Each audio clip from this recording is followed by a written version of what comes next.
Chapter 201, Detonation. Detonation.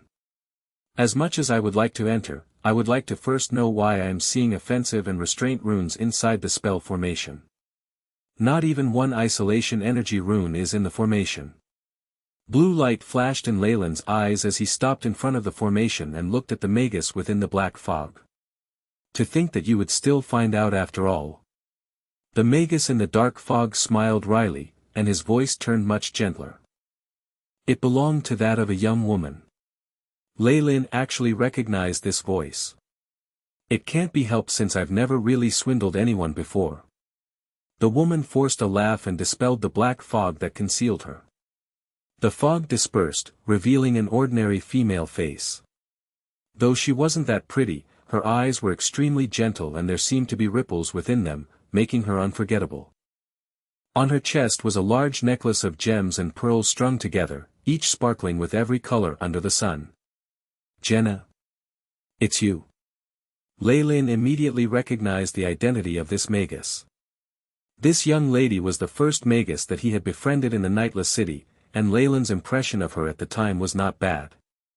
However, it seemed like this pure-looking young lady was, in fact, hiding something from Leilyn. We finally meet again, Leilyn. This young lady, who seemed to come from a large family, smiled brilliantly.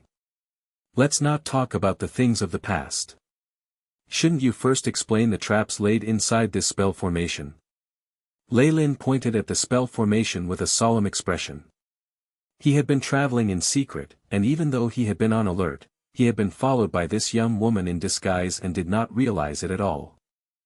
He had no clue as to what methods she had used to conceal her tracks, and what intentions she harbored. Regarding this problem, Jenna lowered her head, as if ashamed. This is. In a split second, a multicolored burst of light erupted from the necklace around Jenna's neck, rapidly approaching Leilyn. Leilyn, who had always been alert, had previously set up several spell formations on his legs to assist him in moving more quickly.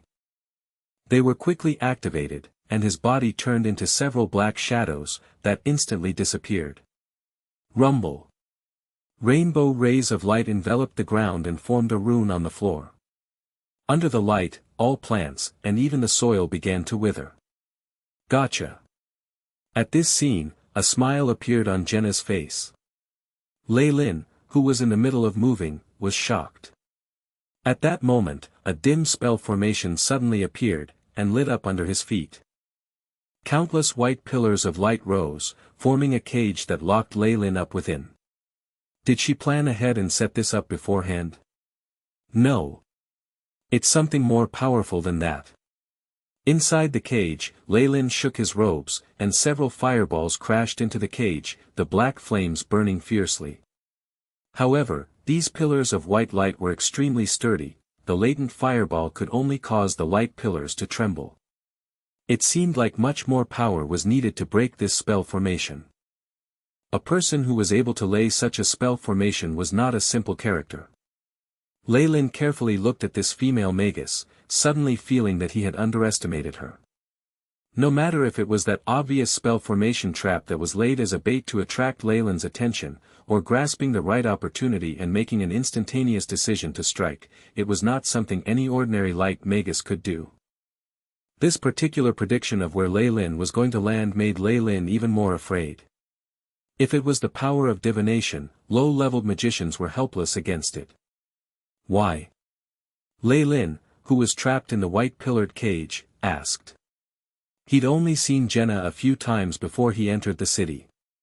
After that, they had limited contact, and no matter how he questioned himself, there wasn't a reason for them to be in a battle to the death. I'm sorry, but you are the catalyst that will bring war and draw fresh blood in the South Coast. To protect the peace here, I have no choice but to sacrifice you. Beads of tears dripped down her face. Leilyn could not determine whether or not they were crocodile tears. So just because of some illusory prophecy, you want to get rid of me after thinking that I will bring danger to the South Coast? Leilyn's face darkened.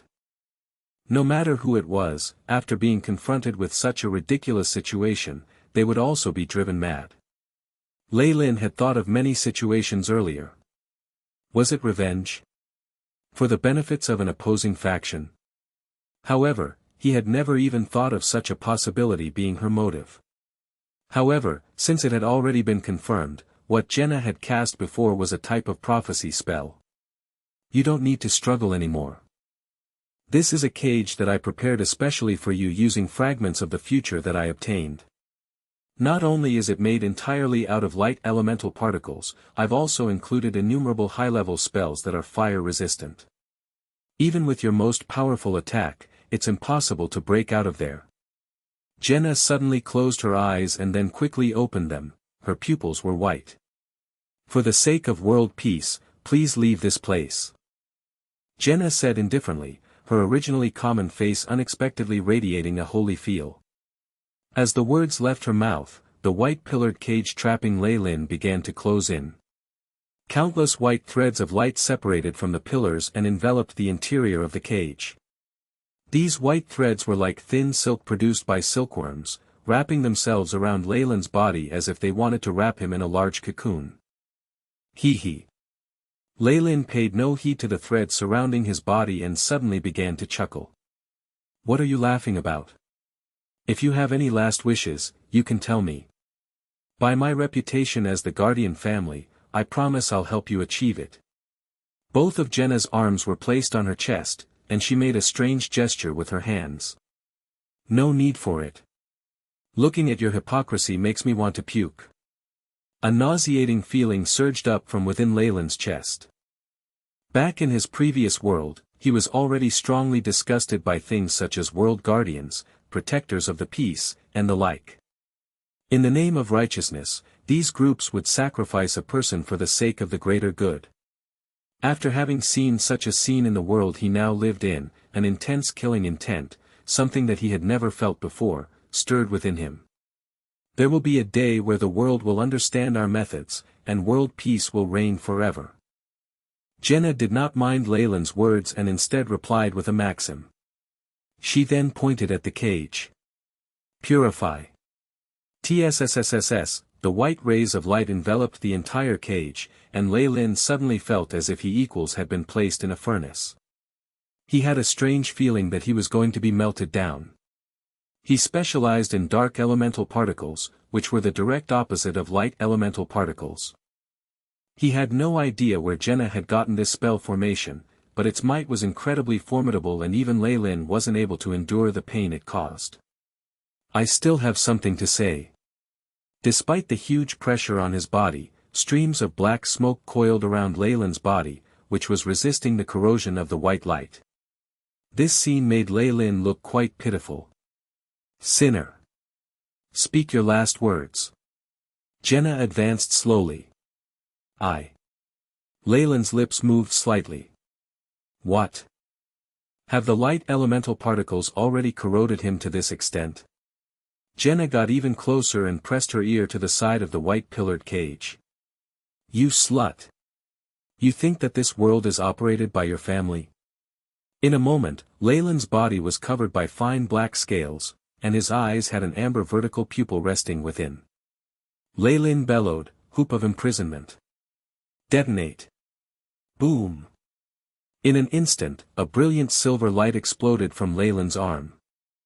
This metal hoop, which had been resting on Leilyn's left arm, immediately exploded upon Leilyn's command. The giant shockwave immediately caused part of the cage to burst open. The explosion did not stop there and even extended to where Jenna was. Arg! Jenna grabbed her face as she was sent flying backwards. The white thread, which had been restraining Leilyn before, immediately exploded. Even the white pillared cage was clearly damaged. Eyes of petrification. Leilyn's eyes were focused on the area where the cage was caved in. TSSSS, an ashen layer of stone began to spread on the white pillars. Latent fireball. Leilyn pressed both of his hands together, and large amounts of black flames emerged from the shadows. He pulled his palms apart. The black flames instantly separated and were evenly distributed on his palms. Go. Leilyn clenched both hands and ferociously struck at the area of the cage that had been petrified. Asterisk rumble. Asterisk. The white light expanded, and in a moment, reached the height of several dozen meters, as if wanting to break through the clouds. After which, it withdrew and was engulfed by the black flames. As for the heart of the flames, a figure with tattered clothes and fine black scales walked out slowly from it. Host's body has suffered from light elemental corrosion. It has a restraining effect with the host's energy particles, creating a neutralizing effect. The damage has increased. Currently, 34% of the host's skin is burnt. The host's left arm has suffered from the explosion of a magic artifact, causing dysfunctionality. Immediate treatment recommended. The AI chip's prompt appeared in front of Leilyn. His current condition wasn't all that good. Not only were there multiple burns all over his body, his left arm was slanted strangely in front of his chest, revealing a huge wound. One could even see slightly charred bone. Leilyn had brazenly blown up a middle-grade magic artifact, and since he was in a cage, he was the one who had suffered the most. Hence, even with the fallen star pendant and Chamoyan scale's defensive properties increased to the maximum, he still suffered major injuries. Chapter 202, Necklace. Necklace. No. That's impossible. Jenna, who had collapsed at the side, was holding on to half her face. Seeing Leilyn escape, she shouted in disbelief. How did you get out? In the future I saw, there wasn't anything like this. Jenna yelled, her facial muscles twitching slightly. I know. It has to be. You must be the traitor going against fate. Jenna's register suddenly became extremely high. Who I am is not important. The important thing is that you will have to die horribly today. The killing intent on Leilyn grew stronger. Ever since he stepped on the path of a Magus, this was the first time he suffered such a big defeat. The injuries he sustained on his body and his left arm, which was on the verge of breaking, were not easy to treat. His upcoming mission in the secret plane had now become more precarious. At the thought, the fury in Leilyn's heart became more vigorous. Bitch! I want you to know the price of offending me.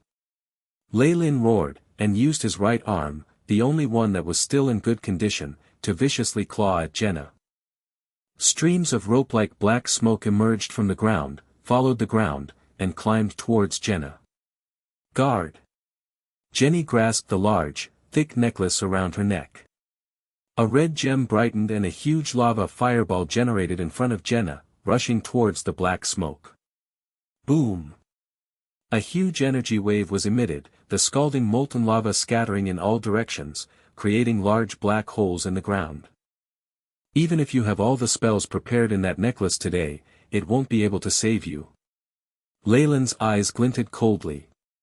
Several black fireballs were shot out instantaneously, and merged into the air as one collective fireball. The immense energy waves momentarily exploded with might which reached 51 degrees that immediately burnt a huge pit in the ground. Latent fireball. Leilyn pointed at Jenna. The giant fireball seemed to set like the sun, projecting over Jenna's position. Before the black flames descended, more sweat trickled on Jenna's face, which was ever paler than before. Frost. Jenna gritted her teeth, spitting out a character of the Byron language from her mouth. At that moment, the necklace around her neck continuously emanated ice magic energy waves as it produced a series of white rays while the pearls emitted light one after the other. The white rays formed a dozen huge ice shields in front of Jenna. The large, translucent white shields could clearly reflect the surroundings. The black fireballs from before flew down from the air, and in a flash, struck these ice shields. Water vapor was being emitted. A distance away from the fireballs, the water vapor quickly condensed into water droplets and ice chunks that fell to the ground. After everything had settled down, the frost shields that were in front of Jenna and the latent fireball had already disappeared without a trace. In the mist, a black figure appeared within. Leilyn, whose body was lined with the fine scales of Chamoyan, immediately charged to where Jenna was. Sigh. The layer of icy defense coming from Jenna's necklace was immediately crushed by Leilyn's right hand. At the same time, he knocked Jenna away with his body. Leilyn's shoulders crashed with a huge impact on Jenna. Chi, a layer of milky white light appeared on Jenna's robes, enveloping her whole body. This was Jenna's innate defense spell. It had finally erupted at the most crucial moment. Jenna flew backwards like the head of a train that had left its tracks, bashing into many trees along the way. This woman. Leilyn focused his attention on Jenna. After that exchange, he could tell that she was merely a newly advanced Magus. In terms of elemental essence conversion, she was far from his match. If not for having a powerful magic artifact in possession, as well as that incredible gift for divination, she would long since have died at Leilyn's hands. As long as she was given time to set up formations, she could quickly come up with methods that were specifically catered to her enemy's weakness, like that incredible white pillared cage that had trapped him. Even a rank 1 Magus at his peak would be in trouble. Enemies with prophesying spells are the most troublesome. I was fortunate enough that her prophecy did not go as planned, but it's unlikely that I'll get so lucky again. Leilyn's eyes turned cold as ice. The thought that there was an opponent that was operating behind the scenes with prophesying skills left a bad taste in his mouth. Having this happen once was one time too many. Never had his killing intent reached such an urgent degree. Shadow stealth. Leilyn tenaciously glared at Jenna, who had crawled up. The scales on his body flickered and gradually became translucent, and he vanished into the air. He had decided to go all out when dealing with Jenna, and he made it his mission to ensure that this damned woman remained here forever. Seeing Leilyn disappear into the air, Jenna's expression became even more serious. She currently felt Leilyn's determination to kill her. She was born intelligent, and with her high-grade meditation technique and her strengthened sixth sense, her instincts told her that if she made the slightest mistake then she would be the one that died today. For the first time, such a terrifying experience had taken control of Jenna's spirit.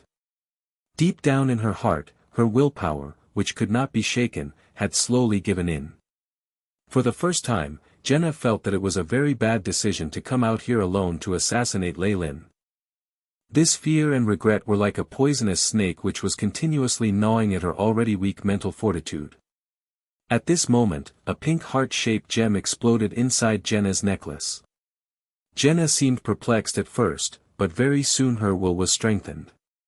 It's a hallucinatory spell, with some psychological coercion. Jenna's face turned red. Despicable. Boom. A black figure appeared in front of Jenna. With his right hand clenched into a fist, Leilyn struck the defensive membrane from Jenna's innate spell. This innate spell was not in its best condition from its previous consumption, and with Leilyn's iron fist, it was shattered into countless white spots, dissipating into the air. Leilyn's right hand was able to grab Jenna's right arm without any obstructions. Ka-cha, a bone-crunching sound was made, and Jenna's right arm had been torn off by Leilyn. Arg! The muscles on Jenna's face contorted in pain. She clenched her teeth and the silk on her robe seemed to writhe with life, bandaging her wound quickly. At the same time, a large pushing force was emitted from her body, as if wanting to leave Leilyn's attack area. Thinking of running? Leilyn's pupils focused on Jenna. Eyes of petrification.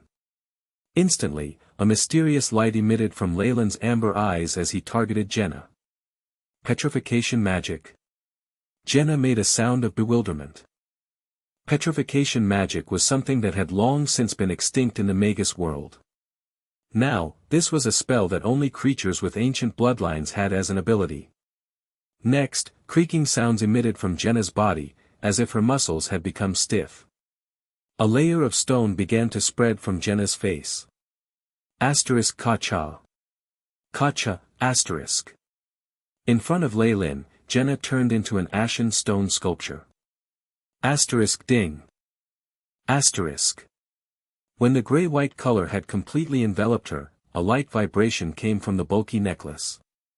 The whole necklace floated in the air, where the faint voice of an old person sounded, ultimate guard of life. Activate. Light. Dazzling light shone and enveloped the region in an instant. After Leilyn opened his eyes, the stone statue in front of him had already crumbled.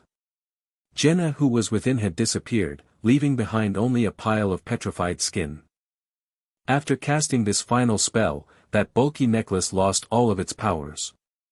Ka-cha, ka-cha. A layer of petrified stone suddenly emerged on the surface of the necklace. The necklace had turned into stone, fallen to the ground, and shattered into pieces. This is a substitution spell. Leilyn's expression turned even more solemn.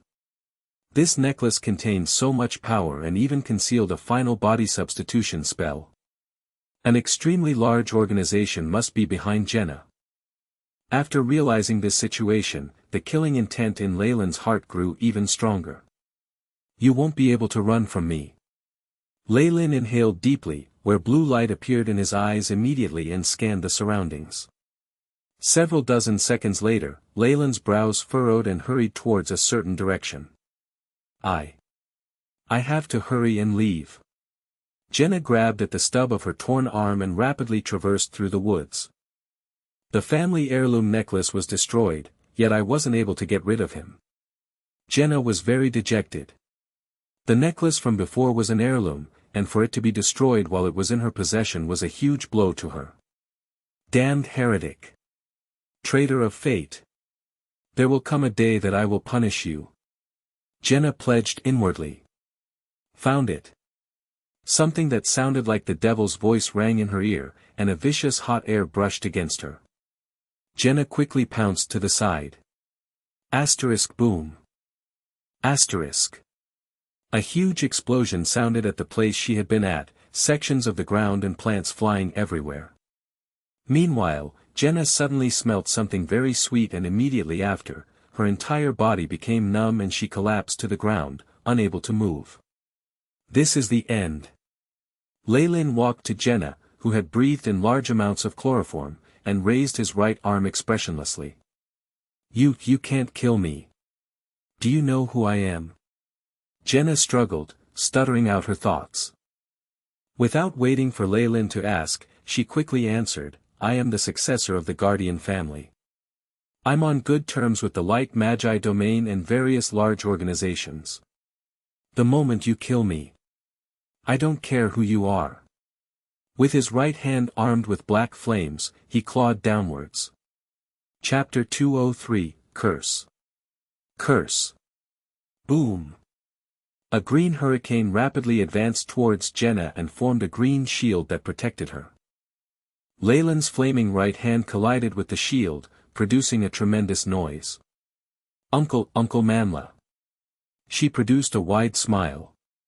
Along with the loud noise of the wind, a burly, blond man appeared in front of Leilyn. Manhwa. Leilyn recognized this Magus, who he had previously met once before. After receiving your transmission, I rushed over. Thank goodness I made it in time. Manhwa stood in front of Jenna, glaring menacingly at Leilyn. You actually dared to harm my niece to this extent. My family will definitely not. Rumble. Before Manhwa could even finish his sentence, Leilyn wasted no time and sent out numerous black fireballs towards him. From Leilyn's perspective, since they were already enemies, it was natural for him to eradicate them all. Who would bother with listening to what they had to say? Be careful, Uncle Manhwa. He's very strong and his elemental essence conversion has surpassed 50%. While Jenna was yelling out warnings, Leilyn was already manipulating latent fireballs to attack Manhwa's green hurricane. Under the attack of the fireballs, which had a might of 51 degrees, Manhwa was basically forced to retreat step by step. So powerful. An expression of shock appeared on Manhwa's face. Shortly after, like a ghost, Leilyn suddenly appeared in front of him, a clawed hand encased in crimson flames grabbing towards his face. Asterisk pop. Asterisk. The sounds of bubbles being burst echoed and the defensive spell on the surface of Manhwa's body was easily destroyed in the face of Leilyn's crimson palm. It was taken care of so easily, like paper being ripped apart. Leilyn's palm didn't stop moving and grabbed a hold of the burly man's chest. Slash, a bloody piece of flesh was ripped out by the dragging of the claw, and the surrounding skin was left slightly charred. This won't do. The difference in power is too much. If we stay here, we'll definitely die. Manhwa immediately pulled Jenna up, turned, and ran. Rationally speaking, Manhwa was a semi-converted Magus whose elemental essence conversion was at least 50%. In the Magus community on the south coast, he would be considered the cream of the crop. However, he had the misfortune of meeting an evildoer like Leilyn, who was much too powerful even when his spiritual force and elemental essence conversion were being suppressed. In terms of hand-to-hand combat, Manhwa couldn't win either. Tai was Furirian. The moment they started to escape, Manhwa threw out a silver magic scroll. 9 green tornadoes formed, and like a wall, they hindered Leilyn from giving chase. You're thinking of running? Darkness flashed in Leilyn's eyes, and after muttering a few incantations, he pointed forward with his right hand. Black fog immediately converged to become a black python, which headed for the two of them. This snake was like an illusion, passing through the green tornadoes. When it arrived in front of Manhwa, its crimson eyes were fixed on Jenna, and it bit towards her. What the hell is this? Manhwa produced another tornado. Voila! The black snake ducked and passed through without trouble, and then opened its mouth, viciously biting Jenna's neck. 2 black pinholes instantly emerged on Jenna's fair neck. They transformed to form a strange, twisted rune. Jenna. There was a white light surrounding Manhwa's hand as he tried to brush the snake away. However, with a swipe of the python's tail, it shifted and bit Manhwa's arm. The same rune was branded there as well. After these 2 attacks, the snake hissed and turned back into the black fog, which entered Manhwa and Jenna's bodies. This seems to be a curse. It's going to be troublesome. Manhwa's face fell. He couldn't feel anything different from the formation of the curse, but instincts told him that it was going to be inconvenient. Jenna, hold on. Manhwa yelled crazily, the green hurricane still spreading. His entire body seemed to turn into a gale, and disappeared into the forest. Seeing Manhwa escape in that direction, Leilyn did not move. His body seemed to have shattered like porcelain, with large volumes of blood suddenly gushing out. It seems like I can't endure it any longer, the injuries are too severe. Leilyn was half kneeling on the floor. He suddenly became dizzy, and his vision began to blur. If possible, he obviously wanted to give chase and kill the 2 off. However, with his current physical condition, it was impossible for him to continue battling. However, the curse that I put up at the end. Hee, cough, cough. Leilyn laughed evilly but started to cough violently, spitting out large globs of black blood. Light elemental magi will always be the archenemies of dark elemental magi. Just a cage made of elemental particles was enough to reduce me to this state. Leilyn laughed bitterly and his figure quickly turned into black smoke, disappearing into the forest. Currently, he was in urgent need of a place to treat his injuries. Although he told George and the acolytes to wait for him, Leilyn couldn't even take care of himself, much less the others, so that matter was naturally thrown to the back of his mind. After 10 or so hours, in a temporarily set-up tent. In the twilight, an oil lamp illuminated the area a dull yellow. Hay was spread across the floor, and Leilyn sat atop of it. In his right hand was a test tube with a potion within, which he was constantly tilting towards the injuries on his left hand. This test tube was rather large, and in the translucent liquid, one could see something that looked like a baby's face. It was encased in the liquid, and continuously let off little bubbles. TSSSSS. After the potion was dripped into the wounds, large amounts of white gas were emitted, along with the sounds of corrosion. Ugh! An intense pain struck Leilyn's nerves. He seemed to have been struck by lightning, his muscles involuntarily twitching. Leilyn bit down hard, and large droplets of cold sweat dripped from his forehead. After that intense wave of pain, his wounds started to get numb. This numbing effect was very strong, feeling like tens of thousands of ants had crawled and gnawed on his bones. Leilyn's pale face reddened as he sucked in sharply. At the same time, in the areas where Leilyn's left arm was injured, various veins and muscles squirmed and began to regenerate. First, the fractures in the bone were completely healed, and the flesh and veins followed soon after. After a few minutes, Leilyn tested out his left arm. At this point, the injuries on his left arm had been completely healed. Leilyn's arm was slender and fair, but under that beautiful appearance, there were muscles that held much explosive power. It was impossible to tell that this arm had been on the verge of breaking off just minutes prior. Leilyn tested out his left arm again with some actions and smiled in satisfaction. I'm lucky there was some liquid left over from the flourishing flower. If not, the injuries on this arm wouldn't have been able to be taken care of so easily. The flourishing flower was an important ingredient used by magi in operations to regenerate limbs. No matter what kind of injury it was, as long as there were enough flourishing flowers, it would be very likely that one could recover. The flourishing flower that Leilyn was holding was something he had gained during his days as an acolyte. He had exchanged some of them in the Abyssal Bone Forest Academy for incomplete information about the branded swordsman. Excluding the injuries on his arm, Leilyn had also used several potions to treat his wounds. He was now able to move freely and fight in less vigorous battles. I've mostly recovered. I guess it's time for me to go to the Morat Canyon. Leilyn was a fairly cautious person. In the secret plane at the Eternal River Plains, it was dangerous beyond belief, to the point that even magi were considered fodder. As a spy from the thousand meddling hands, if he were ever to be discovered, he would be chased to the ends of the world. In this situation, if he were to sustain any injuries, Leilyn knew that there was little chance of him surviving, much less being lucky enough to reap benefits. Leilyn had already considered leaving and going somewhere else if his injuries couldn't be treated. After all, he still valued his own life over making profits. However, the situation was not so dire. Though he had made enemies with a possibly high-ranking Magus family with the abilities of divination, he didn't think much of it. I believe they aren't feeling very well right about now, yes. My curse won't be taken apart very easily. Leilyn smirked icily. Though he had not been able to kill his opponents, he had successfully cursed Jenna and Manhwa with a spell that was unique to him.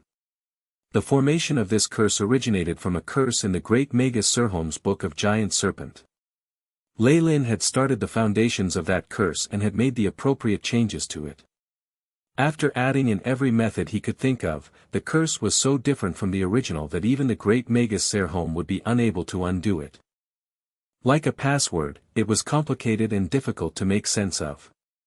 If one were not the original maker of the password, and instead tried to use brute force to get through, the object protected by the password would be destroyed.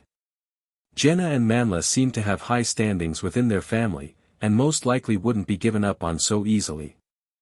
Leilyn's next task was to use the power of the curse to find out who his enemies were. As he had been followed and almost killed on the basis of some useless prediction, Leilyn was quite annoyed. However, there was still a family backing them, and he did not want to shed all sense of cordiality without making sense of the situation before him. This was why Leilyn had chosen not to chase them and had instead placed a mark on both of them. Chapter 204, Morat Canyon. Morat Canyon. Morat Canyon was located at the end of Pome Alley. It was a barren canyon where the area and economy were both destitute. Apart from several wretched people who lived here in extreme poverty, no other humans would bother with a place like this. However, after the discovery that there was an entrance to a secret plane in this area, everything changed. Ever since one of the entrances to the Eternal River Plains secret plane was discovered here, magi from every corner began to fight each other over the area. Eventually, the hunting and battle teams from Four Seasons Garden, with the aid of the White Magi domain, managed to repel the Dark Magi forces and claim this land as theirs. Soon after this, unaffiliated magi and acolytes set up a market for magic items in the surroundings. Four Seasons Garden's higher-ups were well aware this place wasn't well developed and dispatched people here. They treated this Magus market as the center of their power and created a little town, welcoming all non-dark magi. The first impression Leilyn had when walking in this small town was that it had a lively atmosphere. Looking for members. All of us are level 3 acolytes. We have a healer. The latest map of the secret plane for only 500 magic crystals. Walking dragon flower. Walking dragon flower that's freshly plucked from the Eternal River Plains secret plane for 6,000 magic crystals. This is a discounted rate. I am looking for a group to join. I'm a level 3 acolyte and have both offensive and defensive skills. I also know 3 healing rank 0 spells. From the entrance of the little town, various stall keepers, adventurers and official magi were crowded together, constantly arguing over prices till they were red in the face. Everyone was at least an acolyte. There were no regular humans. The whole town was like a busy food market. After much effort, Leilyn arrived at Four Seasons Gardens administrative area, which was located in the middle of the town. Compared to the chaos outside, it was much quieter inside the administrative area, which had the battle and hunting teams guarding the area. Leilyn couldn't help but think about the 2 official magi he had seen at the entrance to the administration area. Getting 2 official magi to stand guard obviously caused the magi and acolytes who came here to feel immense pressure. Numerous magi were chattering amongst themselves quietly as they walked by Leilyn. All of them looked to be in a hurry. Welcome. May I know if you're here to do the entrance procedures? Please provide evidence that you aren't a dark magus, and then present 500 magic crystals. You will then have a one-time opportunity to enter. Leilyn came to a counter, and as soon as the personnel saw him, he quickly spoke very formally, as if he were selling tickets. In reality, Four Seasons Gardens higher-ups had actually capitalized on the opportunity to enter the secret plane by selling entry permits. I'm not a magus from anywhere else. I belong to Four Seasons Gardens potioneering team and have been transferred here. Leilyn placed his token of identification on the counter. Ah. My apologies, Lord Leilyn. The personnel took a look at the symbol and name on the token and bowed. No worries. Leilyn looked at the several counters that had a long queue behind them and asked indifferently, have there been many magicians going in recently? A large amount have come. Once we had allowed non-affiliated magicians to enter, the magi and acolytes who came forth to register had filled up this area. We even had to request for several of the hunting team magi to maintain order. The staff smiled wryly. Leilyn was aware of this policy. Before he came here, he had taken a tour around the town and gathered information. Though Four Seasons Garden had taken over this entrance, the amount of magicians who came here was no small number. If they kept hogging the entrance, it was sure to trigger someone's dissatisfaction. It wasn't much if it was just acolytes, but when there were wandering official magi involved, the situation wasn't as easy to deal with. If there were dark magi purposely inciting conflict, then this caused a catastrophe. Hence, the light magi factions made a temporary agreement to become allies. They decided to open the entrance up to the public. All entrances that were controlled by light magi had rules, other than dark magi. As long as one paid up 500 magic crystals, one would have the right to enter the secret plane. In addition to this, there was the condition that acolytes had to give up 50% of their earnings within the secret plane to the light magi powers guarding the entrance. Even official magi would have a portion of their profits taken away. Even with these fees, magicians still flocked here. They unceasingly entered the secret plane and explored the areas without fear of death. There were some with good luck that managed to survive and leave the area with large amounts of resources. This attracted more acolytes to enter and risk their lives in the plane. While these free laborers were dying by the dozen, Four Seasons Garden was hiding in the shadows and stealing portions of their profits. They were earning a fortune from this, and on top of that, through coercion and purchases, they now had a map of almost 1,000,000 mu of the plane and received precious information firsthand.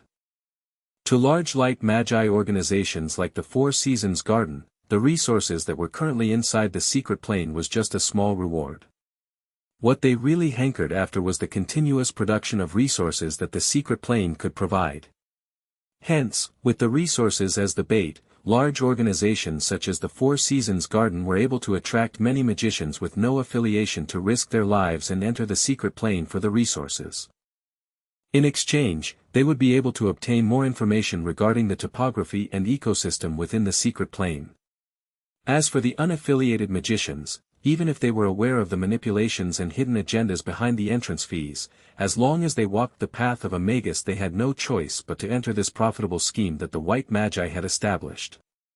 As the saying goes, as one is willing to be hit, one is willing to beat.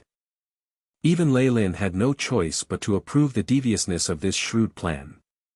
I have 2 Grand Knight servants with me, they left for this place before me. Have they arrived yet? Leilyn asked. Please wait a minute, I'll check for you. The staff hurriedly flipped through the thick book of records and accounting. I found it, it's only yesterday that your 2 Grand Knight servants brought your mount and luggage here. Also after showing us your identification token, they were allocated to District D9 number 23. The staff member bowed. I will report your arrival as soon as I can.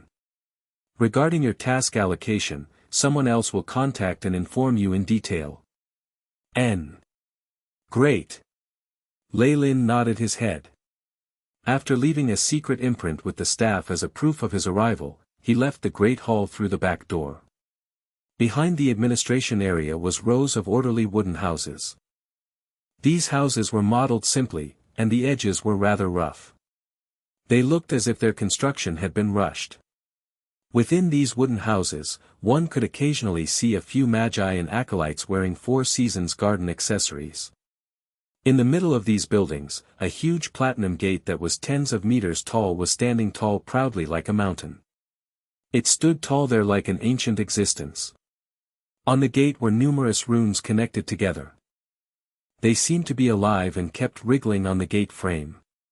Just the aura from the gate to the secret plane made it difficult for Leilyn to breathe. Is this the entrance to the Eternal River Plain's secret plane? Leilyn raised his head and surveyed this gate that seemed to be rising into the heavens, eyes full of unspeakable awe. The preciousness of a secret plane could be told from its entrance. Entrances to secrets planes comparable to that of the spirit-slaying sex plane could be easily destroyed by Leilyn.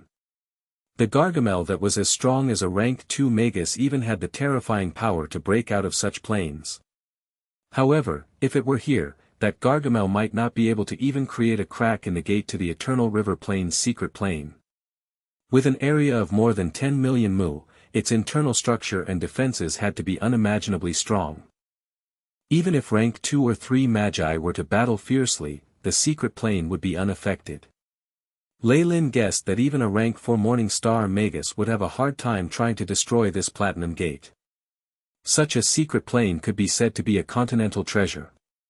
It was something that could help large organizations progress rapidly, or aid someone in taking over the world. After actually seeing Eternal River Plain's secret plane, Leilyn finally understood how it could attract magi from all over the south coast and even cause a Magus war. Unfortunately, no magi organization in the south coast is confident that it can take over the whole plane. As such, the plane has to be divided. Leilyn sighed and turned his attention to the bottom of the large gate. At the lower part of the large platinum gate, 20 or so magi wearing Four Seasons garden attire were patrolling the area like soldiers. From these magi, strong undulations from powerful elemental essence conversions of at least 50% were purposefully released. Their bloodlust was also very obvious. It was apparent they weren't idiots who were taking the resources based on luck but were actually seasoned magi warriors. Blue light flashed in Leilyn's eyes, and the AI chip immediately scanned the several spell formations that were laid around the entrance of the secret plane. There were some defensive formations, while others were for detecting intruders. With such tight security, even if it was Leilyn who were to try infiltrate inside, he would only end up dying. What's displayed might just be on the superficial level. There would at least be a rank 2 Magus holding fort around here. Even outside Four Seasons Garden's secret plane, there was a rank 2 Magus standing guard outside. Leilyn did not think when it came to the Eternal River Plain's secret plane, the Four Seasons Garden would be reluctant to send a rank 2 Magus as the guardian. Chapter 205, Dollarin. Dollarin. Leilyn quickly looked at the faces of these magi. He remembered each and every magi that he'd seen at the Four Seasons Gardens headquarters before, but he did not recognize any of the people he saw here. There could only be one reason why these faces were unfamiliar. They must have been the hidden forces of the Four Seasons Garden, and usually did not show their faces. From the looks of it, the Four Seasons Garden had taken out all of their trump cards to keep control of the entrance to the secret plane. Caesar, the three-eyed Magus who was the leader of the hunting team, wasn't here either. If he wasn't hidden somewhere, he must have been on some special mission. Leilyn felt his heart sink, as he was on an undercover mission as a spy for the Thousand Meddling Hands. It seemed that it was going to be difficult to complete his mission. Leilyn recorded this scene with the AI chip, and followed the signs along the road to find his accommodations. Master. Leilyn approached the wooden house that was in District D9. As they could sense Leilyn, the Grand Knights, number 2 and number 3, immediately rushed out of the house and knelt on one knee to greet him. Behind the wooden house, within a fence, the venom wyvern, Hawk, had drowsily lifted its head and made a noise of excitement. Leilyn looked over his subordinates that he had remodeled and suddenly regretted having asked them to leave first. If he hadn't, with the abilities of these two branded swordsmen, he wouldn't have to be reduced to that miserable state and be so seriously injured.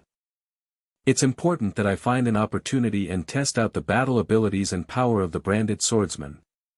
Leilyn glanced at number 2 and number 3, who were kneeling respectfully, and rubbed his chin.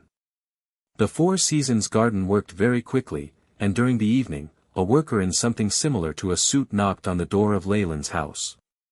Lord Leilyn. In the name of the Four Seasons Garden, the elders request that you head for the secret plane tomorrow.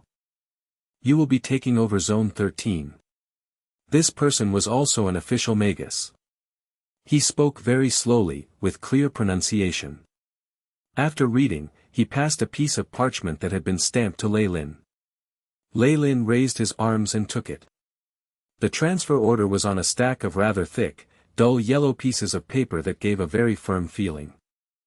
The contents of the order were just as the man had said, and on the bottom of the stack of parchments, there was a stamp that belonged to the Four Seasons Garden, along with a few signatures. Leilyn's fingers brushed over the stamp. Four rays of light emerged from the stamp and danced atop the parchment, gradually forming a four-colored ring that was unceasingly turning. After a few moments, the light died down. This proved that the signatures and stamp were all real. Leilyn became quiet. Aren't potion masters being called here to take over the roles of healers? Nobody told me I'd be on the front lines. Even if one didn't have a brain, it would be obvious to them that this was Caesar's work. Leilyn still showed his annoyance and anger. I am a potion master, not a fighter. You can't put me on the same level as those magi with blood staining their hands. I protest. I'm sorry, but this was a decision from the higher-ups in the Four Seasons Garden. If you have any problems, you can report to the elders within 24 hours. However, as long as the elders do not issue new orders to make your current orders void, you will still need to rush to Zone 13 by tomorrow. If not, you will be labeled as a traitor and punished accordingly. This man said everything matter-of-factly, not caring in the least about Leilyn's opinions. He then gave an elegant bow. If there's nothing else, I shall take my leave now, Mr. Leilyn. Pack. After the main door closed, the furious expression Leilyn had on instantly disappeared. Instead, Leilyn looked as if he was deep in thought. Ever since he had arrived here, he had been prepared for people to make trouble for him and treat him badly. All of that talk was just a front. The reason was that if a potion master were to be sent to the front lines and took the news calmly, it would seem too suspicious. But if time is so tight, I need to start with all my preparation now. Leilyn lowered his head in thought, his eyes sparkling with a faint darkness. The huge platinum metal gate was, as always, standing tall. Only until Leilyn actually stood in front of it did he feel that all that he had seen in the past amounted to nothing in front of this majestic gate. Now that he was so close to it, Leilyn was in awe. From the gate to the secret plane, he could feel a trace of some ancient aura. What shocked him, even more, was that spiritual force was faintly emanating from the entire gate. This spiritual force did not belong to any Magus but instead originated from the gate. It's a living being and has its own spiritual waves. Perhaps, after a period of time, it can cultivate an intelligence of its own and become a genuine living creature. Leilyn sighed in admiration and looked around the area. Though it was early in the morning, many magi and acolytes were queuing in front of the gate with tickets in their hands. As there were tens of powerful magi all around, it was rather orderly. As an internal member of the Four Seasons Garden, he naturally didn't need to queue up, and instead stood together with a few magi at the optimal location right in front of the gate. Number 2 and Number 3 were carrying large bags and quietly following behind Leilyn. It's 8 a.m. Open. Leilyn looked at the hour hand of his pocket watch, which was now pointing to the number 8. The consumption of energy needed in opening the entrance to such a large-scale secret plane was immense. Even the Four Seasons Garden would feel pain at this cost. Hence, the Eternal River Plains secret plane's entrance would only be opened once a day at this time. With the loud order, a dozen magi who had achieved 50% elemental essence conversion placed their palms against the frame of the gate. Wang wang. A violent distortion of space rapidly formed in the middle of the gate and expanded. Creak. The gate opened a little, and all of a sudden, light. Numerous rays of white light leaked out, swallowing all magi and acolytes in front of it. All Leilyn could see was the blinding brightness in front of him, and his head spun from giddiness. After he regained his composure, he was already on top of a large white square in the Eternal River Plains secret plane. Ha! Leilyn breathed in deeply. The first impression he had of the secret plane was that there was an extraordinarily dense amount of elemental particles in the air. Calculated density of energy in surroundings, found to be 371% of that in external world. The AI chip projected its findings to Leilyn. There is such a concentrated amount of energy, and on top of that, there's so much land. For Magi, this is basically heaven. Leilyn was astonished as he spoke. Listen up. I'll only say this once. After the Magi and acolytes present familiarized themselves with their surroundings, a bald, brawny man who seemed to be in charge came on stage. He was donning the attire that the Four Seasons Garden's Magi wore. His voice was loud and resonant, echoing within the plaza. Attention to all Magi and acolytes who are not affiliated with the Four Seasons Garden. From now on, you are free to move about in the secret plane. As long as they have no markings of the Light Magi Alliance, all obtained items will belong to yourselves. Also, when you wish to leave the plane, please return to this place. Remember, do not attempt to conceal your earnings. The moment you are found out to have been doing this, you will regret having been born. The brawny man was very direct, but the discontent of the masses quickly died down with the appearance of a row of official Magi behind him acting like guards. After the bald, brawny man announced that they were free to go, the Magi and acolytes cheered and rushed in all directions like wild horses let out of cages. In a few moments, they were gone. All right.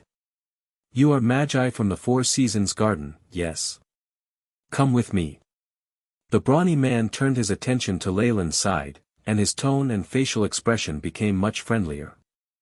My name is Leilyn, and I am the vice team leader of the Four Seasons Garden's defense team. If you have any questions, feel free to approach me. It was evident that this man treated those in the same organization as himself a lot better. I would like to know, is allowing these external magicians so much freedom actually a good thing? What I'm trying to say is, aren't you afraid that they'll stay longer in the secret plane or sneak out through other entrances? A petite female Magus inquired. Hee. The Eternal River Plains secret plane is very large, and there is danger everywhere. No Magus can stay here alone for too long unless he or she wishes to die in strange and mysterious ways, or become the excrement of high-energy creatures. The brawny man obviously disapproved, a look of fear flashing across his face. As for your question about leaving, within 1,000,000 mu, there is only one entrance, which belongs to us. If they wish to travel to other entrances, they would need to go through exceedingly dangerous areas. Some of them are regions that basically require miracles for even official magi to pass through due to the minuscule chance of survival. Also, our Light Magi Alliance have all standardized the fees and set up stringent probing methods. This will not give them the chance to smuggle away their gains. To go through such a difficult path and take such a big risk has no meaning basically unless they wish to defect to the Dark Magi. However, I imagine the Dark Magi are keener on robbing them of all their gains, and then flaying their skin and breaking their bones to use them as ingredients. Leilyn shrugged his shoulders a couple times, emphasizing his words with his facial expression. Chapter 206, Magus Guard. Magus Guard. Zone 13. You're really lucky. Leilyn was brought to an office-like room in a castle. After Leilyn assigned locations to the few magi who were queued up in front of Leilyn, he opened Leilyn's transfer order. Suddenly, Leilyn let off a surprised squeal. At the same time, he looked at Leilyn as if he was cherishing a dear animal. Although you are a potions master, you were assigned to that place. Kiddo, did you offend someone? Leilyn could only smile wryly in reply. All right. All right. As long as the order is correct, I won't ask any more. Take this, it's a map. Leilyn slipped a piece of parchment paper to Leilyn. Zone 13 is at the border between us and the Dark Magi powers. Your mission is to protect the Black Mandara flowers there, and if the Dark Magi attack, you are to give a distress call through the signal tower. That's all. Leilyn was then sent out of Leilyn's office like he was the plague. Leilyn could do nothing but roll his eyes at this situation. With Leilyn's speed, even taking into account the burdens that were number 2 and number 3, they hurried and reached Zone 13 before dusk. This area was a small highland and a fort that had been temporarily constructed using an earth elemental spell surrounded the Black Mandara flowers. After Leilyn provided proof of his identity, he met with the person who had previously been in charge of the area. It was a tall and slender male Magus. The signal tower is in the middle of the fort, and your room is beside it. I'm leaving all these items with you. Also, there were some acolytes who had been dispatched here recently, I'll leave them in your care as well. The tall and skinny Magus hurriedly handed over the information, and after obtaining Leilyn's signature, he rapidly left the room as if he was escaping. This speed left Leilyn rather agape. Alright, I seem to have gotten myself into some serious trouble now. Leilyn flipped open the map. On the map that Leilyn handed him, the highlands of Zone 13 that he had been assigned to were like an eyesore, smack dab in the middle of the Dark Magi domain. Since he was surrounded on all sides by the Dark Magi powers, there was a high chance of him perishing in that place. As for the forces that Leilyn had, it was merely a few acolytes. Perhaps he would even have to include himself, an official Magus, as a fighting force. In front of enemies, this trivial bit of power would only be able to warn and call for help. No matter what, I still have to take a look at my subordinates. Leilyn came to the middle of the hall in the castle and gave a command for everyone to gather. I am the new Magus Guard. All acolytes who hear my voice are to assemble at the hall immediately. Leilyn's voice wasn't loud, but it somehow traveled to every corner of the castle. A moment later, hurried footsteps were heard and about 10 acolytes jogged into the hall.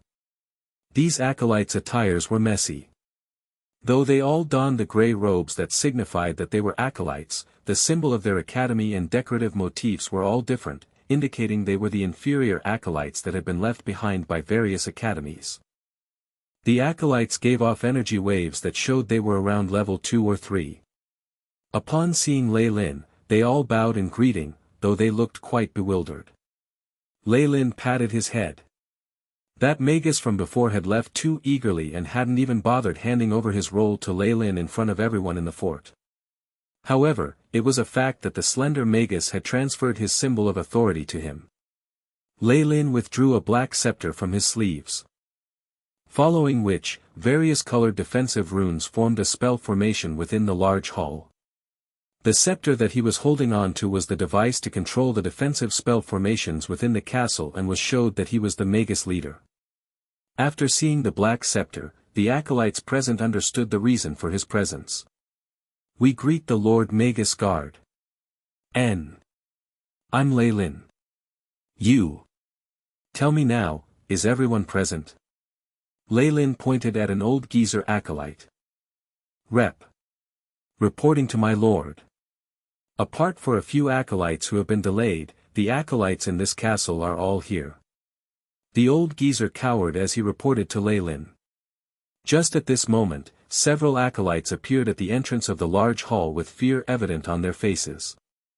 What followed was a rather youthful and apprehensive voice. "Lord, we are the new acolytes that were dispatched here. Our sincerest apologies that due to a previous patrolling mission, we have been delayed. May we seek your permission to enter?" Even here, with Leilyn's position as a Magus, he had much power over these acolytes. Not only could he issue missions as he pleased, he could even sentence these acolytes to death if he wanted to just by saying they had disobeyed orders. After all, this was a time of war, and they were at the front lines. Leilyn had these acolytes' lives in his hands, and this caused the few new acolytes to be extremely fearful. After hearing this voice, Leilyn's face revealed an expression of astonishment. "Come in," he murmured lowly. Immediately after, 3 male and 2 female acolytes entered the hall, still cowering in fear. The acolyte standing at the front had a head of brilliant blonde hair, thick eyebrows, and big eyes, and behind him was a female acolyte with a large bow on her back. They looked to be a couple. He trembled a little, but he clenched his jaw and knelt. "My lord. We had no intentions of being late, but they purposely gave us difficult missions to complete." Utter rubbish. At this moment, the old geezer, who seemed like a cat that had its tail stepped on, jumped forward. "The missions were all chosen by the bottle of Fameter, how could there be a problem with it? It's obviously you guys who do not respect our new lord." Looking at this scene, Leilyn immediately understood the issue. It seemed that no matter where it was a tradition for the older guys to bully the newcomers. "That's enough." He spoke softly, with a gruff tone. The acolytes present all cowered in fear. The wrath of an official Magus was never a good thing to being about. This voice. While most of the acolytes were ducking their heads in fear, there were a few contrasting voices ringing out. They came from the acolytes who had just entered while keeping their heads bowed. Leilyn. George opened his eyes wide and looked at Leilyn, who was up on the platform. He was gaping, his mouth opened so wide that he was like a huge toad. The others, who were making sounds of alarm, also included Shira and Besida. Leilyn scratched his nose. Though he knew that these 3 acolytes had been allocated to the secret plane to stand guard, he never expected that there would be such a coincidence that they would be under him. "My apologies, my lord. Although you told us to wait for you, after waiting for 2 days and 1 night, there were no signs of you, my lord. Also, as the time limit for the mission was approaching, we had no choice but to leave." Shira kowtowed, her forehead pressed against the icy cold floor as she did her best to explain. Leilyn nodded his head, he remembered that he had mentioned it before. However, after the battle with Jenna, he had been severely injured and immediately needed a place to recuperate. Where could he have found the time to bother with them? After that, he had already forgotten about George and his party. "I don't blame you for this. Previously I had an urgent matter to attend to, which took up much of my time," Leilyn explained. Pang, pang, pang. At this moment, the old geezer acolyte who had jumped forward realized that George and his party were not nobodies who could be picked on.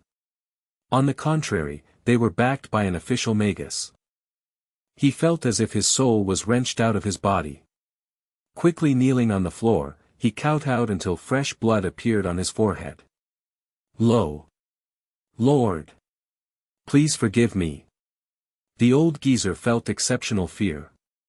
As an official Magus, Leilyn had many methods to make him die a horrible death. Furthermore, conflicts such as these were like child's play in front of an official Magus. He couldn't hope to conceal this conflict. With Shira's constant tugging at him, George finally got himself together. As he looked up at his good friend, who seemed to be so far away from him, his expression was complicated.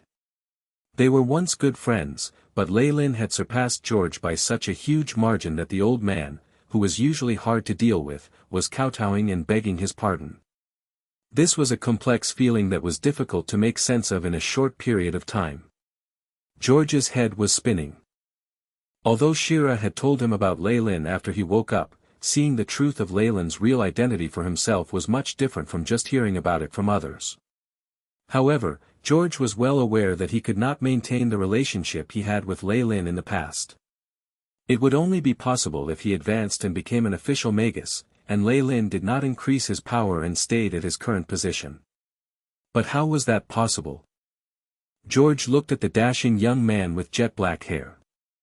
Leilyn is only 20 now, right? To actually advance successfully at this age indicates that he has a talent that I can never catch up to.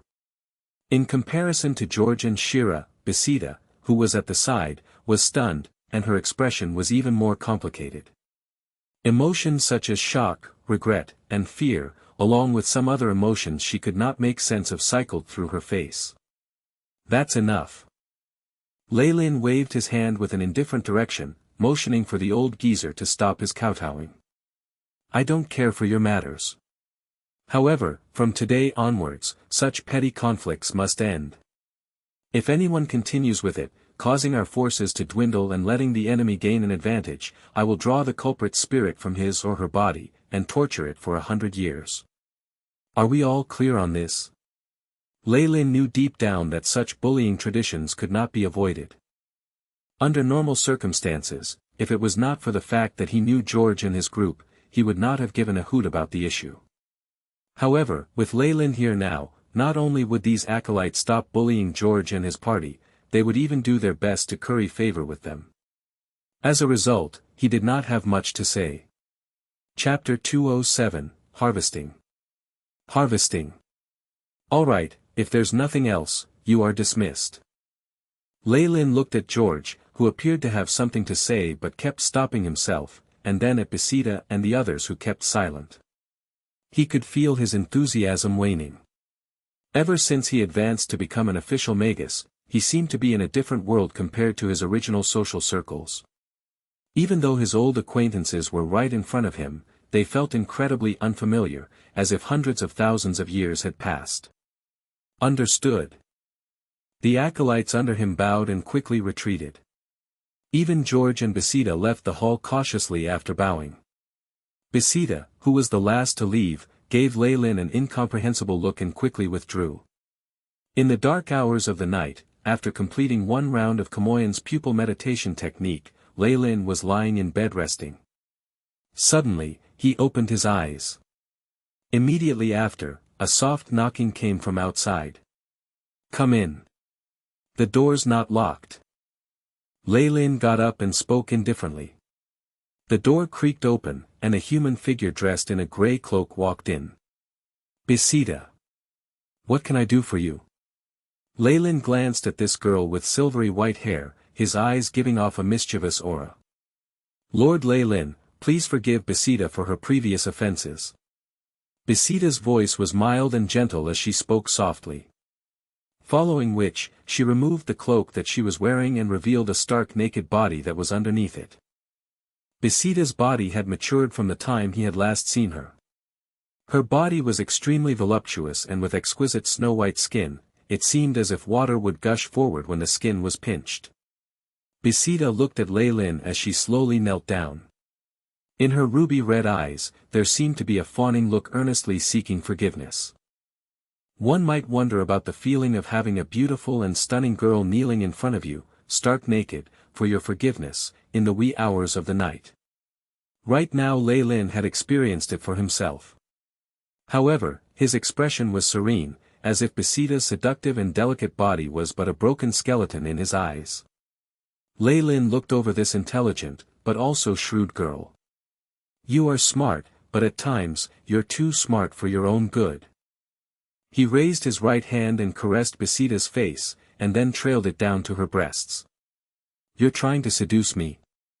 Just with these 2 lumps of flesh. Leilyn's right hand wantonly rubbed at Besita's soft breasts. The girl moaned, her expression filled with pain. Besita suddenly felt an immense sense of dread attack her. Her might as a level 3 acolyte was nothing to Leilyn. What she did have confidence in, however, was her striking beauty. However, looking at Leilyn's icy gaze, she suddenly felt that all she had just done was shameless and laughable. Leilyn's cold eyes left her feeling suffocated. Her body continuously trembled as cold sweat dripped down. With the passing of time, Besita's body became flushed and her face pale. It was as if she could die from the lack of air at any given moment. However, rejoice. To commemorate the previous me, I have decided to give you a chance. Just as when Besita was about to faint, Leilyn spoke softly. Only then did she recollect herself, and she panted heavily. Previously, it was as if a giant hand was choking her. The feeling of being suffocated disappeared when Leilyn spoke. Besita took in the fresh air in large gulps with teardrops on the verge of flowing. There had never been a time where being able to breathe freely was something she considered a blessing. Come with me. Leilyn shook his head and opened the door to a partitioned room. Besita trembled and picked up her cloak, which was on the floor, and covered her delicate, naked body. She had been able to entice Leilyn without feeling apprehensive, but now, all she felt was shame. Such a strange feeling made her turn beet red, wishing there was a hole that would swallow her up. After going through the door to another room, Besita found that she had come to a secret room that was entirely sealed. It was a small room, and one could see traces of the bricks on the walls. In the middle of the secret room, there was a cumbersome metal desk that was similar to that of an experimentation table. Fixed on the 4 corners of the table were handcuffs and leg cuffs. Looking at this metal desk, Besita's face turned pale. She wanted to retreat, yet she did not dare to. Then she realized that oddities were hanging on chamber walls. For example, there was a short cudgel that was littered with small beads on its surface. There was also a large syringe filled with various glass pearls within, with a suction pad and handle and other strange add-ons. Besita's heart sank like a weighted rock. Of course she was aware that many official magi had strange fetishes. She had even heard of a story where a professor in her academy ate a girl while she was still alive after having finished toying with her. Don't misunderstand, this isn't mine, but a gift left behind by the previous Magus. Leilyn fetched a unique binding instrumentation made with cotton and metal chains from the wall. But I realized that his hobbies are quite similar to my own, in the past. Here, Leilyn was naturally referring to that unfortunate idiot who had died and allowed Leilyn to take over his body. Leilyn didn't like Besita since she had been taking advantage of him before. Hence, he was planning to teach her a lesson she wouldn't forget. The previous Leilyn had suffered a great deal at the hands of others, and had eventually died. Leilyn believed that since he had taken over everything that belonged to the previous Leilyn, it might be his duty to take revenge on his behalf. It wasn't anything that difficult anyway. These items here have been modified and are exactly what I liked. Leilyn glanced at Besita who was in front of him, a malicious smirk was on his face. After Leilyn willfully vented his feelings, he seemed to be completely fine the next morning and handled matters in the fort. Besita, however, struggled as she emerged from the secret room the second night. Her face was completely pale and her bones seemed to have no feeling in them. The scent of blood was strong on her, and Besita stayed in bed for a whole week before she could force herself to walk. If this had happened before, acolytes would have expressed their disapproval and complained.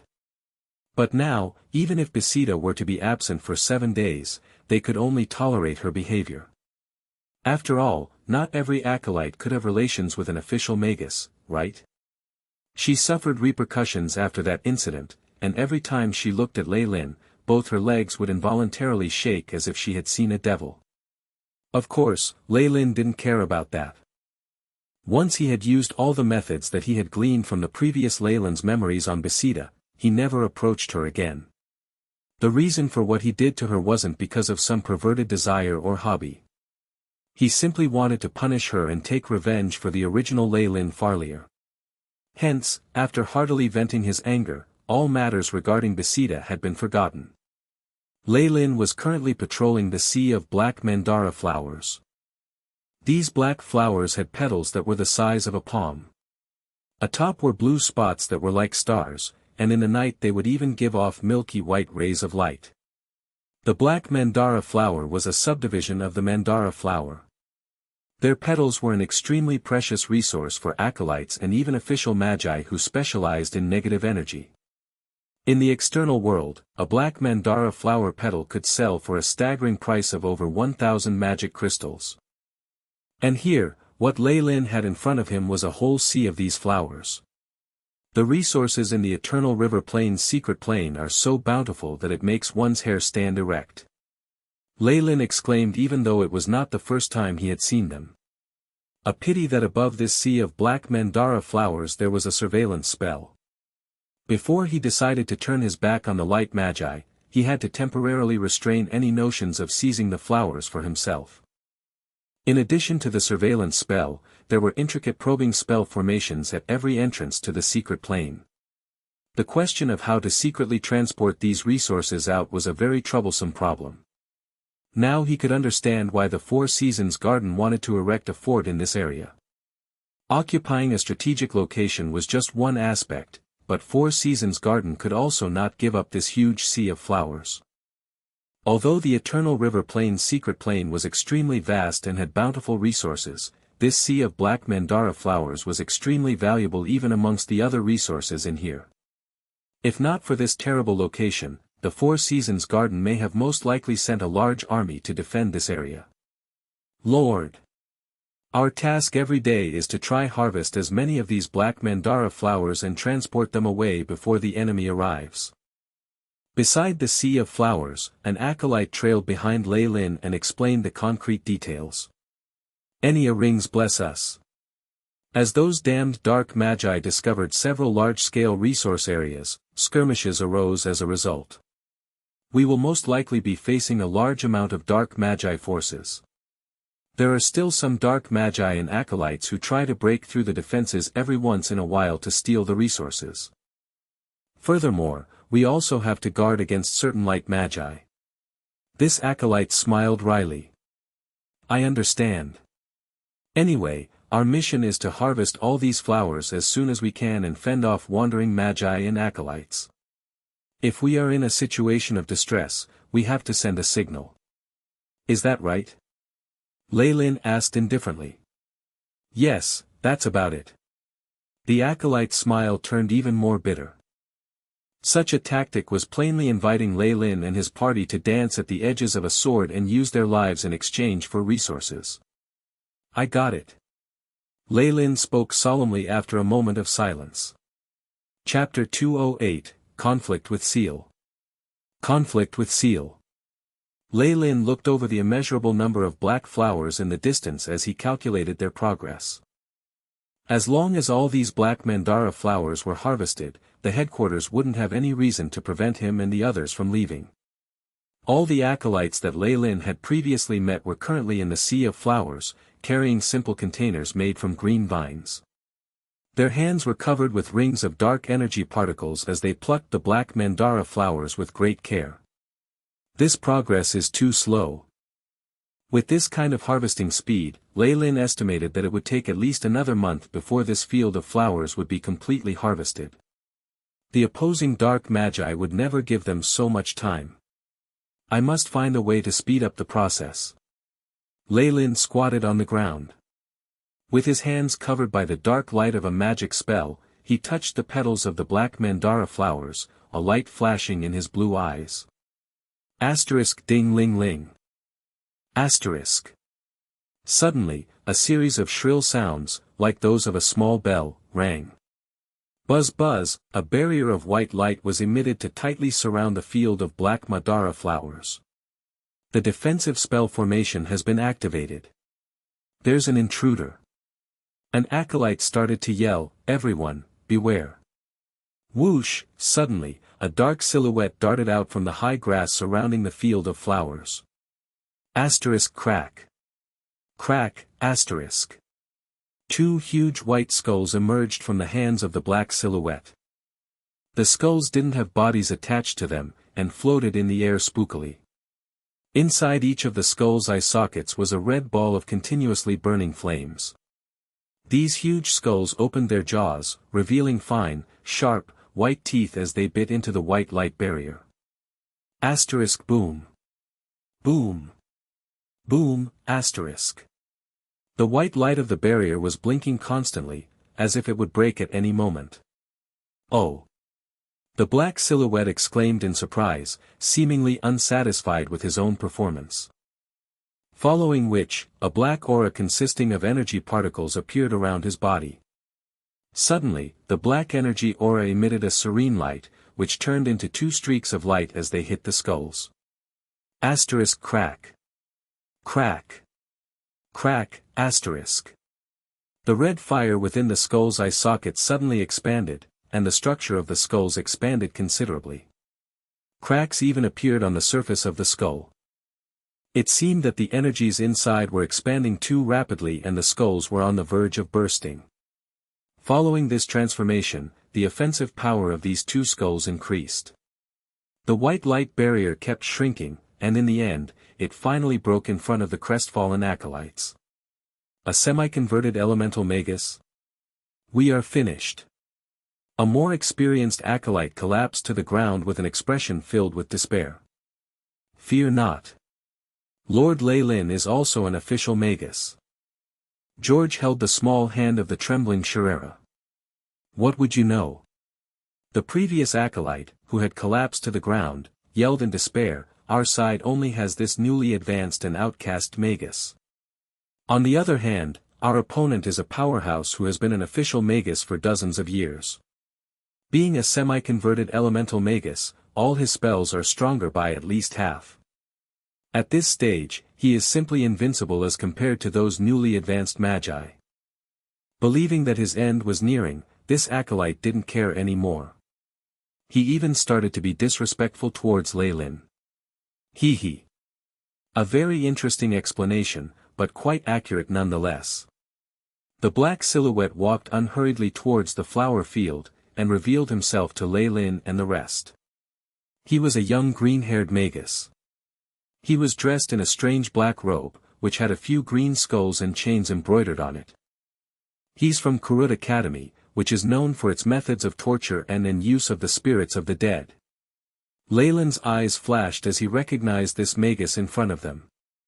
This Kurut Academy was only a tiny faction within the dark magi of the south coast. They produced plenty of lunatics, and mentally unsound people. Even the other dark magi could not stomach their actions, and hence, they only partook in sporadic missions and were often excluded from various operations. The green-haired Magus clasped his hands behind his back and greedily looked over the sea of black mandara flowers. What an enchanting atmosphere! I can detect the taste of darkness, the youth muttered. Following which, he turned and stared at Leilyn with his dark green eyes. Light magi! Kneel before me, the great Lord Seal, and offer to me your souls and devotion. Then I might consider letting you be my slaves. This Magus named Seal had a rather proud demeanor, but Leilyn could understand why. The age of a Magus couldn't be determined just by looking at their physical appearance, but Leilyn could estimate that this Seal was around 50 years old based on the energy waves he was unknowingly releasing. His being able to become a semi-converted elemental Magus at such a young age did indeed give him the rights to be proud, but he had met the wrong opponent. Leilyn smirked, but before he even had the chance to speak, the acolyte that sunk to the ground previously had already hastened towards Seal, kneeling and kissing the ground before Seal. Esteemed Lord Seal, I am willing to serve you. I will become your most loyal slave. It was clear that the actions of this acolyte was a complete surprise to everyone. Next to Leilyn, plenty of acolytes carried expressions of scorn. They clearly didn't know that this acolyte who normally carried himself rather decently would turn into this kind of person at a crucial moment. The other acolytes were able to conceal the internal struggle within them such that it did not show on their faces. Very good. I'll accept you as a servant. Seal revealed a strange smile on his face as he proceeded to extend his left hand and gently wipe the face of the acolyte. Ah! White smoke rose, accompanied by the pained scream of the acolyte. Seal's left hand was like a red-hot iron plate as it left a large black charred mark on the face of the acolyte. While the acolyte was screaming, the Magus looked extremely excited as he slid his fingers over the acolyte's face repeatedly. A little over 10 seconds later, a complete rune mark was burned into the face of the acolyte. The front of the mark resembled a skull, with a chain extending from within. Thank you my lord for this gift. The acolyte struggled to salute once more. Ha! After receiving my mark, you are now my slave forever. Seal laughed, then looked over at Leilyn. What is it? Like Magus, are you scared silly? Not really. Leilyn shook his head. I just think he's a bit pitiful, that's all. Leilyn pointed towards the acolyte who had half his face ruined, his facial muscles still twitching. Why is that? Seal rubbed his fingers as slivers of white gas emerged from his fingers to form the shape of a skull. The elemental particles surrounding his body was faintly discernible as his eyes emitted a dangerous light. Blurg. The acolytes behind Leilyn all fell back, and some of them even doubled over and started to hurl. The radiation from an official Magus, especially when voluntarily released from a powerful Magus with such a high degree of elemental conversion, was something that acolytes found hard to deal with. Will he be alright? George was supporting Sharera as he retreated quite a distance. He then glanced worriedly at Leilyn, who had remained behind. Relax. Lord Leilyn is very powerful. As Sharera recovered, she also started to comfort her lover. Even though she had previously seen Leilyn in action, she couldn't quite understand how powerful he actually was. She only said those things to comfort George. It's just that Leilyn is still newly advanced, I'm afraid that. George held Shira's hand tightly. Judging from how Seal acted had before, one could tell he was probably crazy. If Leilyn lost, then these acolytes would probably end up for the worse. Sharera could only smile bitterly as she secretly prayed for Leilyn. He'll have to pay the price because he swore his loyalty to the wrong person. Leilyn spoke indifferently as if he hadn't even noticed Seal's previous magic display. What? You're planning to? Seal raised his eyebrows. He couldn't understand. From the reports, it was said that this was a newly advanced Magus who was a mere potion master. How dare he ignore him? Seal pointed at Leilyn. It was as if the large skull had received a command and it charged towards Leilyn, simultaneously spewing forth dark green flames. Bang!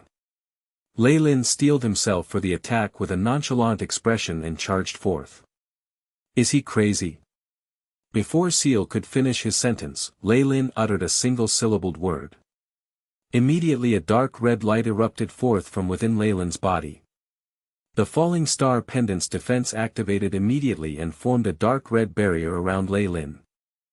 As the light condensed, it turned into something that resembled an illusionary armor. Boom! Dark green flames exploded on Leilyn's body, though no harm was caused. Leilyn advanced, bathed in fire like the incarnation of an ancient fiery war god. He swung his right fist viciously. Bam! The large skull was blown away, leaving a trace of fine bone dust as it spun through the air. Pow! After being sent upside down over a distance, the white skull finally broke apart. Seal was attempting to speak as he pointed towards Leilyn. But it was too late now. Leilyn kept his face blank and charged in front of Seal. He suddenly slashed with his hand, the red light around his hands extending and forming a crimson long sword. Slash! The long sword broke through the air and appeared in front of Seal's chest. Arg! The muscles on Seal's face contorted, and just as the sword was about to pierce his body, numerous green chains emerged from within his body to form chainmail. Chapter 209, Optimized and Easy. Optimized and Easy. The red blade collided with the green chains, causing an intense wave of force. Asterisk crack. Crack, asterisk. The long red blade shattered into pieces, and a part of the chain mail armor on Seal's chest broke off. Several green rings had been chopped in half and fallen to the ground. You're not any normal Magus who has just advanced. Seal retreated, his expression showing his regret. Leilyn was indifferent as he charged at him. Wait. Wait a minute. We can discuss this. I still have many. Arg. Although Seal wanted to say more, Leilyn did not give him the chance to do so. He pursued Seal and struck again, black scales covering his clenched fist and emitting a glossy black luster. The first punch. Seal's chest was caved in, and countless green iron rings were shattered. The second punch. Seal's innate defense spell was utterly destroyed. He retreated with his chest caved in and blood dripping from the corner of his lips. Do you have any last words? Leilyn expressionlessly approached him. And my mentor will seek revenge for me. Seal incessantly said like a broken record. Boring. Leilyn prepared his third attack. Asterisk boom. Asterisk Seal's brain exploded like a watermelon, white and red liquids mixing together and spreading all over the ground. The acolyte who had had his face branded was on the floor, staring blankly at the headless corpse that no longer had any life within it. He didn't even have the presence of mind to wipe off the blood that had splashed on his face. I. George gaped and shook Shira's arm. Was that person really a mighty semi-converted Magus? Are you sure he wasn't an acolyte? Definitely. Just a glare from him could kill us. Shira forced a laugh. Then. What kind of power must Lord Leilyn have to have been able to defeat and even kill him? George watched Leilyn, who was poking around Seal's corpse, with a complicated expression on his face. Lo! Lord! Only then, the acolyte standing at the side came to his senses. Just then, there was an arrogant semi-converted Magus. How did he just die like that at Lord Leilyn's hands? Now, how do we handle the matter of Leihart's desertion? The deserter acolyte sat mindlessly on the floor like a fool as he unconsciously repeated nonsense. The secret imprint that Seal had left on him was extremely eye-catching. There should be an established punishment by the Alliance to punish all deserters, right? Do you actually need me to teach you that? Leilyn shot a glance at the acolyte. Although it was just a glance, the acolyte immediately retreated several steps, and even his calves turned wobbly. No, my lord. This newly turned traitor was tied up by a few others and sent to the fort. The acolytes present all displayed terror and dread on their faces. Leihart's finished, an acolyte murmured. As per the rules and regulations set by the Light Magi Alliance, all acolytes and magi who defected to the enemy's side received the worst punishments. Leihart had betrayed them so blatantly in front of Leilyn and the many acolytes, and he even had a secret imprint from the opposing Magus. This was irrefutable evidence. In this situation, death was the easiest way out. If he had the misfortune to meet a strict judge, at the very least, his spirit would be extracted and tortured for 100 years. His family and mentor would also have to face some calamities. Why are you so distracted? Get to work. Do you want to stay here all day? Leilyn looked over at the stunned acolytes and exclaimed icily. Ah, yes, my lord. Only then did the acolytes respond and continue with their harvesting. Not even George and Shira were spared. If they did not finish harvesting this patch of black mandara flowers, they would not be allowed to return to the Magus base camp.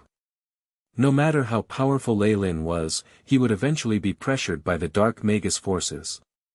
It might not even take that long. If the enemy was less stressed and decided to focus 0.1% or even 0.01% of their attention on this place, they would be doomed. Hence, the acolytes worked diligently, hoping they would complete their mission today and leave this damned place. Restore. At the other end, Leilyn was in the middle of the sea of flowers. He drew the black scepter, muttering a single word. Wine. A ring of whiteness spread from the scepter, and like a thin thread, seeped into the ground. At the same time, from the bottom of the flowers, the white spell formation appeared once again. White threads that looked like spiderwebs surged, restoring the areas that had been destroyed by the dark Magus. Jail Defense Formation, Second Form. Defense against physical attacks, 20 degrees. Resistance against magical attacks. Energy in store, 34.9%. A screen appeared in front of Leilyn's eyes, presenting him with information about the spell formation. With the help of the AI chip, the restoration works were very successful. A few areas that had been damaged were perfectly repaired by the AI chip simulating and Leilyn physically fixing them. But the defensive capabilities of this formation are much too weak. Leilyn stroked his chin, wondering if he should modify this spell formation to increase its defense. As the Magus who stood guard here, Leilyn was able to gain a portion of the black Mandara flowers. The ratio was so miserable that he cared little for it. However, the rate at which the acolytes completed their task was directly related to how soon he would be able to leave. If there were attacks every day, how would the acolytes harvest the petals? Hence, Leilyn's first priority was to ensure the safety of the acolytes so they could finish the task as quick as possible. I should just wait until it's late at night and finish it myself. Leilyn looked at the acolytes who were bending their backs and working like farmers, a gloomy look in his eyes. It wasn't that he didn't trust the acolytes, but he was used to having some trump cards. He could also come up with methods to increase the rate of harvesting.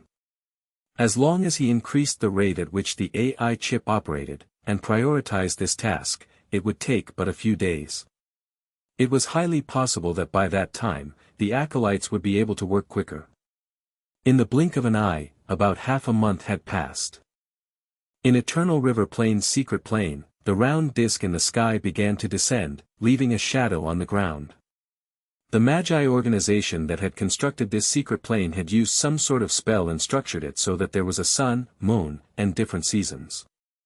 However, based on Leilyn's hypothesis and the AI chip's calculations, the sun and moon inside the plane had a hint of the energy of the original celestial bodies, which those ancient Magi were able to project into the secret plane using an unknown method. Leilyn was in awe of the ancient Magi's methods and boldness.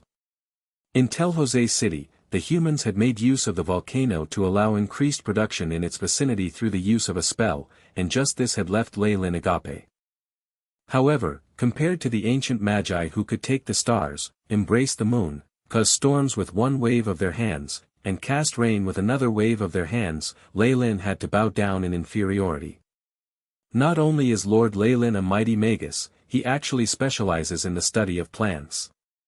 In the Sea of Flowers, two acolytes who were nearest to him were in conversation while their hands were busy.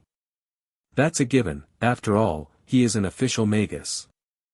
It's not something we acolytes can compare to. The male acolyte who had just spoken had short red hair. At this moment, there was a layer of blue light coating his hands. After rubbing his fingers, several strands of blue thread coiled itself around the black Mandara flowers. Ka-cha, ka-cha. The sound of a flower being cut was heard. Following which, the petals of that black Mandara flower floated down slowly from its stem and was kept safely by the acolyte, who placed it inside a bag. Previously, every petal required a large consumption of magic power and spiritual force to acquire. Even Kral, who was the best amongst us, could only pluck 20 petal pieces in a day. However, ever since Lord Leilyn imparted a new method to us, even I can harvest over 40 petals in a single day. The red-haired acolyte had a look of admiration. With this kind of speed, as long as we endure for a couple more days, we will be able to leave this damned place. The other acolyte who spoke revealed an obvious hint of longing. I don't wish to stay for another day in this place. With so many dark magi and acolytes coming to attack us each day, we would have died over 100 times if not for Lord Leilyn here. Boom! At this moment, the alert from the defense spell formation had sounded. However, these two acolytes seemed to have not heard it at all, as they continued to diligently harvest the petals. Say, who do you think is the unfortunate one today? The red-haired acolyte asked with some schadenfreude. It should be another official Magus. Regular acolytes do not have such large energy wave fluctuations. The other acolyte creased his brows before stooping down again to pluck more petals. Anyways, with Lord Leilyn around, what's there to fear? You're right. The red-haired acolyte nodded his head and began his day's chores. At this moment, within the castle's walls, in a gloomy, moist, and dark underground prison cell devoid of light, Leilyn strode forward, carrying a black-clothed figure on his arms. Crash! The cell gate was opened, and Leilyn tossed the person he carried into the cell without a care. Bang! As flesh and the hard floor made contact, there was a loud thudding noise. The person who was previously unconscious was now awake. Chapter 210, Handover. Handover. You dare imprison me. I swear on my name, Jocelyn Lena, that I definitely won't let you off. This Magus, who was called Jocelyn Lena, donned a black robe. Her hair was curly, and her eyeliner makeup was extremely thick. Dark circles were prominent under her eyes, making it look as if she had not slept in days. She had numerous bizarre silver piercings on her skin, and she also had a few earrings. The general impression that she gave was that she was a non-mainstream teenage girl who had taken a wrong step in life. Jocelyn, yes. Leilyn stood by the door, snapping his fingers. Immediately after, the metal door seemed to have developed a life of its own and automatically closed. Meanwhile, metal chains climbed and locked the cage, and then branded the symbol of a black snake onto the entrance of it. I don't care who you are. As you are a dark Magus attacking us to pilfer the Four Seasons Garden's resources, I hereby arrest you on the account of attempted robbery. Someone will take you away soon. Once you are at the Light Magi's headquarters, I imagine you'll have to start thinking of ways to escape your fate of being burned at the stake. Leilyn said expressionlessly, and then commanded a nearby acolyte, I've temporarily suppressed their abilities, so watch them well till the defense squad takes over. Yes, my lord. The acolyte bowed deeply. In these past few days, Leilyn had given a little demonstration of his power, and that had been enough to instill fear into these acolytes. All the dark magi who had come to provoke them were easily taken care of by Leilyn within a few rounds, whether they were acolytes or official magi. Just the number of magi taken captive was enough to fill the fort's jail to the seams. Leilyn had no choice but to notify the defense squad. They worked out a schedule where they would take the prisoners away every few days. This power isn't something that an ordinary Magus could even hope for. This Lord Leilyn must be some amazing, important person, the acolyte roared madly in his heart as he lowered his head. Leilyn cared little about this acolyte's mental activities, and he cared even less about the female prisoner Magus, who was cursing hysterically. He shook his head and left the underground dungeon. Just wait. My uncle absolutely won't let you off. From within the dungeon, Jocelyn was hatefully saying, my uncle became a semi-converted Magus 20 years ago, and entered the secret plane with me. The moment he finds out what happened to me, he'll definitely come save me. When that happens, I'll... That's enough, Jocelyn. Can you be quiet? A helpless voice that held a hint of bitterness sounded from the opposite jail cell. A curly-haired middle-aged man appeared from the shadows and awkwardly greeted Jocelyn. Uncle Luge, why are you here? Jocelyn covered her mouth, completely stunned. I was actually captured and brought here 3 days ago, the curly-haired man called Luge forced a smile. The Magus guard in charge of this fortress, Leilyn, seems to have reached the peak of a rank 1 Magus. I felt the terrifying undulations that could only belong to magi who have reached the top. Jocelyn was stunned. The sole person she was counting on had long since been captured, and thinking back to how she had been cursing incessantly, she had looked as foolish as a clown. These are the black Mandara flowers petals that we gathered today. They have had spells cast on them to ensure their freshness for at least 15 days. Leilyn pointed at a pile of materials that had been piled neatly to the side, and then at a few magi who were in black robes and had their hands and legs cuffed. These are the dark magi caught recently. Take them away as well. Yes, my lord. The one taking the petals and dark magi for Leilyn was also an official Magus who was followed by a few team members of the same rank. In front of Leilyn, however, he could not help but lower his body and spoke with honorifics. In the Magus world, whether one was a light or dark Magus, the basic principle was that power was everything. The team leader was only a semi-converted Magus, and Leilyn had passed several dark magi of that strength to him.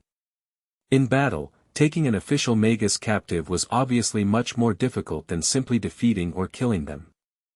Hence, after being made aware of Leilyn's abilities, the team leader was unable to treat Leilyn condescendingly and looked like he was meeting his boss every time he came. 3 are official magi, of which 1 is female, and 13 are acolytes. This female Magus was naturally Jocelyn, whose complexion was deadly pale as if she had been dealt a serious blow and did not dare to provoke Leilyn. The team leader quickly recorded this information down and signed his name on a form. Afterwards, he couldn't help but greeting him using Magus etiquette. Lord Leilyn. Your accomplishments in the field have far surpassed mine. Once we return to the main headquarters, your rewards and contribution points will be given to you all at once. As it was basically a war in the secret plane, the prisoners that Leilyn had taken captive could be turned into merit points. Not only could merit points be used to exchange for special items that could only be found within the Eternal River Plain secret plane from the large light magi organizations, it could also be used to obtain unique items from other academies. This included advanced knowledge, improved spell formations, precious potions, and the like. All right. Leilyn nodded. Based on his estimations, if the merit points he had gained could be converted into magic crystals, he would have leased several million. This meant that soon, he could leave this place behind. As a better method for harvesting had been provided, about half of the black Mandara flowers had been picked, and only a relatively small amount was left. At the rate they were working at, the black Mandara flowers would be completely harvested in less than 4 days. And at that time, Leilyn and the others would be able to leave this damned place. Every time he saw the defense squad coming in fully armed, Leilyn was filled with annoyance. As the goods that were to be transported were of extreme importance, the means of transportation provided to the transportation team was the toucan. This type of bird had a large body, and when matured, could grow up to 10 meters tall. Its beak drooped downwards, forming a large space that was basically a room that could store many items and even humans. The team leader split up his team evenly and directed them into the beaks of 3 toucans, leaving the best spot for himself. On top of the box full of black Mandara flower petals, he began to rest. At the thought that he was sleeping on top of several million magic crystals, his heart began to burn involuntarily. If not for the almost abnormal strictness that the Light Magi Alliance had at the entrance checks, and the fact that it was impossible to smuggle things out, even he might have harbored some terrible thoughts. It was warm in the toucan's beak, and even when it was flying high in the sky, not a current of air came through. It was very comfortable, and as the team leader shut his eyes, he began to fall asleep. Crash. All of a sudden, the surroundings rocked and several boxes were overturned and fell to the ground. What's happening? He exclaimed in shock. Immediately after, a secret imprint by his ear brightened. Leader, it's an enemy attack. It's the Dark Magi. The voice of his subordinate traveled from the imprint, and he sounded fearful. Those wretched things. He cursed, and shouted through his secret imprint, prepare for landing, all members, get ready for war. Asterisk boom. Asterisk. Before he had finished speaking, an intense explosion sounded, followed by squawks of pain from the toucan he was riding in. Flames swept through in a horizontal line, burning through the toucan's tough beak and revealing the blue sky. Whoosh! Large amounts of cold wind flowed in, and the boxes filled with black mandara flower petals were strewn across the floor. Despicable! Land quickly! The team leader hurriedly yelled. If he lost these resources, all the blame would be placed on him. How could he not be anxious? The toucan was calling weakly. Finally, as if the flying toucan could no longer take on any more attacks, its entire body lost balance and fell from the sky like a rock. Rumble. The toucan's huge body smashed into some shrubbery and left a deep indent on the ground. Various little animals revealed themselves and quickly escaped in the opposite direction. Pa! Pooey! Pooey! Covered in dirt and grime, the team leader emerged from the toucan's beak and attempted to spit out the grass and leaves in his mouth. I swear I will learn a flight spell when I go back this time. The leader vowed vehemently. It honestly felt terrible to be hurtled through the air. Unfortunately, you won't be getting the chance to do that. An ominous voice sounded, and several people in dark Magus attire with green light shining in their eyes surrounded him. Oh my! It seems I'm quite popular, eh? Looking at this scene, the team leader looked to be extremely dumbfounded, and just stared blankly at the opposing the dark magi. Woofter magic arrows. A shrewd light flashed in the leader's eyes, and his clothes exploded, countless fine needles flying towards the surrounding magi. Go! He howled, and streams of lights and shadows flashed, rushing out in all directions to break out of the circle of people around him. At this moment, he could clearly the state around him. The toucans, which served as a mode of transportation, had all been brought down, and were being surrounded by numerous dark magi. Chapter 211, To Return. To return. In this situation, even though he was the leader of the defense squad, he had no other options but to flee. Whoosh! A figure moved extremely quickly, with energy waves fluctuating about him. The surrounding dark magi had been stunned while he used a spell to launch himself away, and the leader took this opportunity to dash out of the circle, flickering every now and then. At the very last second while he was attempting to escape, all he saw was his squad members being torn to pieces by colorful bursts of dark magic. Beta, Gogu. I'll definitely avenge you. Gritting his teeth, a spell formation began to flicker, as if he was about to activate some spell. Asterisk pang. Asterisk. Suddenly, black hands extended from the shadows and grabbed his ankle. Thinking of running? A mass of green fog rapidly drew close, and he could vaguely see a huge figure. The large figure raised his right arm, grabbing towards the team leader's head. Damn it! I don't care anymore. The leader's face turned red, and a necklace around his neck exploded, sending out immense magic undulations that formed the knight's lance technique, which thrusted towards that huge figure. Asterisk TSSSS. Asterisk the dragon lance actually produced sound as it streaked across the sky, and even sparks were generated on it. Ka-cha. The dragon lance collided with the giant's large hands. Under the disbelieving eyes of this team leader, the spell that he had spent a huge sum on to protect his life was slowly torn apart in the grip of those large hands. The large hands didn't stop moving, and they grabbed a hold of the leader's head. Ah! He screamed, a translucent crystal helm appearing on his head. Crack! The hands cracked the helm easily, and his skull was subsequently crushed, producing the ear-piercing sounds of breaking bones. Thud! The now headless corpse fell to the ground, blood gushing out from its neck. Within 10 seconds, the floor was dyed red. Have they been rescued? The giant surrounded by fog asked. Reporting to my lord. They have all been rescued. 3 official magi, and 13 acolytes. Not one more or less. A dark Magus respectfully gave an account to the giant. At the same time, beside the two other dead toucan bodies, several magi who had been captured by Leilyn were rescued from their confinement. Listen up. I don't care who you used to be, but based on the Dark Magi's rules and regulations, you are now our prisoners. Now, you have two options. One is to pay a ransom, and the other is to service us for 30 years for free. After 30 years, we will let you go. A dark Magus announced loudly in front of these prisoners. Jocelyn and her uncle's faces turned ashen. For dark magi like them, rather than being saved by these people, it was much better to be sent to the light magi. After all, the light magi were more trustworthy and easier to talk to. The moment they fell into the hands of other dark magi organizations, it became impossible to tell what their fates were going to be. However, their shackles had not been undone, and while they had their magic and spiritual force, they were unable to activate and use it. They were akin to regular people and were unable to resist.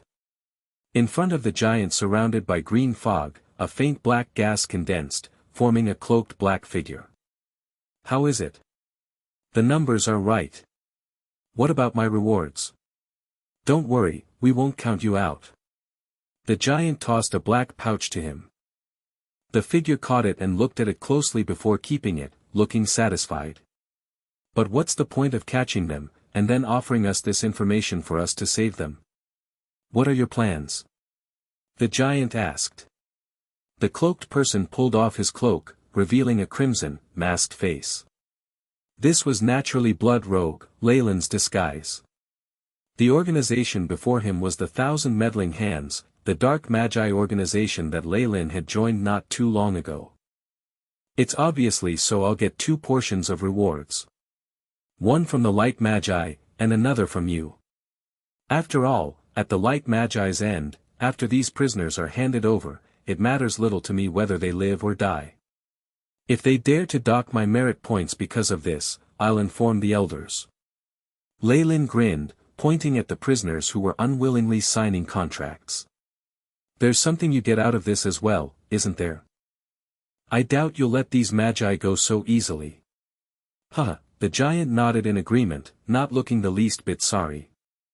Though we're all dark magi, they're from small organizations or are wandering magi.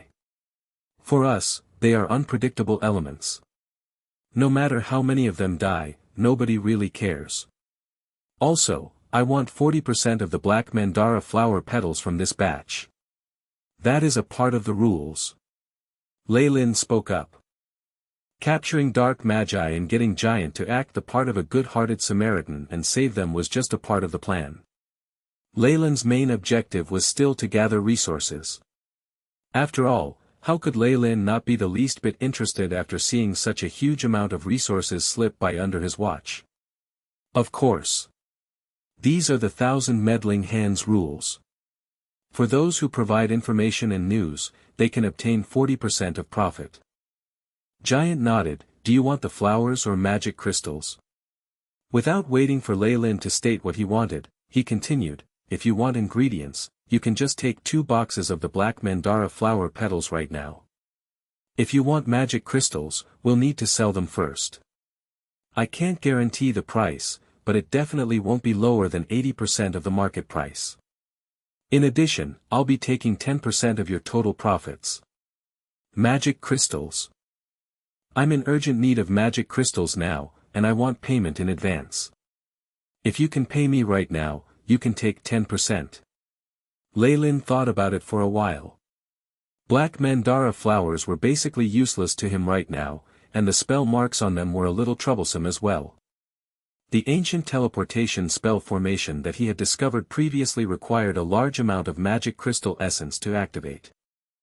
Hence, he desperately needed magic crystals, and he needed a lot of them to be of high quality. Oh. Giant looked Leilyn up and down, seeming to be surprised. It looks like you're pretty hard up now. Don't worry, I'll pay you in advance. All the resources were here and Giant wasn't at a disadvantage, so he appeared to be very generous. Giant passed a thick stack of magic crystal cards over to Leilyn. The amount is right. Leilyn counted and then told Giant. I will be leaving this place in approximately 4 days, but there might be some resistance. Hence, I'll need your help. No problem. Giant chuckled. I'll command the nearby Hellcliff army to look like they are going to attack. The people we have in the Light Magi Alliance will also help you. Leilyn nodded slightly. Actually, right after finding out he had been assigned to an area that was thoroughly surrounded by dark magi, Leilyn had quickly contacted Giant. With the influence of his connections with Giant, the opposing dark magi slowed their attacks. Hence, those Leilyn dealt with were mainly wandering dark magi and acolytes. At most, there were some small organizations, but the real large powers did not appear at all. After all, with Leilyn guarding this area for over half a month and multiple dark magi suddenly disappearing, would it not have attracted the attention of the larger dark magi organizations? Yeah. With the merit points you accumulated here, you're sure to be promoted to a better and higher ranking position. At that time, don't forget our agreement. Giant waved, and numerous dark magi placed all the materials on a huge ground lizard and rapidly left the place. At the same time, the green fog around Giant became increasingly dense. I understand. Leilyn guaranteed. Leilyn was mentally prepared. Since he had received benefits from the dark magi, he naturally had to pay them back. You'll always be a dark magus. I hope you won't forget that. Giant's voice became softer and softer, and the green fog dispersed, leaving behind Leilyn, who was in deep thought. Magus Leilyn, here is your order of transfer. Due to your exemplary performance in Zone 13, the Alliance has given you a reward. You will be transferred to the Alliance's headquarters. A magus in black uniform respectfully spoke to Leilyn. Though he was an official magus, he did not dare put on airs. This was no joke. Leilyn was someone who could easily take care of a semi-converted elemental magus. Would he dare offend such a person while he was just a newly advanced magus? Sure. Wait a bit, we'll go after I pack up. Leilyn smiled gently. Take your time. I'm not in a hurry. The magus quickly waved his arms. Leilyn nodded and called for number 2 and number 3, who had always stayed indoors and seldom went out, and had been hiding their power. They were to pack up the bedroom and convene the acolytes in the fortress to complete the last ceremony. I'm leaving. Before he left, Leilyn turned around and gazed at the fort. The surrounding black mandara flowers had been completely harvested, leaving behind a bare field. This was an area that was surrounded by dark magi on 3 sides. If anything happened, this was the first place to be attacked. Now, I can only hope that the scroll and potions I left behind for George will be able to save his life. If he wanted to transfer George and Sheila out of this place, he would need to work from headquarters. Leilyn already had made his plans. If it was not troublesome, he would help out, especially since they were good friends. If he could do anything to help, he would. However, he now had to return to the headquarters before he could do anything of that nature. Chapter 212, Merit Points. Merit Points. As for that girl Besida, Leilyn had long since thrown her to the back of his mind. Although she had plotted against him before, she had already been punished for what she had done.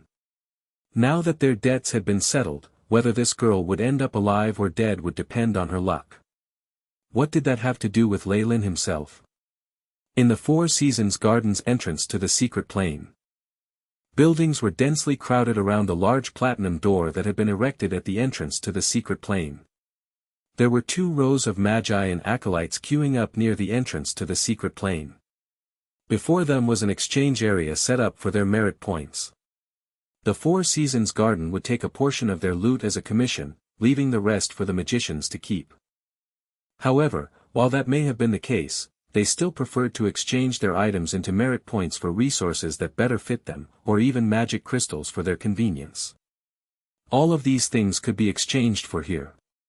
Hence, Leilyn estimated that excluding the loot that was secretly kept by the magicians, 50 to 60% of the resources from the secret plane were acquired by the Four Seasons Garden. *1.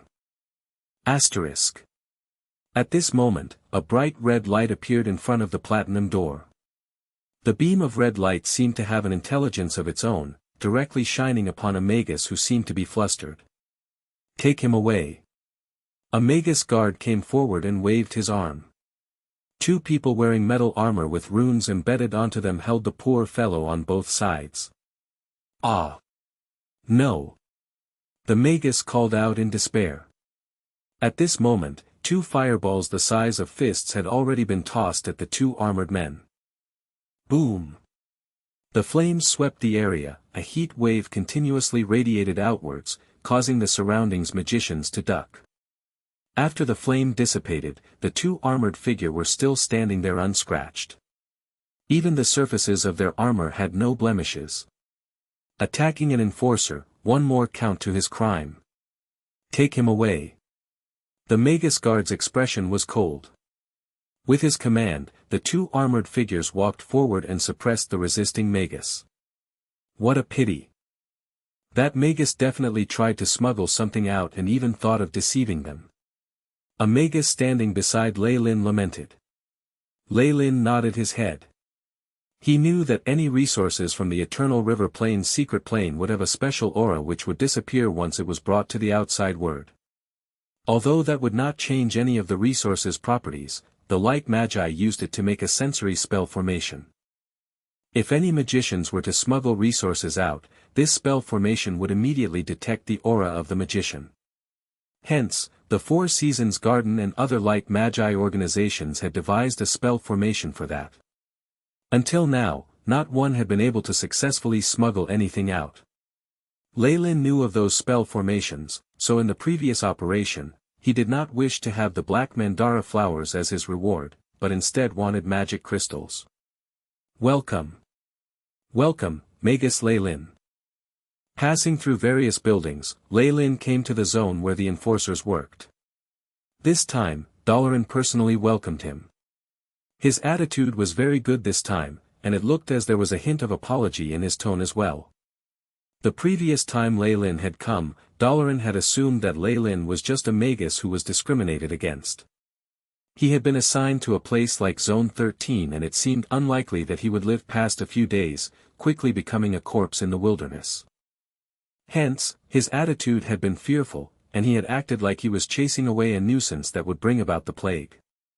Now, with Leilyn's various achievements in battle, he could not hold himself back. Goodness! Even he was just a little stronger than a semi-converted elemental Magus. Leilyn, however, had defeated almost a dozen magi of this strength in half a month. Recently, Leilyn had been transferred to the headquarters at the entrance. Based on the order, it seemed he was being put in an important position. In the transfer of personnel, there were higher-ups in the Four Seasons Garden who spoke highly of him. This meant that Leilyn wasn't alone and had a backing. A very powerful backing. Leilyn was now very regretful of his actions in the past and decided to welcome Leilyn personally, hoping to improve relations with him. Vice Team Leader Leilyn. Long time no see. Leilyn nodded slightly. He was already an adult and appeared to be very enthusiastic, making Leilyn feel comfortable. Though he was aware this was just an act, Leilyn was still surprised. Magi were usually very antisocial people. In general, other than staying in laboratories to do research and occasionally teaching acolytes, they did not partake in activities to make connections. Hence, magi were very stiff in this sort of situation. Those like Leilyn who were young, powerful, and socially competent were like a different species altogether. Leilyn exclaimed that he was abnormal in his heart, feeling it would be very difficult to deal with him. To send magi like him away, the price was something incomparable to regular magi. He had been too harsh previously, and Leilyn was extremely unwilling to incur the wrath of a Magus who had a bright future ahead of himself. These thoughts flashed in his head, but Leilyn's face was unchanging, a smile stretching across his face. Magus Leilyn. Your merit points, this time, are extremely high. I have brought it personally to you. Leilyn handed over a metal-like item to him. Leilyn reached for it. The metal felt rather heavy given its size, which meant that it had been made of some kind of alloy with a high density. In addition, the metal was ice cold to the touch. At the front side of the metal was the Four Seasons Gardens insignia, and at the back, it was a small screen. On the screen, there was a record which read, Leilyn Farlier. Merit points, 563. Status, locked.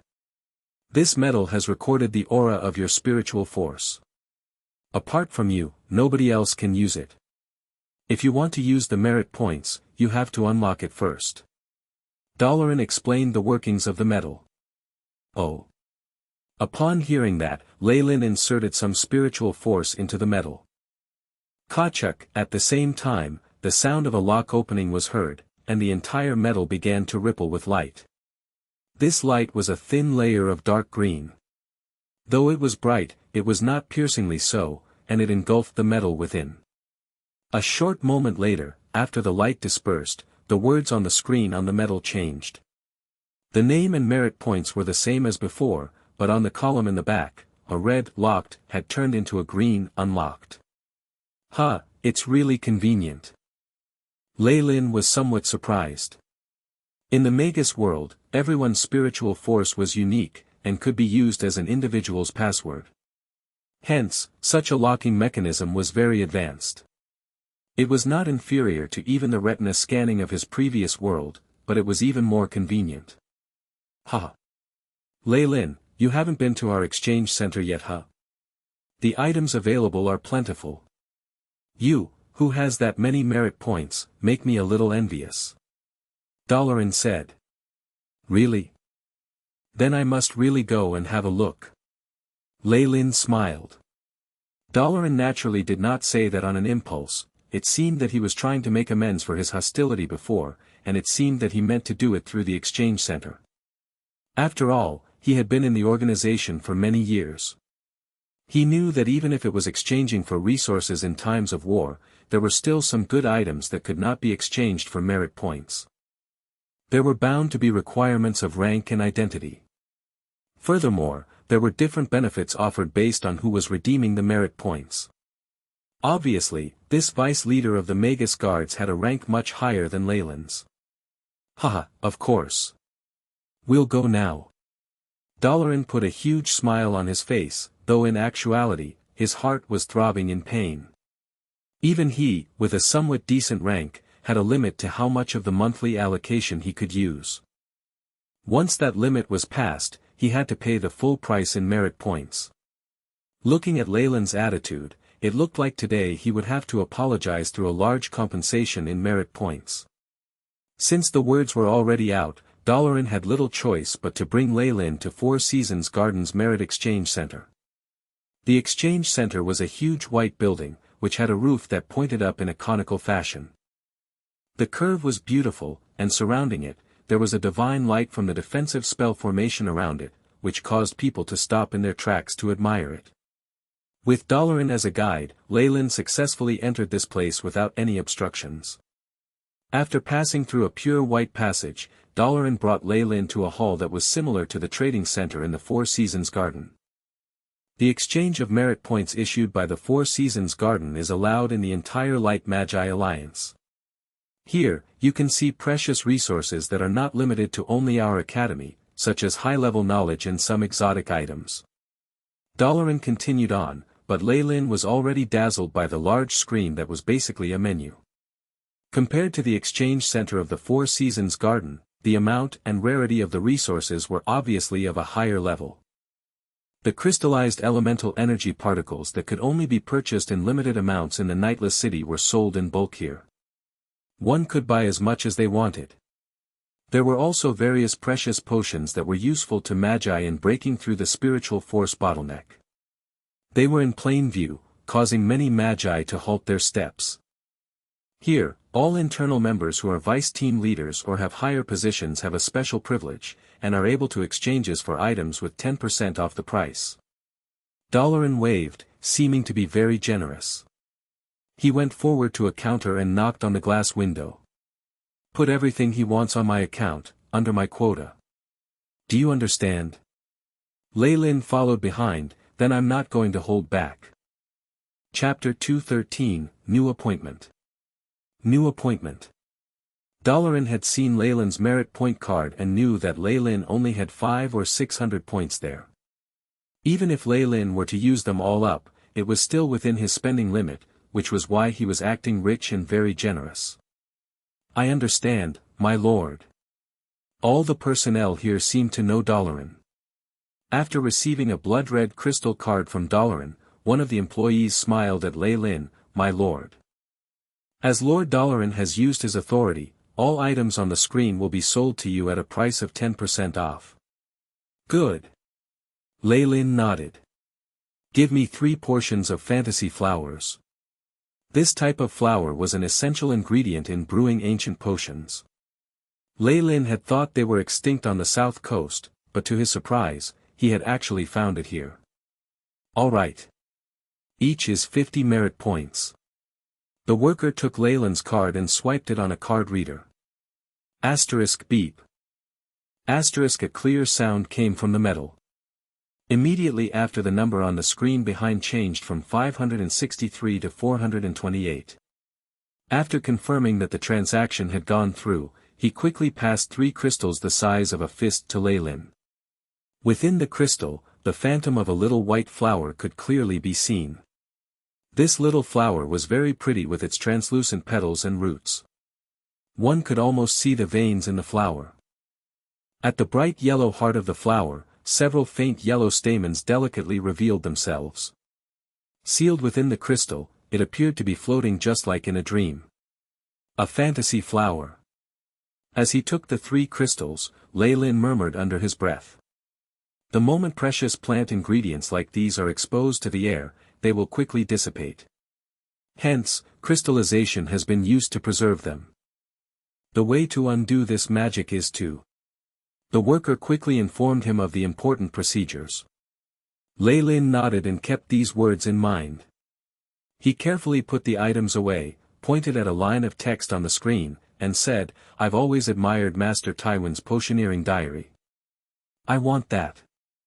Leilyn's gaze followed Leilyn's finger and fell upon the little words on the monitor. Condition of Master Tywin's potioneering diary, half of it is lost. Fixed price of exchange, 100 merit points. His face stiffened. From the looks of it, Leilyn was going to use up all his merit points in one go. However, he had come here with the mentality of sacrificing his wealth to avoid a calamity. Since he hadn't really used many of his quota this month, even if Leilyn used up all of his own points, he would still be able to afford it. At the most, he would be hard-pressed for merit points this month, so he did not oppose Leilyn. Another 90 merit points were spent, and a diary with a black cover, which was not in the best condition, was passed to Leilyn.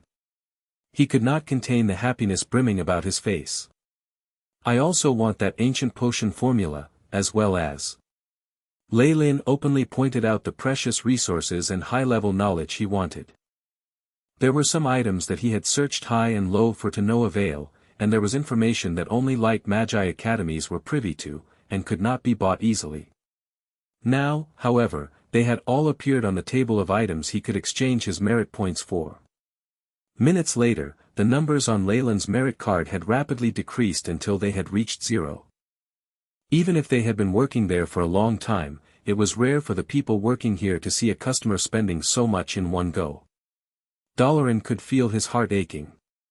Leilyn had pretty much used up his spending limit for that month, but at this point, he just gave a sigh of relief.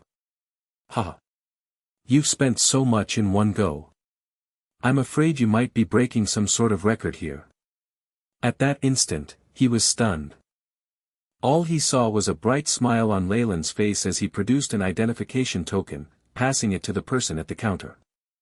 Based on the rules I saw, if I don't have any more merit points, I can use contribution points from the Four Seasons Garden to exchange for items at a ratio of 2 to 1, right? At that moment, Leilyn could feel that Leilyn's smile was akin to that of a devil's smirk, and he felt that he had fallen into a bottomless abyss. Moments later, Leilyn emerged from the exchange center with a look of satisfaction on his face. Leilyn, on the other hand, had an icy expression and bade farewell as quickly as possible.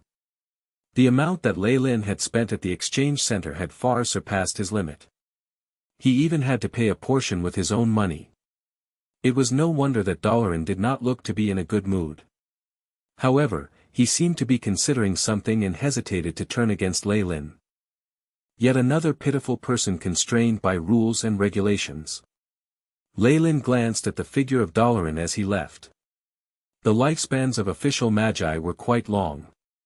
Hence, they were quite tolerant of those at the same level of power as them, and could coexist harmoniously. Leilyn and Leilyn were in the same organization, so it was inevitable that they would meet every day. He had done Leilyn wrong when he had first met him, so even though Leilyn might have done a little too much, Leilyn still tolerated it. However, in this situation, Leilyn had, from the victimizer, become the victim. If any conflicts happened with Leilyn in the future, the public opinion would be biased against him. If Leilyn planned to continue in the light magi camp, it would be unwise for him to abandon his reputation and lose his cool over such a small matter. However, Leilyn wasn't just a light magus. The covert mission he had been given by the 1,000 meddling hands had placed Leilyn on the opposite side of the entire light magi faction. What was worse was that Leilyn was unable to decline the demands of the dark magi organization, in which there was actually a powerful rank 2 magus. He was linked to the entire dark magi faction in every way possible. Hence, Leilyn estimated that even if he were able to free himself from the mission, it would be impossible for him to stay in the Four Seasons garden. There was a large possibility that when he met with Leilyn in the future, they would be enemies. If Leilyn didn't take advantage of him now, he would just be an idiot. As for Leilyn's position as the vice team leader of the defense squad, Leilyn lamented upon it for a while and then placed it at the back of his mind. He went to the heavily guarded center structure built by the Four Seasons garden in the Eternal River Plain's secret plane. He waited to be granted entrance and receive a new mission. In an office that had furniture shaped from plants, Leilyn once again saw Reynald, the head of the Four Seasons garden.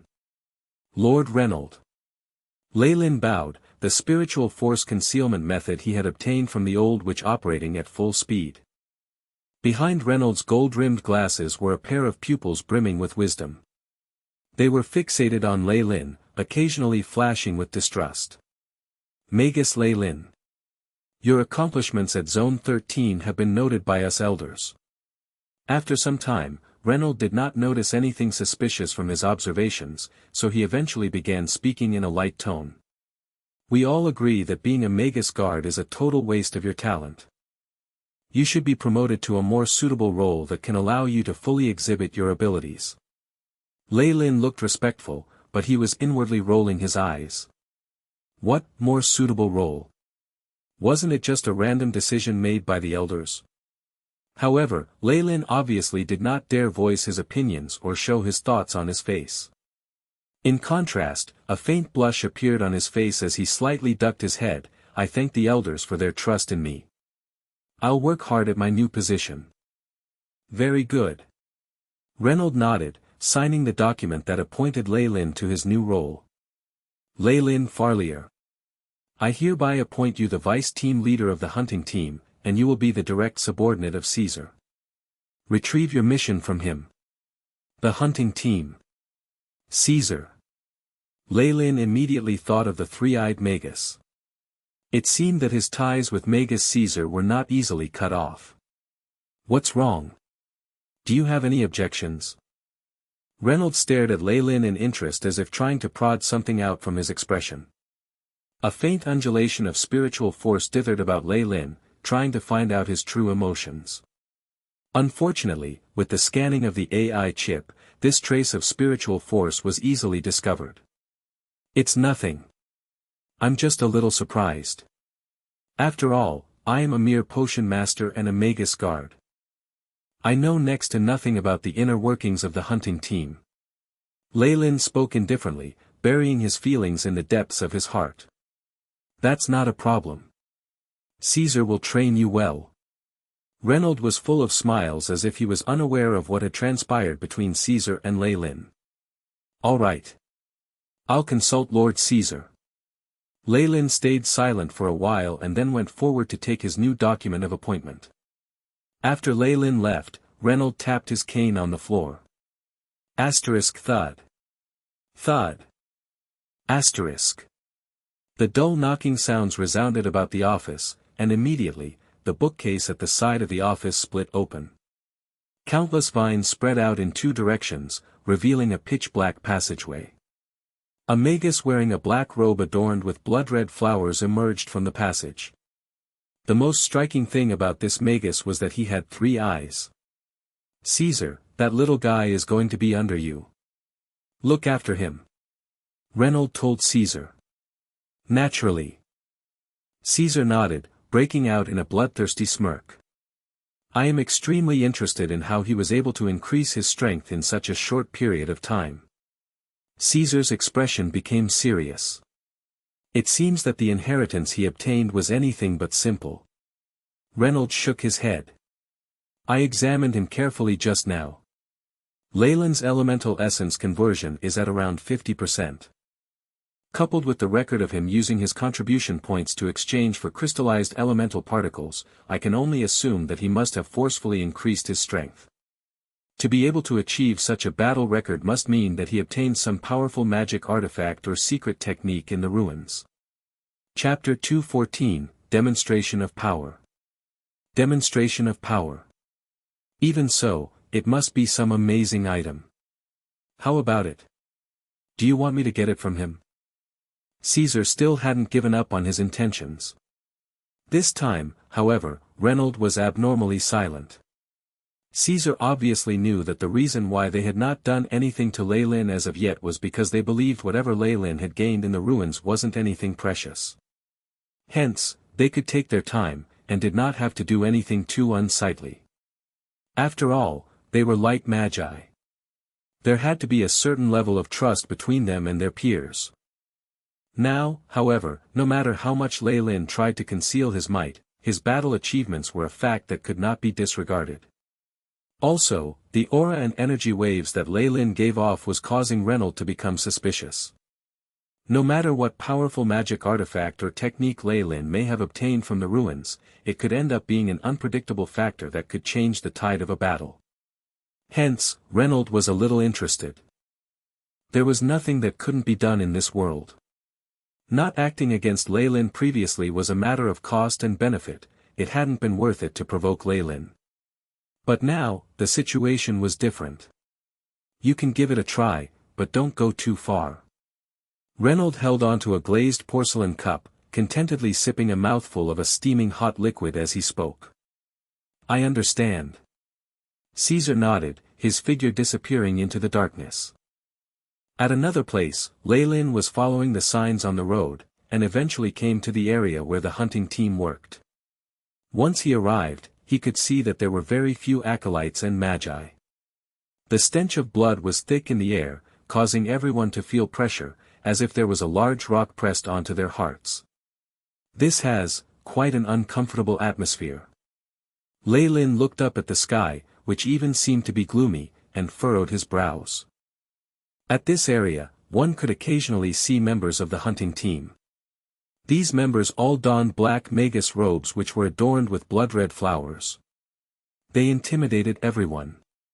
Leilyn could also smell the thick scent of blood, and even the smell of humans. It was evident that the dark magi from before had been taken in by the hunting team. However, this building is really quite large. The main thing is, how would I know where Caesar is? Leilyn held on to his document of appointment, and thought it over for a moment as he raised his eyebrows. He randomly picked a few magi from the hunting team and blocked their path. "What do you want?" One of the magi who he'd stopped was burly, and had a thick scar slashed across his forehead and middle of his face that made him look as if it had been split into half. With such a terrible wound, his already fiendish face was made to look even more horrifying. He was currently shooting out death glares at Leilyn, elemental particle waves fluctuating around him. Very cautious of him. Also, he doesn't seem to be holding back at all. Leilyn commented inwardly. Shortly after, he put on a bright, gentle smile. "I'm a Magus that is new to the hunting team. May I know where Caesar?" Whenever we have someone new, it's customary for team leader Caesar to bring them in himself. "You're a spy." To Leilyn's shock, just a word from him had caused the Magus to shout. Leilyn was alarmed. Immediately after, the surrounding magi of the hunting team halted, ready to watch a good show. He instantly understood the situation. Making things difficult for the new guy. What a repulsive practice. The scarred Magus roared, and immediately, 2 long metal blades appeared in his hands. Each blade was around 2 meters long, with the sheen enough to strike fear into the hearts of some. "Storm!" The Magus roared a syllable, and in a split second, the blade in his left hand began to emit a fierce, fiery red, while on the right blade, threads of white mist converged to form a blade of ice. The scorching heat on the left and the icy coldness on the right mixed together, forming a red and blue metal tornado that swept towards Leilyn. Metal elemental magic, a tornado formed from sharp blades, which has been upgraded by incorporating fire and ice elemental runes. With the bonus from his elemental essence conversion, the power of this attack is at least 35 degrees. A light flashed in Leilyn's eyes, and he instantly estimated the origin and power of this spell.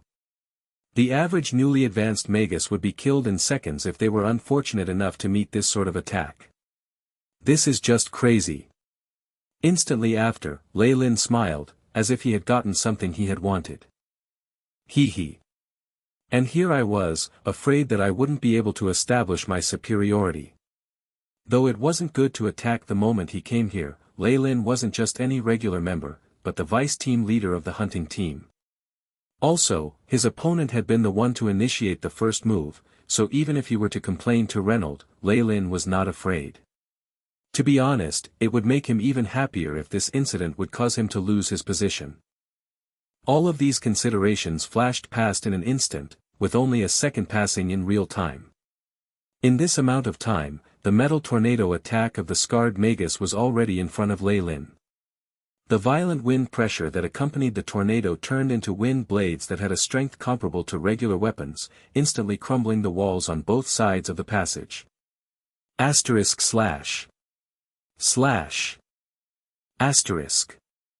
The wind blades that seemed to have materialized out of nowhere sliced against Leilyn's body, but they were repelled by a layer of illusory, crimson armor. Not a bad attack, but unfortunately, you're dealing with me. Leilyn looked calm, enthusiastically evaluating his opponent's attack. With a black flash of light, instead of retreating, Leilyn advanced and rushed forwards into metal tornado formed from flames and ice. Is he a lunatic? Not only the surrounding magi, but also the scarred Magus had this thought. What they saw next was the most unforgettable sight in their life. *Bang. Bang. Bang, *. When the huge metal blades that had the added danger of the flames and ice struck Leilyn's body, immense noises resounded. Leilyn looked indifferent, wandering around through the metal tornado as if he were strolling around his garden. The defense from the fallen star pendant and Leilyn's own support spells rendered this level of attack useless. Leilyn's figure appeared as a black shadow as he entered the tornado, extending a pale, delicate finger and tapping gently. Poof! Like a balloon that had been punctured, the excessive might of the metal tornado broke down, and bits of blue ice and red embers flew all over the place, eventually disappearing in midair. Scarface gaped, unable to utter a word. This ice-fire metal tornado was his ultimate attack. With this one method, he had killed off countless official magi, but now, this Magus had been able to move freely in the area of the metal tornado and even disable his most powerful attack with a gentle tap. This had Scarface stunned, causing him to think that he was dreaming. If Leilyn had wanted to do everything himself, he would have used his powerful magic to go head-on against that metal tornado. Although he would have been able to destroy the tornado in the end, the consumption would be immense, though the scene would be extravagant. Hence, Leilyn had chosen not to go through with that method, and instead, used the AI chip to calculate the weak point of the spell. He then made use of his powerful defense and took care of the spell by heading into the area the spell affected. This method was only viable when dealing with magi weaker than Leilyn. If the opponent's spell was too powerful, Leilyn wouldn't want to risk entering the area of the magic like this. Now, having used this method, he found that it might have been a little too effective. Leilyn looked at the dazed Magi and gave a gentle smile, his figure flashing as he came to the front of the scarred Magus. "You." Scarface raised his right hand, black fur extending from the palm of his hand and forming a red-eyed lion's head. The lion head opened its mouth, preparing to shoot out some kind of energy attack. Ka-cha! Leilyn struck quickly, like lightning, and before Scarface could react, a large hand made from shadows grabbed through his innate defensive spell and touched his right hand. With the piercing sound of bones being crushed, the lion head on Scarface's right hand crumbled. His right hand was also bent in an awkward angle by the black hand. The scarred Magus showed a hint of pain on his face, but that quickly changed to a fierce expression, as if he wanted to do everything he could to kill Leilyn. Scarface's remaining hand dipped into his bag and seemed to be touching some item. "Oh. You still want to resist?" Leilyn furrowed his brows, and in front of him, a black shadow blade emerged and slashed at the Magus' left arm. Thud. The black blade noiselessly streaked across, and the Magus' left arm fell. Seconds later, fresh blood gushed out like a fountain. Ah! Scarface's facial muscles contorted, making him look even more sinister and terrifying. In the eyes of Leilyn, however, he just seemed like a clown. Leilyn grabbed forward, black threads at the tips of his 5 fingers. These threads seemed to have their own intelligence, latching onto Scarface and pushing him to the ground, and then entering his nostrils, ears, mouth and other facial orifices. Like a duck that had been clutched by the neck, the Magus' expression changed to that of resignation, and the violent undulations surrounding him immediately dissipated. "You." Scarface seemed like he had something to say, but Leilyn didn't give him any chance to speak. Unsympathetically, he raised his foot, clad with a leather boot, and stomped down on Scarface's chest. Thud. Scarface's chest sunk in, and his face turned deep red and then purple as he spat out a mouthful of blood. Leilyn stopped looking at him, and glanced at the surrounding Magi of the hunting team. After defeating Scarface, the Magi from the hunting team that were present seemed to have achieved a mutual understanding, and encircled him. "What's this? Are you all going to attack me?" Chapter 215, The Hunting Team's Vice Team Leader. The hunting team's vice team leader. Leilyn stepped on the motionless, scarred Magus with his right foot, and coldly glanced at the other Magi present in the surroundings. An ice-cold killing intent suddenly descended upon this location, shrouding it entirely. All of the present magicians all felt their backs turning cold, as if some ancient beast had turned its cold eyes to stare at them. "I am the hunting team's newly elected vice team leader, Leilyn Farlier. This chap disrespected me just moments before, so I punished him a bit. Does anyone have any objections?" Leilyn swept a glance over them all and coldly asked. To strike at a Magus was within his authority, but if he set about to bully him some more, it would be considered excessive. Moreover, there were at least a dozen Magi from the hunting team present here, and they were all seasoned warriors. If Leilyn wanted to dispatch of all of them, it would be troublesome. After hearing Leilyn's words, all the Magi there looked at each other in dismay. A Magus who seemed to have some status asked, "Since you are new here, would you be so kind as to release Wally?" "No." Leilyn shook his head. "This Magus dared to offend me, the vice team leader of the hunting team. Before he gets the punishment he deserves, I retain the authority to handle this matter myself." Apparently, he is still not planning on stopping. When all the present Magi heard Leilyn's statement, they all simultaneously felt a chill in their hearts. This Magus Leilyn was clearly a ruthless person. They were all in a deadlock. Fortunately, a voice was heard from afar minutes later, solving their dilemma. "Magus Leilyn. What do you think you're doing?" A crimson fog condensed and transformed into an illusory image. "Team leader Caesar." The rest of the Magi in the hunting team bowed respectfully.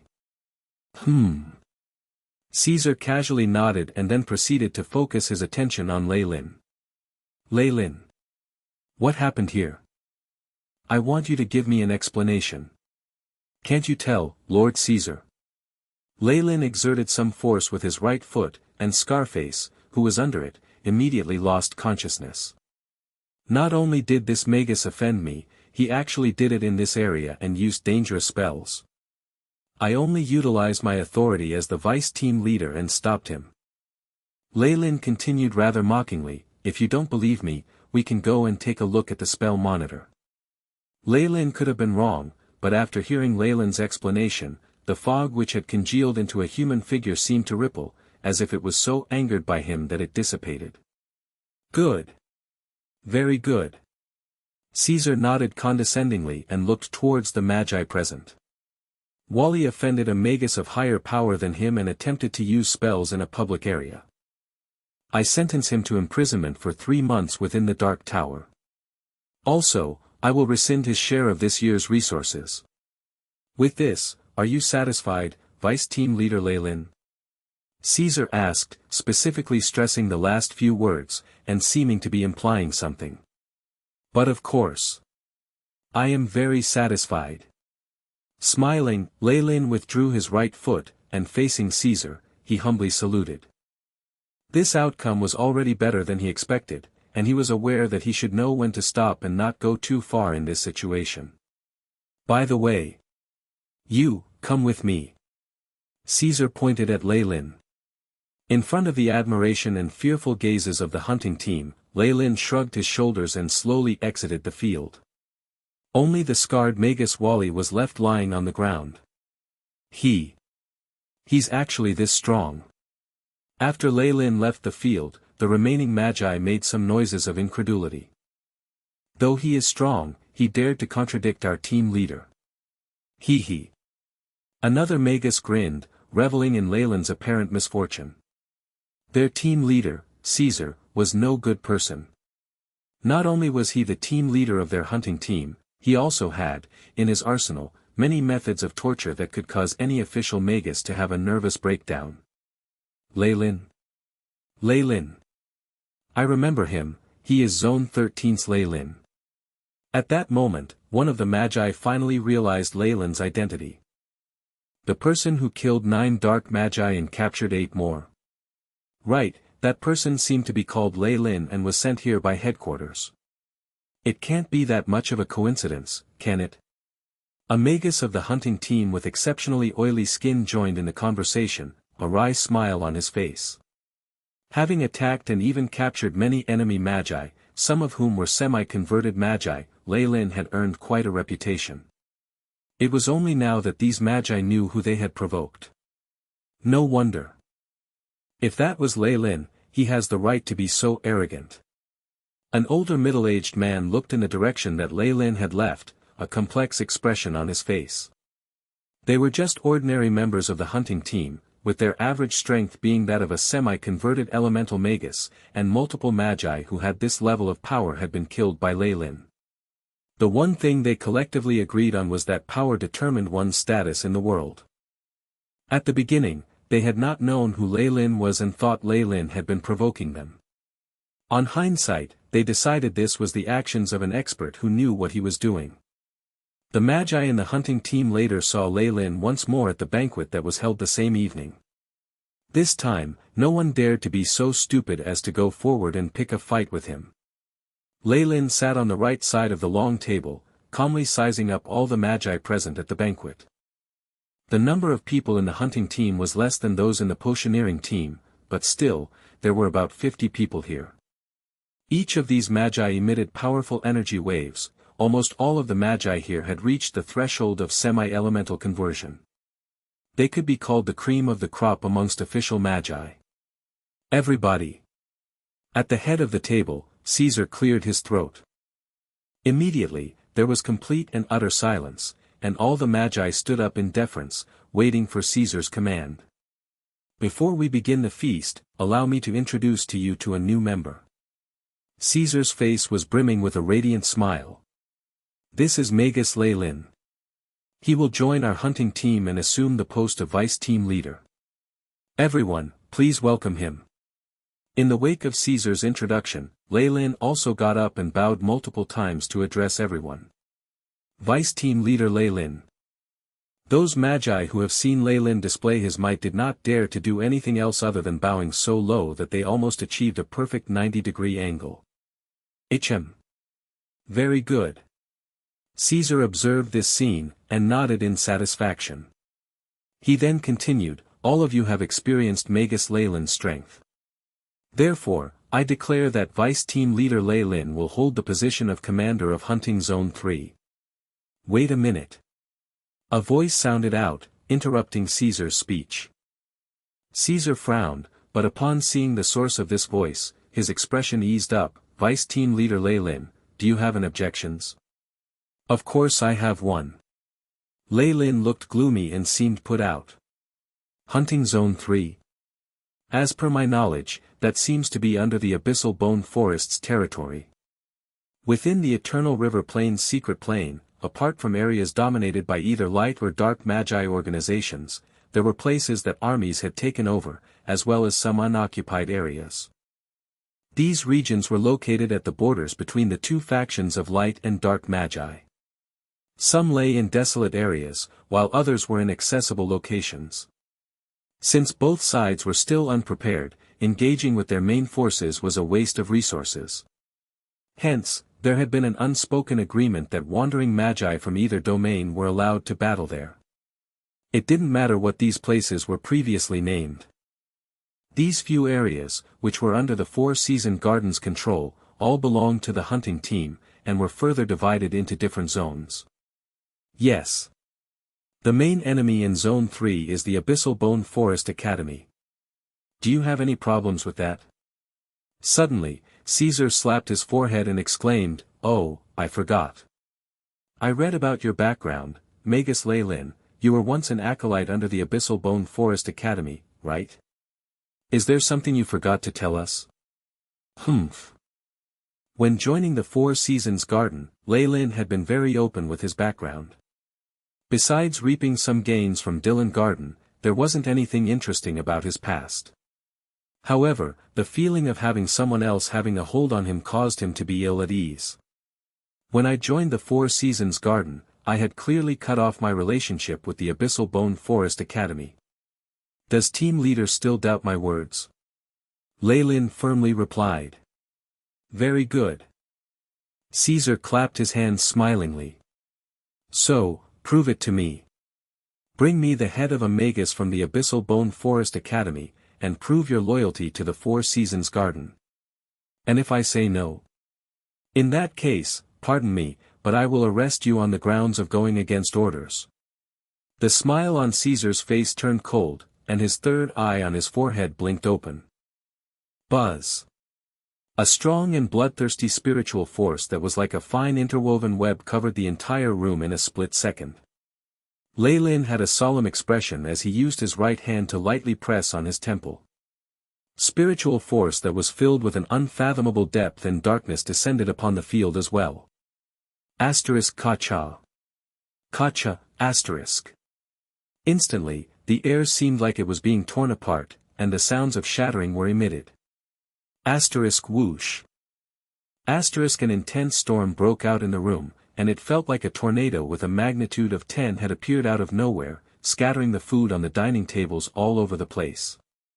It's a spiritual force tornado. Fall back. All the magi present carried an expression of extreme terror as they retreated hastily. Your spiritual force has improved quite a bit, but it's a shame that it still isn't enough. Opposite Leilyn, Caesar's voice drifted over, carrying a hint of surprise. Following which, it turned cold. I'll let you experience what a genuine peak rank 1 Magus is like. Spiritual eye. After he spoke, a faint image of a giant vertical eye appeared instantly behind Caesar. The eye seemed demonic as the entire eye was completely black, and resembled the eye on Caesar's forehead. Rumble. After the image of the vertical eye appeared, the might of the spiritual force tornado within the area amplified by a couple-fold. It even resulted in minute black cracks in the void, where silvery light were being produced from there. Team leader Caesar's prowess has reached the state where he can tear apart the void. If he progresses any further, he will reach the ability to materialize spiritual force, which is an ability that belongs to rank 2 Magi. Chapter 216, Hunting Zone 3. Hunting Zone 3.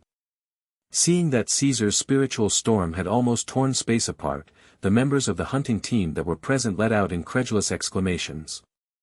I've long since heard about how 20 years ago Lord Caesar had reached the criteria to advance to rank 2. However, to pave the way and make his future advancement smoother, he chose to suppress his cultivation. A female Magus with gauze that veiled her face mumbled, her eyes revealing adoration for Caesar, as I thought, our team leader really is the strongest. As expected, he's powerful. Leilyn clenched his teeth and a large amount of spiritual force burst out from his sea of consciousness. At the same time, a blue ray of light flashed in his eyes. AI chip, estimate the opponent's power. Beep. Mission established. Beginning information gathering, constructing the simulation model. The AI chip's mechanical voice sounded. Streams of data were rendered in front of Leilyn's eyes, eventually coming to a conclusion. Estimation of target spiritual force, 79.9. Opted elemental essence for conversion, death element. Estimated elemental essence conversion, 85 to 90%. This data means he's way past the entry requirements to advance to rank 2. The conditions for advancing from a rank 1 Magus to a rank 2 Magus were that one's spiritual force must be at least 80 and that their elemental essence conversion must be at least 80%. However, many talented Magi did not want to advance right after meeting the bare minimum requirements. They wanted to be in the best condition when they advanced, which would pave the way for their future. Thus, they voluntarily suppressed their spiritual force, keeping it at the boundary while they increased their elemental essence conversion to at least 90%. Only then would they choose to advance. The type of rank 2 Magi who chose to advance this way had a battle power that far exceeded that of their peers. All their future advancements would be easier as well. Caesar was a talented Magus with this train of thought. Based on strength alone, he was even above the leader of the potioneering team, Descartes. However, this was quite normal.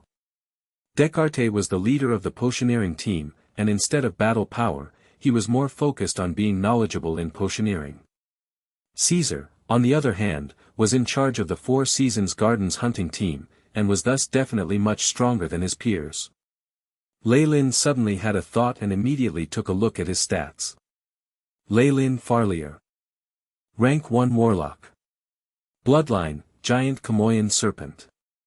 Strength, 7.1, Agility, 6.7, Vitality, 8.5, Spiritual Force, 58.9, Magic Power, 58, Magic Power is in synchronization with Spiritual Force. Elemental Essence Conversion, 70%. Status, Healthy. My spiritual force and elemental essence conversion are much too weak compared to his, and he isn't even using his full strength. If he did, my external spiritual force would have been destroyed long ago. Leilyn gave a bitter laugh. Of course, he hadn't gone all out. His elemental essence conversion and spiritual force had been suppressed by the technique obtained from the old witch, which made it more obvious to the others that he was not a match for this person. After Caesar had used the spiritual eye technique, Leilyn's spiritual force gradually weakened, causing the attack to come dangerously close to his body. Pooh! Leilyn suddenly paled and staggered 3 steps backwards. With every step, a deep footprint was seen. White gas seemed to rise around him. A hint of red appeared in Leilyn's eyes, but it quickly dissipated. He rubbed the blood at the corner of his mouth, and looked at Caesar with an unwillingness to lose. Team leader is really amazing. In this situation, victory was very obvious. The female Magus from before cheered loudly. Shut it. Caesar glared, and the female Magus kept quiet, feeling wronged. Pack, Caesar clapped his hands expressionlessly. After that, 2 rows of acolytes in formal attire came to the hall. Facing the mess in front of them, there was no sign of confusion or astonishment as they quickly restrained their emotions.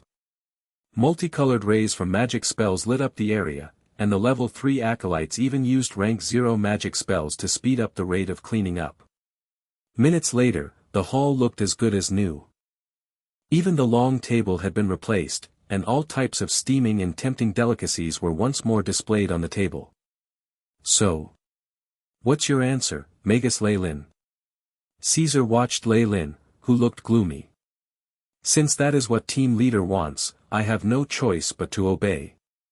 Leilyn answered unwillingly. Very good. Caesar nodded. Well then, everyone.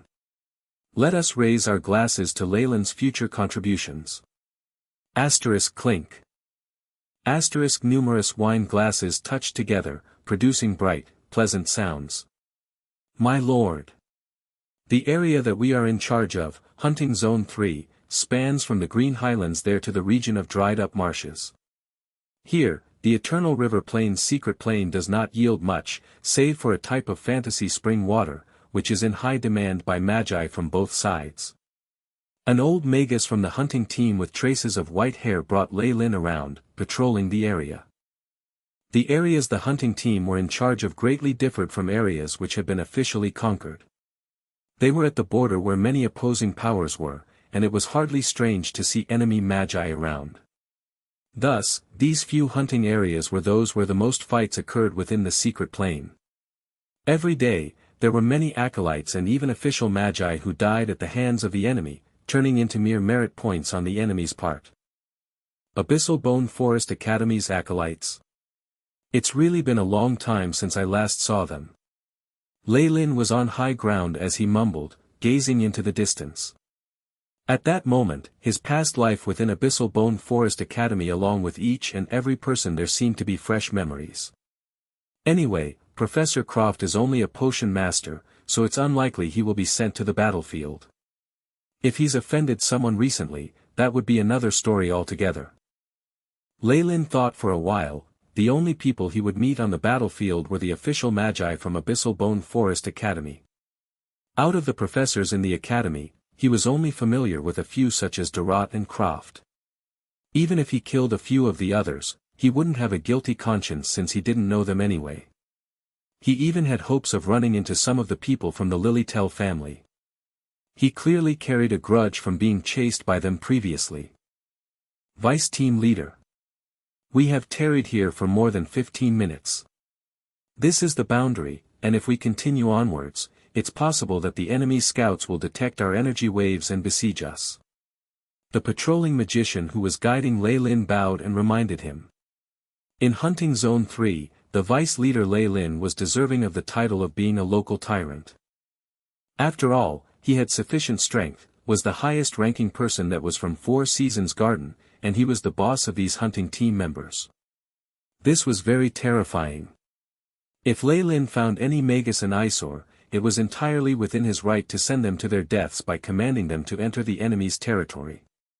If they wanted to resist, Leilyn could kill them on the basis of them defying orders. Thus, now that their lives were in Leilyn's hands, things such as pride and honor would be long forgotten. Leilyn, who had been sent here, subdued these few magi with a few moves. Got it, old man. Leilyn replied, indifferently. Most of the members of the hunting team had nicknames, and this Magus who was next to Leilyn went by the nickname of Old Man. Since the Lilitell family lost the competition to be the dean of Abyssal Bone Forest Academy, it implies that their strength definitely does not exceed that of a rank 2 Magus. Who knows, they might not even have a rank 2 Magus. Leilyn quickly calculated the strength of the Lilitell family.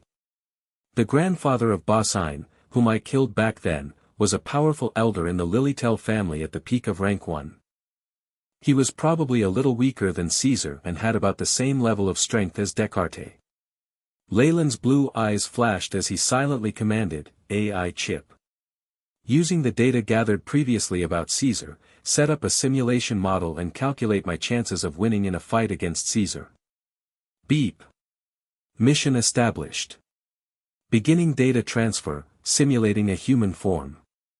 The AI chip faithfully pinged. "Let's go," Leilyn said to Old Man, who was standing at the side, and heaved a sigh of relief as they quickly left the area.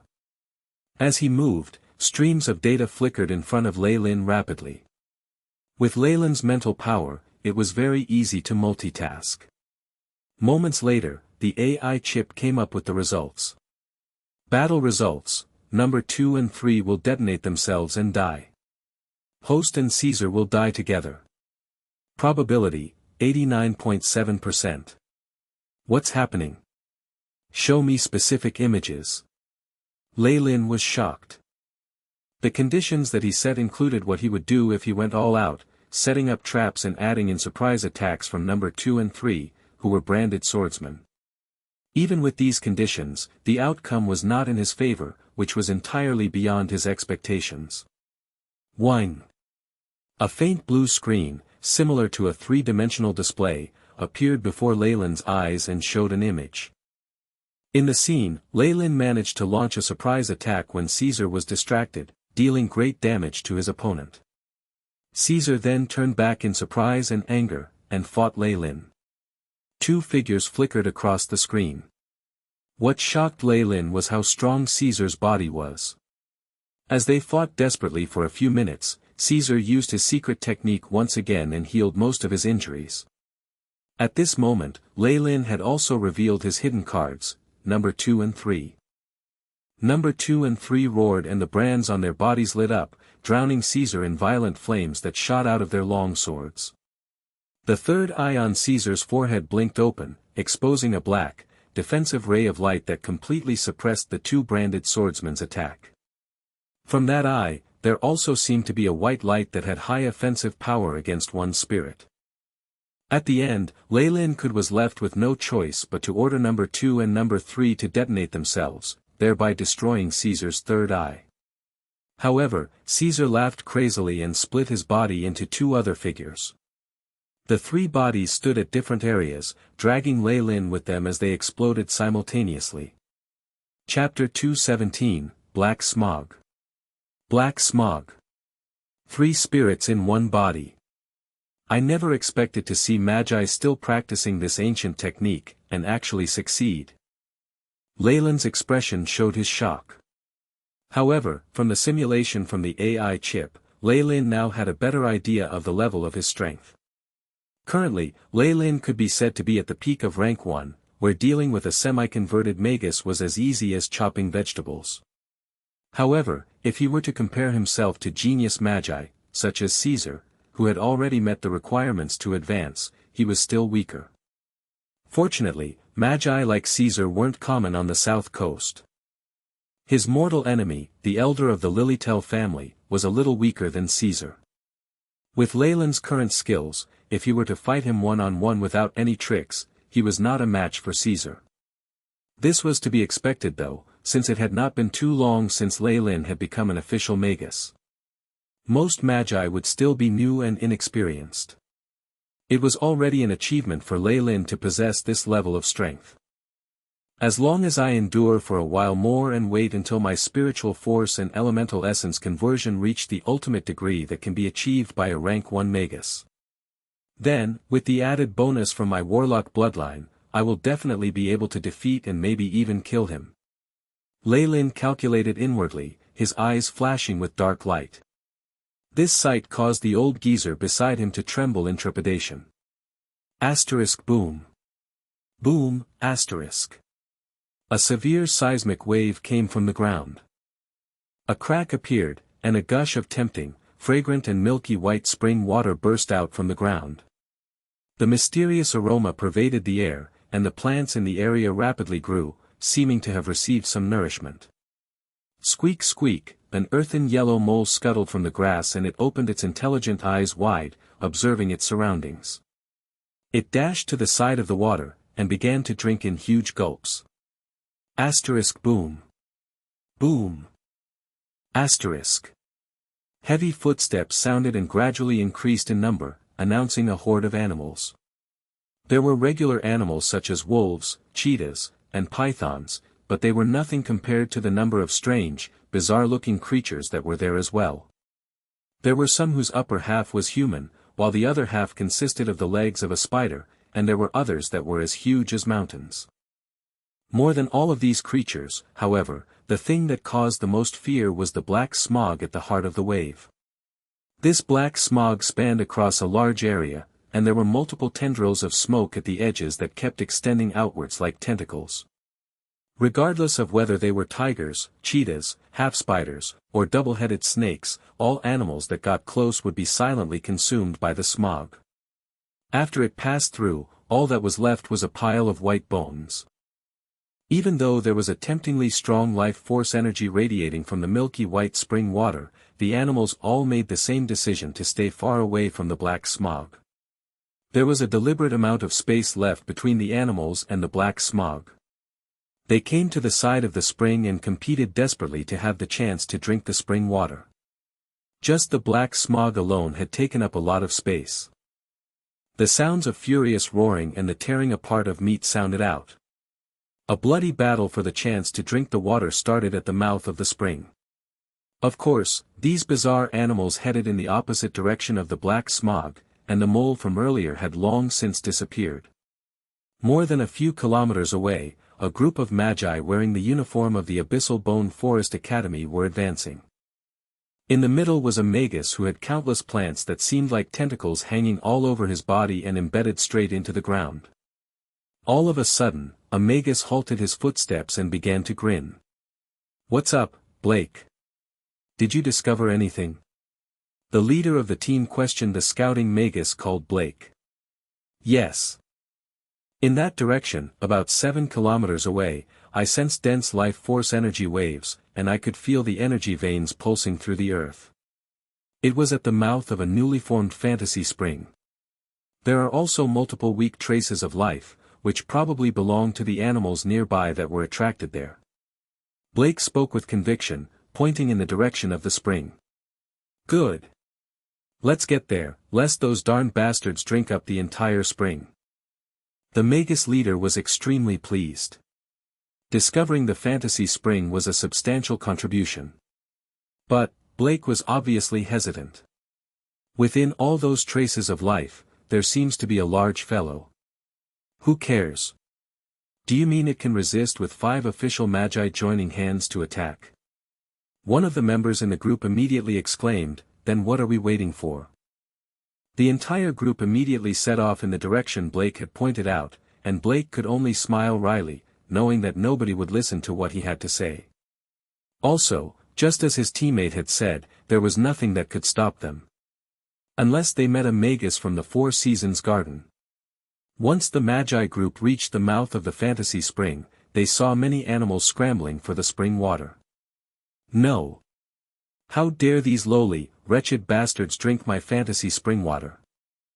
As he watched the water level drop, the leader was on the verge of going crazy. This is a high-level life force spring water that sells for over 100 magic crystals per gallon. It's also a necessary item when brewing potions. Quick! What are you still doing there? Kill all of these bastards. 2 ice blades emitting coldness appeared in the Magi's hands, his expression complicated as if he bore a grudge. Though the spring would be saved like this, and would become a possession of the Abyssal Bone Forest Academy, only a small portion of contribution points would be given to him. Team leader, look at that. Blake dragged the leader by his clothes, pointing at the black smog. The devilish black smog. Shit. It being so large must mean that it's already an adult. The leader could feel a headache coming on. The devilish black smog was a high-energy being in the Magus world. They were born without a form and were just made of black smog. They did not move quickly, but it was because of this that spells were less effective against them, and their defensive abilities were more impressive. The most pressing issue was the fact that this devilish black smog had already matured. It was a large possibility that a matured devilish black smog has awoken their ethereal skill. Even official magi might have trouble killing or chasing it away. Whatever. The good thing is that this type of devilish black smog has high defense, but relatively weak attacks, so the only thing to be careful of is to not let its tentacles touch you. The leader pointed at 2 members. You two will follow me and release long-range spells, and hopefully draw the devilish black smog away. The others will chase away the animals because every second they are still here means we lose thousands of magic crystals. The Magus leader seemed to be respected in the group, and his arrangements did make sense. Soon after, the Magi split up. Drilling Frost. Fireball. Globule of secondary energy. Spells at the energy levels of an official Magi were let out by the three Magi. Ice bolts, fireballs and multicolored balls of energy flew out towards the devilish black smog beside the spring. The spells distorted the air as they streaked across the sky, leaving behind traces of energy waves. Wah, wah. The devilish black smog made sounds like that of a child crying as the black smog on its body dispersed. It then became more transparent. The ice bolts, fireballs, and globules of secondary energy went through the black smog, but it did not cause any significant effect. The entire body of the black smog became a little more transparent, yet it drank from the spring in huge gulps, as if nothing had happened. Physical attacks don't work, which means this devilish black smog definitely has awakened its ethereal ability. Use vaporization or area of effect attacks that are made up of pure energy. The leader was a veteran, and immediately analyzed the current growth stage of the smog. Ice fog. He first produced a large amount of white fog, in which were ice shards and beads, which quickly moved in the direction of the devilish black smog. Support me. The leader howled. Immediately after, the two other group members got to work. One released a green hurricane that hastened the speed of the ice fog, while the other constantly set up defenses in front of the group. With the help of the green tornado, the icy fog moved extremely quickly and immediately reached and stopped at the devilish black smog. TSS TSS. The sound of cold water freezing was heard as the ice fog collided with the black smog. The black smog all around the area started moving even slower. Whoa! The roars of the devilish black smog continuously sounded, this time, filled with pain. Chi chi. The black smog churned and revealed two huge yellow pupils, staring directly in the leader's direction. I've already made it angry, so be careful. Upon seeing the smog's reaction, he began to yell. Chi chi, with the strange sounds from the smog, two large portions of black smog were vomited out like a bomb, and rushed towards the three Magi. Shield of Gaia. The only member in charge of setting up defenses went forward, pressing his finger to the ground in front of her. Rumble. A layer of large granite rock rose up from the ground, taking the shape of a shield and defending the Magi behind it. The black smog bomb collided with the large granite shield, producing an explosive bang. Pa pa. The surroundings seemed to be a mess, rock and mud were splattered in all four directions, and a crater was also created at the epicenter of the collision. Chapter 218, Black Fire. Black Fire. The few Magi were hiding behind the shield of Gaia. Together with their innate defense spell, they were safe even from the few stray fragments of rock that struck them. GG. Seeing that its attack didn't have any effect, the strange-formed black smog finally shifted its attention away from the fantasy springwater. It extended numerous tendrils around the surroundings, which was slowly creeping towards the three Magi. Great! I'll lure it away. All of you are to collect the fantasy springwater while it's distracted. The team leader hollered. After that, the three Magi constantly retreated while frequently casting spells, luring the strangely formed black smog to gradually move away from its original spot. The other two members of the team took the chance to quickly eradicate other life forms. When they reached the edge of the fantasy springwater, they were the only beings left. Once Blake reached the mouth of the spring, he started to chant a mysterious incantation. Rumble. The milky white springwater started to bubble as he steadily chanted in front of the spring. Bang! The large quantity of fantasy springwater was being absorbed in midair by Blake, just like a whale drinking water. As the water was being absorbed, it concentrated into a milky white gemstone-like object, finally landing in Blake's hands. Hurry up. I won't be able to hold back the strange-formed black smog for much longer. When the leader saw that Blake and another member were collecting the spring water, he first let out a smile before turning to shock in the next instant. After seeing that someone was collecting large amounts of the delicacy that it was going to consume, the black smog that was still pursuing the team leader let out a baby-like wail before turning back to charge towards the spring. Delay it to gain more time. That team leader's eyes were slightly red. A woo. A creature's holler suddenly came from the sky while the few team members were occupied. A chill arose in all of the Magi's heart after hearing that sound. The strange-formed black smog also stopped its movement as it revealed its enormous yellow eyes, looking warily at the sky. They saw an enormous poison wyvern. Its body was 30% larger than it should have been, with green scales covered it completely. The force behind every flap of its enormous wings was very powerful. This poison wyvern seems to be. That team leader said in a daze. That's right. That poison wyvern that is stronger than an official Magus is the symbol of that Magus. Leader, we're really lucky this time. A member of his group smiled wryly as he said that. A sliver of despair appeared on the team leader's face. A strangely formed black smog. That's right, I need its core. An extremely youthful voice rang out from the poison wyvern's back, and following that statement, a strong magic undulation descended on the entire area. The Magi below instantly felt as though an enormous wave was crashing over them. That power was so powerful that they couldn't resist. The strange-formed black smog that was still dealing with 3 Magi immediately stopped resisting against them. The powerful aura of its body increased by half and its form shrunk. It looked more substantial and both of its yellow eyes were wide as it stared fixedly at its new opponent. Low snarls could be heard from it. Following that person's voice, a black hand, which burned with violent black flames, struck from the back of the poison wyvern towards that strange-formed black smog. The areas that the black hand passed through briefly fluctuated. The hand was not yet done, and the stones and grass were blown away roughly, revealing a barren land. The black smog lay right in the middle of this area. Chi. The smog faced the heavens and bellowed, constantly spewing out black bullets. These bombs that were formed from condensed black fog seemed to grow eyes and sailed through the air in a strange line, accurately intercepting the large hand that burned with black flames. Asterisk boom. Boom. Boom. Boom, asterisk. The black bullets exploded in front of the large hand, but it was clearly ineffective. They were burnt up by the flames, leaving not even a trace on the palm of the hand. Whoosh!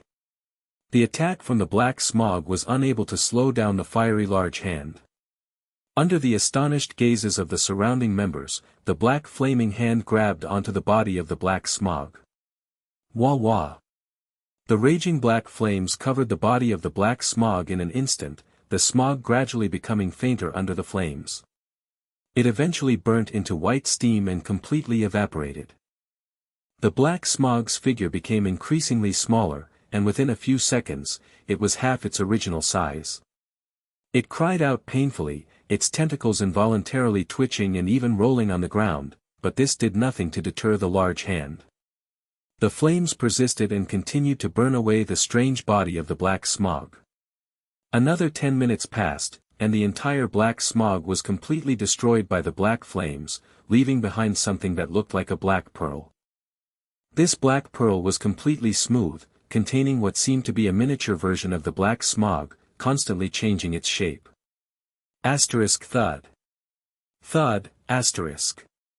The poison wyvern in the air had also descended by then, a youthful male Magus jumping off its back. He approached the area where the flames had burnt, retrieving the black pearl. A large poison wyvern in black flames. There is no mistake, he must be Four Seasons Gardens' Blackfire Leilyn. This team leader smiled wryly. Earlier he had sensed an immense and terrifying spiritual force with a large amount dark elemental energy. It had reached the battlefield and had been observing their every move. Under the surveillance of this spiritual force, just moving required more energy than usual, it was naturally impossible to even think about escaping or fighting back. Blackfire Leilyn. Isn't that the one from our academy who? A member nearby held his tongue, his expression revealing his shock. As Magi of Abyssal Bone Forest Academy, they definitely knew the existence of a potioneering genius who had been involved in a conflict with the Lilytel family and had been subsequently expelled. Though it was said that he had already advanced to be an official Magus, hearing rumors and actually seeing it for themselves was a completely different experience. In addition, the strength that Leilyn exhibited far exceeded the might that a newly advanced Magus would normally have. Even old men like them could only sigh in longing at his power. It's such a large area, but we actually managed to bump into him. What luck we have.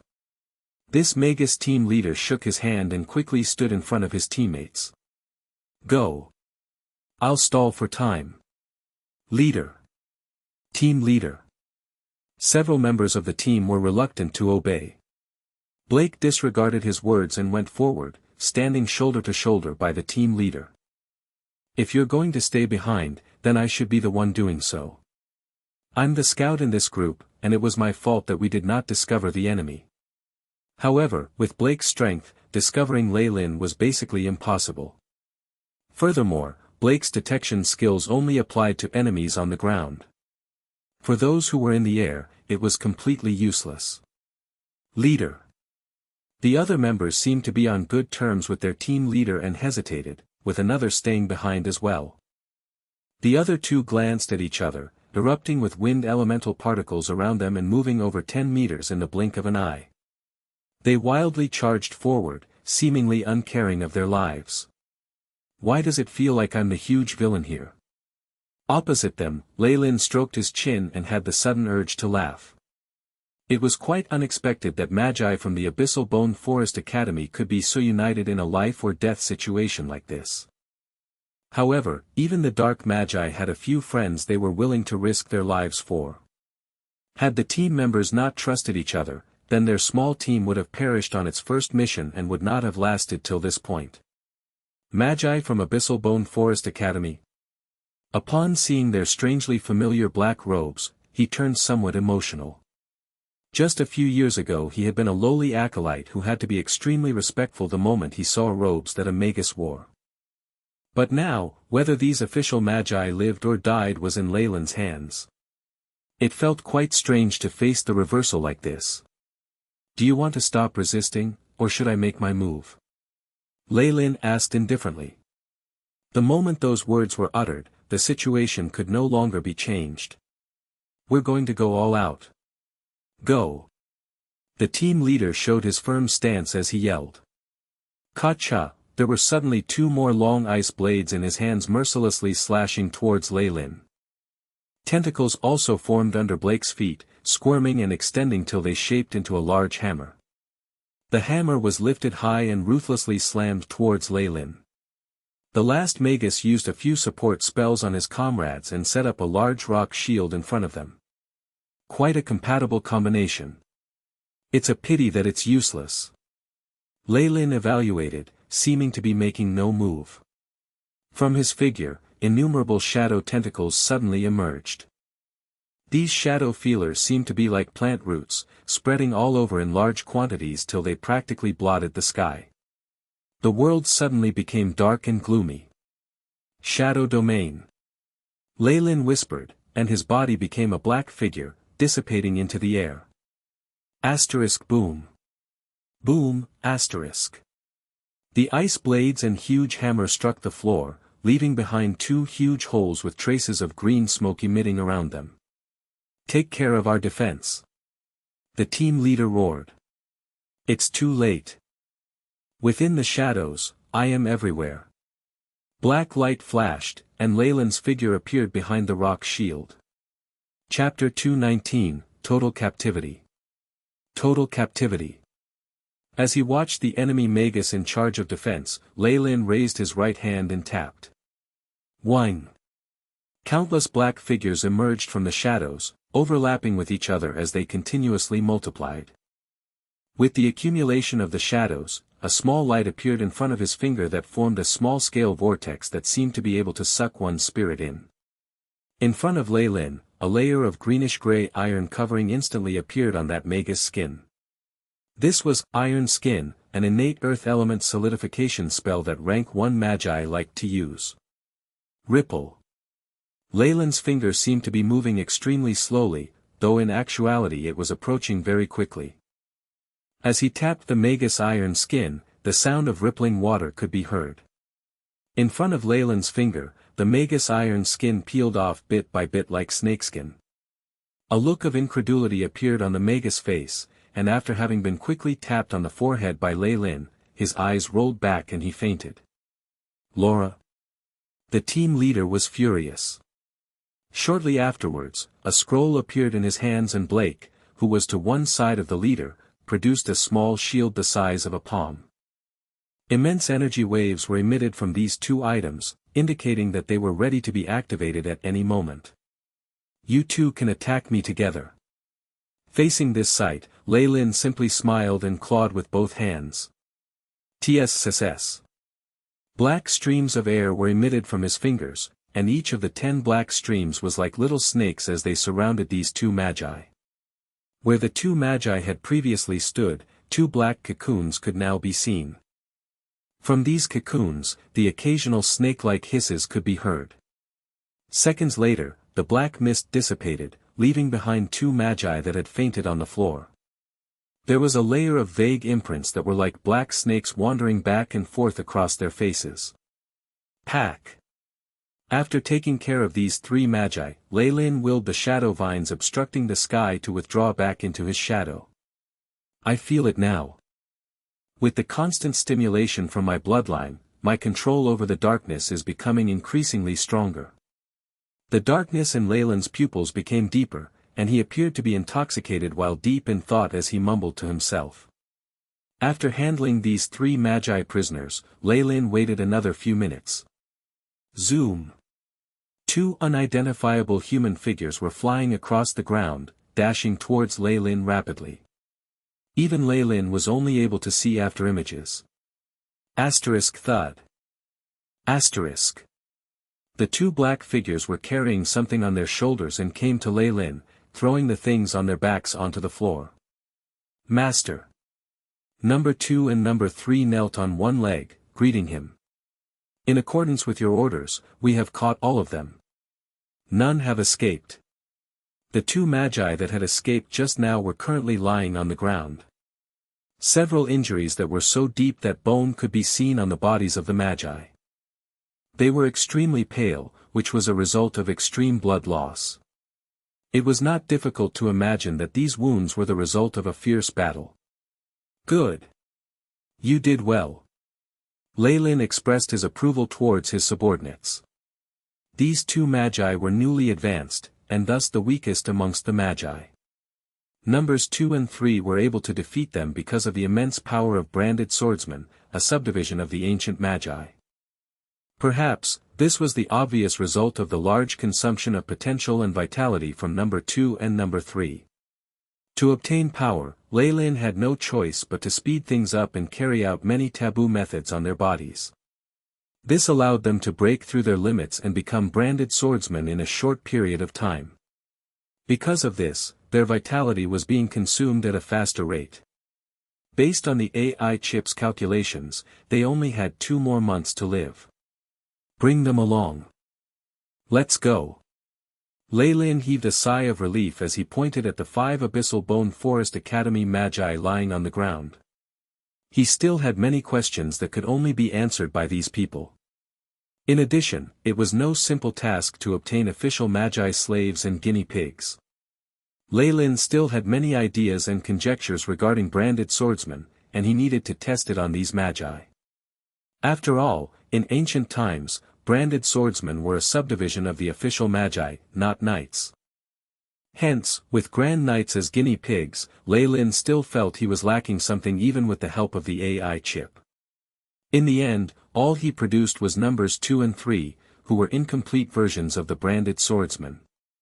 This could be due to their lack of the tremendous spiritual force that magi possessed, which resulted in number 2 and 3's difficulty in manipulating the elemental particles in the air. It was several times more difficult than predicted by the AI chip. Leilyn considered some scenarios and then brought the 5 magi to a secure hidden area. After interrogating them, he immediately began to verify his doubts regarding branded swordsmen. Leilyn only dared to be so unscrupulous because this was a time of war and he was doing this to those from the enemy camp. If not, using official magi as guinea pigs would most certainly result in society's displeasure, and he would receive negative repercussions. On a high ground filled with white flowers. In the thick fog, a large castle that looked like an upside-down cone existed. This castle only had one point that was connected to the ground, and yet it was able to support the main body of the castle on top. Looking at it gave one the misconception that the world was upside down. It seemed like this castle was normally upright, but someone had turned it upside down.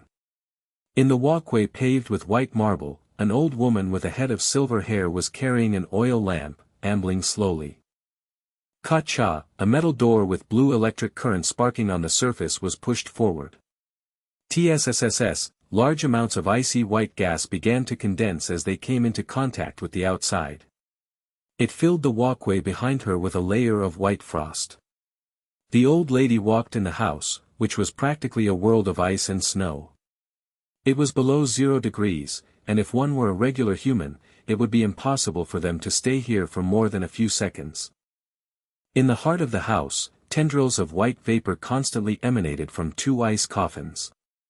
Through the translucent coffins, one could see a burly man in one, and a girl lying quietly in the other. Both of them had their eyes tightly shut, a look of pain and signs of struggle flashing across their faces occasionally. Each had a rune with a snake wriggling about on their neck and right hand. "Sorry for the trouble, Dr. Hyder." The old woman got out of the way, and a Magus with a head of silver hair came from behind her. This Magus looked to be very old, with wrinkle after wrinkle heaping on his face. However, his eyes were bright and he had a benevolent smile on his face. Curses are a very troublesome part of spells. They involve many strange and cruel things, and magi in the south coast who know this type of magic are scarce. I can't guarantee anything other than that I'll try my best. Hyder, a Magus specializing in healing, did not immediately approach the patients, but first spoke to the old woman. "You are an expert in this field. If you are unable to solve this problem, then I don't even know who I should approach." She gave a bitter laugh. "All right. I'll give it my all." Hyder nodded. Usually, he definitely would not take on such jobs. Not only were they dangerous, it was easy to offend the Magus who had produced the curse. However, he was on good terms with this family and owed them a few favors. Hence, he had no choice but to come. Hyder went forward and looked the ice coffins up and down, and then nodded. When unable to treat a condition, freezing the victim is a very good method. He shifted his focus past the layer of ice, and upon seeing the curse runes within, he gasped. Hyder's expression immediately became serious, and a stifling atmosphere pervaded the air. He produced several bizarre items from his clothes, which seemed to be useful in testing the nature and effects of the curse. The old woman behind him stood behind him in bated breath, not daring to even speak a word.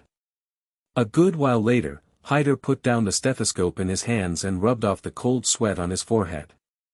"How is it?" she immediately inquired. "It's troublesome." "No, it's extremely troublesome."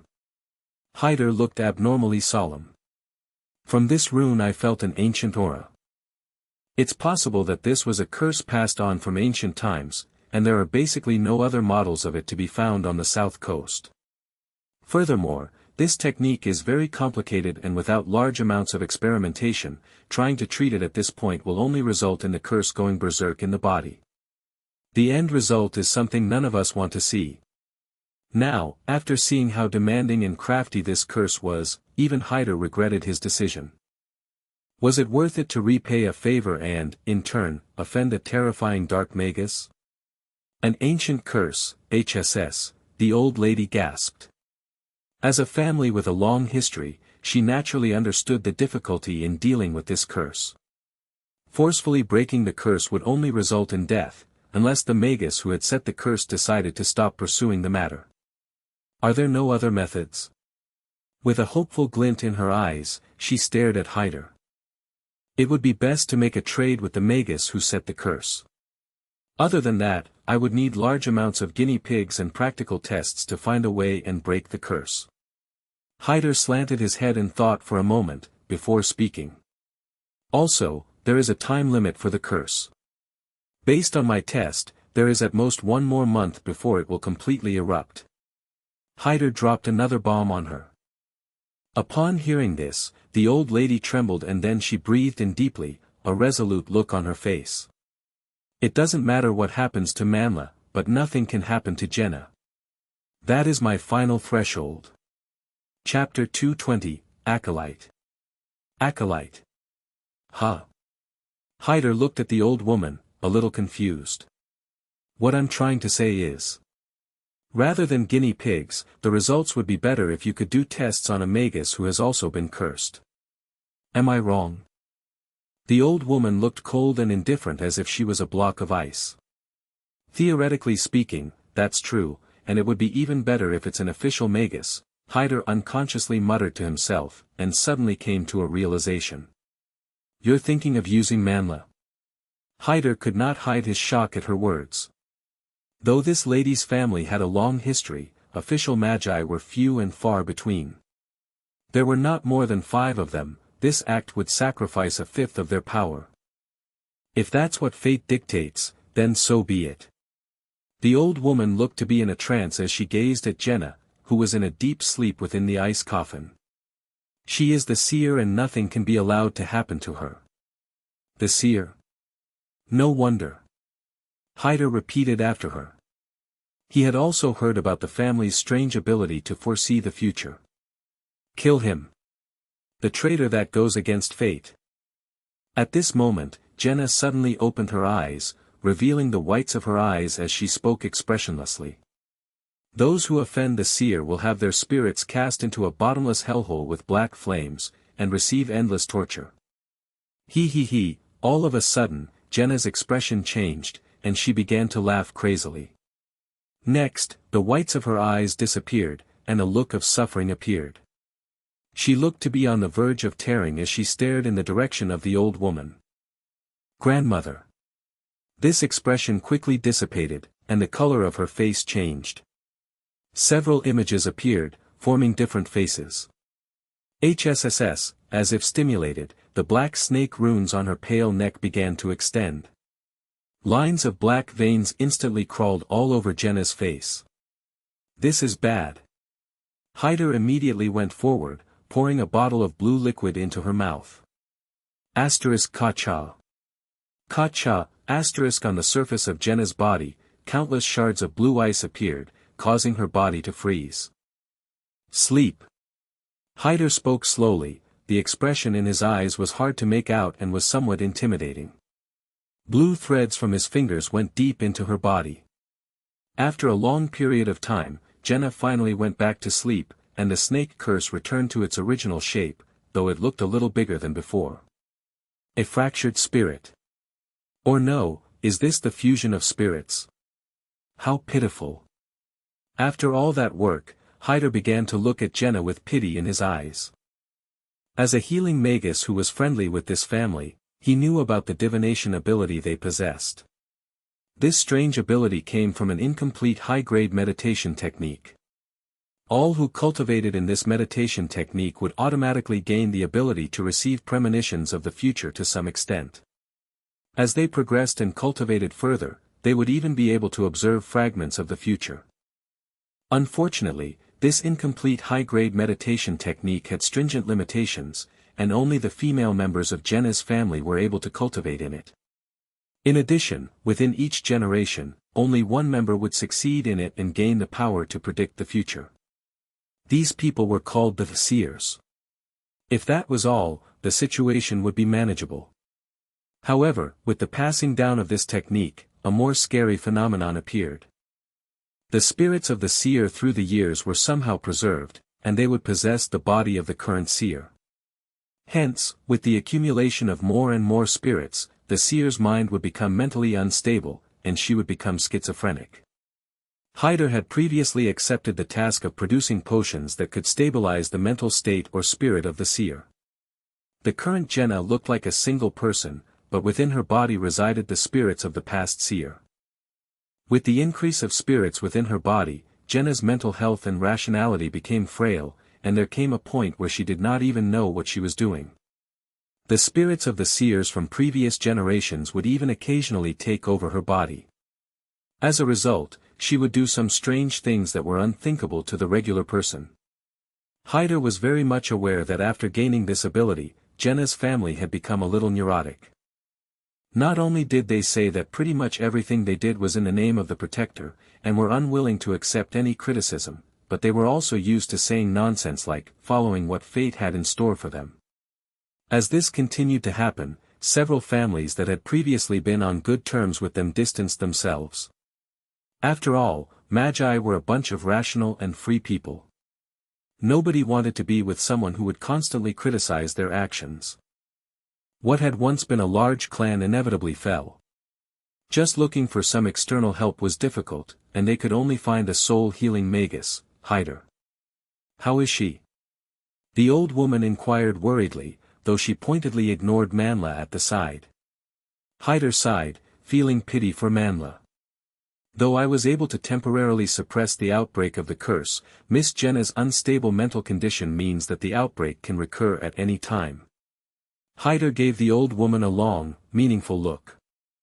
"Also, with that outbreak just now, the date which the curse on her body will completely erupt has been brought closer." Leilyn knew nothing about what was happening. It was just the opposite. He was surprised that he hadn't heard anything about Jenna's family trying to find him through other organizations. From the looks of it, Jenna's speech about being on good terms with large white Magi organizations was just a ploy to scare him in a life-or-death situation. Though Leilyn had made some preparations, the feeling of having made preparations but there being no signs of attacks directed at him left him feeling a little dejected. "But the time limit that I set is approaching. They will definitely look for me soon." The corners of Leilyn's mouth curved into a cold smile. His curse came from the rank 4 Morning Star Magus, the great Magus Serhom. With the AI chip simulation and encryption methods, it was basically impossible for anyone else in the entire South Coast to undo it. To save these two people, the family supporting Jenna would have to beg him for help. Leilyn was also quite interested in Jenna's divination ability and desired to know more about it. Whoosh! The sounds of fierce wind whistled past Leilyn's ears. ****. The venom wyvern, hawk, made sounds of excitement as it soared through the air. The gale that met them ruffled Leilyn's clothes, producing the sounds of fabric flapping. Leilyn closed his eyes in enjoyment, looking content. The Abyssal Bone Forest Academy and the Lilytell family. It's time to sever things off completely.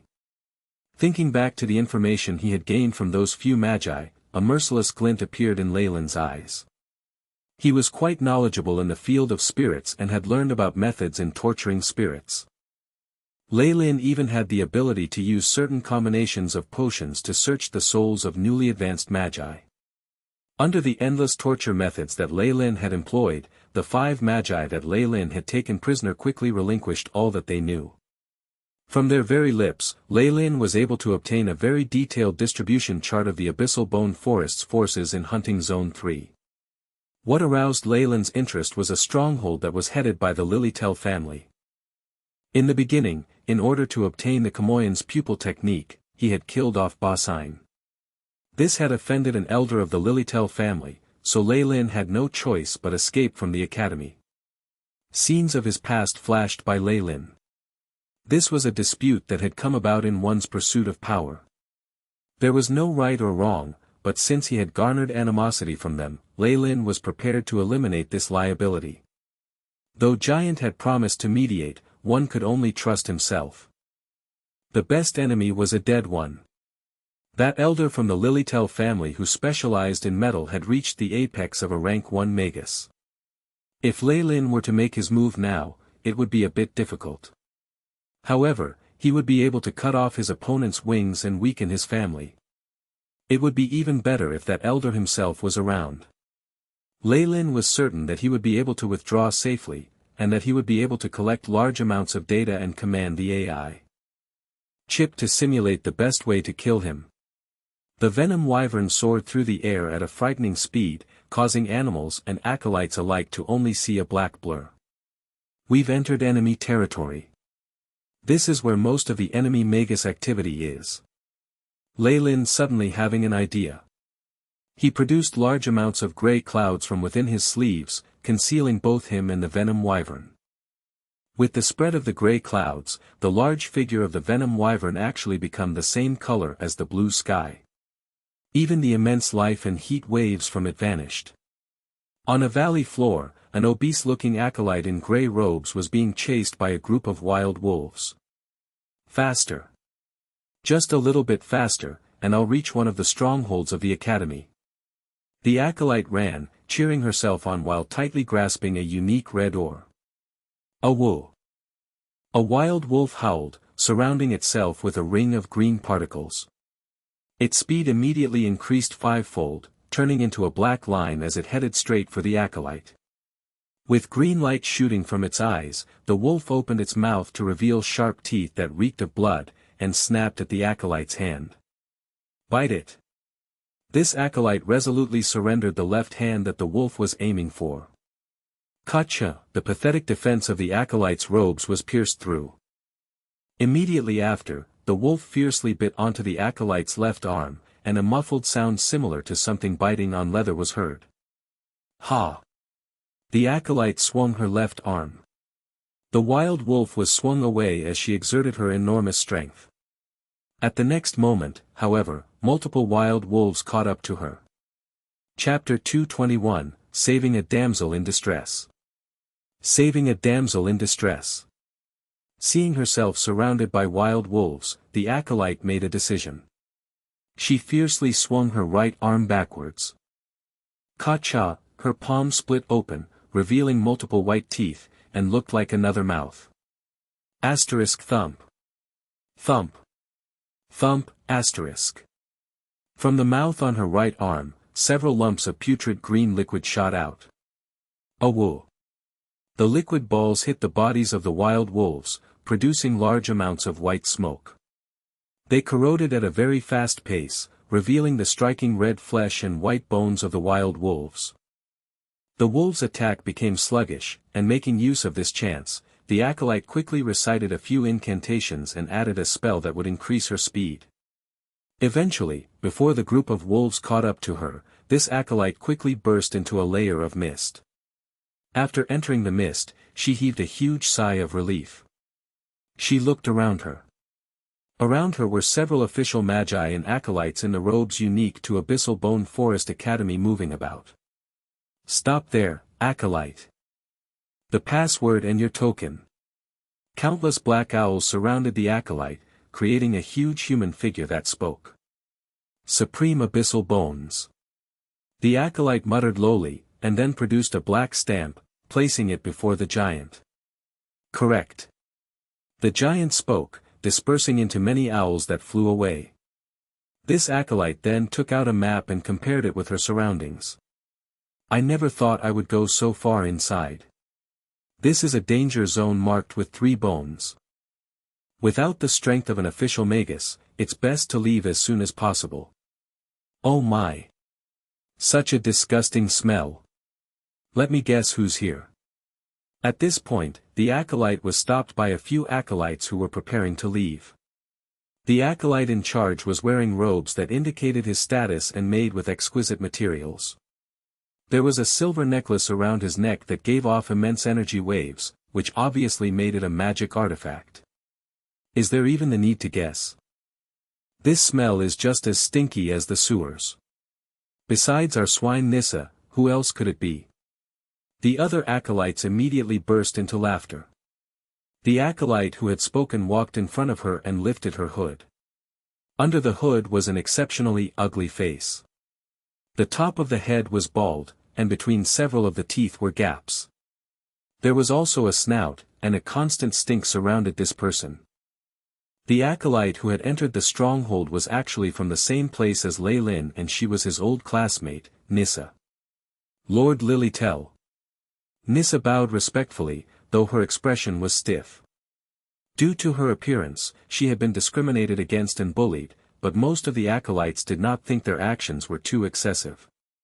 The acolyte obstructing her way was from the Lilitel family and had a whole gang escorting him. He was exceedingly arrogant and often made fun of her appearance. HN. The acolyte nodded indifferently, looking aloof and proud.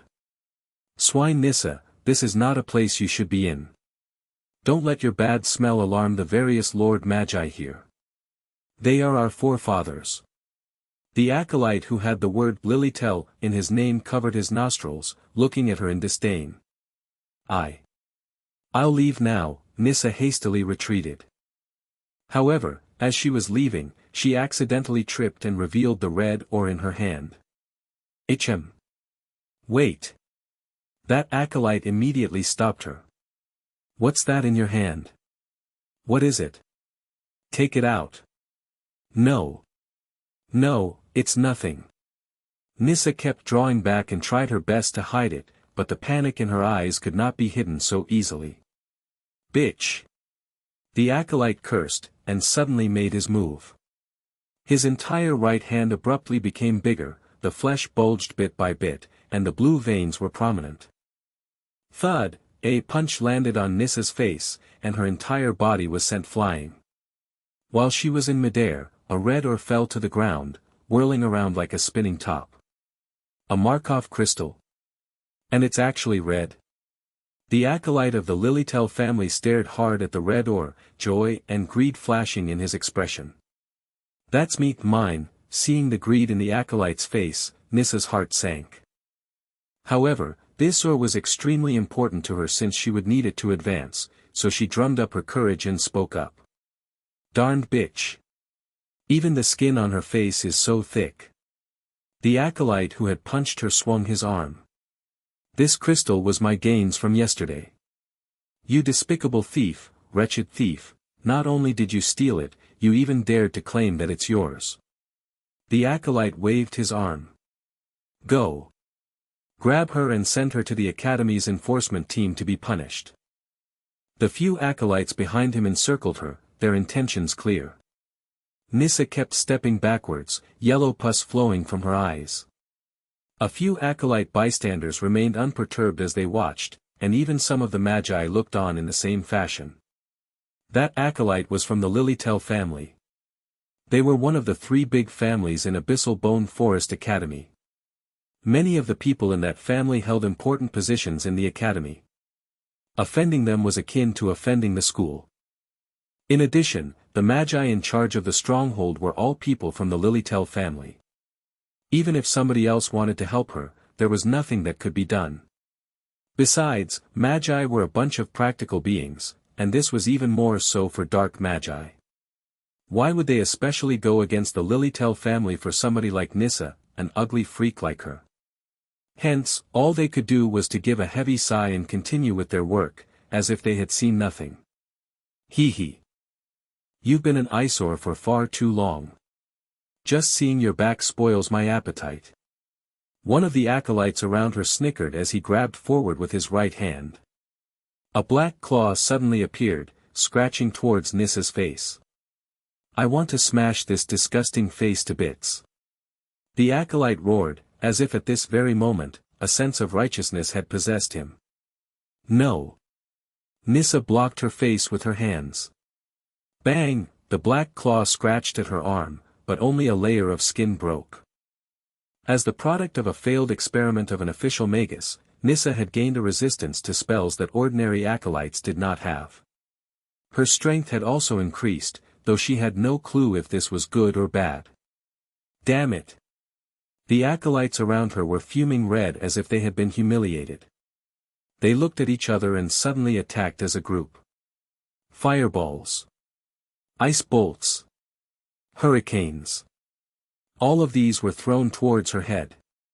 Don't force me. Nissa wailed as she ran from the onslaught of magic, hands hugging her head. Pooh! Thick green pus sprayed out of her mouth, right into the face of an acolyte opposite her. Ah! The facial muscles of that acolyte fell bit by bit, and he could do little but hold on to his face and roll around on the floor in pain. At this moment, the spiritual waves belonging to a level 3 acolyte exploded forth from Nissa. You've been hiding your strength, eh? Seeing the state that his subordinate was in, the acolyte of the Lilytel family could take it no longer. He walked a few steps forward, a teasing grin on his face. Once more. Attack me. He arrogantly pointed at his face. Nissa stepped back in response to his provocation. She was not stupid. If she dared to attack someone of the Lilytel family here, the Magi here would definitely tear her apart. Ha! You don't dare to. Then I'm going to make my move.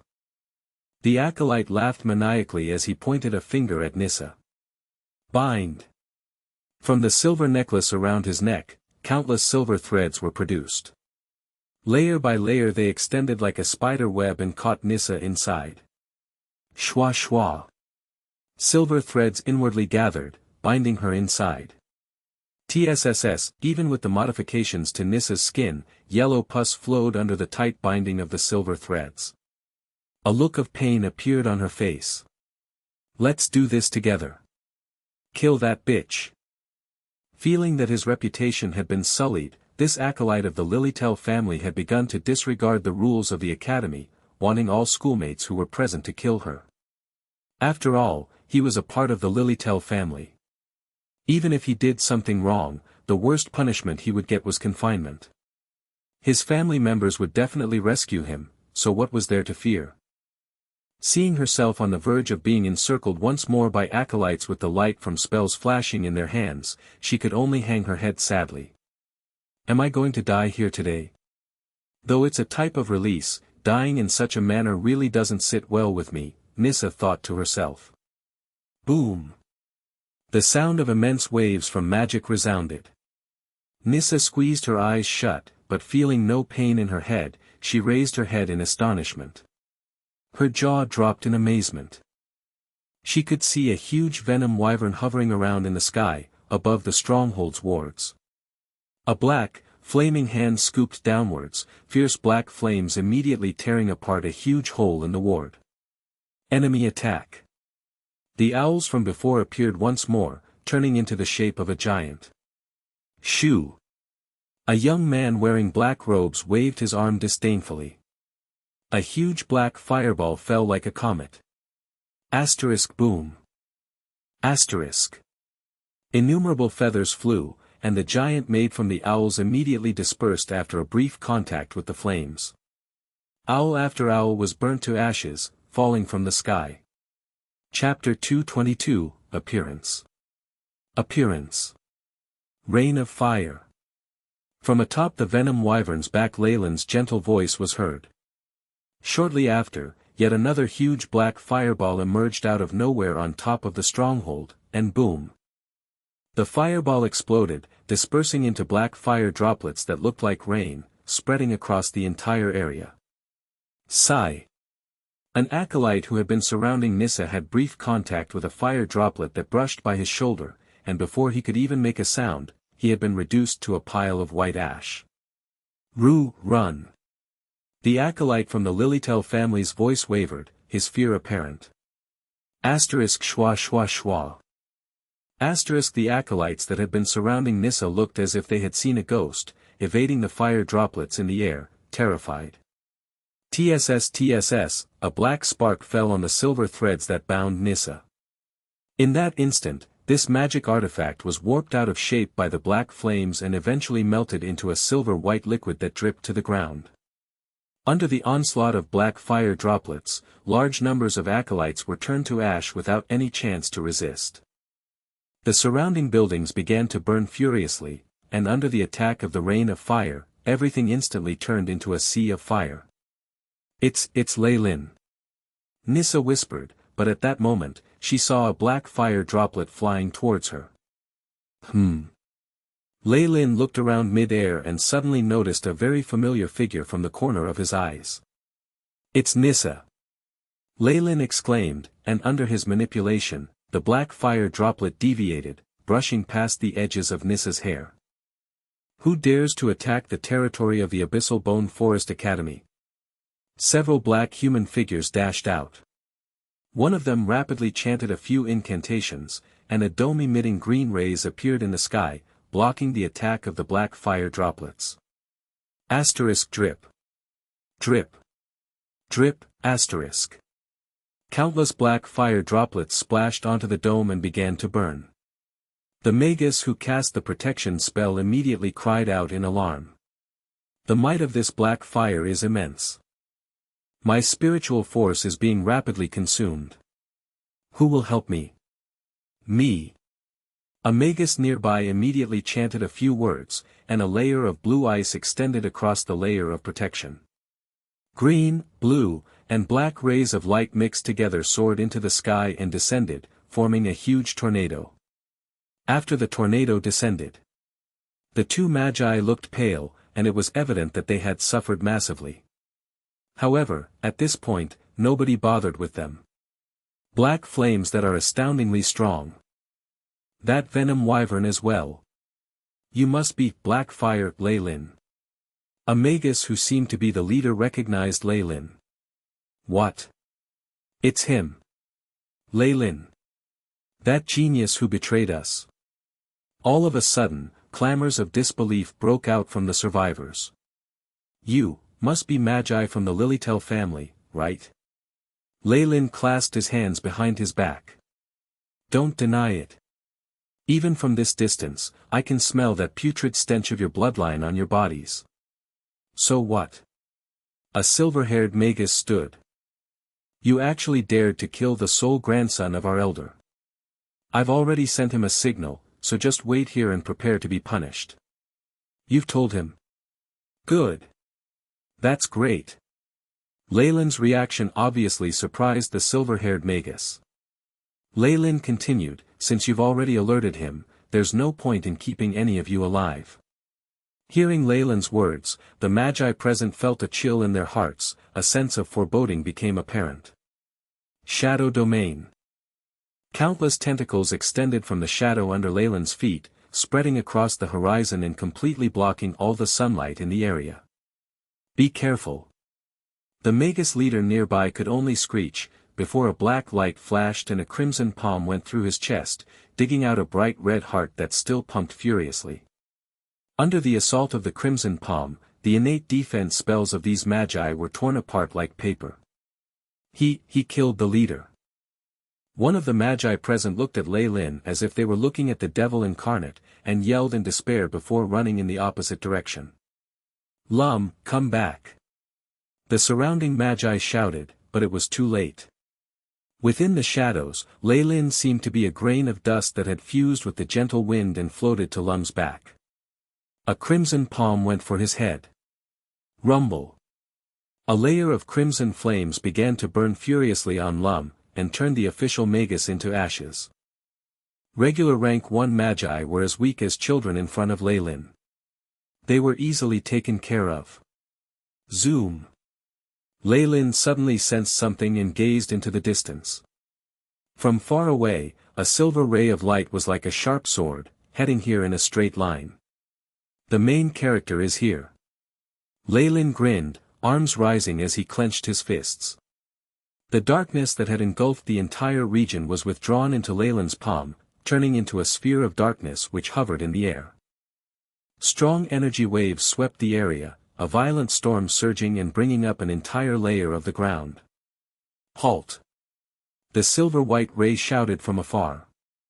Unfortunately, Leilyn did not care for the voice and flung out the sphere of darkness. The sphere of darkness that was full of destructive power approached the remaining Magi soundlessly. Under their terrified gazes, the black sphere advanced slowly and steadily, their spells and innate defensive spells devoured by the sphere. A few official Magi were run over by the sphere, leaving behind tracks on the ground. I'll kill you. Along with the furious growl, the speed of the silver ray increased by a few times, and Leilyn could almost see an old man with silver ornaments on his face. Time to switch locations. Leilyn gave a light smile and patted Hawk's head. A woo. Hawk let out a roar that seemed to be a demonstration of its might, and with a jolt of its wings, it quickly left the area. Chi. In a few seconds, the silver light from afar arrived, revealing the figure of an old man in silver-white attire. The old man gazed at the stronghold, which had been reduced to ruins. His clothes rustled despite the lack of wind, violent metal elemental particles hovered behind him. You can't escape. Even if you were to escape to the ends of the earth, I will still find you and kill you. Metallic silver-white rays flashed, and the old man was gone, leaving behind the echoes of his words. Another 10 or so minutes passed. Crash, within the ruins, there was an area with a mound. A bizarre creature that looked like it had been sewn together emerged. Was that Leilyn just now? I can't believe this. So he's actually became such a powerful official Magus. Nissa gazed in the direction Leilyn had left, muttering to herself incessantly. As Leilyn had intentionally directed his attack away, as well as her somewhat strong resistance to magic, she had not gained any major injuries in this terrifying attack save for a few holes in her clothes. Official Magus, an envious glint appeared in Nissa's eyes. To be rid of the harm done to her body, she had to raise her strength to the level of an official Magus. Only then would she be able to alter her body and regain her original appearance. One day. I will reach that point one day. Nissa clenched her fists resolutely. Rustle. At this moment, a large sound was heard from a fallen wooden building nearby. At the bottom of the building, an acolyte could be seen. Nissa walked over curiously but was met with the face of the acolyte that belonged to the Lilitel family. However, compared to Nissa, this acolyte was very unlucky. Not only an arm and a leg was broken, there was a huge injury in his abdominal area. Even his intestines were spilling out, and all he could do was moan and groan in pain. You! Come here. Upon seeing Nissa, this acolyte brightened up. What is it? Nissa gazed at him indifferently. A filthy, lowly acolyte like you, still, has a bit of use. Send me to my family, and I'll give you a few items that are barely passable as a reward. The acolyte stumbled over his words, looking at Nissa with disdain, as if letting her touch him was a huge honor. However, Nissa was unmoved like a block of wood and stood there without moving. You!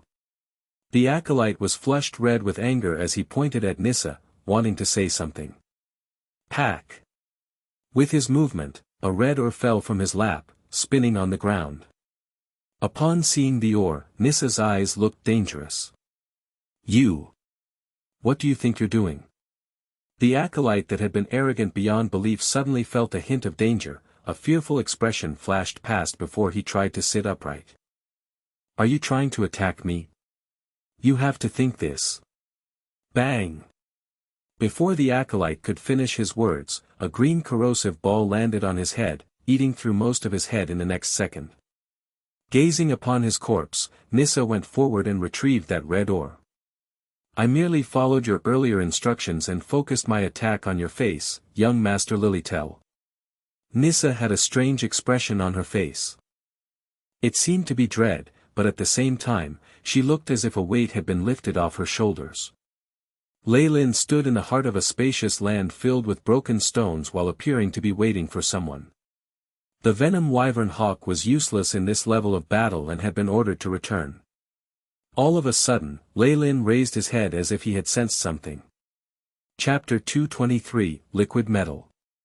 Liquid Metal. A ray of silver-white light shot through the heavens like an arrow. Bang. The ray shot towards Leilyn's side, knocking aside countless stones.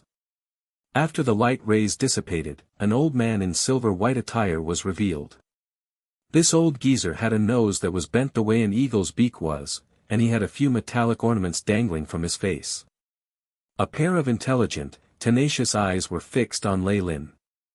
You're not running anymore. The old man spread his right arm and a metallic sphere emerged on his palm as if it was a part of his body. The silvery white metallic sphere circled the area, and the astoundment on the old man's face was even more obvious. There was even a hint of confusion in his expression. No traps or ambushes either. Are you here to die? No. I just want to settle a few things. Leilyn smiled indifferently. His main goal this time around was to collect data, and hence, he had not thought to bring his trump cards, number 2 and number 3. Though Leilyn had never seen this old man before, he was able to recognize him at a single glance. This was the Lilitel's family's great elder, and the grandfather of the acolyte Bossine, who had died by Leilyn's hands. Previously, at a small town by the Great Canyon Margaret, this old geezer had operated a clone and had it chase after him. In that battle, this man's face had appeared on its chest. By the way, it's already been so long, but I have yet to know your name. Leilyn smiled gently. The old geezer looked closely at Leilyn. With your power, you meet the qualifications to know my name. Marb Lilitel. Remember it well, because this is the name of the person who will send you to hell. After he spoke, a circle of silver-white light was emitted from Marb's body. Kacha. Kacha, asterisk. Countless metal spikes emerged from the ground, constantly extending before converging in mid-air, and forming a cage that locked Leilyn and Marb within. Metallic battle prison. Marb quickly made a few hand signs. After seeing a bit of Leilyn's strength, Marb had acknowledged Leilyn as a proper opponent. His current move was to prevent Leilyn from escaping. Ding! A halo of silvery white metallic elemental particles radiated from Marb's body, evidently much denser than what could be produced by a semi-converted Magus. It resembled closely to a sphere and covered Marb's entire body. His elemental essence conversion had reached at least 80%, and with spells such as this that increased his performance, his strength was effectively doubled. Shio. From the surface of the metallic prison, bursts of light circulated, and little, white, barbed spikes suddenly emerged. The hooks on the spikes glinted with a menacing light that caused one's heart to palpitate and break out in cold sweat. The innumerable spokes were like sharp arrows, making loud whooshing sounds as they shot all around, blocking any routes that Leilyn could take to dodge them. Light from magic could be seen on the surfaces of the spikes as well.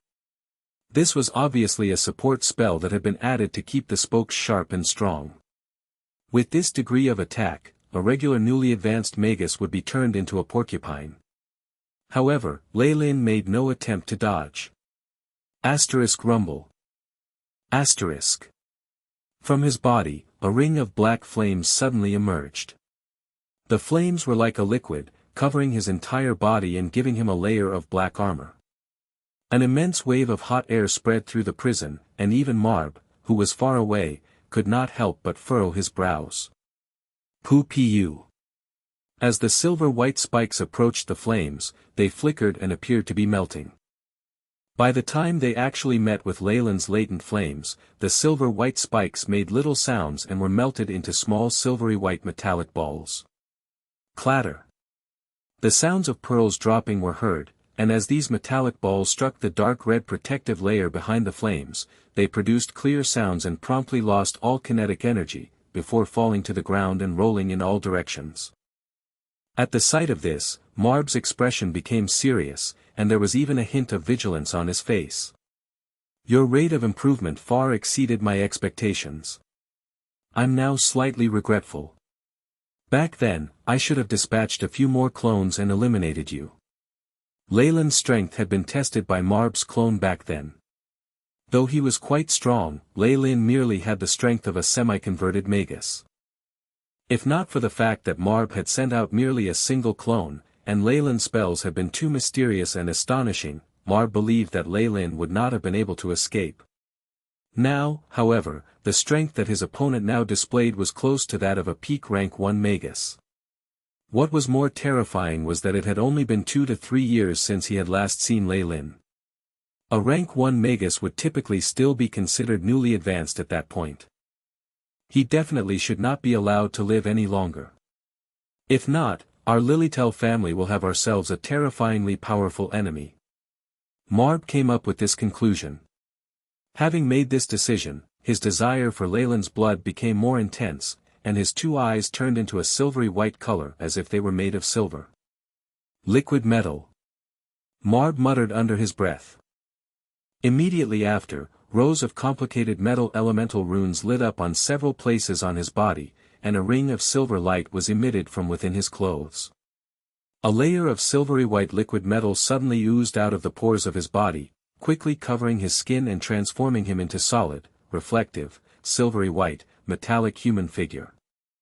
Liquid metal constantly collected in his right hand, first turning into a ball, and then constantly lengthening until it turned into a lance-like weapon. This sort of thing. Leilyn's eyes flashed, suddenly thinking back to the mysterious magic artifact that emanated silvery light. That metallic ball that could change into different shapes had left a very deep impression on him. Unfortunately, Leilyn had left the artifact in the Dylan Gardens to avoid trouble. It had already been completely destroyed along with the secret plane. From the looks of it, that metallic ball was a magic artifact that Marb had invented. Kill. Marb turned into a silver hurricane, which headed straight for Leilyn. Interesting. A Magus that specializes in close combat. Leilyn was extremely interested, and he quickly activated his innate defensive spell, Kamoyan Scales. Asterisk bang. Bang. Bang. Asterisk. Black and silver figures rammed into each other, and the resulting shockwave caused a layer of the ground to lift. The surrounding animals, snakes, worms, mice, and ants, as well as other bizarre creatures, seemed to sense an imminent catastrophe, and quickly escaped, hoping to be as far away as possible. The crimson rays from Leilyn's fallen star pendant turned into a crossblade to fend off Marb's silver lance. Sparks emerged as they battled. After a few rounds, Leilyn's expression became more serious. This Marb had obviously remodeled his own body. Whether it was his strength or speed, both were very strong. On top of that, he was skilled in methods to kill opponents, and coupled with his metallic elemental talent, he was practically a refined killing machine. Ding! The crimson crossblade met with the lance once again, producing a crisp sound in constant strong gales. The greenery around them was continuously being blown about. Pooh! At this moment, Marb suddenly had a look on his face that indicated he had succeeded in some kind of plot.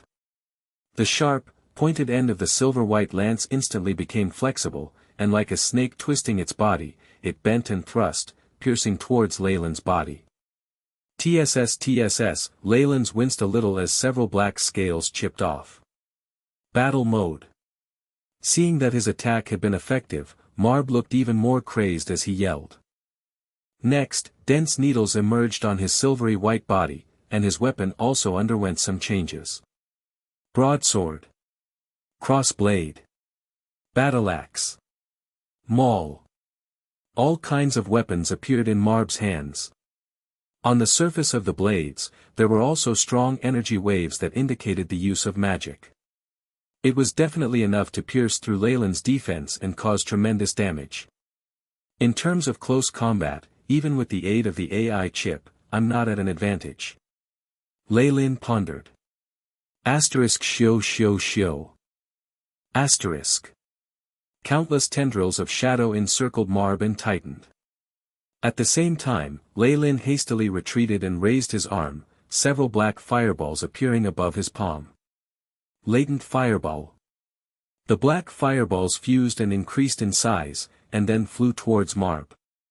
How can this level of attack affect me? How naive. From within the constraints of the shadow tendrils, Marb's disdainful tone could be heard. Asterisk 2. Asterisk. From the surface of Marb's body, silver liquid metal kept oozing out and turning into countless sharp blades. Like gears, they revolved quickly and brought about a fierce, merciless wind. Asterisk Kacha. Asterisk. The black tendrils touched the revolving blades and emitted a few sounds. They fell to the ground in several pieces, transforming into a gaseous state and dispersing. Ha! The weapon in Marb's hand turned into a giant silver sword. With both hands on the handle, a ring of metallic elemental particles poured into the sword and gave it a sheen of light. Metallic destruction. Marb viciously swung forward. Ka-cha, as the blade was brought down, the front half of the metallic sword suddenly detached and advanced towards the black fireball. The silvery white tip of the blade kept changing forms in midair, before eventually transforming into a white lion head. Roar!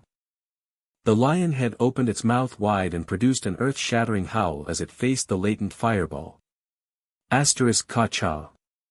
Ka-cha, asterisk.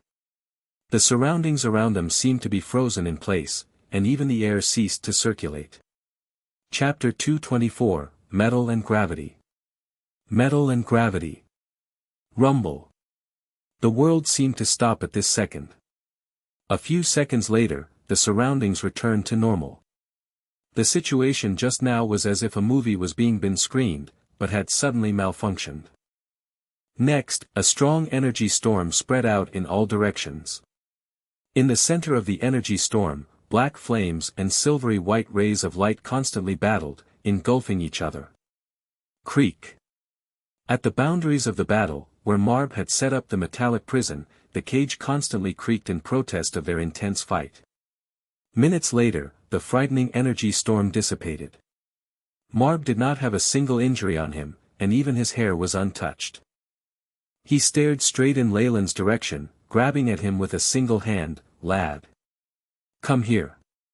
Leilyn's body moved sluggishly, and this was enough time for several silver chains to lock him into place, and make his body involuntarily fly towards Marb. Die. Marb charged forward furiously, the spikes and blades attacking like the rain, with each spike and blade carrying a large amount of energy. Just being hit by one would cause a regular rank 1 Magus serious injuries. Fallen Star Pendant. Leilyn bellowed, and the black scales and dark red light fused together, forming a ring of unusual light. Ka-cha. Ka-cha, his muscles swelled, and he broke the chains binding him using his brute strength. Ding ding. Ding ding, Silver flying needles and blades fell upon this layer of light and were then repelled, producing sparks and crisp sounds. Is this all you have? You disappoint me. Leilyn looked to be quite disappointed, and moments later, his eyes turned amber. If that's the most you can do, then I give my apologies. You're the one dying here today. In a flash, a strange light emitted from Leilyn's eyes and headed straight into Marb's eyes. The innate spell, Eyes of Petrification. Marb's charging form suddenly became sluggish, and a layer of ashen stone skin spread, beginning from the corners of his eyes. Wang wang. A burst of white light was produced by a talisman around Marb's neck. Under the milky white shine, the stone skin on his face came loose bit by bit. A talisman meant to counter against petrification? It's quite effective. It must have been difficult to obtain. Leilyn's expression did not change as he came up to Marb in a few breaths. The first time he had been chased after by Marb's clone, Leilyn had revealed his petrification abilities. That was how he had turned the tables on the clone, but in the process, he had also exposed his ability to petrify his opponents. As his archenemy, how could Marb not make preparations against that?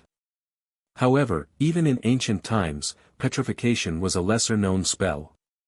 In the south coast, it was practically extinct. Talismans that could be used to negate it were scarce, and most could only be found in ancient ruins. Leilyn was a little surprised at Marb's ability to find one so quickly. However, even if Marb had a talisman, how could it be that effective against the petrification methods of an ancient creature such as the giant serpent Kamoyan? Though Marb had dispelled the petrification, he had still been slowed. Shwa, black light flashed, and in that instant, Leilyn was already in front of Marb, his amber eyes meeting Marb's. Die. The crimson light produced by the fallen star pendant solidified into a giant axe. However, Leilyn did not seem to be satisfied and pointed at the weapon. Shick. Immense black flames engulfed the axe. Ha! Leilyn shouted, and large numbers of shadows emerged from behind him, and converged onto his body. From the shadows, Leilyn's tall figure suddenly shot up, and he transformed into a 3-meter-tall giant with tanned skin. Ayo! The giant roared, the muscles on his arm bulging, and showing the dark red, earthworm-like veins on his body. Like a deity from legends, the giant held the large axe and swung, aiming for Marb's neck. Chi! Before the hatchet connected, the unimaginable sharpness of the heat waves and gales produced from the swing had already destroyed the defensive layer of liquid metal on his neck. Ka-cha! The fiery, black axe cut through Marb's neck, and it looked as if his head was going to fall off. The black flames extended throughout his body in an instant. Marb's expression was blank as he collapsed. Leilyn was in a daze. This was much too easy, but even official magi would not live if their heads were chopped off. Beep. Danger. Detecting target still giving out energy waves. The AI chip sounded at this moment. Immediately after, a ray of snow-white light appeared in front of Leilyn. This is bad. All Leilyn could do was to try his best to dodge, and protect the most important parts of his body. Pucci. A silvery white longsword that was giving off milky white light pierced into Leilyn's lower abdomen. Scram! Both of Leilyn's hands turned crimson, and blood-colored flames blazed as he clawed down. Crimson palm. At the same time, he retreated without even glancing at Marb. After he managed to create some distance between them, Leilyn covered the injury on his abdomen while looking at Marb in shock. At this moment, Marb had turned into a white metallic humanoid. His head, which was tilted, was loosely connected to his neck by a tiny amount of skin. His body was still burning with black flames, yet it was as though he didn't feel a thing as he quietly stood there. The sword that was held by Marb was also dripping with Leilyn's blood. At the point of Marb's neck where he had chopped, Leilyn could see that the surface of the open wound was now all metallic, where there was no likeness to a human's flesh and blood at all. To think that not only did he have his outer appearance protected by the liquid metal, even his internals had completely turned into metal. Leilyn's heart sank. Haha, Marb, whose head was dangling, laughed wildly. Bet you'd never thought of this, huh? 90-odd years ago, I had already completely fused my body with a metallic creature, so now, I don't have a single weak point on my body. Injuries in places that would be fatal to other regular magi are just scratches to me. How pathetic. Leilyn looked at the somewhat crazed Marb with a pitiful look on his face. Although there were benefits to fusing with an elemental creature, by doing so, one would lose their sense of touch. When one's flesh and skin turned into metal, he would not be able to enjoy the sense of touch anymore. Wasn't real reason for a Magus to pursue the truth and climb to the top, to control his fate and fulfill his desires, enjoying life to the fullest? But now, for the sake of power, Marb had actually forsaken such a thing. So then, what more was the meaning of his pursuit? The pathetic one is you. Evidently, Leilyn's look of pity had deeply triggered Marb and his deranged expression grew even more intense. Suddenly, a brownish-yellow light flickered on Marb's body. The silver liquid metal protruded outward, transforming into a tiny spell formation. Gravity spell formation. After having been inflicted damage several times by Leilyn, Marb finally revealed the trump card that he had been holding back. Wine. In an instant, a huge amount of brownish-yellow light began to emanate from him. This is gravity. Suddenly, Leilyn felt his body turn heavy as if it was being crushed by a large mountain. As it happened, Leilyn recalled something. Around him, the gravitational force multiplied in an instant. Not only was movement difficult, Leilyn's face darkened due to the fact that even his internal organs had suffered from the gravitational pull to the point that pain had spread from his insides. Not good, although my defense on the outside is strong, it's a completely different story for my insides. If this goes on and he activates a 100 times multiplier, my body will most likely be obliterated. Leilyn's face was extremely unsightly at this point in time. Marb, who had a body made of metal, would not suffer any hindrances to his brain or organs. Ha ha ha. Once more. Times 10.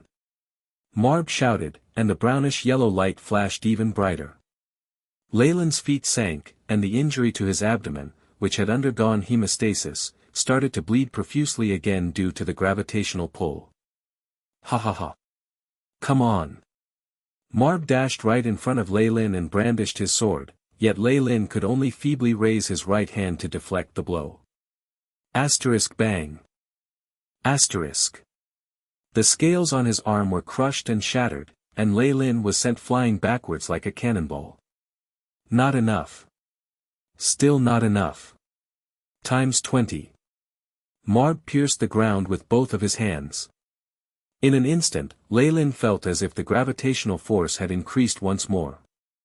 If he had felt the weight of a mountain crushing him before, now, it was the weight of 3 mountains. Boom! A huge crater was created on the ground the moment Leilyn's body landed. Go to hell. Marb's right hand turned into a giant silver hammer. Ugh! You actually restored the ancient gravity spell formation. Leilyn laid on his back as he smiled with a hint of admiration, not bad indeed. This expression gave Marb a sudden yet very uneasy premonition. You're already going to die. What are you trying to act so tough for? Marb hammered down viciously. Suction spell formation. Activate. Under the shadow of the large hammer, Leilyn rapidly chanted a few syllables. Asterisk 1. Asterisk. A reversed, J-shaped rune suddenly appeared on Leilyn's body. In a flash, Leilyn seemed to be pulled back by a huge force and flew away from under the giant hammer, and into a distant place. Trying to escape. Times 30. Watching Leilyn's retreating figure, the brownish-yellow light on Marb's body increased in brightness once more. Chapter 225, Undo. Undo. Times 30. Marb bellowed in frustration. The brownish-yellow spell formation flashed, and then exploded. The layers of silver metal on his body fell to the ground, turning into round, silvery white pieces. Damn it! My body can't take it anymore. Marb half knelt on the ground, a stubborn look on his face as he looked in the direction that Leilyn had escaped. The gravitational spell formation had taken a lot out of him. With his strength as a peak rank 1 Magus, he could increase the gravitational force up to 20 times the normal amount. A long distance away from the battlefield, inside a secret cave. A spell formation emitting light constantly drew in and expelled air, as if trying to suck something in. On top of the spell formation, there was a constantly flashing reversed, L-shaped rune. Beside the spell formation, 2 knights in black heavy armor nervously stood guard. Boom! The light from the suction spell formation suddenly became brighter. In the blink of an eye, a black figure charged inside with a speed that one could not see with the naked eye, and smashed into the center of the spell formation, producing a loud sound. Dust flew everywhere, and the spell formation was completely destroyed, leaving a large pit on the ground. Pooh! Leilyn mustered up strength and sat up, spitting out another mouthful of blood. At the same time, intense pain flared up from all parts of his body, as if he had been ripped apart. The strong suction power of this spell had allowed Leilyn to escape, but it had also caused his injuries to worsen. It's still not possible for me to battle with a peak rank 1 Magus. Everyone has their own trump cards. Leilyn smiled wryly. Master. Number 2 and 3 immediately knelt and greeted him. HN. We need to leave here as soon as possible. Leilyn looked left and right before commanding his subordinates. He was currently seriously injured, and had no battle power to speak of whatsoever. No matter if he met enemies or people from his faction, it would still be very dangerous. The good thing was that in this period of time, he had already set up a few hideouts in the region that were only known to his 2 spirit-bound slaves. They were the safest places that he could be in. Leilyn wasn't planning on appearing in front of anyone before recovering from his injuries. With the support of number 2 and number 3, Leilyn quickly left the area. Although I suffered massive injuries, I still garnered some profits. At the very least, Marb's 2 trump cards, his metal body and gravitational spell, have been revealed to me. This kind of knowledge regarding a peak rank 1 Magus was very difficult to obtain. Leilyn had gathered some information through the 1,000 Meddling Hands and the Four Seasons Garden, but things like trump cards were not mentioned in the reports from these 2 organizations. Perhaps, this might have been due to his status being too low and him lacking in power. AI chip. Have you recorded all the previous data? Leilyn asked. Marb's general data has been recorded. Beginning generation of stats. The AI chip's robotic voice resounded in Leilyn's ear, and immediately after, a blue light flashed in front of him, producing a virtual screen. Marb Lilytel. Peak rank 1 Magus. Estimated strength, 10.7. Agility, 9.5. Vitality, 23. Spiritual force, 79. Magic power, 79. Magic power is in synchronization with spiritual force. Elemental essence conversion type, metal. Progress, 78% to 85%. Special techniques, 1. Metallic life. After fusing with a life form that is purely metallic, all fatal attacks are ineffective. Vitality increases, and damage increased when using metal magic. As a side effect, loss of sense of touch. 2. Gravitational spell formation. Discovered gravitational runes related to gravity spell formation. Estimated completion of spell, 56%. Information recorded. Able to achieve between 2 and 25 times normal gravity over an area of 100 meters when used as an attack. Estimated strongest might, 29 times normal gravity. After this battle, Marb's basic stats had been calculated. This meant that the next time they fought, if Leilyn took countermeasures towards his attacks, the chances of Marb dying by Leilyn's hand would be more than 50%. This was an advantage based on the information the data had given him. Leilyn's eyes flashed. AI chip. Construct human model and simulate the best ways to kill him. Factor in number 2 and number 3 as well. In an instant, scenes of battles appeared in Leilyn's mind. About 10 minutes later, the AI chip's reply sounded. Based on the newest data recorded, result, death of target. Death of number 2, massive injuries inflicted on number 3, host body with light injuries. Seeing what the AI chip had planned, a thin smile appeared on his face. Marb. The next time we meet will be the day you die. Outside the Eternal River Plain's secret plane, inside the inverted castle. Within a room that was as cold as an ice storehouse, with several large chunks of ice strewn about. Hyder was wearing a pair of thick, heavy spectacles as he stared fixedly at a beaker with liquid boiling inside. The hair of a female goblin, the toenail of a subterranean lizard, and also, the silk sack of a Dulak spider. His incantation was unclear, yet both his hands were as precise as a machine as he continuously tossed the items into the beaker. Woman of the deep red, grace us with your presence. After the ingredients had completely fused within the beaker, Hyder raised up and opened his hands towards the sky, and chanted in a very bizarre incantation as if conducting a sacrificial rite. Whing. The ground began to tremble, and the stench of blood began to permeate the tiny room. In an instant, Hyder seemed to have seen a deep, crimson sea surging towards him. In an instant, the blood-colored sea converged into the figure of a gorgeous woman that strangely had no face. Her ethereal body floated ever so beautifully in midair. Hyder chanted the final stream of the incantation, which was extremely tongue-twisting. The accent was extremely difficult to understand as well, it was filled with a primordial and barbaric aura. Chik-chik, after listening to Hyder, the woman finally spoke. Her voice sounded like the chirps of a little bird, yet, at the same time, it strangely sounded like the flapping of insect wings. Hurry! Bring it forward. Hyder said to the old lady behind him.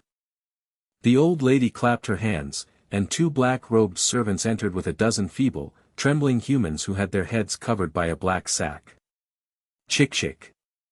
The woman in midair chirped in excitement as she immediately began to stretch her body forward. Poo, poo, poo, asterisk.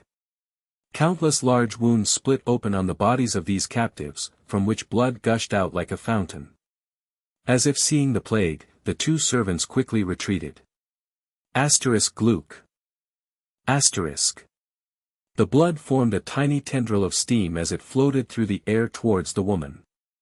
A moment later, there were no longer any traces of blood on the ground. As for the woman, the color red was even more vibrant on her body now. After accepting the sacrifices, the woman nodded her faceless head and transformed into the shape of a flask. Drip drop. A tiny droplet of crimson liquid dripped from the flask directly into the beaker. Asterisk ka-cha. Asterisk. After the liquid entered the beaker, a flame emerged from within the beaker and engulfed it. As the flames blazed, the sound of wailing spirits occasionally sounded from within. As the flames continued to burn, the woman disappeared without a trace. Whether it was Hyder or the old lady, no one knew how she had left. How is it? The old lady's gaze was fixed on the flame, which was spreading, and she put on an expression that could make one feel anxious. Beneath the gleam of the flames, which reflected off of the old lady's face, there was an intimidating look. This is the most feasible method that I could come up with after many experiments. Moreover, through a sacrificial rite, I borrowed the power of a trace of blood from an evil spirit. Towards this curse, it should be the best remedy. Hyder looked at the subsiding flames, and his expression was extremely calm, his eyes showing signs of wisdom. I hope that is so. Jenna's curse is nearing complete activation, so time is pressing, the old lady muttered. Hearing this, a peculiar expression could be seen in Hyder's eyes. Although Jenna was the one who had inherited the innate talent of prophecy, Manhwa was also a relative of theirs. From the perspective of a light Magus, this was somewhat going overboard. However, Hyder concealed his opinion well, not letting the old lady discover it. Asterisk bang. Asterisk. Several minutes later, the red flames completely died out, revealing a strange, congealed item in the beaker. It was an amorphous item, like a large lump of jelly, and was even squirming. It's a success. A smile surfaced on Hyder's face. Following which, his expression turned solemn as he said, "The old lady, madam, although this method of removal has a very high success rate, the curse is an extremely troublesome thing. Some dark magi also like to add various disgusting and poisonous elements inside, and if they are not treated properly, things could very well become disastrous. Hence, what I'm saying is that if there is a possibility, it would still be better to have a chat with the Magus who laid this curse. No need for that. My family will never be threatened by someone else. Fate is watching over us." The old lady vehemently rejected the notion, and Hyder could only smile wryly in return. Due to the possibility of a chain reaction from the activation of the curse, during treatment, Jenna and Manhwa were held very far apart in their locations. Hyder wore white robes with many runes occasionally blinking on it. At this moment, he held onto a container with one hand, which contained the soft body within. Hyder looked at Manhwa, who was lying unconscious on the experiment table, and finally gave one last glance at the old lady. She nodded expressionlessly. Seeing this, Hyder sighed on the inside, and his face turned serious. "Then, I will begin." Chapter 226, Commencement. Commencement. I wish you luck. Hyder looked at Manhwa as he prayed for him. He then picked up a gleaming silver scalpel and lightly cut the arm which had the curse. Sigh. The black curse runes came to life and continuously twisted, forming a tiny black snake that hissed with its forked tongue. Black gas immediately surrounded Manhwa's body, which was covered in bulging veins. The huge bloke broke out in cold sweat and gritted his teeth unconsciously, the agony on his face apparent. "The first light in this world. Listen to my summons and lend me your strength to dispel this darkness." Hyder's lips moved quickly as he rapidly chanted an incantation. Wang wang.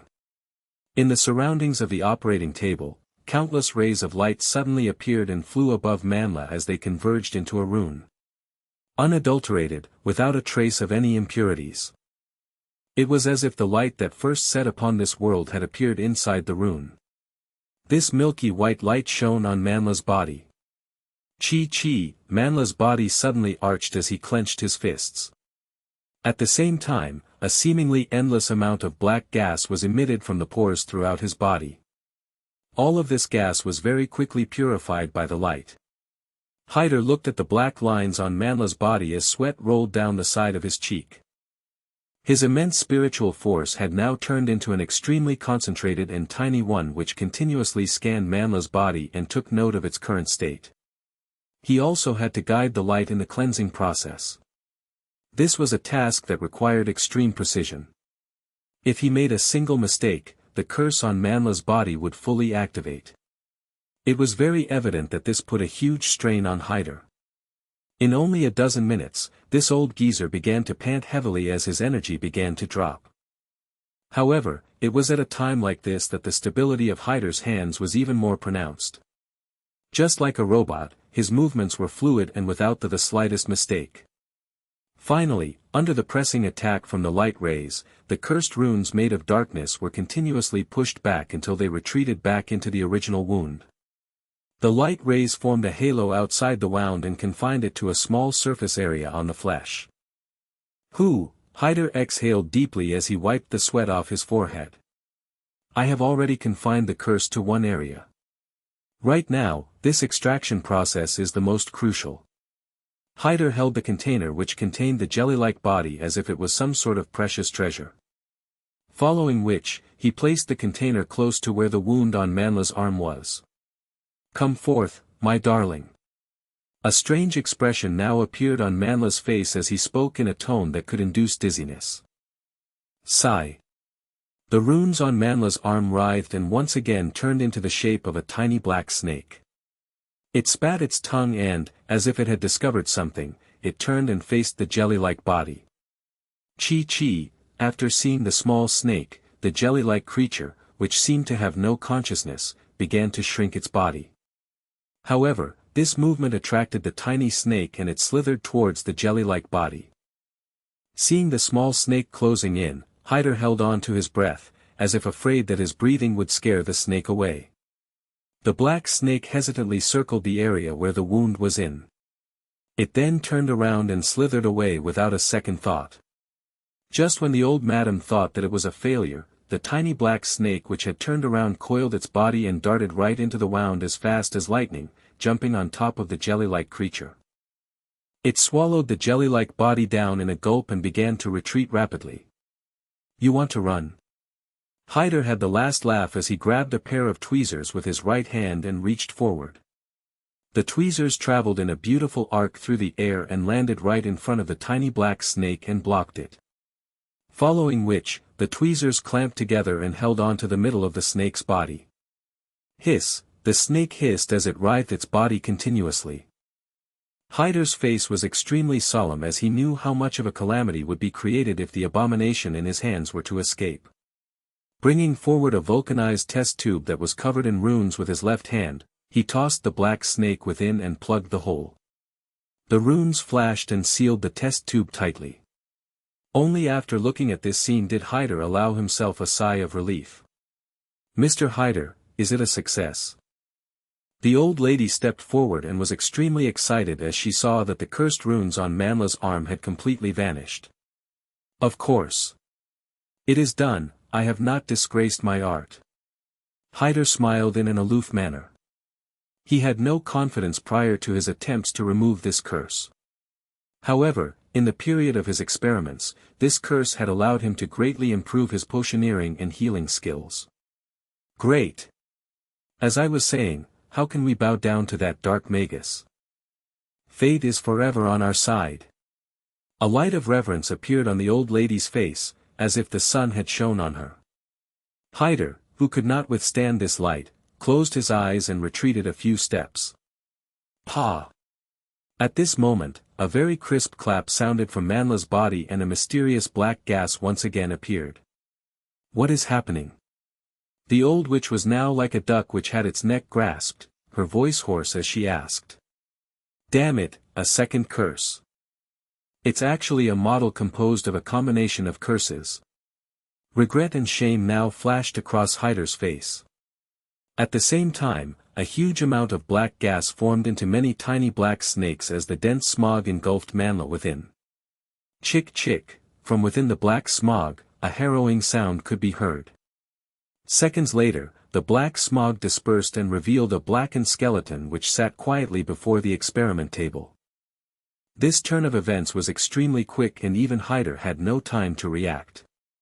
Seriously. Hyder could only smile wryly and opened his mouth to say something. Crack. The sound of glass shattering could be heard. As if recalling something, Hyder hurriedly tossed the test tube in his hands away. Alas, it was all too late. A black mist that was crackling with lightning exploded on his hands. A bright layer of light immediately appeared on Hyder's robes that repelled the black mist. After everything had calmed down, Hyder looked at his already blackened left hand and looked extremely resigned. Leilyn, who was recuperating in a hidden location, suddenly opened his eyes, revealing a ponderous expression. These energy waves. It seems like one of my curses has already activated a reunison effect. Oh. It should be that bloke Manhwa who is now dead. I'm quite curious about the effects of the hidden mechanism I placed on the curse. Leilyn grinned. Not only did he place a complex curse on both of them, but he also left behind many concealed mechanisms. The poisonous elements and malice hidden within was enough to let the Magus who was healing them to suffer greatly. If the healer was not careful, he might even lose his life. Leilyn was confident that after witnessing the prowess of his curse, the family behind Jenna would have no choice but to bow their heads down to him. Even if he was not certain of the unique meditation technique this family possessed, one could easily tell that a Magus who was able to predict the future held an extremely high position. As such, he had many things that he wanted from that family. However, Leilyn only toyed with the idea for a while before tossing it to the back of his mind. Right now, he was stark naked as he rested his chiseled body in a stone pool. In the center of the pool, there was a deep green fluid emitting the scent of plants and an enormous life force which continuously healed Leilyn's injuries. This was the healing solution that Leilyn had brewed before. Not only were many healing potions combined in it, but the fantasy water that he procured before in this location was also one of the main ingredients. Through the translucent liquid, one could see that Leilyn's abdominal injury had now fully recovered, only leaving behind a tiny pink scar which was rapidly fading away. This speed had already somewhat exceeded Leilyn's expectations. No. This isn't the effect of the healing solution, but the bloodline of the giant Kamoyan serpent. Light flashed past as Leilyn shut both his eyes. A massive amount of spiritual force turned into tiny threads that filled his body. Through his observation with the spiritual force, he could distinctly feel that various areas on his body had begun to erupt with a mysterious energy which continued to replenish and heal his injuries. These energies were dark red in color with an ancient aura. With its help, Leilyn's body rapidly began to heal. Not only this. Leilyn reached forward with his right hand and clenched his fist tightly. Ka-cha, a huge explosion sounded in the air, as if something was ripped into shreds. I can feel that during my recuperation, the bloodline of the giant Kamoyan serpent is slowly strengthening the properties of my body. The abyss seen in Leilyn's eyes became even darker. This. The second transition of the bloodline, it's here. The severe injuries he sustained seemed to have hastened the progress of the second transition in his body. The giant Kamoyan serpent bloodline in Leilyn's body continuously surged and many mysterious energies began to be released, fusing with Leilyn on a more profound level. Detected that the host's properties are currently being strengthened. A transition in the giant Kamoyan serpent is ongoing. The second transition will commence in 10 seconds. The AI chip's voice intoned. Hisses. A layer of fine black scales covered Leilyn's body in a flash. He had actually unknowingly activated his innate spell. Under the flicker of the black light, the scales were strengthened. Even Leilyn's eyes had become an amber color with vertical pupils. Chapter 227, Transition. Transition. Number 2. Number 3. Leilyn shouted. Master. 2 branded swordsmen wearing heavy armor immediately came and knelt down in front of Leilyn. I'm activating all concealment and defense spell formations. You are to stand guard outside and not let any living being come inside. Leilyn instructed. The 2 spirit-branded slaves nodded, keeping a strict vigil outside. These 2 branded swordsmen were controlled by Leilyn through spirit branding. Even if asked to die, they would do so with no qualms and were the best people to guard Leilyn. Counting down, 8, 7, 6, the AI chip's voice became softer. All that Leilyn needed to do now was to snap his fingers, and a ring of a spell formation suddenly emerged from his surroundings, protecting the area. After doing all this, Leilyn closed his eyes and submerged himself in the green liquid. Time flowed by. 10 days later, in this little cave, in the middle of the spell formation, dense dark elemental energy particles were mixed with flaming red fire elemental energy particles and they filled the entire pool. These elemental energy particles were so dense that they were immediately apparent in the external world. Different colors were visible on the rock wall around him due to the reflection of light on these elemental particles. At the heart of the elemental energy particles, black and red vapor converged, seemingly about to crystallize. In the pool, the original green liquid had completely disappeared, revealing a dried-up bottom. A large black cocoon lay still at the center of the bottom of the pool, constantly expanding and then shrinking back, just as if it was breathing. While the black cocoon was breathing, the dark and fire elemental energy particles were continuously being pulled inside it with each inhalation. The black light became increasingly thin, till at the end, the hint of a perfect human figure could be seen. TSSS. A long hissing sound was produced from within the cocoon. Shortly after, a huge gale engulfed the cave. The dark and fire elemental energy particles in the air seemed to have come across a black hole, and were dragged into the heart of the black cocoon. The black light around the cocoon became weaker, and then completely dissipated.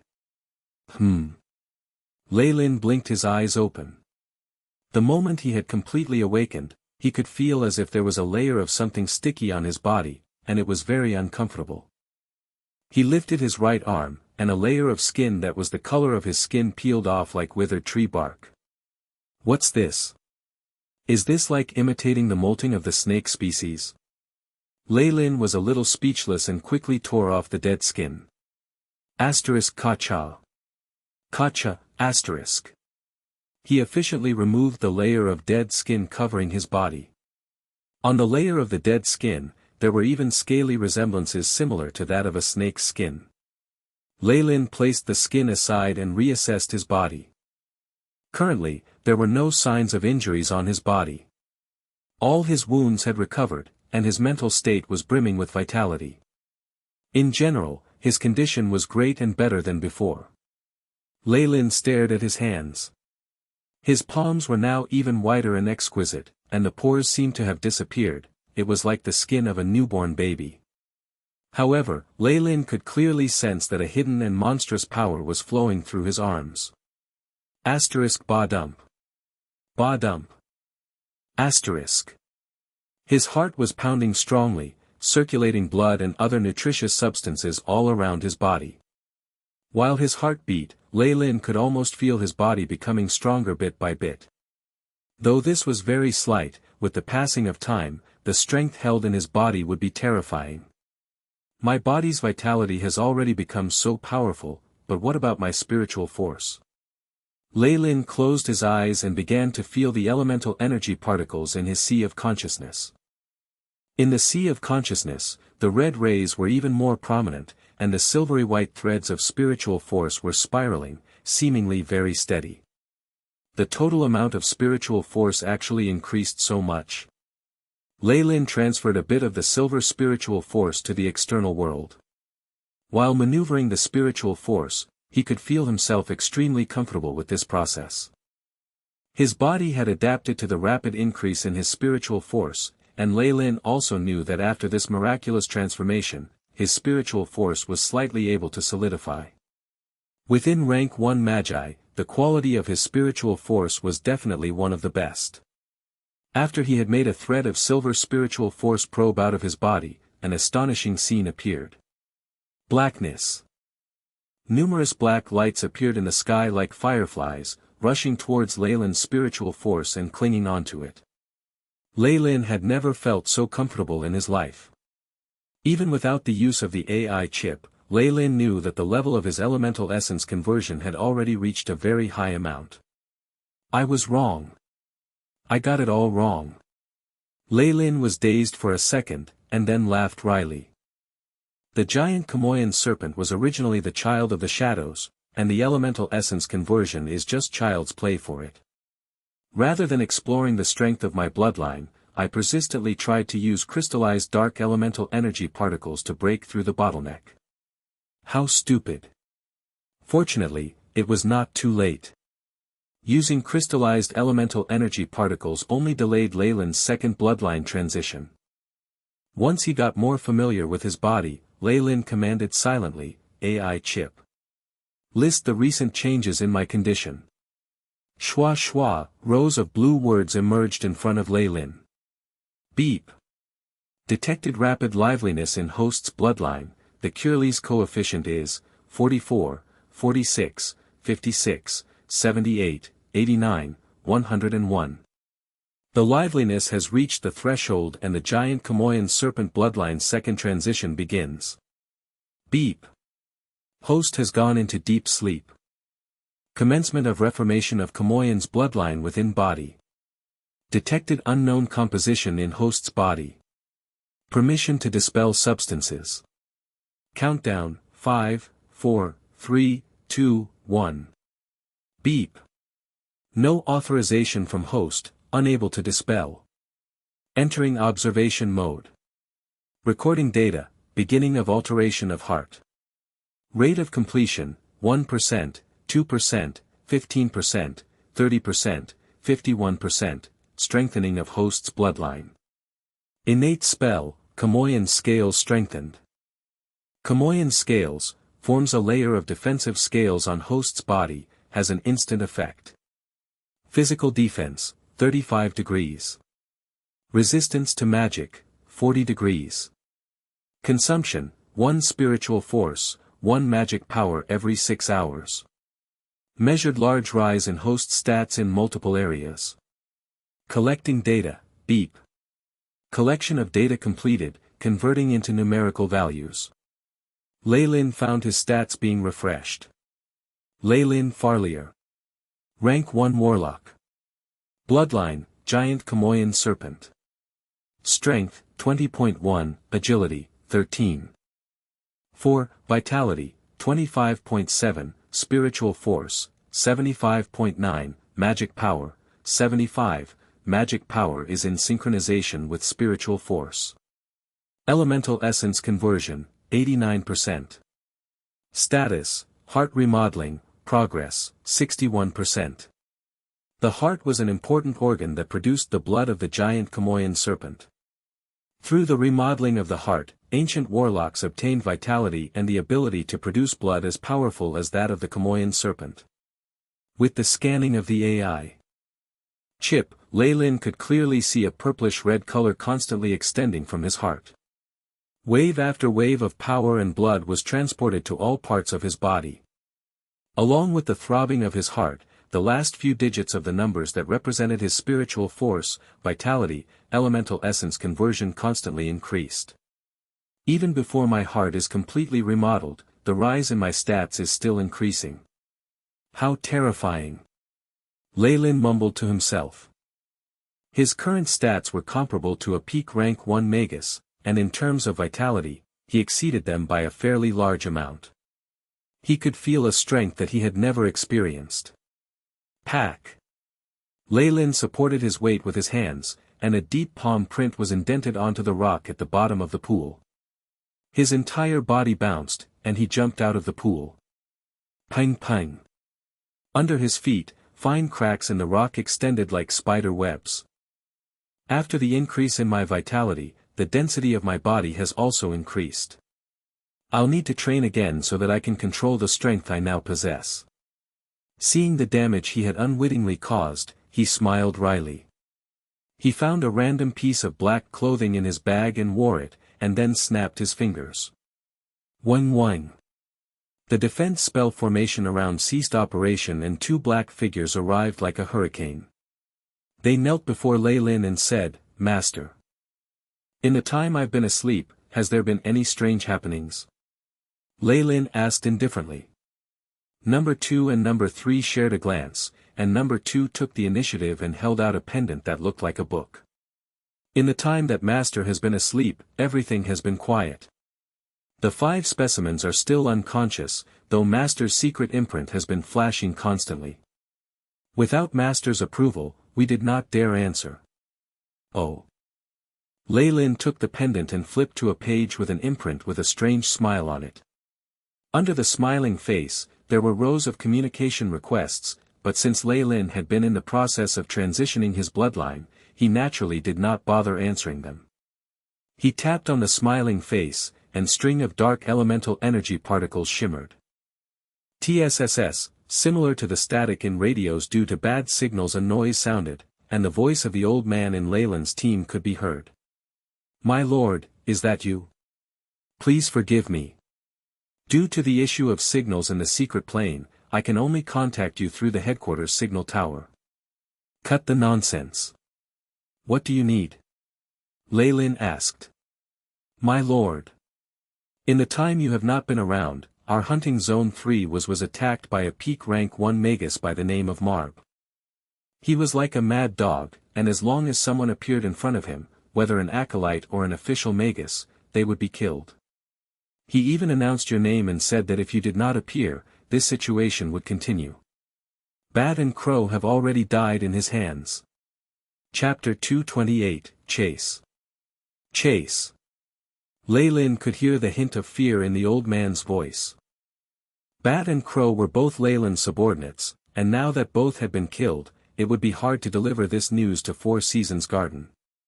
"Lord Caesar has already spoken and given you a time limit of 10 days. Within that time, you'll have to solve this problem, or else." "Or else." Leilyn sounded very calm. The old man, on the other hand, was so terrified that even his voice trembled. "He will seize you on the grounds that you neglected your duties." "Oh." He expected anger from Leilyn, but all he saw was Leilyn nodding slightly. "Tell him I understand." Next, Leilyn closed the imprint's connection. "Marb, is it?" Behind his eyes, he seemed to see that crazy metallized old geezer again. That Marb must have received news about him being in charge of hunting Zone 3 and had thus taken action. Leilyn flippantly made a decision. Though Thousand Meddling Hands, the organization of which Giant was a member, wanted to solve the conflict between Leilyn and the Lilytell family, he wanted none of that. From his perspective, since they had already become enemies, it was better to completely eliminate them. Besides, the current Marb thought nothing of Leilyn. If, before the second bloodline transition, Leilyn only had a chance to kill his opponent with the help of Number 2 and Number 3, he was now confident that in a fight, he could definitely destroy his opponent. Marb wouldn't even have the chance to escape. "Let's go." With a shake of his robes, he brought the 2 branded swordsmen out of the cave. "Awoo." Soon after, the silhouette of a huge venom wyvern soared up high from the cave. Zoom. On the plains, 2 figures flickered with light as they traveled at speeds that exceeded what could be seen with the naked eye. One chased, while the other fled. In front was a young woman wearing white robes, her hair slightly curled, and her chest was bursting out of her clothes. As she moved, her plentiful bosom would constantly jiggle, and paired with this woman's beautiful face, men had the urge to become lecherous wolves. It was a pity that her striking beauty had no effect on the Magus behind her. Shio shio, the sound of blades slashing could be heard, and the woman's face changed, instantly grabbing a chain bracelet around her wrist and flung it behind. Wang wang. Luminous green light was emitted from the chain bracelet, and the light converged to form a large web which slammed into the two silver pikes. Rumble. Green and silver rays exploded, and the intense explosive airwave struck the woman's back. Rip, half her robe was torn up, revealing her bright, clean back and delicate skin. Stupid old man. I already told you I don't know any Leilyn. Why did you keep chasing after me? The woman seemed to care little about how she was exhibiting a lot of skin as she produced a scroll. Chia, a pair of translucent, small wings grew behind her. Each was quite small and formed a semi-heart. They were quite cute and seemed like a decorative item. Asterisk hula. Asterisk the wings shook, bringing with them waves of energy. However, this lady did not fly but floated gently, as if she had become more buoyant. With her wings flapping behind her, her speed increased, and only then did she have the time to turn back and scold. You're the light Magus in this region, so you must be under Leilyn's protection. How can you not know of him? The one that was chasing behind her was a silver-haired old man with metallic ornaments dangling from his forehead to his face. After having seen the woman using the scroll, a ring of silvery, metallic rays was produced. Hoo-hoo. Metallic rays constantly sprayed backwards like two silver tassels that drifted behind him. Crash, his speed increased sharply and was even slightly faster than the woman's, which caused the distance between them to decrease. The woman even felt like crying at this point. I'm just a wandering Magus. Though this is Four Seasons Gardens territory, we're still allowed to go in. You've really got the wrong person.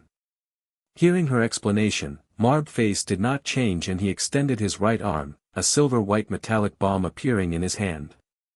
His pupils had no life in them and he was unmoved, as if this scantily dressed woman was just a rotting corpse. With a wave of his hand, the metallic bomb traveled in a beautiful arc and landed in front of the woman's path. Asterisk boom. Asterisk. The silver bomb blew up with a loud rumble, fire constantly spreading and metallic debris constantly flying everywhere. The look on this woman's face was terrible. She was barely able to dodge the aftermath of the explosion. Most of her wings were blown away, and as a result, her speed immediately decreased. She could even feel a bloodthirsty gaze on her basically naked back, as if it was looking at prey. This gaze was different from the lustful looks from many male magi, it was pure killing intent without the slightest bit of desire. Hence, she was very clear that the moment she was in his hands, all that awaited her was death. Her pretty face, which was something she had always been proud of, served no purpose in this situation. Though you're a wandering Magus, you must belong to some part of Four Seasons Garden. If you die here, it'll be bad for him anyway. Marb coldly stated. In order to force Leilyn out, there was nothing he would not do. In a place where rank 2 magi were in charge, with his strength as a peak rank 1 Magus, it was still possible to kill as he liked. Damn it! How did I get so unlucky as to meet a lunatic like him? The curly-haired woman cursed, desiring to cry as she quickly ran. Escaping? Do you think you'll actually succeed? Marb, who was behind her, gathered a silver fluid in his hand again, turning it into a short rod. He held on to the silver, metallic rod, and pointed it at the woman was fleeing as fast as she could. Zalala, the front of the metallic short rod split open, and countless little silver steel balls flew out. Ping ping. These steel balls fell like rain, dispersed in a circular shape, headed forward, and blocked all the possible routes that the woman could use to flee. Ding ding dang dang. The woman clenched her teeth and a pink defensive layer emerged from her body. As the silver metallic steel balls struck the defense layer, a heavy thud could be heard. Transform. At this moment Marb, who was behind, shouted coldly, his two hands clawing forward. TSSS, the steel balls that were hitting the pink layer suddenly melted to form a silver liquid that covered the layer. Along with Marb's clawing motion, a formless column of air seemed to strike on the silver liquid, the large strength that had constantly pulled the woman backwards. Asterisk rumble. Asterisk. Marb clenched his right fist, silver fluid coated his hand, which caused it to become an eye-catching silver color. The silver, metallic fist mercilessly struck the pink layer. The layer was immediately dented to a terrifying extent. As Marb increased the power of his attack, terrifying cracking sounds could be heard. Finally, under the woman's desperate gaze, the pink layer was completely shattered by the silver fist, turning into shards that gently fell like butterflies. Pooh! With her innate spell broken, the woman paled and as if she had been struck by a hammer and collapsed. Damn it! I'm going to stay right here. Just do whatever you want now. She watched Marb, and closed her eyes as if in resignation. However, the moment she closed her eyes, her legs spread open and her robes ripped apart, revealing the underwear underneath. The black shadow in the middle was enough to cause anyone to go mad and have the desire to explore further. All these little actions at this time. Marb snickered. Most magi like to enjoy themselves after they advanced and were open about their acts in this area. This was the case for both male and female magi. But Marb was different. He was already one with metal and had lost the ability to have children. This was why he valued Bosine, his only blood relative, so much. Shortly after, his right hand turned into a chopper. Rest in peace. Nobody will save you. After having heard Marb's declaration, hopelessness welled up. She was merely a semi-converted magus and was probably slightly competent when it came to fleeing. However, in front of Marb, she was like a frail child. Am I going to die here? Mentor, I'm sorry I couldn't complete the task you entrusted to me. As the chopper struck down, the woman mumbled under her breath. Really? Boom. The pain she anticipated did not arrive and instead, a third person's voice rang out in the field. The female magus opened her eyes to the sight of a giant black serpent, scales flickering with black light as it broke the chopper with a single bite. After breaking the chopper, the serpent turned into black smoke and floated to the back of a very handsome male magus. It turned into a ring of black elemental particles and hovered over him like an aureole. What a familiar face. This seems to be the person in charge of hunting Zone 3. Leilyn. The woman inwardly heaved a sigh of relief, though outwardly she appeared to be indifferent to the situation. The female magus then stood up as if nothing had happened and quickly rushed off, covering a large distance in a short period of time. By the way, do I know you? Leilyn rolled his eyes inwardly. This was an area he had jurisdiction over, and all magi who were in the light faction or any wandering magi were supposed to greet him. However, Leilyn was always indoors and rarely showed himself, so it was natural he did not know this woman. However, if she were to die here, it would put a mark on his record, so he decided not to bicker with her about it. Leilyn's full concentration was now on Marb. Chapter 229, Determination. Determination. After seeing Leilyn, Marb's gaze, which was as sharp as knives, was fixed on Leilyn. So. You finally appeared, Leilyn. Marb spoke softly, but the coldness and determination were apparent in his voice, causing the female magus nearby to break out in cold sweat. In their previous battle, Marb had witnessed Leilyn's power and the rate at which he grew stronger. Fear and regret crawled around and constantly gnawed at his insides like ants. He regretted it. He regretted not deploying more manpower to the Great Canyon Margaret and thoroughly eliminating Leilyn there.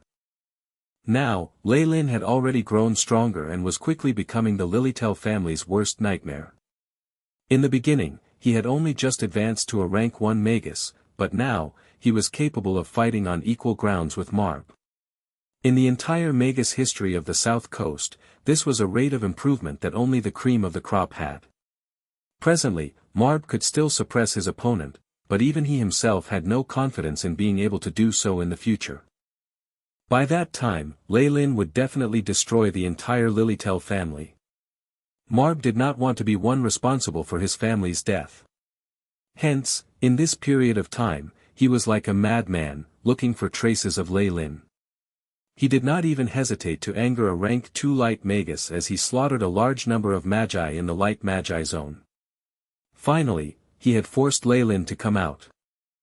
Marb stared straight at Leilyn, as if afraid that at the slightest blink, Leilyn would escape once again and disappear. "It's been a long time. I've been looking for you for a long time," Marb mumbled under his breath. "I've waited quite some time. This really has to end soon." Leilyn clasped his hands behind his back and spoke. This indifference obviously caused Marb to become suspicious. The current Leilyn's aura was even more difficult to make sense of, and even he was unable to accurately judge Leilyn's strength. However, in order to force Leilyn to make an appearance, he had no other choice. "Die!" Marb suddenly made his move as he roared. Kacha. Kacha, asterisk.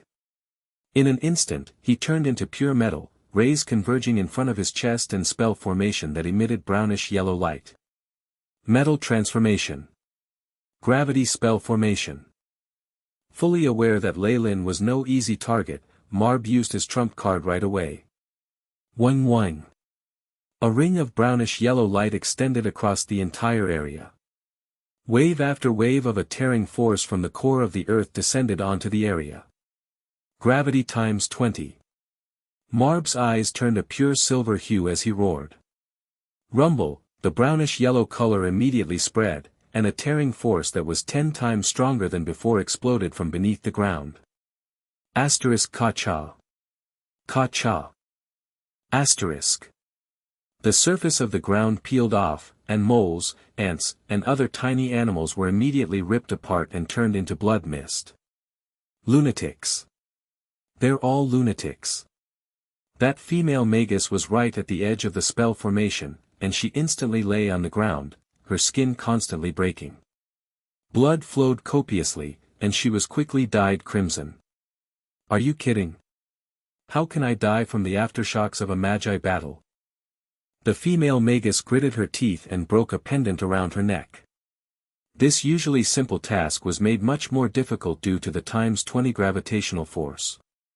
In reality, if not for her being an official Magus and having remodeled her body such that it became stronger, she would have been blown up into blood mist like those animals. Chi. After breaking the pendant, a green light engulfed the female Magus body. All her wounds were instantly healed, and if not for the bloodstains that were left on her body and clothes, it would be impossible to tell that she had been injured. The green light traveled across her body, and she could immediately feel the effects of the increased gravity lessening. She quickly used her 4 limbs and crawled out of the area that the brownish-yellow gravity spell formation affected. Bow. After leaving the spell formation and feeling the gravity return to normal, she heaved a hefty sigh of relief and stood up. That was much too terrifying. As expected, it's impossible for us semi-converted magi to interfere in battles between rank 1 magi who are at the peak. Boom.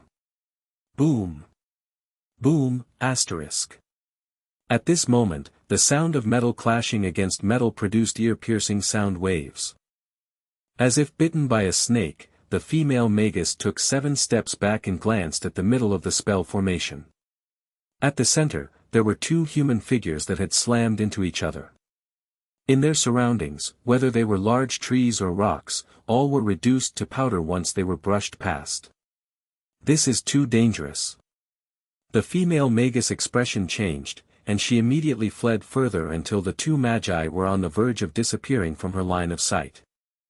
Only then did she halt her steps. It should be fine here, right? Though this was what she told herself, the wind elemental energy particles around her feet did not dissipate as she made preparations to leave if she saw the need to. Bam! Covered in a layer of black scales, Leilyn struck Marb's curved, metallic knife.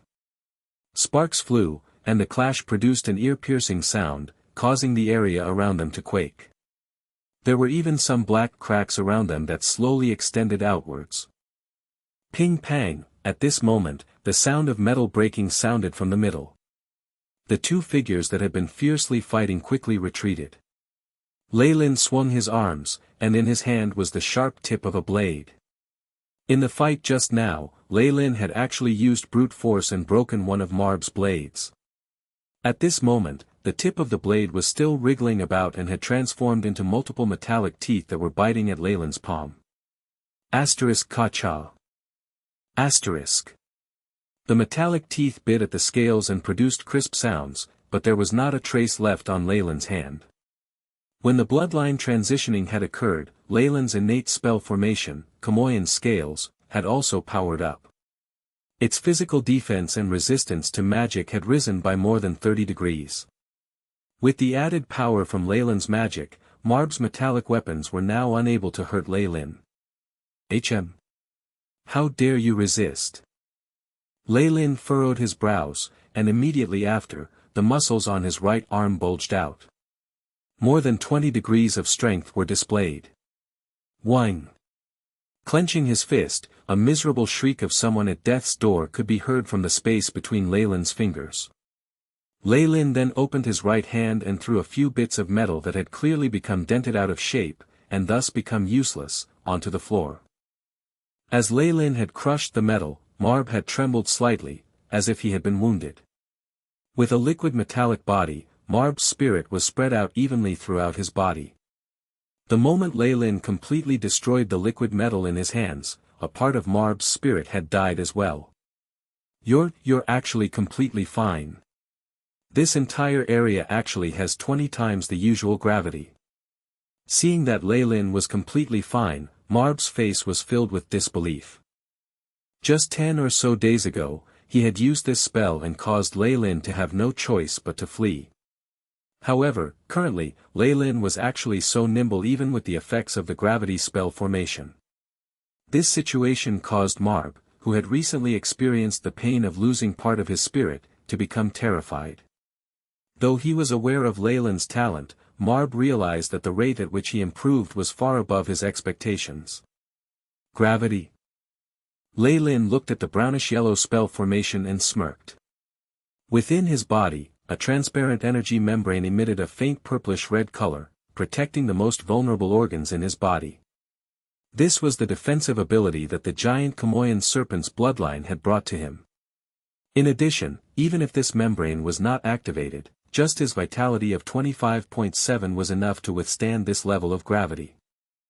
After all, the sturdiness of his body was working up to the same level of hardness as the body of the ancient giant Kamoyan serpent. Today will be your doomsday.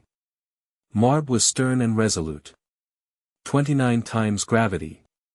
He roared fiercely, and his body was engulfed by a layer of brownish-yellow ring of gravitational force. Ka-cha. Ka-cha, asterisk. A gravitational force that was even more tremendous descended, and even Leilyn could feel the pressure and the increase in his weight. However, the one who got the worse end of the deal was Marb himself. Right after sending out the attack, the sound of porcelain breaking could be heard from his body. Like a spider web, numerous cracks emerged all over his body. Even if I am to bet on the Lily-Tell name and sacrifice my life, I must kill you here. Marb looked slightly crazed as he spoke. A fight to the death. Leilyn's expression became serious. Though he had already gone through the second bloodline transition and his strength had surpassed that of a rank 1 Magus, he was not yet a rank 2 Magus. Facing a Magus who was also at the peak, even he had to be extra careful. Crack. Crack, asterisk. Chilling sounds were produced as Marb's metallic body suddenly increased in size, his muscles bulging as his body expanded. In the blink of an eye, Marb transformed from a regular old man to a metallic, burly man who was over 5 meters tall.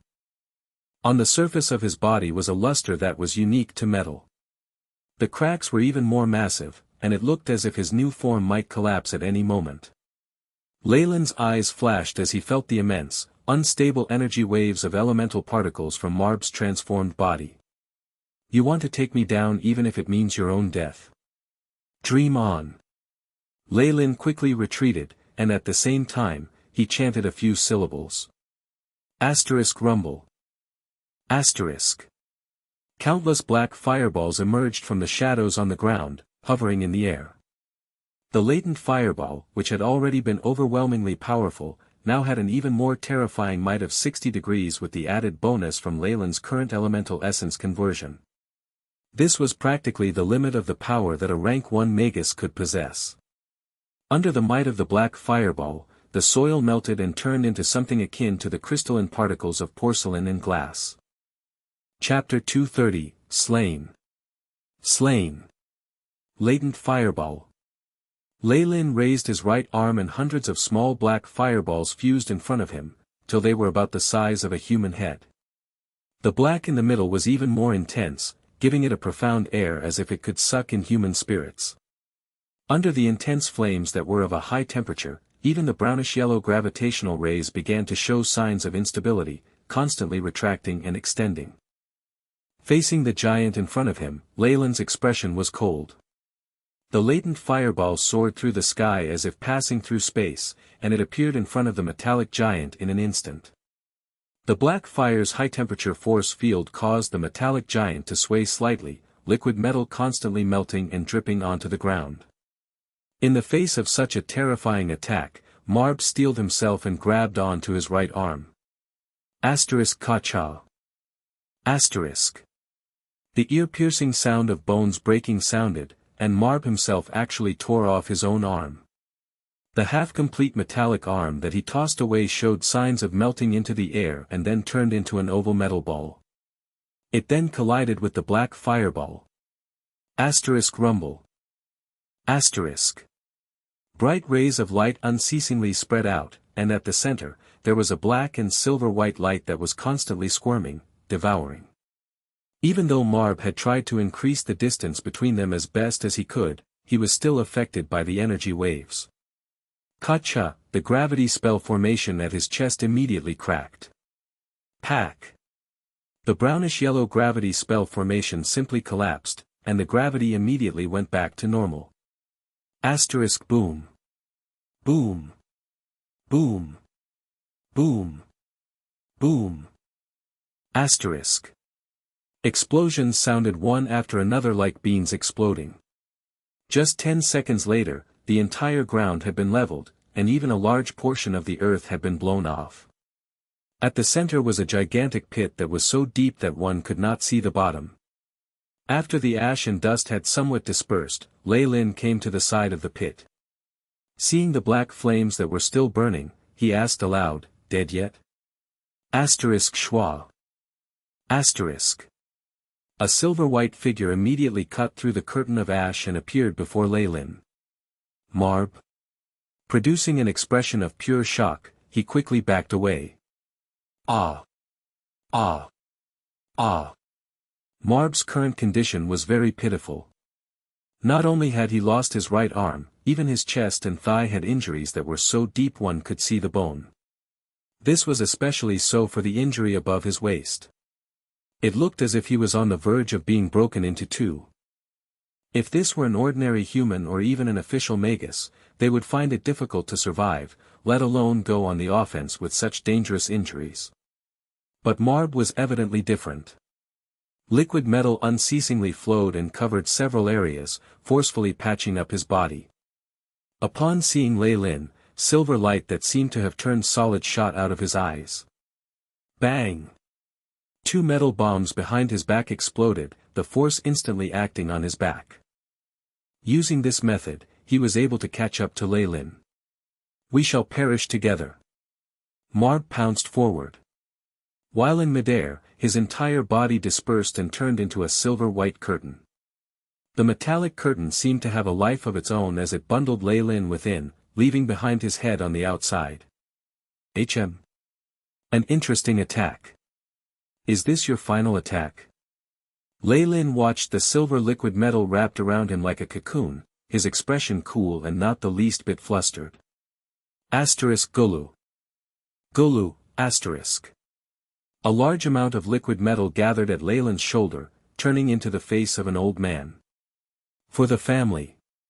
For Ba-Sign. Metal will ultimately be destroyed. The old man looked deranged and looked as if he was planning to die for a just cause. By the way, do you mean to die together with that puppet? Just as Marb was about to self-destruct, a voice lazily resounded from the other end of the battlefield. Marb turned around in disbelief, and immediately caught sight of another Leilyn that had suddenly appeared. He looked to be mocking the old man as he sized him up. You must have forgotten, but I am a Magus specializing in dark elemental energy particles. For us, making a shadow clone is a piece of cake. While Leilyn spoke, the Leilyn that Marb had bound, began to transform in a bizarre manner. The entire body became black and turned into a bundle of black shadows. No. A pair of silver-white hands reached out from the curtain as Marb yelled, trying to get away from the clone. It's too late. Leilyn exclaimed indifferently, with even some pity in his voice. Shwa shwa shwa. The large lump of shadows that had Marb surrounded suddenly produced countless black tendrils that engulfed Marb. Marb bellowed as large numbers of fine, rotating knives emerged from his body. Asterisk ka-cha.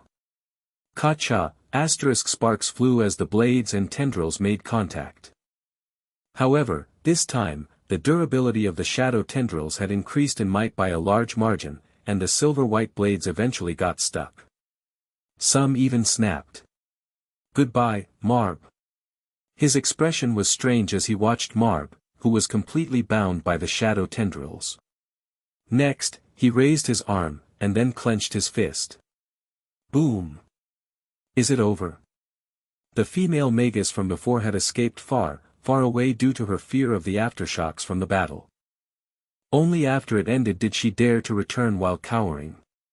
It was not that she did not want to escape, but if Marb was the one who won, it would be impossible for her to escape with her current speed. Hence, it would be better to take the chance and return.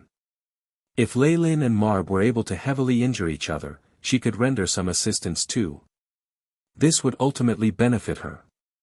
Or perhaps, the two of them perish together.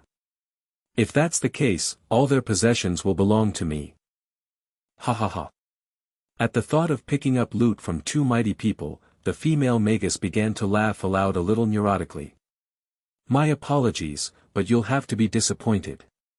Next, Leilyn's voice was heard and the female Magus' maniacal laughter suddenly stopped like a duck who had its throat gripped. It's you. That Leilyn who caused me to be chased after. The female Magus commented lightly, but quickly changed her words, oh. No, I mean Magus Leilyn.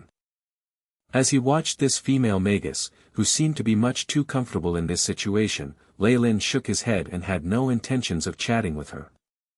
Hunting zones are still quite dangerous. If you want to gather resources, it's better to head to the other zones. Leilyn turned and left after he spoke. Hey! Wait! Where's that Magus called Marb? Did you chase him away? Only now did the female Magus react. With the fear from before still lingering in her heart, she looked around as if afraid that Marb would appear at any moment. Marb? He's right here. Leilyn waved, showing her the huge lump of metal in his hand. The female Magus gazed at the item in Leilyn's hand with astonishment. That was a large piece of silver, metallic ore. At the beginning, she had assumed Leilyn had found some materials and ignored it. However, upon closer inspection, there were a few strange depressions and protruding areas on the surface, like a human face. After comparing the eyes and nose, the female Magus fell back 3 steps. It's Marb. You killed him. Such an unusual reaction actually threw Leilyn off. He's a dark Magus. As a Magus from the hunting team, isn't it normal to kill him? Were you dropped on the head as a child? No. What? Too confused, she began to stutter. That's a peak rank 1 Magus. Peak. No matter where you go, someone with that level of strength is definitely of a high status and has an extraordinary battle power. It wouldn't take more than one attack from him to kill off newly advanced magi. And you actually. She peeked at the piece of metal in Leilyn's hand in disbelief, fear apparent while she glanced at Leilyn. Leilyn smiled nonchalantly. In the South Coast, rank 2 Magus usually did not make themselves known. Hence, peak rank 1 Magi were the strongest powers out there. Now, a rank 1 Magus at his peak who was considered the strongest out there, had died by his hand. If news of this traveled out, it would definitely cause a huge stir. If this was the Leilyn from before, he might even try his utmost to conceal this matter. However, after his second bloodline transition and the sharp increase in his power, things had changed. This was an unrivaled confidence in himself. So what if news of his battle achievements was circulated? With his current strength, it was enough for him to take care of himself and cause anyone who had designs on him to suffer miserably. Woo! At this moment, a huge venom wyvern circled the area briefly and then descended. It roared loudly and then used its huge head and nuzzled Leilyn, trying to get a good response from him. Is this that legendary venom wyvern? How valiant, I like it. Her eyes shone like stars, handsome. Can you give me a ride? Leilyn shot her a glance. To be honest, this female Magus did not look half bad, especially in terms of her figure. In addition, she had not mended her clothes that had been damaged while she was fleeing, thus revealing a whole lot of skin. Ordinarily, and in a situation where he had time to spare, Leilyn was not against playing around with her. But this was the secret plane. He was still being pressured by both the dark and light magi factions. It would be a wonder if he was in the mood for this sort of thing. Boring. Leilyn indifferent uttered a word and then jumped onto the back of the venom wyvern. Woo! The venom wyvern bellowed at the female Magus as if trying to demonstrate its power and spread its wings, flying off. TSK. Such a petty man. It's not as if I'll die without you around. Waiting till the venom wyvern's figure complete disappeared into the horizon, she fiercely made a rude gesture in Leilyn's direction. Chapter 231, Nefarious Filthbird. Nefarious Filthbird. At headquarters, in the hunting team's administrative zone. Thump, a huge venom wyvern descended from the sky and created two large depressions as its feet touched the ground. A black shadow flickered, and a robed Magus jumped off the back of the wyvern. My lord! My lord! An old Magus saw the venom wyvern, his eyes brightening as he approached them. Old man! We'll need to have some words about you escaping at the last minute. Leilyn couldn't be bothered to deal with him and entered the hall. Vice Team Leader. Lord Caesar is looking for you. Two hunting team magi came before Leilyn and bowed slightly, their manners impeccable. Though Leilyn had no real power in front of Caesar, ordinary members like them were small fry. Those who had offended him the other time were still in isolation. Hence, these members were extremely respectful to Leilyn, or at least on the surface. Great timing, I was just about to look for him. Leilyn nodded slightly. Kacha, the door opened, revealing Caesar's figure behind the office desk. The two magi who had escorted him here quickly left. Magus Leilyn. You're just in time. Regarding the previous mission, before Caesar even spoke, a huge metallic piece was firmly thrown onto the table. It's done. On this huge silver-white metal, there were indents that formed an old, wrinkled face. Metallic life form. Caesar was slightly suspicious, but at the thought of something, his eyes suddenly opened wide. I need to inspect this. After speaking, Caesar took the metallic sculpture and jogged out of the office, leaving Leilyn alone inside. Though Caesar had issued this mission before, not in his wildest dreams could he have expected Leilyn to actually complete it. After all, Marb was a Magus on the same level as him. However, Leilyn had given him something that looked like Marb's head. How could this not astonish him? In that moment, Caesar even had the suspicion that Leilyn had brought a random head to escape punishment. Creak, 10 minutes later, the door opened once more. Caesar appeared in front of Leilyn, but his expression was dark, with even hints of shock in his face. I didn't think you would actually be able to do it. Caesar could not conceal the shock and curiosity in his eyes. If it's possible, could you share the process of your mission with me? You know, as the hunting team leader, it's necessary that I know about the entire process and then give rewards accordingly. Caesar spoke indifferently. It was very simple. Leilyn unfolded his arms. After taking on the mission, I was going to look for you but coincidentally saw him heavily wounded, which is how I completed this assignment. Magus Leilyn, Caesar's face darkened further. Please speak the truth. That's what happened. I even brought along a neutral wandering Magus. If there's anything else you need, you can just ask her. Leilyn was indifferent. In reality, as long as one was not completely blind, anyone could see this was an excuse. But so what? Marb was dead. If Leilyn said he was heavily injured, that must be the truth. As for that female Magus, she was just a semi-converted Magus. How could she tell the state of a peak rank 1 Magus injuries? Caesar's face began to flush. In that instant, he suddenly seemed to have thought of something and his entire body relaxed. No matter what, Magus Leilyn, you have disposed of a peak rank 1 Magus from the other faction, thus showing your loyalty to Four Seasons Garden. Your bravery will be known by all light magi, and you might even be recorded down in history. Caesar congratulated him with a fake smile. Thank you for your compliment, but I want to know more about the substantial rewards I will be getting. Leilyn nodded nonchalantly and then spoke. For him, having a reputation wasn't all that important. With the prerequisite that the situation would not be unfavorable to him, he was, of course, willing to do some good deeds and obtain a good reputation. However, if there were no advantages in him needing to put in so much effort, making a name for himself in history was just something that only idiots would bother doing. Ha! Caesar breathed in deeply to calm the fire within his heart and said icily, there will naturally be rewards. As for any promotions, that will have to wait. However, the contribution points have already been issued to you. 1,500 points. Don't worry, the organization is very strict when it comes to things like this, so I don't have the authority to dock points from you. Immediately after, Caesar produced a green crystal card from within his robes and passed it to Leilyn. An obscure look flashed past Leilyn's eyes as he held out his hand to take the card. Ka-cha.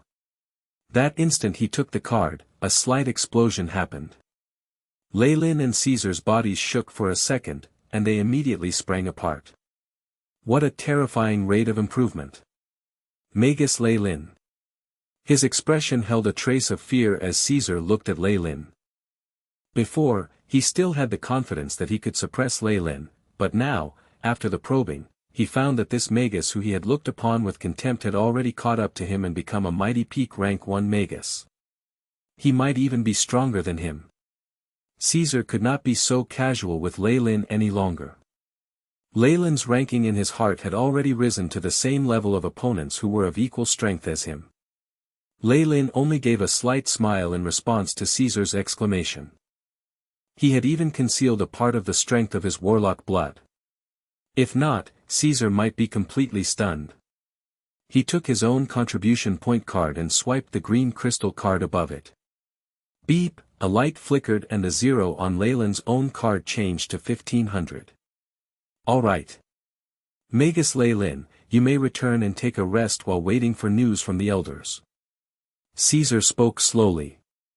Leilyn's transformation made him feel a little uncomfortable. He was currently in need of some time to come up with a counterplan. Thank you. Leilyn stood up and took a small bow, each action revealing an unspeakable sort of elegance. Really? His strength exceeds yours.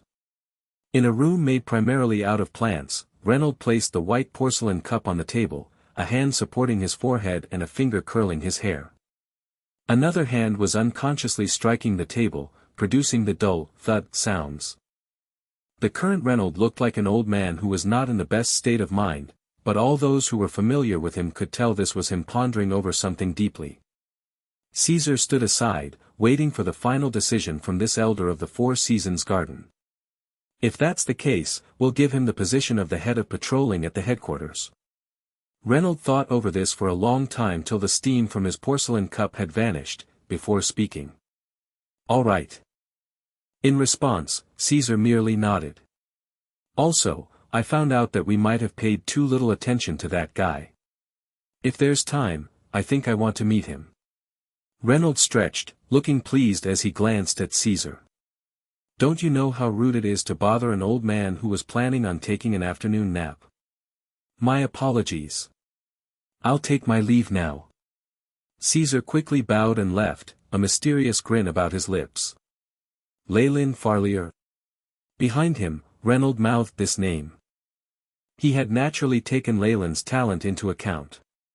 If he was truly sincere about joining Four Seasons Garden and that the value of the item he had gotten from the ruins was not too high, Reynolds would not go so far as to do anything dirty and covet his inheritance. However, from how Leilyn had been able to improve his strength so quickly, what he had obtained was definitely not as simple as he had thought it was. It was extremely beneficial to the user and was worth the risk for Reynolds to take action. In addition, based on the information he had gathered, ever since Leilyn entered Four Seasons Garden, he still had dealings with dark magi. He was even involved in a few of the large incidents in Nightless City. This was just intolerable. Any organization would not put up with the existence of disloyal members. Though this was just a hypothesis, this was enough reason for Reynolds to make his move. He was an existence that had stepped into the level of rank 2 magi. The difference between magi from each rank was like heaven and earth. Even if Leilyn received some amazing inheritance, as long as he had not promoted to a rank 2 magus, he was powerless in front of a true rank 2 magus. Just the fact that he could solidify his spiritual force was enough to suppress most rank 1 magi. At this point in time, Leilyn was oblivious to all this. He was currently in a laboratory, holding a test tube that contained a gray liquid within. His blue eyes flashed as he constantly scanned the contents. The solution that contains a nefarious filthbird's feathers. Rumors have it that the ancient nefarious filthbird and Trial's eye were nemeses. Its feathers also carried with it the chaos its original body was known for. It is an item that swindlers love. The conclusion that the AI chip had was presented in front of Leilyn's eyes. Based on the information and simulations, this solution is able to take care of the oath I made with Four Seasons Garden. But what happens after? The problem I have isn't just with the oath.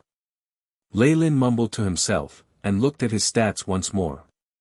Leilyn Farlier.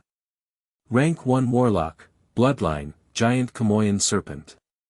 Strength, 20.1, Agility, 13.4, Vitality, 25.9, Spiritual Force, 76.1, Magic Power, 76, Magic Power is in synchronization with Spiritual Force.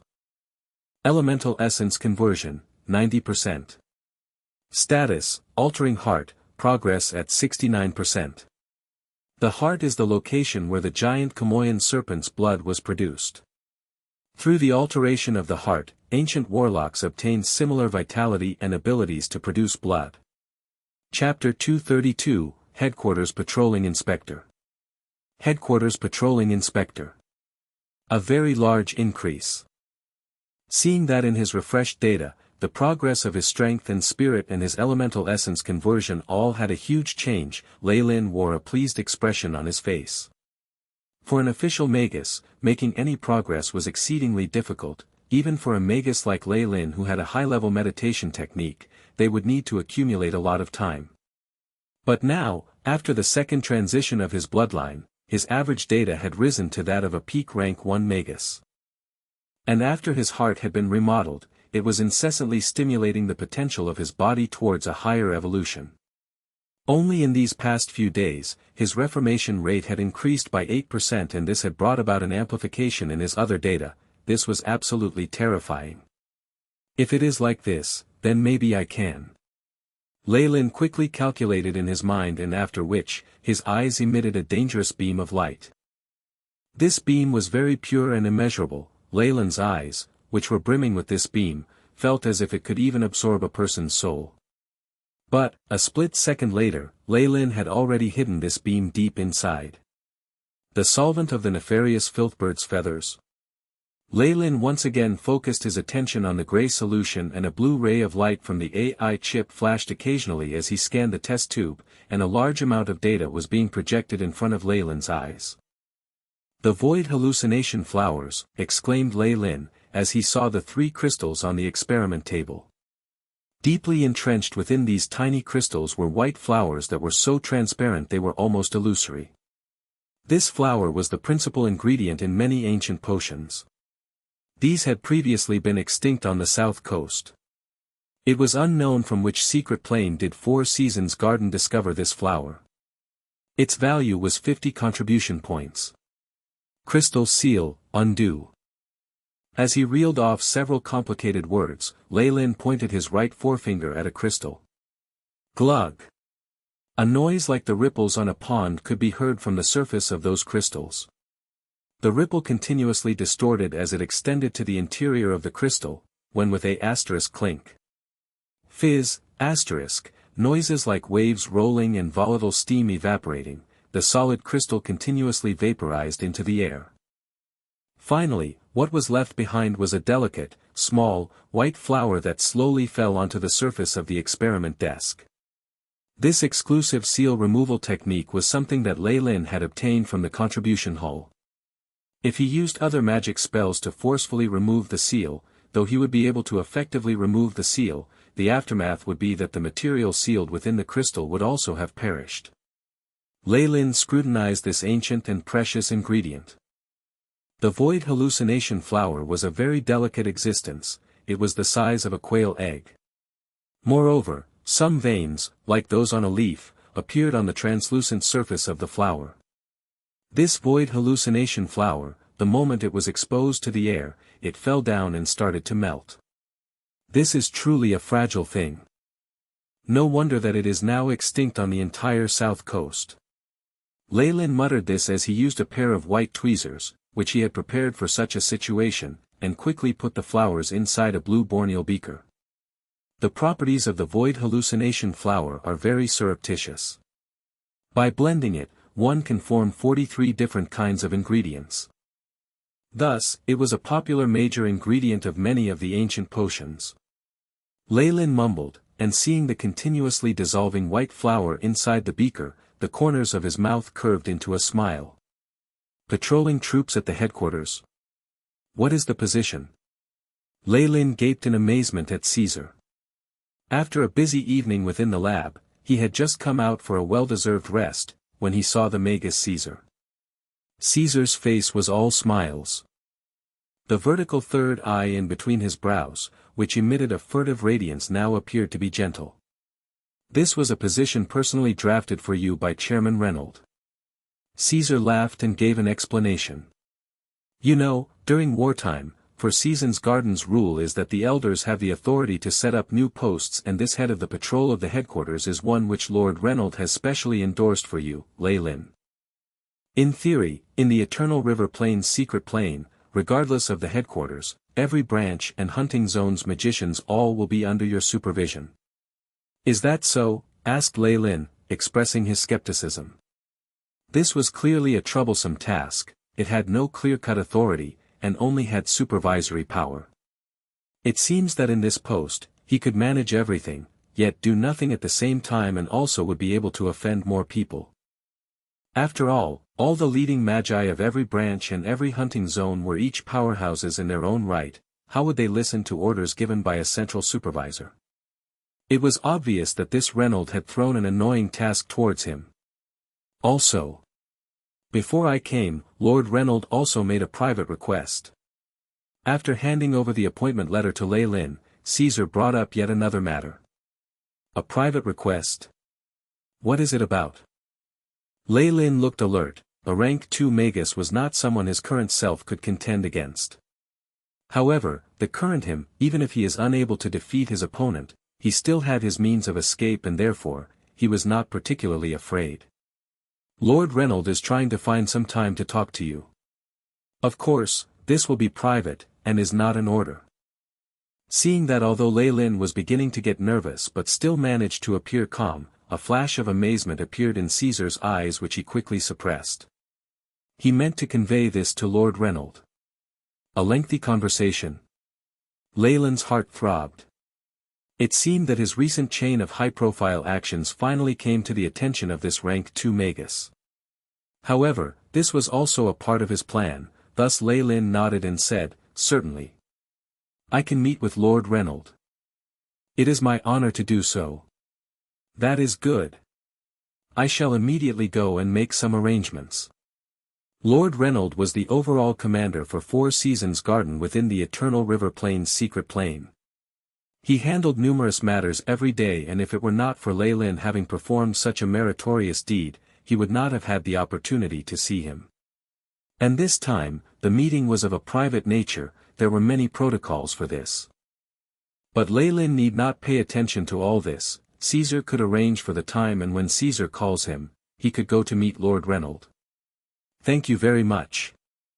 Leilyn gave a nod of thanks. Don't mention it.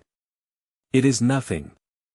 With his face full of smiles, Caesar, very quickly, left. Seeing Caesar disappear into the horizon and finally vanish from his sight, Leilyn appeared more and more solemn. Finally, his expression turned as dark as ominous clouds. This Reynolds, a rank 2 Magus, now seemed to him like a mountain, extending as far as he could see. Everything will soon begin. Leilyn whispered. Inside the Merit Points Exchange Center. Hello, sir. May I ask if you need to do any transaction? Behind a transparent glass window, an employee asked Leilyn. Through the glass, Leilyn could see shelves all over, covered with all kinds of precious objects and high-grade information. There were even many magic artifacts and single-use-only scrolls, and also some secret techniques used by magi. These secret techniques were the skills and application of spellcasting. These techniques could, often, only be learned by official magi. After having successfully learned them, they could be used to temporarily increase the magic power, or increase the might of a magic spell to the maximum and the sort. Leilyn had viewed them as the next best thing after high-level meditation techniques. Even if a Magus's degree of elemental essence conversion was sluggish, he could use these secret techniques and increase his magic power. This was no different to increasing the elemental essence conversion. Unfortunately, this was only an exterior item. The body's own strength is the most important. But even if the elemental essence conversion and secret techniques can amplify the magic power, this also depended on the original might of the magic spell. The foundation was sturdy and the growth rate was high. It was the most useful for a peak rank 1 Magus. If the foundation was not good enough, no matter how high the growth rate was, they would not be able to beat another Magus with a low elemental essence conversion but solid foundation. All in all, among the spells that increase amplification, the most specialized magic spells can only amplify the basic power by 40%. And the most amplified power of elemental essence conversion was not greater than approximately 90%. Be it whatever type of amplification spells, up till now, Leilyn hadn't seen any which was capable of providing a 100% or more of power. It was as if there was an invisible wall blocking the steps of the majority of the Magi. I am the new patrolling inspector from the headquarters. I believe there is a problem here with the transactions. Leilyn took out the recently received appointment letter and flashed it at the employee. The magical radiance on the letter was a characteristic of a rank 2 Magus and caused a blinding pain to the employee. My lord. The employee was dumbfounded. After all, this position was really bizarre. It could inspect any activities, but in reality, the authority to actually execute anything was not that powerful. While stalling Leilyn, the employee pushed a red button located under the desk. Leilyn noticed this small act, but he smiled and did not do anything about it. My lord. Our transactions here are completely equitable and in keeping with the laws, and it is definitely not. While the employee was still explaining to Leilyn, a translucent shadow took form in front of Leilyn. I am Bill. I am in charge of the transaction of merit points. Do you have any problem, the new patrolling inspector, Lord Leilyn? The shadow's face, on the exterior, looked to be about 50 to 60 years old, a male. He wore an eyepiece on one eye, and his hair was combed carefully and well-groomed, and he wore a dark red-colored formal robe, which did not have even a minute crease upon it. This image caused Leilyn to recall the land surveyors and gem appraisers of his previous world. And, the fact that he knew Leilyn's identity so fast show this in-charge Bill's capabilities of gathering intelligence and his wide network. I have my doubts that the exchanges here and the permissions. I need to examine, Leilyn stated this matter-of-factly. He deeply understood this authority he owned had an expiry date tagged to it. It was all the more so, especially when it was a predestined rebellion. Chapter 233, Swindling. Swindling. From this inessential role that Reynolds had assigned him as the headquarters patrolling inspector, Leilyn could tell that Reynolds had designs on him. Even if it had nothing to do with the suspicion of him being a dark magi, the fact that he increased his strength so quickly had caused Reynolds to be wary of him. In this situation, no matter how hard he tried to keep himself low-key, it was useless. Since it was like this, why should he not use that bit of power he possessed and gain some benefits? After all, before Reynolds officially stripped him of his role, his cover as the patrolling inspector at the headquarters was still able to intimidate a great number of people. For instance, like this man in front of him, at the Merit Points Exchange Center. Are you trying to tarnish my reputation? Upon hearing this, the face of the apparition called Pierre darkened, eyes seemingly producing crimson rays. No. Not tarnishing it. This is just the usual procedural checks. Leilyn smiled gently. The instant the words left his mouth, a ring of energy particles exploded between him and Pierre. Rumble. Though the two of them had tried their best to suppress the excess waves of energy from their battle, they still attracted the attention of several magi bystanders. Pierre took several steps back before rebalancing himself, revealing a shocked expression on his face, a peak rank 1 Magus. Seems like, metal lunatic, Marb really did die by your hands. This information had been proved right before him, and he could do little but be in shock. Just from that short fight, Leilyn had revealed a strength that could rival a peak rank 1 Magus. Based on the information he had gathered, Pierre was almost sure that the metal lunatic Marb of the Lilytel family had most certainly died at Leilyn's hands. Goodness! Even Pierre himself was but a peak rank 1 Magus. A peak rank 1 Magus, Marb, had died at the hands of Leilyn. In a situation where a rank 2 Magus did not make his move, a peak rank 1 Magus was already the strongest in the South Coast. It was rare that they were taken down. Furthermore, it was only because it had been only a short time since Marb had died, so the news did not travel far yet. Otherwise, this would cause a huge commotion in the South Coast. Pierre, who was aware of this news, was even more fearful of Leilyn. What do you want? Pierre did not look good. Nothing much. I'm just thinking. Leilyn's voice went so soft to the point that he simply closed his mouth and transmitted a message. Upon hearing his transmission, Pierre's face changed, first flushing as if he had been humiliated to the extreme, and then turning into a look of pondering. Moments later, Pierre raised his head and glanced at the magi nearby.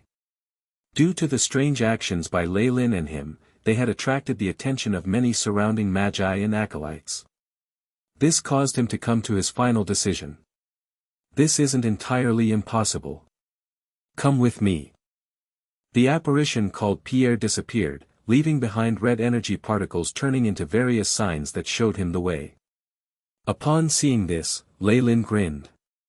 He was aware that even amongst the light magi, there weren't that many people who were incorruptible. At the Merit Points Exchange Center, it was a trading place where one could obtain the most profits. It was definitely not a place free of bribery, but if Leilyn really wanted something from this place, it would be his last day with his current role as patrolling inspector. However, he had not forced the other party to do anything.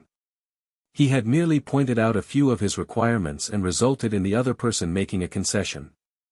Uncaring of the strange looks from the Four Seasons Garden Magi, Leilyn followed the signs came to a house behind the exchange center.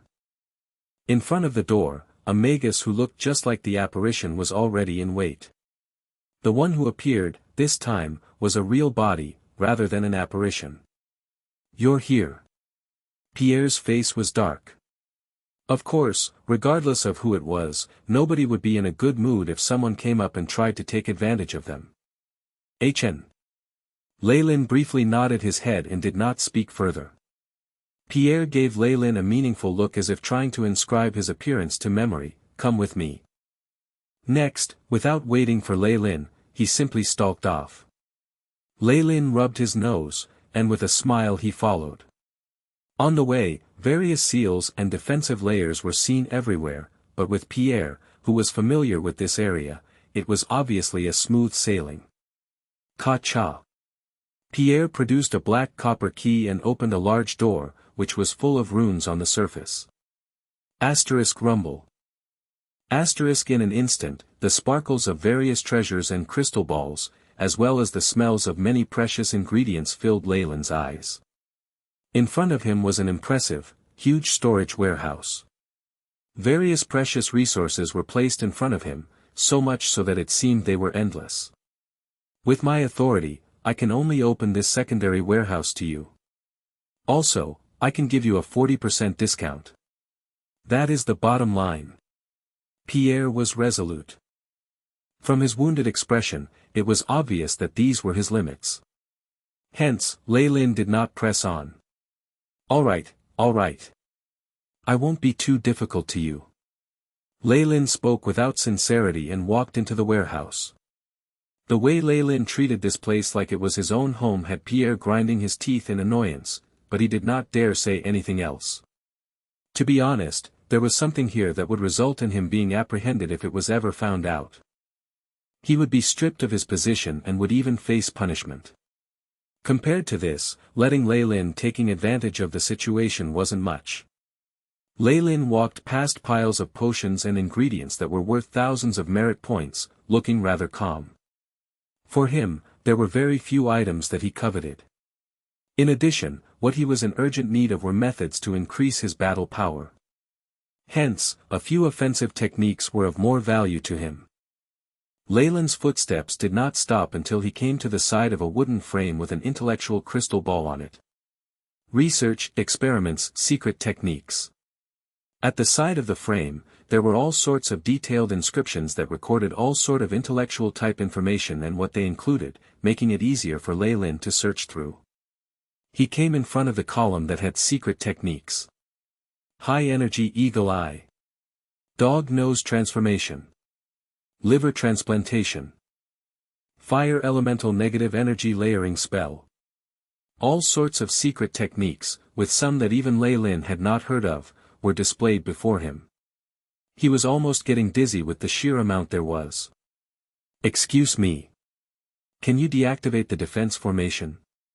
I want to take a look at the content. Though Leilyn sounded apologetic, his actions were nothing but that. Pierre was speechless but still headed over, fished out a token from his robes and flashed it at the frame. Asterisk wing. Asterisk. A milky white magical light was emitted from the token, and soon after, the spell defense formation around the frame deactivated. With my authority, you'll at most be able to see the first 1/3 of the contents. Any more than that and the spell formation will start working again, and I have no way to do anything about that. Pierre spread his hands while he explained. That's enough. Leilyn nodded, taking the information that recorded the way to have eagle's eyes and sped through it. On the surface, he was skimming over the crystal ball and trying to find the information he wanted, but in actuality, the AI chip was hard at work in his brain, recording down all the information he read through. There he only had access to 1/3 of the information. This was already enough for the AI chip. Based on that, it could deduce the rest of the information. It was just a matter of time. Half an hour later, Leilyn had already looked through all the information in the intellectual crystal ball. The AI chip had benefited greatly as well, having recorded down a lot of precious information. Give me this projective technique, dire bear transmutation and bloodline modulation theory.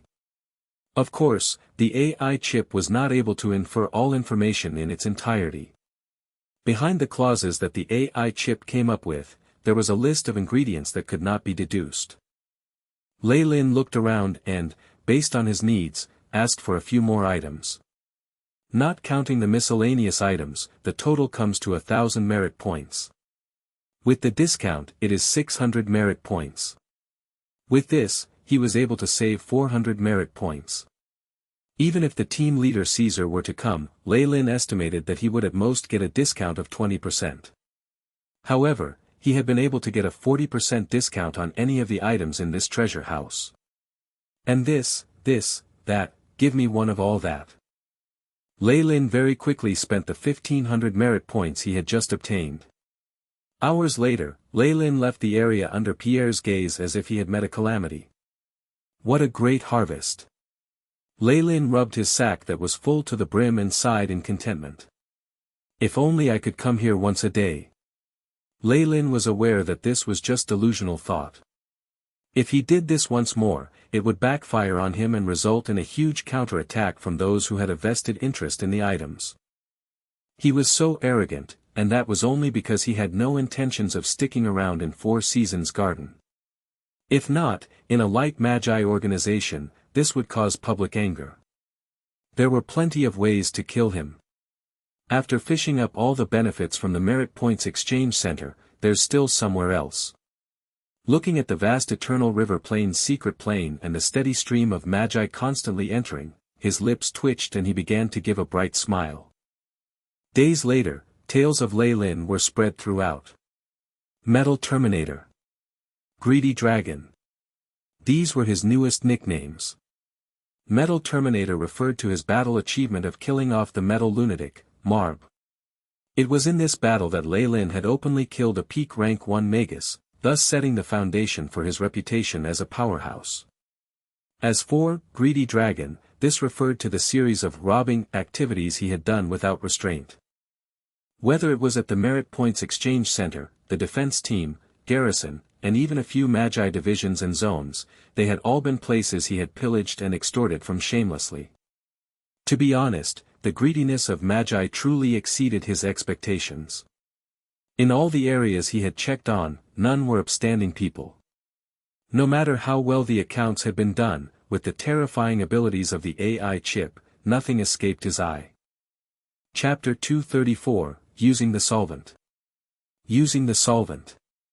Under the circumstances, each division could do little but pinch their noses in distaste while they did as Leilyn wanted. However, his reputation had gone straight to the gutters and had gained him the reputation of least welcomed at all divisions. To be honest, when he had first received news of this, Leilyn was a little surprised but found it very amusing. In the Magus world, strength was to be respected. Reputation wasn't entirely useless, but it only applied to those within the same ranks of strength. As long as he continued to improve his strength, after he advanced to become a rank 2 Magus, these people would stick onto him like dogs, wagging their tails and lamenting that they had not let Leilyn taking more advantage of them. Magus Leilyn. Greedy Dragon. Lord Reynold would like to see you tomorrow at 7 p.m. Please be prepared. Caesar expressionlessly announced in front of Leilyn and left. This is a little earlier than expected. Have I finally angered the heavens? Leilyn laughed without fear. He did not take his position as the patrolling inspector seriously, and on top of that, he had been doing all sorts of things. It was no surprise that all of the Four Seasons Garden viewed him as an enemy and opposed him. If he did not make any preparations, he was going to die. This was definite. After all, Leilyn himself was not completely innocent, and investigations would spell his downfall. In addition, the inheritance from the great Magus Serhome would definitely attract the attention of rank 2 magi. In the Magus world, there were all sorts of spells that could be used to detect lies and test one's spirit. The reason the magi here did not use them was because they were light magi and did everything in sequence. However, this was wartime. Everything was about power. Furthermore, there were also a lot of mysteries about Leilyn. Currently, if any of these spells were used against him, he wouldn't even have the chance to explain himself. Actually, Leilyn had long since suspected that the Four Seasons Garden had discovered his activities with the Dark Magi. Though he left no proper evidence, there might have still been some traces left behind. If not, why would he, a high-level potion master who was young, talented, and sure to be held in high regard wherever he went, be assigned to this place to fight? But this is enough. Leilyn's lips quirked in a slight smile. He had already been mentally prepared to be found out. After all, Magi had too many unknown methods, and he had no way to guard against everything. Being able to have up to 2 years and allow his bloodline to transition, as well as being able to accumulate a large amount of resources and knowledge, had Leilyn feeling quite satisfied. It looks like it's time to fall out with them. Leilyn looked apathetic. Theoretically speaking, he was the one who had betrayed the Four Seasons garden, but this was for his own sake. For benefits. To chase his dreams. He was not going to turn back from this route. All right. I'll use this. Leilyn turned over to the palm of his hand, revealing a well-preserved test tube in his right palm. Within the test tube was a gray solvent. It was a type of gray that people would find disgusting, and just a glance at it would cause one to feel dizzy. The solvent of the nefarious filthbird's feathers. Tests have been conducted on it. In order to break away from Four Seasons garden and perhaps even become enemies, it's necessary to dispel the constraints of the contract witnessed by the trial's eye. Leilyn stared hard at the test tube in his hand, looking unusually excited. He snapped his fingers, and in an instant, the room was shrouded in a layer of faint yellow light. Leilyn then carefully removed the covering from the mouth of the test tube. *TSSS. A gray gas floated out of the test tube, and upon contact with the air, the solvent of the nefarious filthbird's feathers produced innumerable tiny bubbles and began to evaporate violently. Ugh! Leilyn pinched his nose tightly. What a terrifying stench! He had taken in just a small breath, yet he was already on the verge of fainting from the smell. It was just too stinky. Even with his vitality of over 20, it was almost unbearable for him. The nefarious filthbird was originally a congelation of all of the filthy things in the world, and its feathers held traces of its filthiness.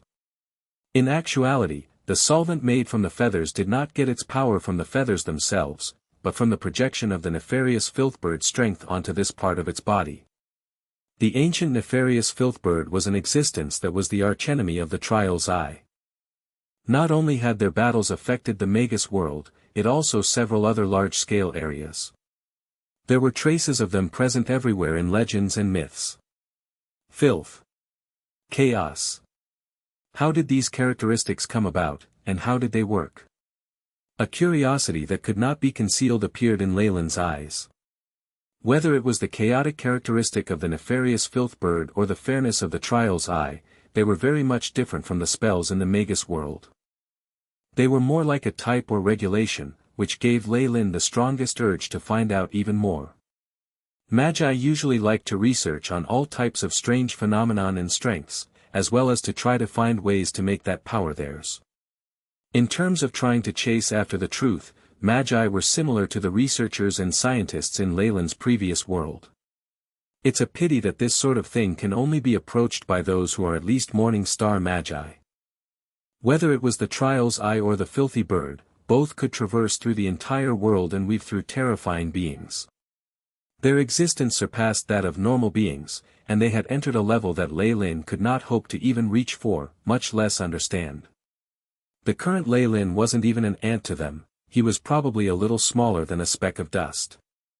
Even if he wanted to offer sacrifices and summon them, he would only see an apparition that lacked power. It wasn't possible to explore and find out more about them.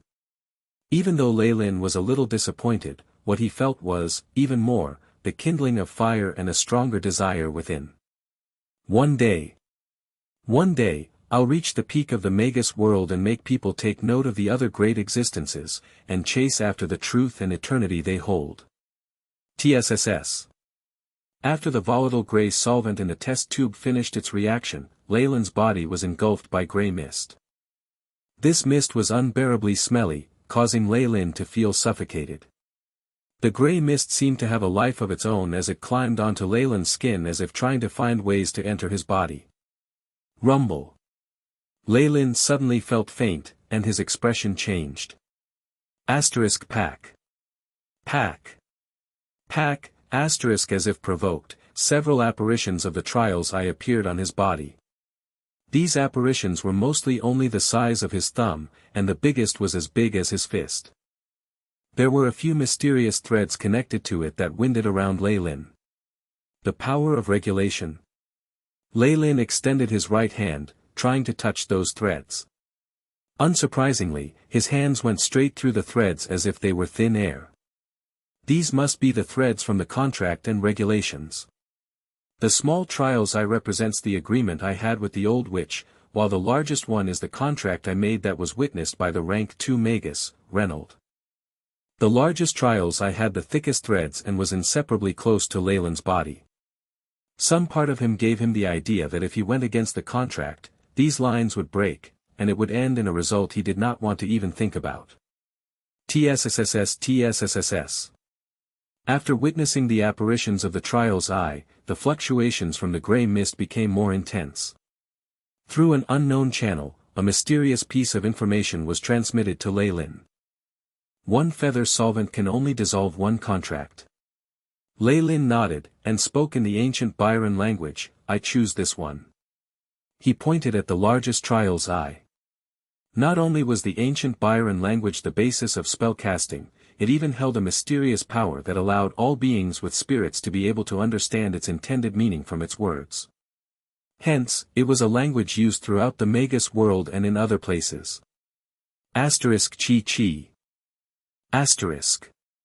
After receiving Leilyn's answer, the grey mist quickly became denser, and the chirps of a bird were sounded in the middle. The coarse chirps of this bird was extremely unpleasant to hear, like the bawling of a woman.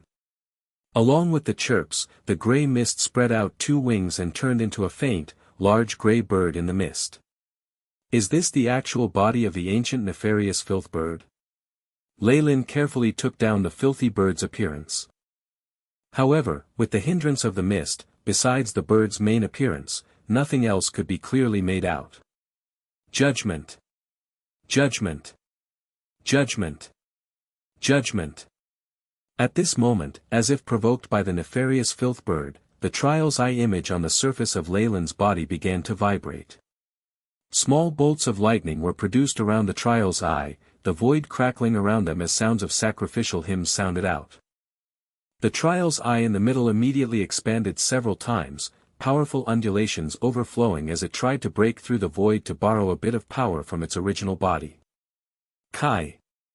The giant bird in the grey mist extended its wings, where large amounts of grey-black mist emanated. Filth. Chaos. Leilyn felt dizzy again and was almost unable to tell where he was. Chi. The grey-black mist and blue electric currents tried to devour each other, and eventually perished together. However, it was obvious that there was much more mist than blue lightning, and in a few seconds, it was in an advantageous position. Chi. Under the shroud of mist, the trial's eye shook wildly and even stopped all attempts at contacting its original body. At this moment, the large bird in the grey mist soared into the air, and like a predator hunting for food swooped down from midair. Pop! With a peck from its grey beak, the apparition of the largest trial's eye was pecked out. Kacha. Kacha, the threads that connected Leilyn and the trial's eye were snapped in twain. As the threads snapped, Leilyn felt his body slouch in relief, with even his spirit feeling a sense of freedom, as if a weight had been taken off of his mind. Chapter 235, Meeting. Meeting. These thin threads must represent my contract with the Four Seasons Garden. Now that they're completely broken, it must mean that I've destroyed my contract with the Four Seasons Garden. A hint of glee appeared on Leilyn's face. Having destroyed his side of the contract, he could reap a lot of benefits. Leilyn was now no longer under the constraints of the contract and was free to do anything that might harm the Four Seasons Garden, including brazenly killing their members. As for Reynold, who represented the Four Seasons Garden, and was the one who Leilyn had made a contract with, he had to abide by the regulations stated in the contract. Without evidence, he would not be able to do anything against Leilyn. Also, this method of destroying his end of the contract would not alert Reynold. This was one of the special chaotic characteristics of the nefarious filth bird. Rumble. The nefarious filth bird, which was hovering in mid-air, swallowed the trial's eye down its beak. Leilyn could even see a round protrusion at the nefarious filthbird's neck, traveling down and into its abdominal area. Chi. After swallowing a trial's eye, the nefarious filthbird made joyful screeches and transmitted a message to Leilyn. Trial's eye will eventually perish, and chaos will remain eternal. More summons. I will wipe all traces of the trial's eye from you. Little pieces of information were transmitted to Leilyn and were transformed into a form that Leilyn could understand. I will do so. Leilyn bowed deeply. Though he had no idea if the other party could really understand his actions, Leilyn still had to remain polite on a superficial level. The nefarious filthbird nodded in a very human way and produced a long, loud cry. Amidst its terrifying, ear-piercing screeches, the nefarious filthbird's body exploded into the grey mist. The grey color of the mist gradually faded into the air. At the same time, Leilyn could feel the chaotic attribute that had been surrounding him ever since he had opened the test tube, dissipating. The trial's eye was in existence on the same level as the nefarious filthbird. Without the chaotic power that the solution automatically let out, which isolated the area, the probing from the trial's eye and the transmissions to Leilyn would long since have attracted the trial's eye here. After the nefarious filthbird vanished, Leilyn sensed some changes within his body. His contract with Four Seasons Garden was now completely destroyed. Other contracts with the trial's eye were still there, but they had no reaction, as though nothing had happened. The power of chaos is amazing. The ancient nefarious filthbird is truly the mortal enemy of the trial's eye. I wonder how the dark Magus behind Giant managed to obtain this solution. Leilyn murmured to himself. In the south coast, contracts made with the trial's eye were very common. They were very trustworthy, and there were almost no cases of them being tampered with. Besides, the feathers of the ancient nefarious filthbird had become extinct over 1,000 years ago. Hence, even Reynolds would not imagine that Leilyn would use this method to break away from the constraints of the contract. This power is truly terrifying. Leilyn could not help but raise the status of thousand meddling hands in his heart, in awe of the ability of this dark Magus organization to procure a solution that was already extinct. But even in the organization, there shouldn't be a lot of this solution, Leilyn was quite sure about this. If not, the thousand meddling hands would have used it a long time ago and wreaked havoc upon the south coast. Night descended. Though they were within the secret plane, the moonlight was still bright, making it no different from the external world. At this moment, a black figure donning a cloak that covered his face sneakily crept into Four Seasons Garden's camp and constantly moved towards the outer areas. Chilla. At a place where there was a devilish tree that was somehow divided into 3 parts, the black figure stopped and lit his hand up with crimson flames. You're finally here. The surface devilish tree twisted for a moment, and a man's face appeared on the bark. It suddenly opened his mouth and spoke to the Magus, "Come down from here." Tsla, as the wooden face spoke, a huge hole opened up at the roots of the devilish tree and revealed a pitch-black passageway. The Magus nodded and quickly walked down. Boom. After his figure disappeared into the passageway, the entrance immediately closed and the human face vigilantly surveyed the area, before disappearing back into the tree trunk. It became peaceful once more as if nothing had happened. The passageway was very long, and this Magus walked for about 10 minutes before he reached the end. At the end was a huge basement, the surroundings of which flickered with yellow earth magic. It most likely had been made very recently.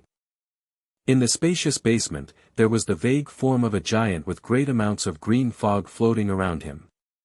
Upon seeing the Magus, he seemed to smile. "You're here. HN." The Magus nodded and pushed back the hood to reveal a handsome young face. Black hair, elegant face, fair skin, and eyes that gave off a devilish glint.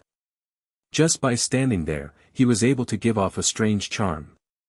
This person was, of course, Leilyn. His eyebrows were currently furrowed because nothing good could be happening if Giant chose this moment to summon him here. At the same time, Leilyn's nostrils flared. Did you receive a lot of guests just now? I seem to sense the aura of many familiar people. Giant looked at Leilyn with some surprise. Yes. They're all our comrades from the 1,000 meddling hands.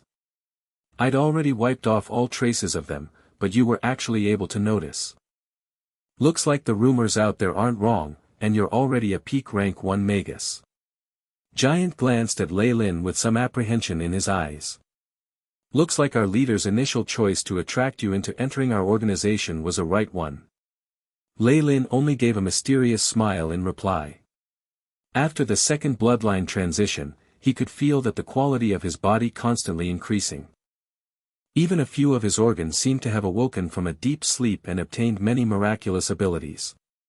Though these abilities were of no help to him in battle, they could usually exhibit surprising effects at unexpected moments. Looks like you're planning something grand. Leilyn looked Giant straight in the eye. From what he had sensed, Giant had actually called out all of the elites of the 1,000 meddling hands.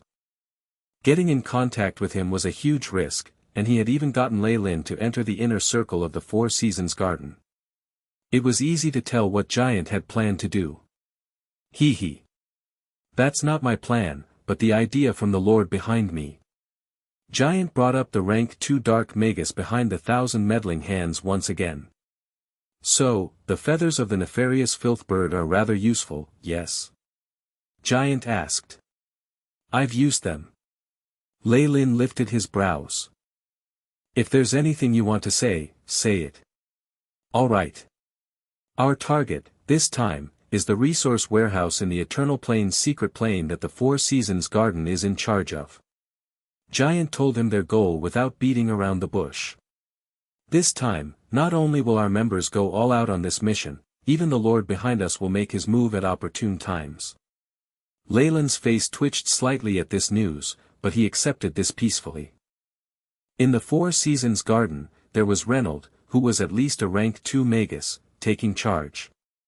If there wasn't an opponent with a similar level of power to attract the brunt of the assault, the invading Dark Magi would just be committing suicide no matter how many of them there were. All right. What's my mission? Leilyn inquired. Good. Giant pointed his thumb upwards. Your mission is simple. The time we make our move is tomorrow night at 7. Reynold is planning on seeing you, right? Giant spoke matter-of-factly, but this made Leilyn's heart turn cold. For him to know about even this, there must have been other spies from the 1,000 meddling hands in the Four Seasons Garden. But putting your hands on everything will only expose your own identity. Leilyn smirked inside. Giant had not noticed any abnormalities in Leilyn and was still speaking. At that time, we will lead Reynold away. Your mission is to pass through a spell formation inside his office and activate this spell design. As he spoke, he passed a fist-sized red crystal to Leilyn. Pack, Leilyn firmly caught the red crystal.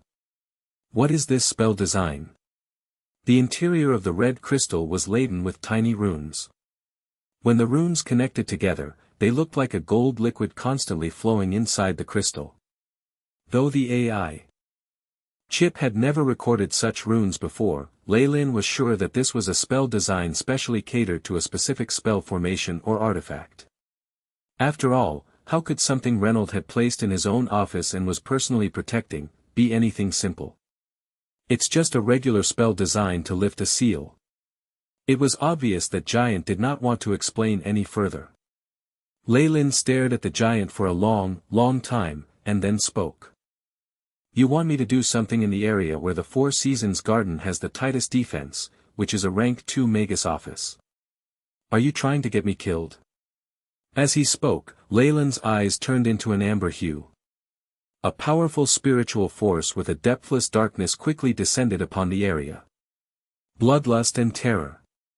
Spiritual force that carried dense elemental particles with it formed a phantom of a black, giant serpent, which glided around Giant.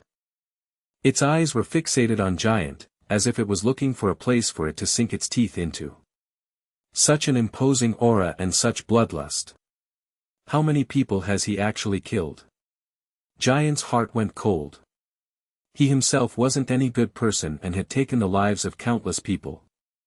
However, compared to such a cold-blooded and strong bloodlust, he was still on a lower level than this person.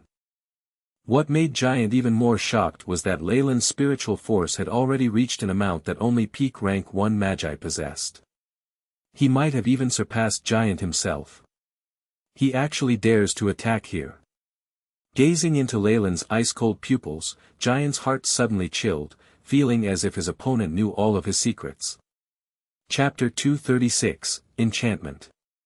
Enchantment. Don't worry, we won't abandon you. Giant tossed a detailed map that had a route marked out in red to Leilyn. After completing your mission, follow this route, and you'll definitely be able to leave safely before any other Magi find out. The Lord behind us will divert Reynolds' attention, and will provide support as well. Giant spoke calmly, even going out of his way to mention the rank 2 Dark Magus supporting 1,000 meddling hands. It was obvious that he was trying to threaten Leilyn. Leilyn was silent for a while. I will try. If it was much too dangerous, he wasn't going to risk his life for this organization. All right. You'll find that this is a very simple and effortless mission. Giant smiled. After finishing this, you can rejoin us as a Dark Magi. How about it?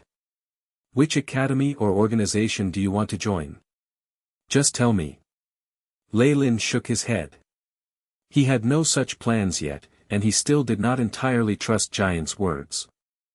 If one was not shrewd when dealing with Dark Magi, it was certain that they would be taken advantage of so thoroughly that every last bone of theirs will be gobbled. All right. To ensure that things go well, you will need to sign this. Giant threw a black scroll to Leilyn. Leilyn looked through the contents of the scroll and was amazed. A trials I contract. After I have taken the solvent of the nefarious Filthbird's feathers, you still dare to use this? This is a special contract that the Lord behind us specifically made for you. Giant pointed out, emphasizing the last 3 words. Also, that solution was the very last one in our organization. If you can find another, we can only blame it on our bad luck. It looked like he was quite confident about this. In that case, you're the first person who dares to do something like this. Leilyn scrutinized Giant and smirked. At the same time, the phantom giant serpent suddenly opened its mouth wide and bit towards Giant. Rumble. As it neared Giant, the phantom giant serpent suddenly collapsed and turned into a mass of shadow, slamming against Giant's green fog and producing the sound of waves crashing on the shore. Ha! I was just cracking a joke. I'm but a regular member in the 1,000 meddling hands, so how would I dare to pit myself against elders like you? A bright, gentle smile suddenly appeared on Leilyn's expression. You'll become an elder soon enough. After this operation, I can nominate you. Giant spoke after a moment's thought. In that case, thank you. Leilyn lightly tapped on the scroll, and the imprint of a black snake instantly appeared on it. Rumble. The apparition of the trials I gave Leilyn the feeling that this was even more powerful than the one that Reynolds had summoned the previous time. Under its emotionless gaze, the scroll in Leilyn's hands began to spontaneously combust. Green flames enveloped the scroll. The moment after the scroll completely burned up, a ray of light that represented the contract and its restrictions flew into Leilyn's mind. Afterwards, the apparition of the trials I automatically dispersed into the air. He had skimmed through the contract. The only conditions were that he could not help the Four Seasons garden, there weren't any harsh conditions. After all, they still needed his help and could not go overboard. It didn't detect traces of the axe of the nefarious Filthbird. Leilyn wondered. He then left the area without a word. Only Giant was left standing quietly in the basement as if he was waiting for something.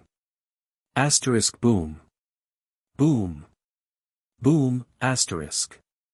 Minutes later, Giant's body, which was covered in green fog, began to shudder violently, and the wall behind him suddenly exploded. After the dust settled, a large portion of Giant's fog had dispersed, revealing a giant figure that was up to 2 meters tall. Crazy. That person's a lunatic. Giant murmured to himself and proceeded to laugh maniacally. Ha. Good. Interesting. Things are getting more interesting. He then transformed into a green fog and drifted out of the area. Behind him, the basement gave way and dust filled the air. The next day, Leilyn punctually arrived at Reynolds' office at 7 in the evening. Lord Reynolds. He knocked on the door gently. Come in. From behind the door, Reynolds' gentle voice was heard. Leilyn took in a deep breath and pushed the door open. Reynolds was seated on a chair of vines, wearing a pair of spectacles as he drank a green beverage.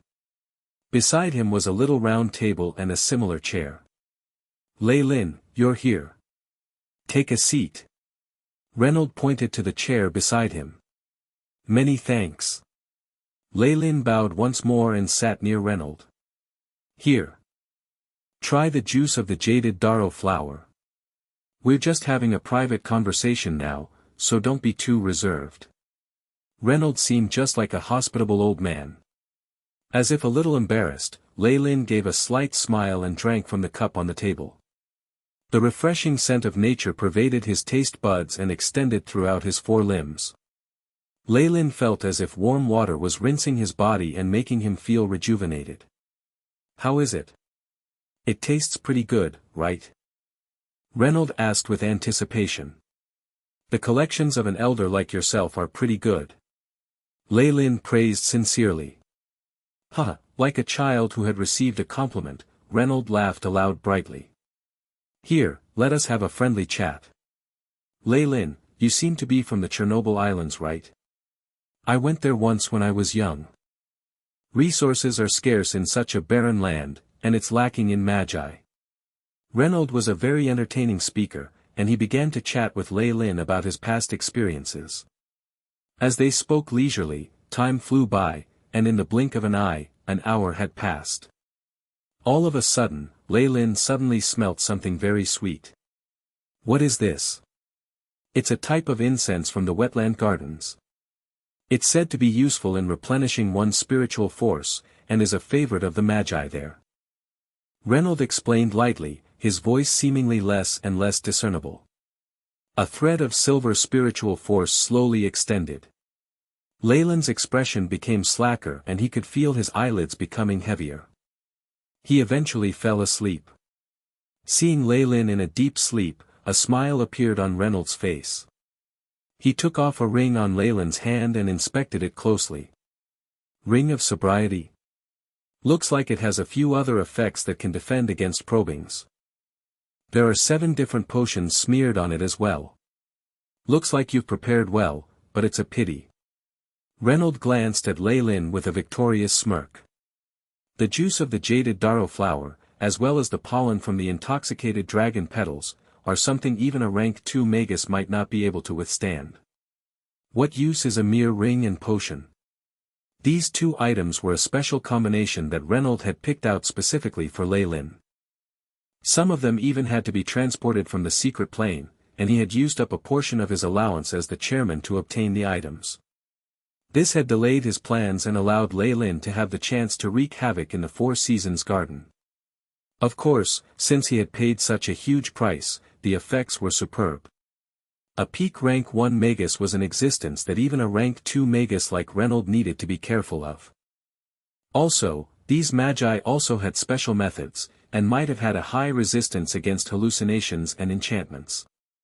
What was more troublesome was that Leilyn was still a member of Four Seasons Garden, so without actual evidence, Reynolds could not do anything that might have severe aftereffects. As an experienced, veteran rank 2 Magus, this was not a problem for Reynolds. Now, using a special concoction, he had made Leilyn pass out. In addition, these 2 ingredients were not harmful to the body, and at most, they would cause Leilyn to faint. His resistance to hallucinatory magic would be temporarily lowered, but after this, his body would ultimately benefit in the long run. Hence, Reynolds was not going against the contract with the Trial's Eye. Even so, the effects of this type of hallucinogen will not last for a long time. With his body, he'll awaken in about half an hour, so I have to be quick. The vine chair under Reynolds began to move until Reynolds was right in front of Leilyn. "Open your eyes and look at me." Reynolds spoke lightly, his voice having a strange effect that made one feel dazed. As he spoke, silvery white rays of light shot out of his eyes. This was the appearance of the solidification of his spiritual force. Upon hearing Reynolds' words, Leilyn's eyelids flickered and then opened. "Your name?" Reynolds asked, the silvery white rays so intense that they seemed to be on the verge of piercing through Leilyn's eyeballs. "Leilyn Farlier." "Where were you born? Do you have any relatives?" The questions Reynolds asked were quite simple at the beginning, and as time went on, he went deeper and increased the difficulty. Soon enough, after tens of questions, he got into the heart of the matter. "Why were you wanted by the Lilytell family?" Reynolds asked gently, with some tremors in his voice. "It is because in order to obtain an inheritance from a ruin, I killed Bossine Lilytell." Leilyn answered in a dazed manner, unable to control the words that spilled out of his mouth. "What inheritance?" The silver light in his eyes became more concentrated. "An inheritance that contains incomplete information about the branded swordsman. There's also a high-grade magic artifact." Leilyn answered. "Is that so?" Reynolds shifted his glasses. "Branded swordsman. A branch of the ancient magi?" He sized up Leilyn's body. A tall and strong body with some brands on the surface. It seems quite similar to the legends. As his vitality was amazingly high, the muscles on Leilyn's body were now very obvious, and he had a terrifying amount of strength within. If he tried to impersonate a Grand Knight, nobody would doubt him. "In that case, what is your relationship with the Thousand Meddling Hands?" Reynolds came to the key question. Chapter 237, Deceit. Deceit. Rumble. Just as Reynolds was using the illusionary spell to interrogate Leilyn, a mighty energy wave fluctuation came from afar. This fluctuation was so immense that even the buildings had mildly shook. "What? A sneak attack?" Reynolds stood up abruptly. A layer of white light which seemed to be a communication device shone on his body in an instant. "What's happening?" Reynolds asked indifferently. "It's the Dark Magi. We suffered a sneak attack from the Dark Magi. The first and second defense lines have already perished. We're currently at the third line of defense." From the communication device, the image of a fair-skinned burly bloke who had donned a military uniform was projected. This was the leader of the defense team who was specially assigned to defend all of Four Seasons Garden. The expression on his face was wrought with fright and worry. It seemed that the Dark Magi had placed him under great pressure. "A simple and tiny issue. I will mobilize the fighting and hunting teams to your area as soon as possible, Reynolds replied to the communicative device. Suddenly, his face darkened. Through the projection of the communication device, he could see a gigantic black hand land from the skies and mash the burly bloke between its fingers. "Ah!" The burly, fair-skinned bloke cried out miserably as he produced large amounts of milky white flames. Ka-cha. Ka-cha. A large number of miserable-looking faces appeared on the gigantic black hand, their mouths opening wide as they swallowed the milky white flames. Ka-cha. Ka-cha. The bone-chilling sounds of gnawing sounds were heard. After swallowing the white flames, they actually began to gnaw at the burly, fair-skinned man's body. Jijaj. In midair, solidified silver spiritual force appeared and formed a human face. "Reynolds, my old friend. Why aren't you coming to greet me?" The face sneered. Immediately after, the huge black hand swept the area and made a mess of the Four Seasons Garden's defensive line. Under the tyrannical abuse of a rank 2 Magus, the ordinary rank 1 Magi were as insignificant as ants. The armrest of Reynolds' vine chair was needed until it broke.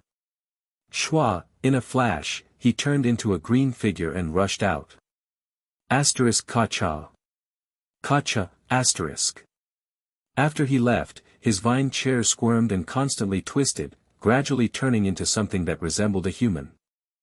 It stood by Leilyn, who was still unconscious, as if keeping guard. Boom, boom, boom.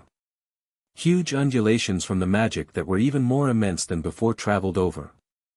This was an intense fight between two rank 2 magi. As they fought, they moved further and further away, as if deliberately trying to avoid this area. In Reynolds' office. All of a sudden, Leilyn, who had been unconscious, suddenly opened his eyes. At that instant, his eyes turned amber. Innate spell formation, Eye of Petrification. The vined human that had been keeping watch over him immediately turned into a gray stone statue.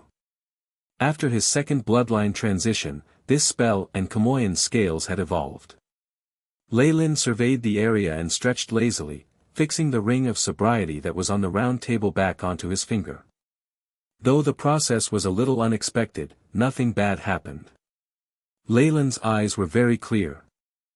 Where were the traces of him being caught in a hallucination? Previously, Reynolds had used a few ingredients and set up a trap, which had indeed caused him to fall into a hallucination. But that was just for a moment.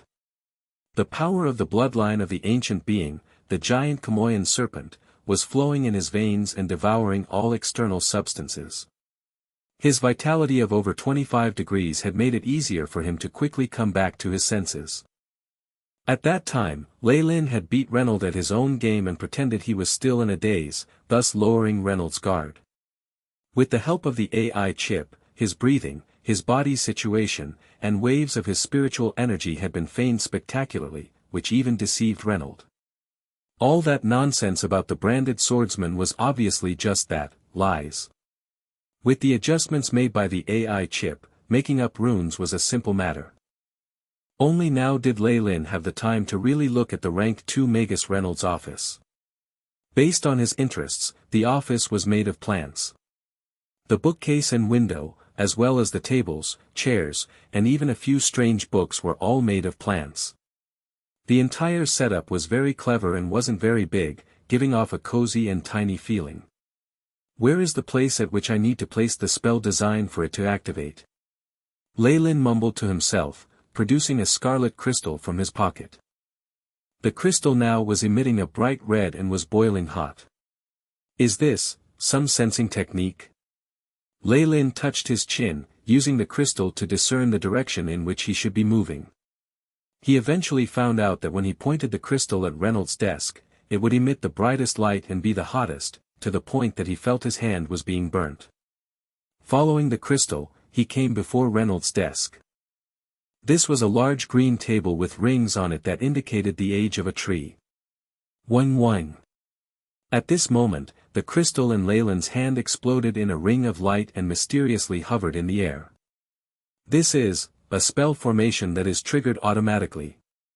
Leilyn's eyes widened, and he pointed his right hand at the crystal, causing tendrils of black gas to crawl onto it like snakes. Asterisk crash. Asterisk. Under the shine of the scarlet crystal, the dark green desk suddenly shook, and most of the papers, quill, ink and various items on top of it rolled off of the surface. The surface kept squirming, and the various types of plants making up the table began to grow and extend.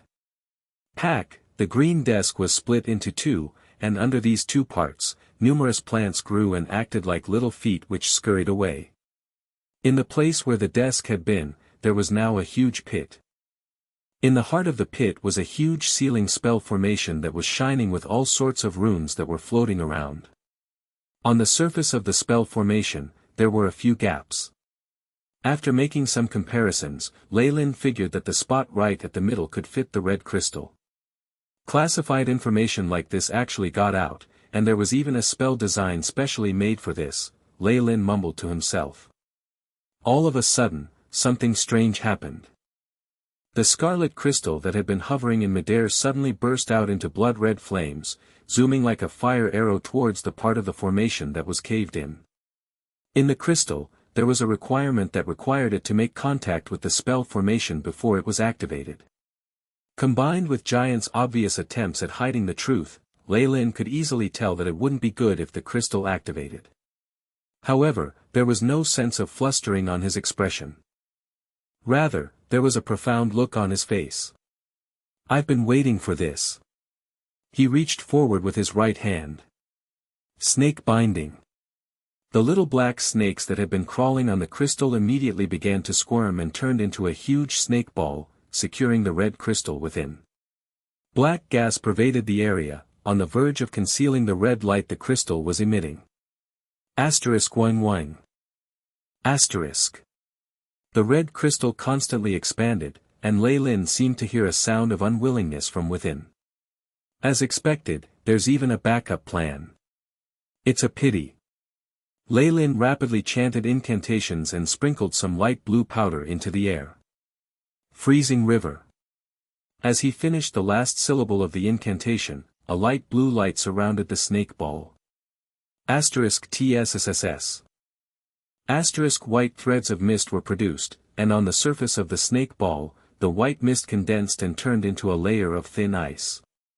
The amount of ice became greater and greater, until, at the end, a thick layer of ice had been formed around the snake ball. The entire snake ball seemed like it had turned into a huge ball of ice. The red rays of light that the crystal had been producing was now completely contained within. As if it had lost its detection abilities, the large spell formation in the pit ceased its rumbling, and all sorts of runes ceased to move on the surface of the formation. Asterisk schwa. Schwa. Schwa, asterisk. 3 large ice pillars were like pylons, or perhaps chains, as they connected with the blue ball of ice. HN.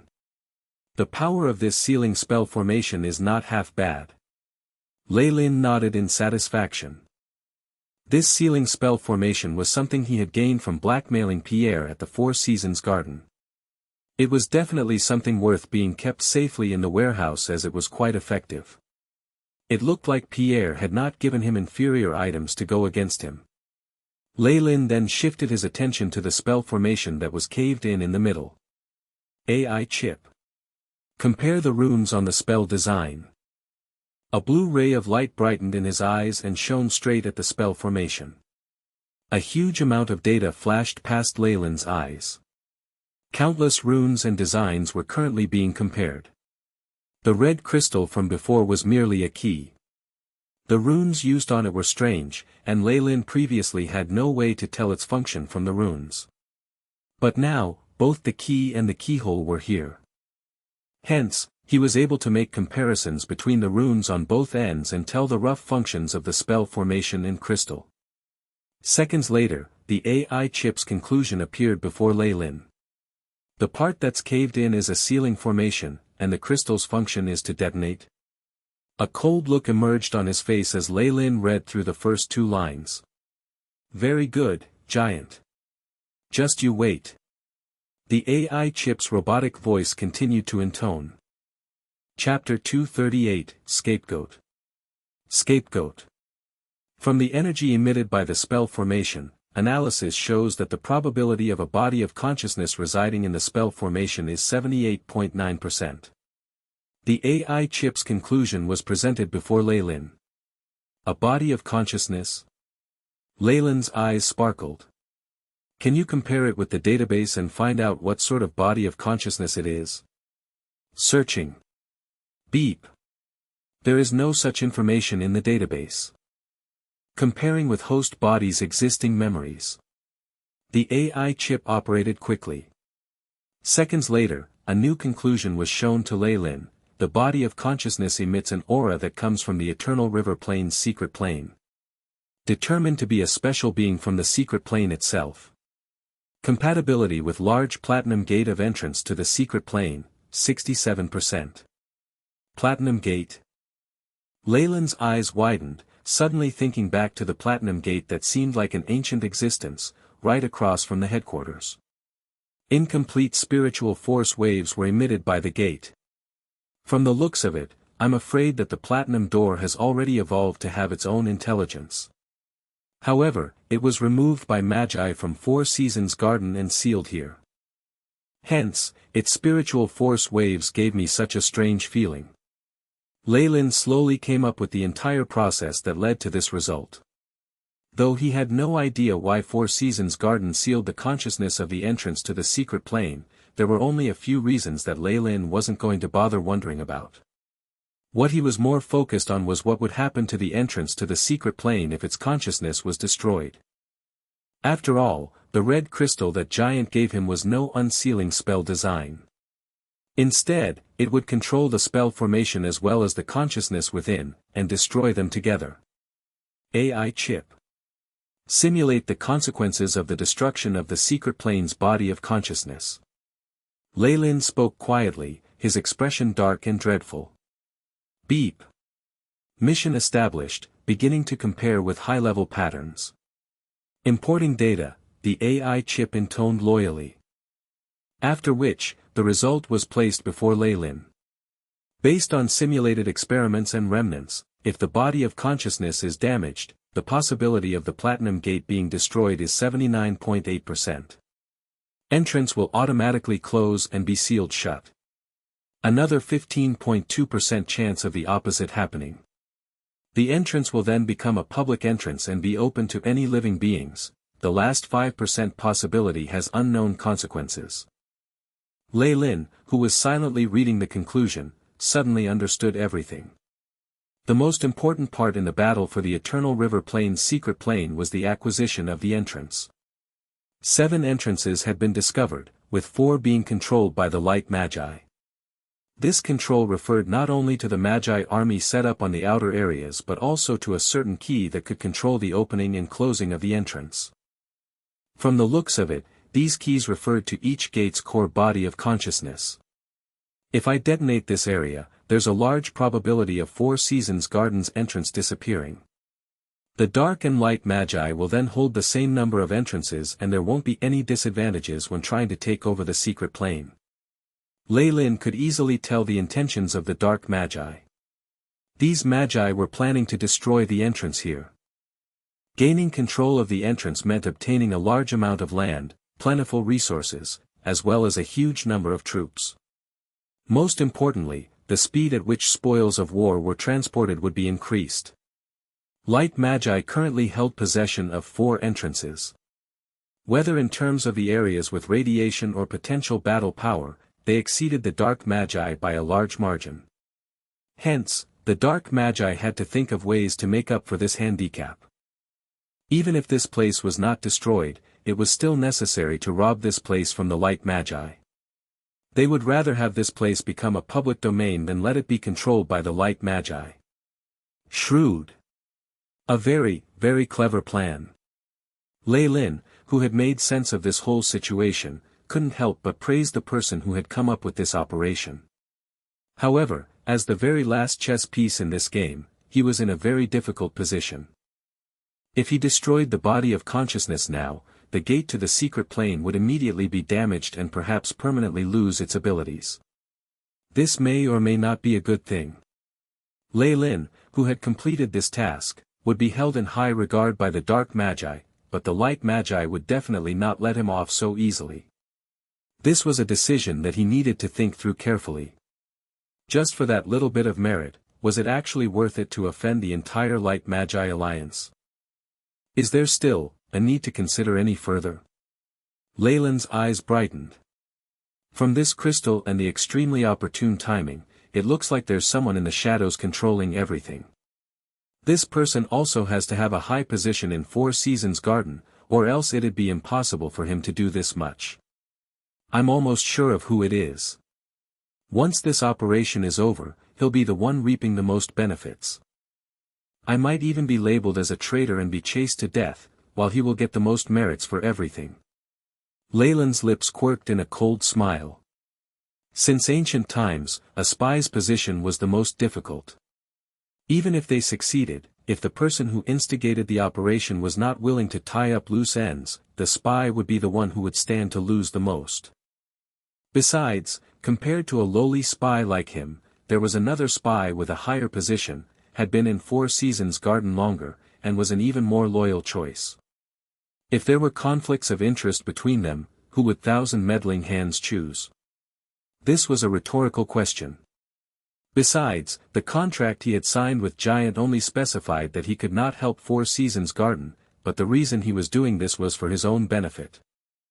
With his own desire to get some benefits from Four Seasons Garden, it was evident that he would not suffer any backlash from going against the contract's terms. Afraid that Leilyn would not agree, Giant did not dare to make the conditions too strict. If the conditions stated that he had to destroy specific things, then Leilyn would definitely investigate further and could decide not to sign the contract at all. Shatter. Leilyn clenched his fist while facing the blue ball of ice. Ka-cha. Ka-cha. Countless shards of ice fell from the ice ball, and immediately after, innumerable cracks appeared on the surface of the ice ball. Crack. Crack. Crack. Crack, asterisk. Finally, the entire light blue ball of ice cracked, and along with it, the red crystal dispersed into powder.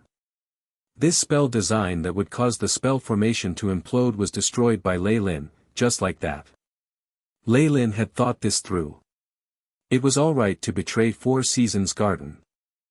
At most, he would have become the enemy to one more organization, but destroying the gate of the secret plane would mean offending the entire Light Magi Alliance.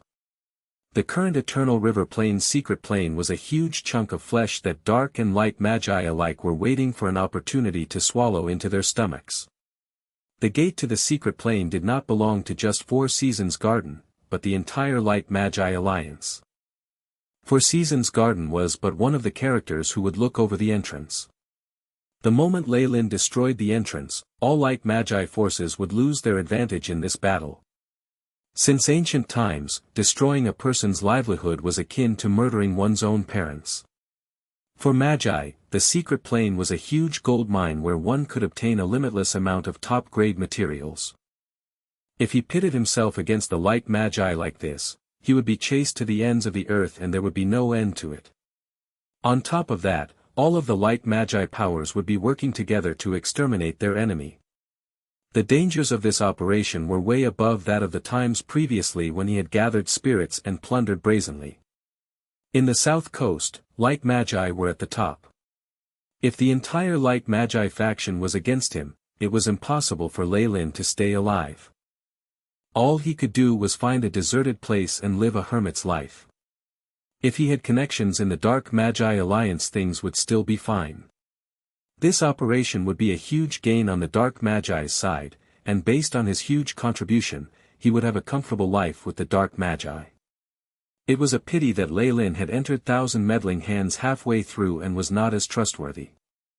Otherwise, he would not have been deceived into doing this. Besides that, he had no backing in the Dark Magi Alliance and rather, had some foes within. After all, Abyssal Bone Forest Academy was a member of the Dark Magi Alliance. He had brazenly killed off the elder of the Lilytel family, Metallic Lunatic Marb, which resulted in a blood debt. After considering the matter carefully, Leilyn concluded that exploding the gate to the secret plane did not benefit him at all, and he would have actually become the scapegoat. Leilyn was definitely not going to do something that would harm his own interests. Hence, with one last look at Reynolds' office, he ruthlessly left. Rumble. Within the headquarters of Four Seasons Garden at the Eternal River Plane's secret plane, immense energy waves from spells exploding could be felt everywhere. Mixed within those sounds were miserable cries and maniacal laughter. The Dark Magi's attack, this time, was very fierce and they had quickly made their way to the center of the headquarters. Hence, Leilyn found very few official Magi along the way. Nobody bothered to interrogate him either, so his whole journey out was very smooth sailing. Many Magi in black cloaks were freely venting their dark desires, and some Magi could be seen bursting into flames. The violent flames engulfed the area and turned the prosperous and busy trading center into a sea of fire. The official Magi of Four Seasons Garden were doing their utmost to hold back the Dark Magi while awaiting support. The Magi who had chosen no sides were around mostly to look on without lifting a finger, while only a few who were on good terms with Four Seasons Garden chose to participate in the battle. Magi were a bunch of cold people, and seeing that the Dark and Light Magi were participating in a large-scale battle, most of the Magi present chose to look after their own hide and observe. This was obviously the case for acolytes. While official magi were fighting, they did not even have the chance to intervene. Usually, just a stray wave of magic from an official magus could cause a large number of deaths. Things seemed to be rather chaotic. Leilyn laughed without care. Though he was wearing the attire that belonged to Four Seasons Garden, the expression on his face was very composed and as cool as ice, as if everything happening here had nothing to do with him. Magus Leilyn, what are you doing? At this moment, a figure rapidly appeared before Leilyn. It was Leilyn. This vice-team leader of the defense squad cut quite a sorry figure, his white robes torn into shreds. Chapter 239, Blood Rogue's Appearance. Blood Rogue's Appearance. Magus Leilyn. In my authority as the vice-team leader of the defense squad, you will temporarily be expropriated. Those darn dark magi bastards are plundering our headquarters and killing our family and friends. I need you. Let us go and resist the enemy. Leilyn looked as if he was in a frenzy and was burning with rage. It looked like he was truly loyal to Four Seasons Garden. As a large light magi organization, Four Seasons Garden had a very strong sense of unity. Hence, even under such circumstances, many official magi, and even acolytes, were willing to risk their lives and fight. My apologies, but I won't do it. Leilyn unenthusiastically spoke. What did you say? Leilyn became wide-eyed, unwilling to believe what he was hearing. I said I won't. I am now the patrolling inspector at the headquarters. Just my position alone means that I have the same level of authority as that dead team leader of yours. Even he didn't have the power to command me to do anything, much less you. Leilyn squinted, causing Leilyn to seethe with rage. You dare, Leilyn gestured at Leilyn, his finger trembling. Though his lips twitched, he did not say a word. Leilyn's reason could not be refuted, and with his current position, he did not have the authority to order Leilyn, who held a higher position, to do anything. Well then, Lord Leilyn. Where are you going? Leilyn suddenly asked with his fists tightly clenched and his eyes fixed on Leilyn. Are you trying to mind my business? Leilyn spoke in a low register as he looked at this burly man.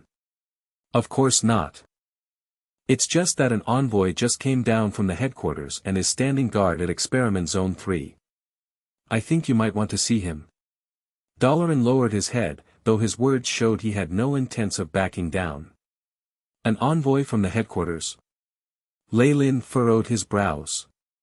This was a key position and represented the will of the entire Four Seasons Garden. This person obviously had a position that was much higher than his temporary role as a patrolling inspector. Why wasn't I informed of this? Who is it? Leilyn asked on. It's Lord Reynolds' personal disciple, Lord Wade. The name that came out of Leilyn's mouth was unexpected, but at the same time logical. So it's him. No wonder. Leilyn nodded. Wade was a magus who had been raised in Four Seasons Garden, from when he had been a regular human till he became an acolyte and then further became a magus.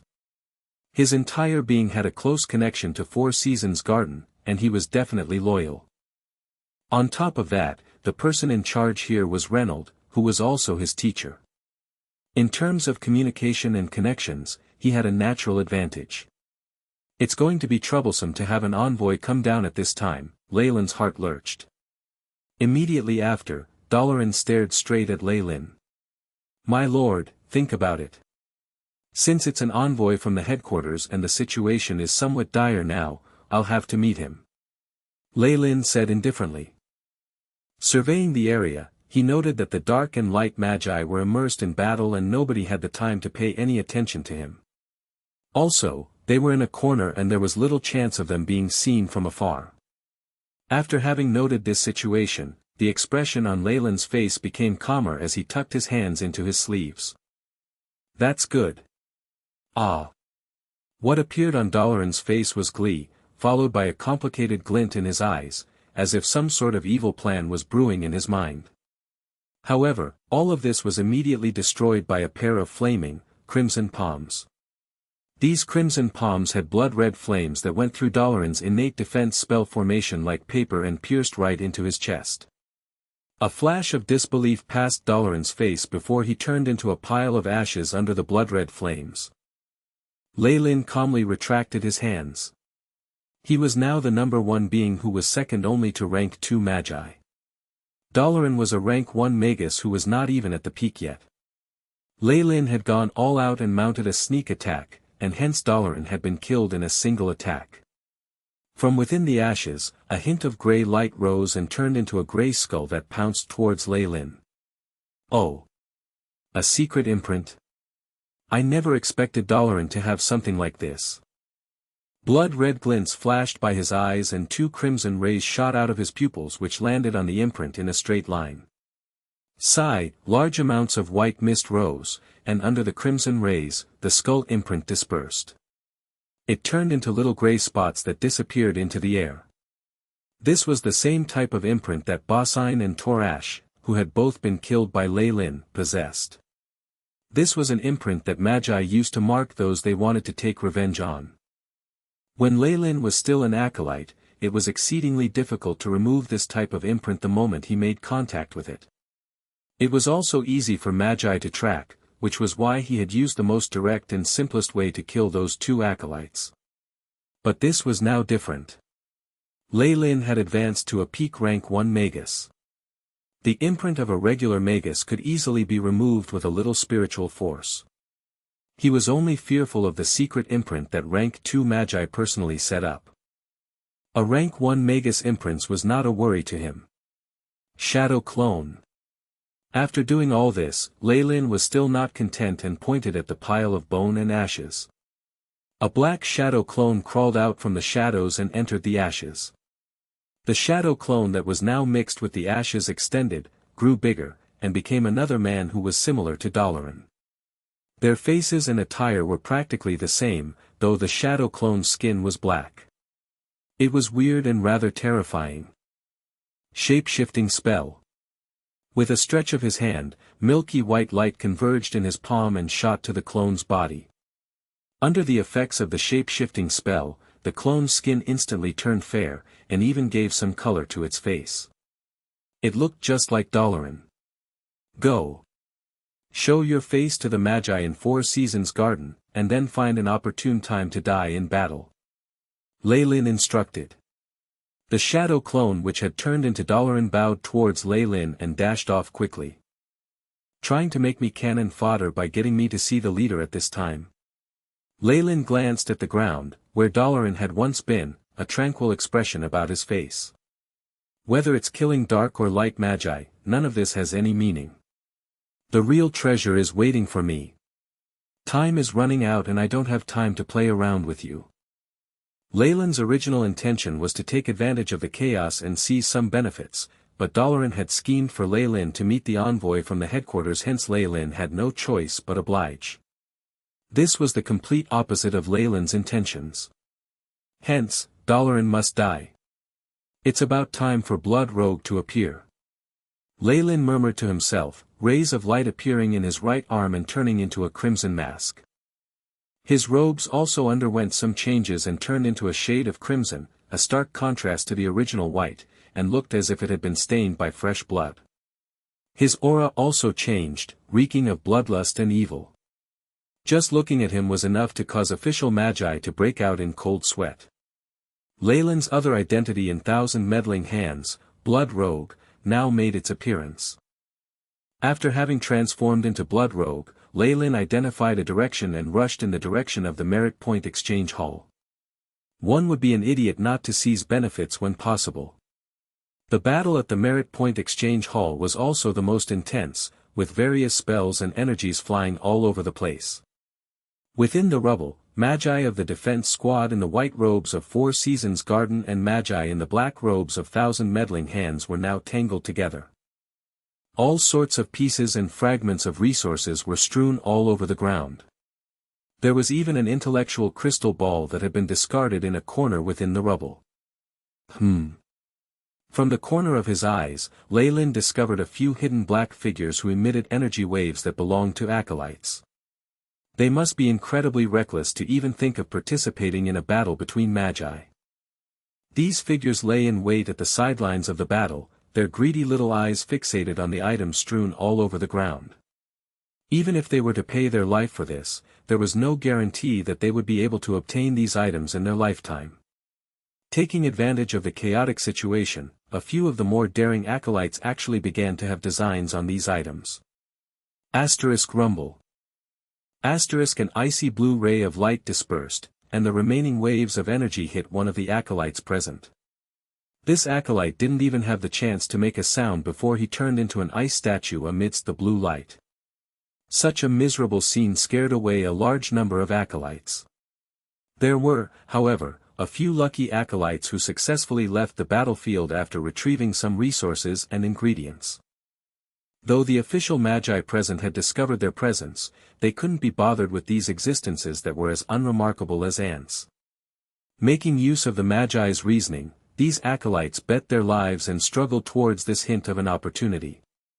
They did this despite knowing that if any official Magus found them an eyesore, they would immediately lose their lives. Leilyn suddenly reflected upon this and realized that a Magus path was full of blood and cruelty. He strode forth at a measured pace and entered the heart of the battle. It's Lord Blood Rogue. Lord Blood Rogue is here. The 1,000 meddling hands magi present immediately gasped. Amidst them was a huge black rodent-like Magus who quickly got rid of its opponent and bowed before Leilyn. It's actually Lord Blood Rogue. It's been a long time.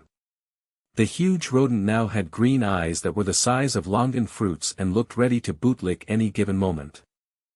Ever since Leilyn had displayed his exceptional battle strength in previous fights, combined with Bald Venom's disappearance without a trace, this large rodent had analyzed the situation well and apologized to Leilyn. It had also sent a large number of precious items. From then on, it would eagerly approach Leilyn and greet him, acting just like his servant. Chapter 240, Holy Angel. Holy Angel. N. When facing this large rodent-like dark Magus, Leilyn only nodded slightly. You're just in time.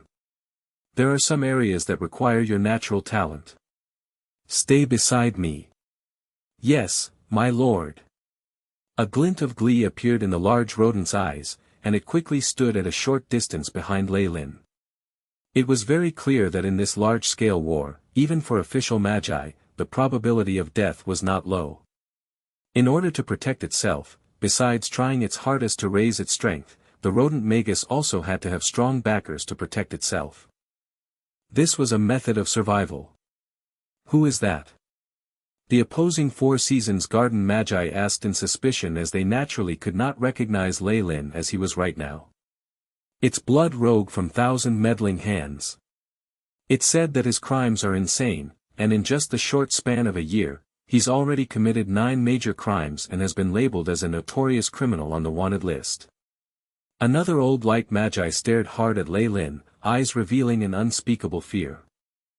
Leilyn merely laughed gently and approached them, while the 2 dark magi respectfully backed off. I'm only going to say this once. Move. He spoke brazenly to the light magi. Are you crazy? Seeing Leilyn actually dared to threaten a whole group of light magi, even a few magi from the 1,000 Meddling Hands thought Leilyn to be crazy. However, the large rodent and the rest who knew Leilyn better could feel their scalps numb as they retreated a few steps.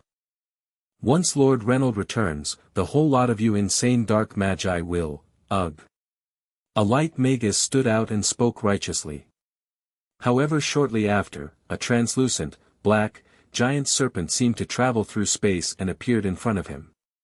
Extending its mouth, which was full of sharp teeth, it bit down upon his neck. Kacha, a piercing sound was produced, and this light Magus innate defense formation was destroyed to pieces in less than a second under the snake's bite. After that, the python directly bit the Magus' unprotected nape. The spinal cord was ripped to shreds, and flesh and blood flew everywhere. Honestly, are all of you deaf? The light Magus corpse fell to the ground with a loud thud, and Leilyn's blood-red robes seemed to produce crimson rays of light. He faced the light magi in front of him and spoke peacefully. Just what level of? This power far exceeds that of the semi-converted Magus that he had been. Upon having seen Leilyn kill an official Magus in one blow, the large black rodent behind him couldn't help but be shocked. From what he knew, in 1,000 meddling hands, there were only a few peak rank 1 magi, such as Giant, who could do this. However, another person had joined their ranks, Blood Rogue. It even went so far as to guess that Blood Rogue right now might have surpassed Giant and the other elders. At this thought, with a gleeful, and an even more intense gaze that could be seen on its slender and hollowed face, it stared at Leilyn's figure. Togo. He actually killed Togo. A female 4 Seasons garden Magus looked at Togo's corpse, evidently in disbelief, and went insane. I'll kill you. With a crazed look upon her face, she was then wrapped up in a bundle of milky white light. Ka-cha. Under the shroud of light, her clothes split and revealed the curvy body of a young woman. At the same time, layers of clean white feathers sprouted out from her back, eventually forming a pair of large white wings. The holy form. Looks like she's going to go all out. The surrounding magi were surprised, and all of them had varying reactions. Some chose to retreat, others rushed in from the sidelines, and even more light magi came in and surrounded Leilyn. Holy judgment. As if an angel had descended upon the earth, the female Magus' face shone with a holy light. Her eyes turned pure gold as she pointed straight at Leilyn. Light. Pure, clear holy light formed a knight's lance, accompanied by a holy chorus in the background. Along with a huge spurt of energy, it charged towards Leilyn. Kill him. Let's kill him. Immediately after, the surrounding light magi produced their best spells, and colorful magic rays rushed towards Leilyn like a wave. In the face of such an attack, the black rodent immediately retreated, while other dark magi had long since hidden themselves away. Leilyn wasn't their superior and lacked the authority to command them. In addition, as a dark magi who had committed crime after crime, even if there was a leader who ordered them to go forth, they would disobey. At critical times, they're a bunch of unreliable fellows. It's good that I wasn't counting on any assistance from them. Leilyn raised both arms and loudly chanted a few syllables. Walala, a bright crimson color stained his hands, the red was so concentrated that it looked like fresh blood on the verge of dripping down. It's appeared. The magic that gave Blood Rogue his name, Crimson Palm. A few dark magi who were concealed a distance away yelled in awe. Die. With a cold glint in his eyes, his 2 hands mercilessly scratched forward. Asterisk boom. Asterisk. 2 blood-red phantom claws emerged and charged towards the holy lance and the wave of magic. Rumble, on the surface of the crimson claws, large amounts of blood-red flames rose to the skies, virtually turning the sky crimson. Rumble. The flaming, sharp phantom claws slammed into the lance as well as the onslaught of spells, which produced a huge sound. Black mushroom clouds formed and rose above the explosion, the aftershocks constantly spreading and shaving off a few layers of earth. Wang wang. Countless amounts of black smoke and ash flew about, fully blocking the scene within the explosion. Asterisk coup. Coup, asterisk. All of a sudden, 2 phantom claws that seemed slightly damaged charged through the layer of smoke and out of the explosion area. Huge crimson claws grabbed at the angel in the sky. Light.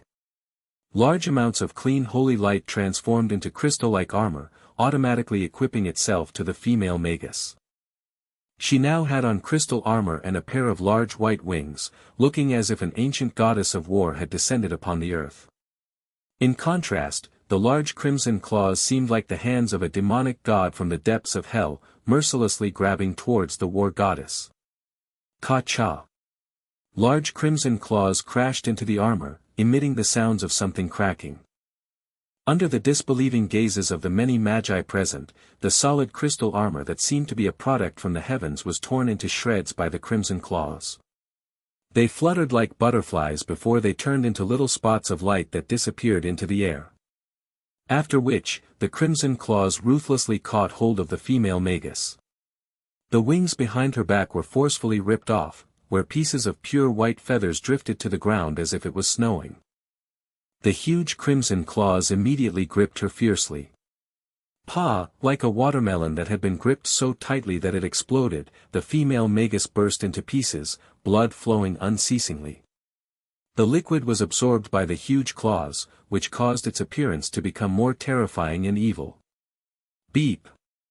Power of Crimson Palm has reached the limits a second time. Layering effect achieved. 1. Crimson Flames. The crimson flames from Crimson Palm can be used as an area of effect attack. 2.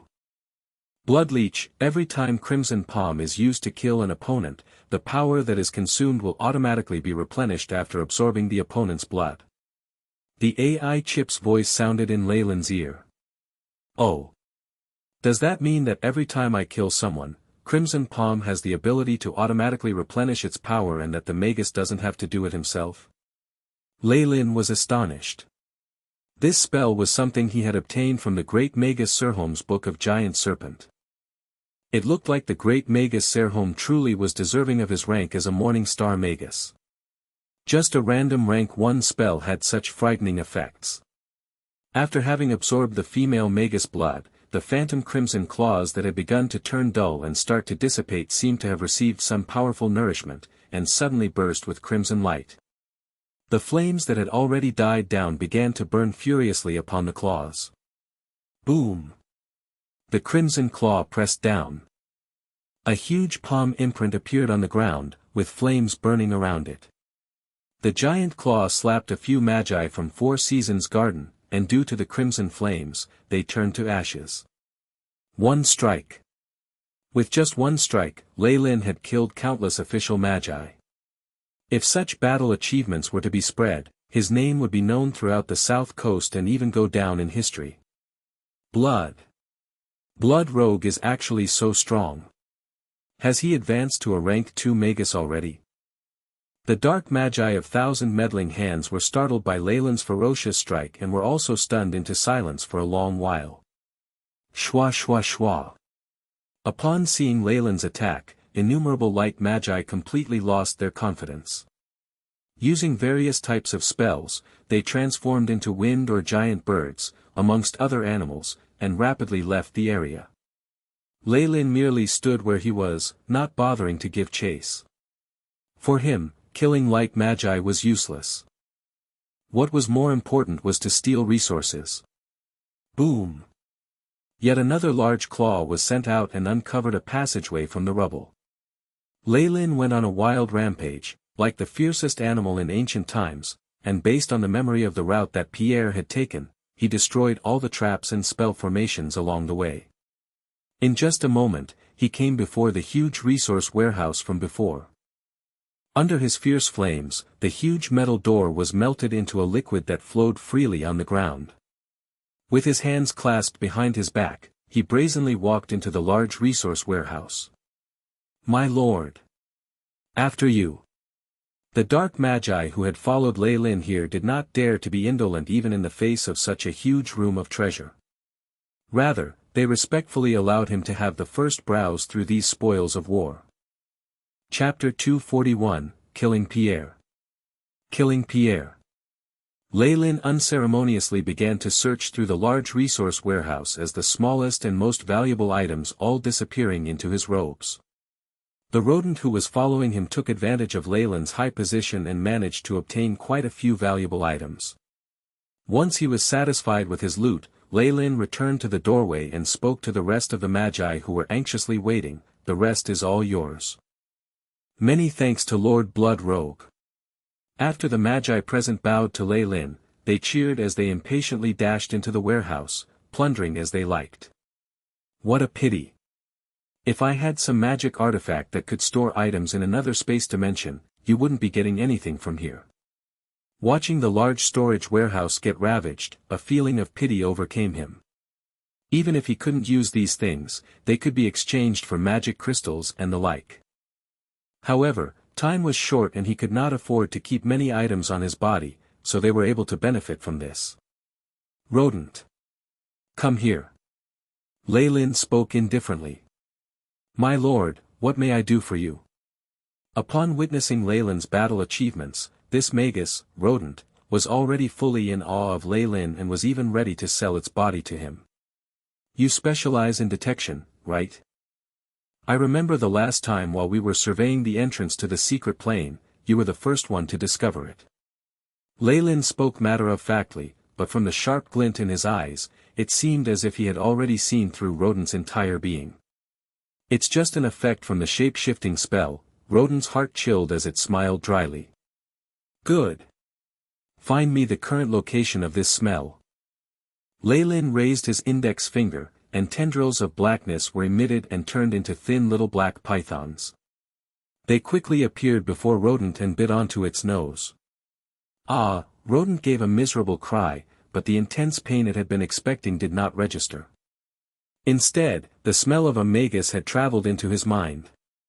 It's him. Bring me to him. Leilyn's voice was very calm and it was impossible to tell if he was agitated or gleeful. However, this situation evidently unnerved Rodent further. Yes. Yes, my lord, I'll bring you there now. Rodent sprawled flat on the ground, nose right on the ground as he sniffed hard. After a few minutes, he confirmed a direction. It's here. Please follow me, my lord. Concealed under the crimson mask, Leilyn lightly chuckled. What he had given Rodent was the scent of Pierre, who was in charge of the Merit Points Exchange Center. As the first Magus to be exploited by Leilyn, his scent had been kept for future purposes. But from what he had heard from Pierre, what he had plundered was not the main warehouse. The real one was something that even Pierre did not have the authority to bring others into. This was an opportunity that was hard to come by. Leilyn gathered that the items in that main warehouse were definitely top-grade items or ingredients that Four Seasons Garden had found in the Eternal River Plain's secret plane. If he managed to obtain all of that, it would likely be enough for him to advance to a rank 2 Magus and even above that. At this thought, his breathing began to silently roughen. The large rodent-like Magus had no real talent in terms of fighting skill, but it was his skill in detecting an opponent that 1,000 meddling hands required his expertise for. Leilyn followed this large rodent and bypassed several secret passageways. There were, of course, several alarms and magic traps, but they were all destroyed by Leilyn. The main function of these traps was to alert the light magi of intruders, and summon a large number of magi from the Four Seasons Garden. As they went further in, even Reynold would be startled into action. With a rank 2 Magus like him around, things were as safe as it could be. But the situation now was different. Four Seasons Garden's headquarters at the secret plane was now in a state of confusion and chaos. Reynold, the rank 2 Magus in charge, had now been lured away by a rank 2 Magus from 1,000 meddling hands. In a situation where the main forces were gone, just a few dull traps and spells were just a joke to Leilyn. We're here. My lord, if my senses don't fail me, the owner of the scent is within this passageway. After going through a maze filled with traps and crossroads, the large rodent pointed to a green passage at the opposite side and stated with confidence. This passageway looked extremely narrow, to the point that only one person could cross at a time. Within the passageway, there were innumerable vines that twined together to create a green wall, and there were even powerful energy waves emitting from it. The aura it emitted was vaguely familiar and was something that Leilyn had felt not too long ago. It belonged to Reynold, the rank 2 Magus. It can't be wrong. This is the place. Leilyn inspected the restriction spell formation put into place, his heartbeat quickening. As the person in charge at the Merit Points Exchange Center, Pierre would definitely return to the main warehouse and oversee it. As this place was kept in a secret location and had a large number of defensive spell formations, it was much safer as compared to the outside, where danger lurked in every corner. Hence, Leilyn was 80% sure that he had chosen to hide out here. Leilyn had gotten Rodent to find his scent and was betting on this happening. Now, with the appearance of Reynolds, a rank 2 Magus, defensive spell formations, it confirmed his conjecture. Even if it wasn't the main warehouse, there were sure to be valuable things around if a rank 2 Magus had attempted to prevent others from going in there. With a lengthy whistle, his hands turned red and he activated the full power of Crimson Palm. Huge blood-red claws carried crimson flames about it as they struck the wall of vines. Asterisk rumble. Immense energy waves shot in all directions, and the passageway shook a little, rocks and dust falling from the ceiling. After the dust cleared, the rodent-like Magus who was hiding behind Leilyn saw a hole that was as large as a basketball above the entrance on the wall.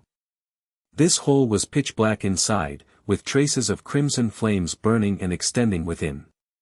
Asterisk crash. Asterisk green light flashed and the entrance seemed to come to life, innumerable tendrils twisting together and filling in the hole. Rays of green light was emitted from the vines and they were entangled together, green and white mixing together before they died down. The defense formation set up by a rank 2 Magus is indeed not simple. Leilyn sighed in admiration, with no hint of disappointment in his eyes. Crimson Palm was just one of the spells he used to conceal his identity. It was definitely not representative of what he was capable of. The current him had already approached the realm of a rank 2 Magus. Even if he were to meet one, there was a high chance of him escaping. A formation set up by a mere rank 2 Magus was naturally not anything he worried about. AI chip. Have they been recorded? Under the mask, a hint of blue flashed in his eyes as he inquired inwardly. Recorded 89% of the information regarding the spell formation. Currently simulating experiments and calculating its weak point. The AI chip intoned loyally and then presented a few points where the amount of energy present was scarcer. Usually, when a defense formation was not activated, it was difficult for the AI chip to obtain such specific data. However, through Leilyn's attack using Crimson Palm, the formation began to operate and displayed all sorts of energy waves that the AI chip scanned and gathered in detail. This was how it was able to see through it and ascertain its weak point. So that's it.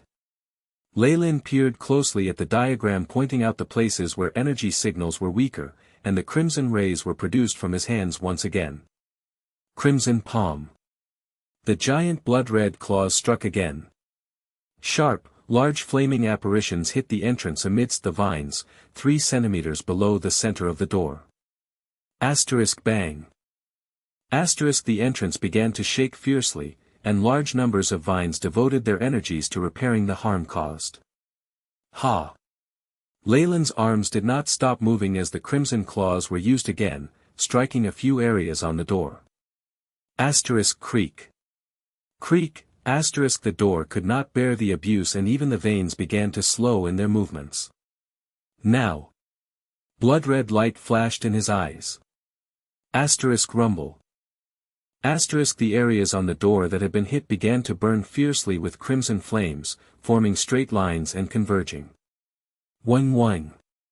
A huge crimson fireball appeared, and with a specific frequency, it bombarded the very middle of the vined entrance. TSSSS. As if someone had torn countless pieces of parchment, the green-vined entrance crumbled in pieces. The original healthy green turned into a wilted yellow as if its life force was drained as each piece fell to the ground. Asterisk ka-cha. Asterisk the whole entrance was in shatters. Leilyn's footsteps did not stop and he immediately entered. Following behind him was the rodent Magus who seemed to be struggling with its decision to follow. Its foot raised several times, but in the end, it took a huge breath and left this place. You actually found this place? After going through the passageway, Leilyn came into a place that seemed like a small warehouse. The first thing he saw was someone dressed like an appraiser. He even had on gilded glasses and was standing there silently. At this moment, the expression on Pierre's face was strange, he looked as if a weight had been lifted from his shoulders. He smiled, I've been worrying about how to tell my superiors about you breaking into the exchange center.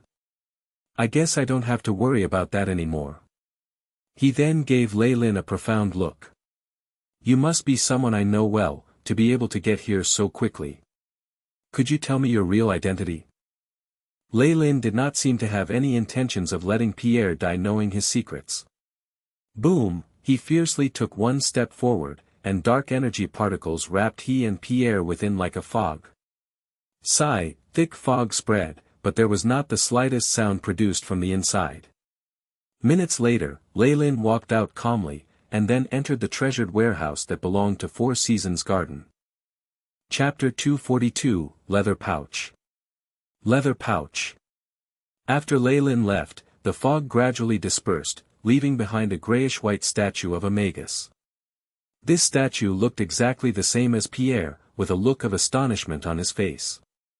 Pack. Innumerable cracks began to extend across the statue like spider webs. Crack. Immediately after, the stone sculpture broke into little pieces with a loud sound. Leilyn was now a peak rank 1 Magus. With the added bonus from his bloodline, even a regular peak rank 1 Magus was not a match for him when he went all out. However, he did not have any time to waste on thinking about this. His eyes were already attracted to the items before him. This warehouse was incredibly small and was only a dozen or so square meters. On a stone counter, only 3 items laid there. Though they looked to be unremarkable, they must be something of value for them to be placed here. Leilyn scrutinized the items on the counter. On the leftmost was something that looked like a leather pouch. It was completely black and even had some detailed silver designs. Though it looked very ordinary, it seemed to have a slight wave that was rather unique emitting from the pouch. Even the giant Chamoyan serpent bloodline within him had a strange response to it.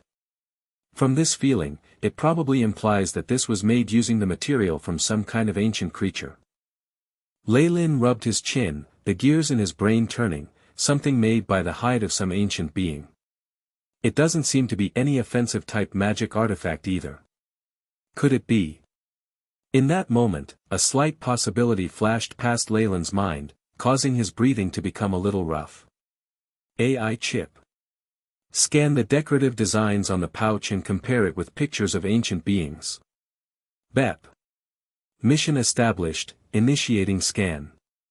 The AI chip loyally intoned.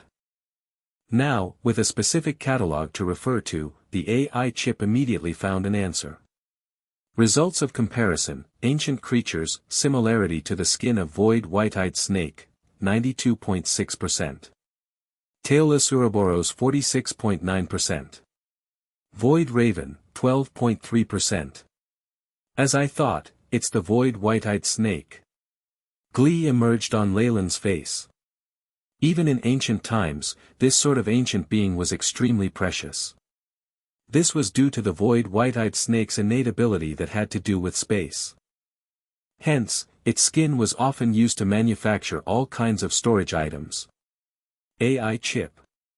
Look up all information there is regarding the void white-eyed snake. Leilyn ordered. Void white-eyed snake. Ancient being, the darling of the void. After maturing, it can awaken its abilities that have to do with space, gaining a powerful innate skill similar to traveling through time. Its skin is often processed and made into storage items due to the void runes that naturally form on its body. Able to contain items that are 1,000, or even 10,000 times the size of its main body.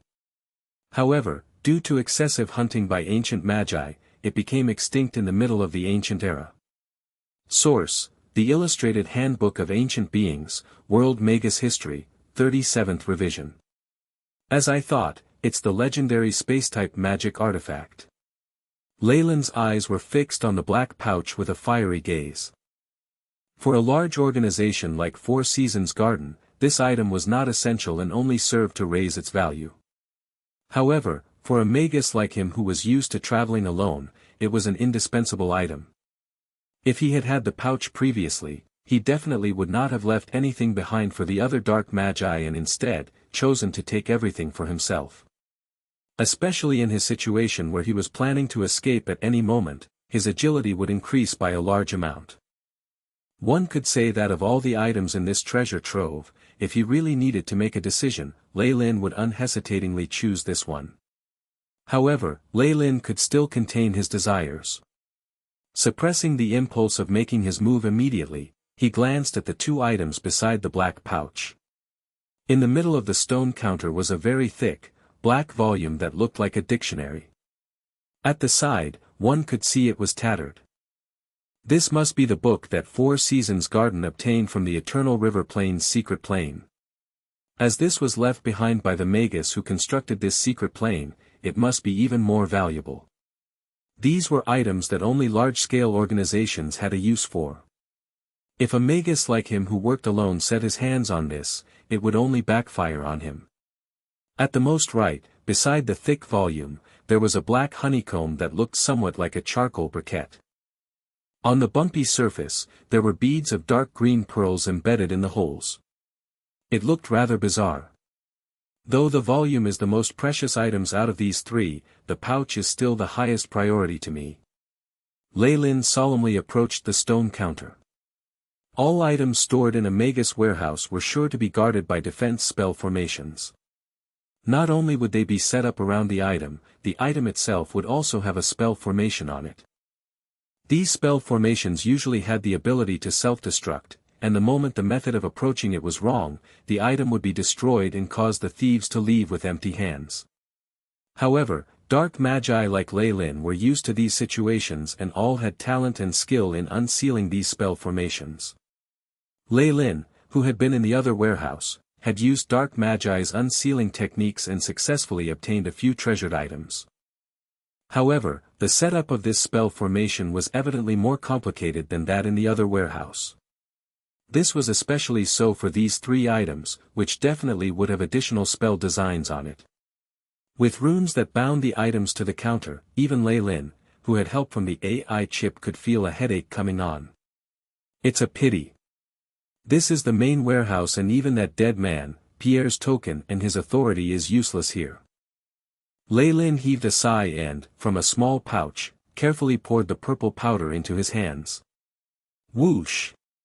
Gusts of wind suddenly blew in the room, and little purple drafts were produced from Leilyn's hand, gathering at the surface of the stone counter.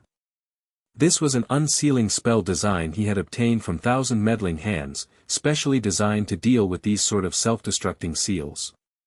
After modification from the AI chip, its effectiveness had increased many times over. However, along with the AI chip's modifications, the difficulty in using this spell design had risen over 10 times.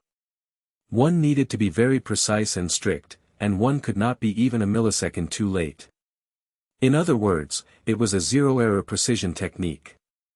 Hence, on the south coast, perhaps only Leilyn was able to use this unsealing method. Purple gas flowed like water, coating the counter. The runes on the counter merely flickered a little and then died down, not detecting any abnormalities around. Waiting until the moment purple enshrouded the counter, Leilyn's eyes flashed resolutely. Now is the time. Magic transformation. He fiercely chanted a few awkward-sounding syllables, and strange ripples suddenly began to flash upon the counter. Wang wang. The purple streams of air solidified in a moment, turning into black, sticky liquid that surrounded the counter. Only at this moment did the runes on the counter react and it struck back with its more powerful and violent attack. A series of lights exploded, almost breaking through the thick black liquid that shrouded it. Cover. Under Leilyn's instructions, the black liquid was like oil and completely covered the counter, rays of lights from various runes completely disappearing under it. Now. Leilyn produced thin blue threads from his right hand, which flew out like silk, and bound the black leather pouch. The thin blue thread seemed alive as they went towards the leather pouch, a series of slight popping sounds emitting as they moved. Most of Leilyn's energy was spent on this unsealing spell design, to the point that his forehead was drenched with sweat. Finally, the silk-like threads bound the leather pouch tightly and looked like a blue cocoon. Leilyn grabbed with his hands, and the blue cocoon automatically flew away from the counter and into his hands. All right. It's a success. Leilyn exclaimed gleefully. Now, the black oil-like fluid seemed to be unable to cover the runes on the counter any longer, with hints of light passing through. I'll be quick about this. Once more. Leilyn pointed again, and thin blue threads headed for the honeycomb-like coal briquette. For Leilyn, the book in the middle was likely the diary of the ancient Magus who created Eternal River Plain's secret plane. If he obtained it, it would only cause him endless troubles. Rather than fighting for that, he should take a gamble on something else. The thin blue threads were soft and yet firm as they edged towards the honeycomb-like coal briquette. All of a sudden, the counter trembled, and much of the black liquid was flung off. A series of yellow rays from runes were revealed. Wang wang, yellow runes flew into the air, pouncing on the 2 remaining items on the counter. Go! Stealing his expression, the black oil that covered the counter began to boil, transforming into a small black shield, situated atop the coal briquette. Ka-cha! The yellow rune slammed into the little shield and, seemingly having gone against a firm hindrance, it bounced off. At the other side, the yellow rune flitted into the black volume due to the lack of obstruction. Asterisk walla. Asterisk. The surface of the black book flashed and began to split bit by bit. Within a few seconds, the entire book automatically turned into flying ashes. Pack. At this moment, the blue threads finally bound the coal briquette and it flew into Leilyn's hands. Rumble. Immediately after, the entire counter crumbled before Leilyn, turning into dust. Chapter 243, Protection. Protection. Looking at the self-destruction of the stone counter and the black volume, Leilyn's expression did not contain even a trace of pity. As far as he was concerned, the biggest reward was already in his hands, so even if he was not able to get the other treasures, he felt no regret. Asterisk bang. Bang, asterisk. 2 blue cocoons disintegrated right in front of Leilyn's eyes, exposing the 2 items that were within them. Leilyn calmly took them both. The void white-eyed snake's snakeskin used to make the black leather pouch felt soft to the touch, and continuously spread a warm feeling to Leilyn. The silver designs upon it felt as if they were alive, they continuously moved about on the surface of the leather pouch, emitting a brilliant and dazzling radiance. It is worthy of being known as the void white-eyed snake, or as the rumors call it, the darling of the void. A fully grown snake has its own space runes on its body. Leilyn sighed in admiration, his fingers constantly caressing the surface of the leather pouch. What a pity that the void white-eyed snake is not a creature with a bloodline. Otherwise, even though this leather had been solidified by the ancient magi and lost all its vitality, I still could have attempted to purify its bloodline. Leilyn sighed regretfully, and then he looked at the thing that resembled a honeycomb-shaped coal briquette. A dark green, pearl-like object was embedded in the surface of this honeycomb-shaped briquette, something that strangely resembled an eye, and after looking at it, Leilyn abruptly felt some dizziness. This thing is very strange. It seems that I must look for more data in the future so that I can analyze this thing's components. Leilyn vaguely thought as such. A thread of spiritual force crept out onto the surface of the leather pouch made from the void white-eyed snake's skin. Asterisk crash. Asterisk. The knot at the neck of the leather pouch broke open, exposing a really dark green hole. Leilyn even momentarily felt as if his own spiritual force had locked onto some odd space. The size of this space was not very large, it was only the size of 2 or 3 rooms. On all sides, there was a vast expanse of white luster. Furthermore, the space runes that he had previously seen on the leather pouch were continuously roving about on the surface. Through his spiritual force, Leilyn felt that he could seemingly place any lifeless object in this space. Following which, he immediately looked at the honeycomb briquette beside the pouch. Shio! The honeycomb briquette quickly faded from his palm and soon a hexagonal object with countless pearls on its surface hovered in the space that he had explored before. This is a curiously unusual feeling. Moreover, the weight of the leather pouch has also not increased. Leilyn weighed the pouch. Just as he was about to close the leather pouch, a message was sent through a thread of spiritual force from deep inside the pouch. Successor. Congratulations on getting my final work of art, the insatiable bottomless pouch. I originally created this item so that it could become a magic equipment that would allow my name to be known through the ages. Unfortunately, it was stuck at the level of a high-grade magic artifact. I hope you will treat it properly and also help to upgrade it. A namesake of myself, Mapes. Mapes.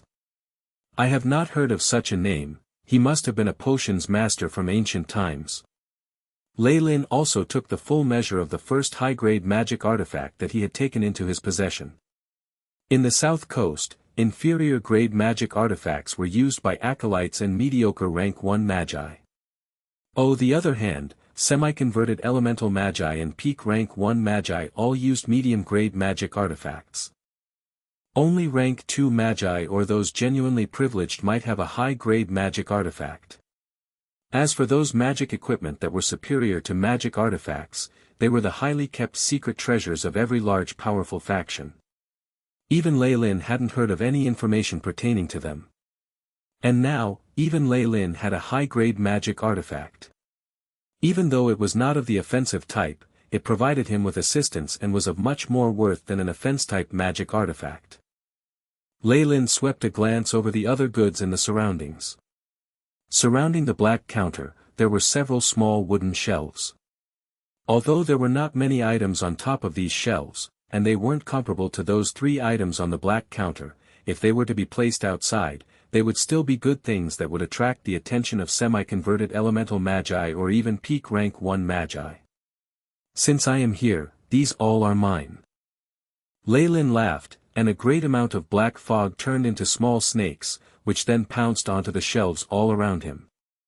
A dozen or so minutes later, Leilyn, with a smiling expression on his face, walked out of this store.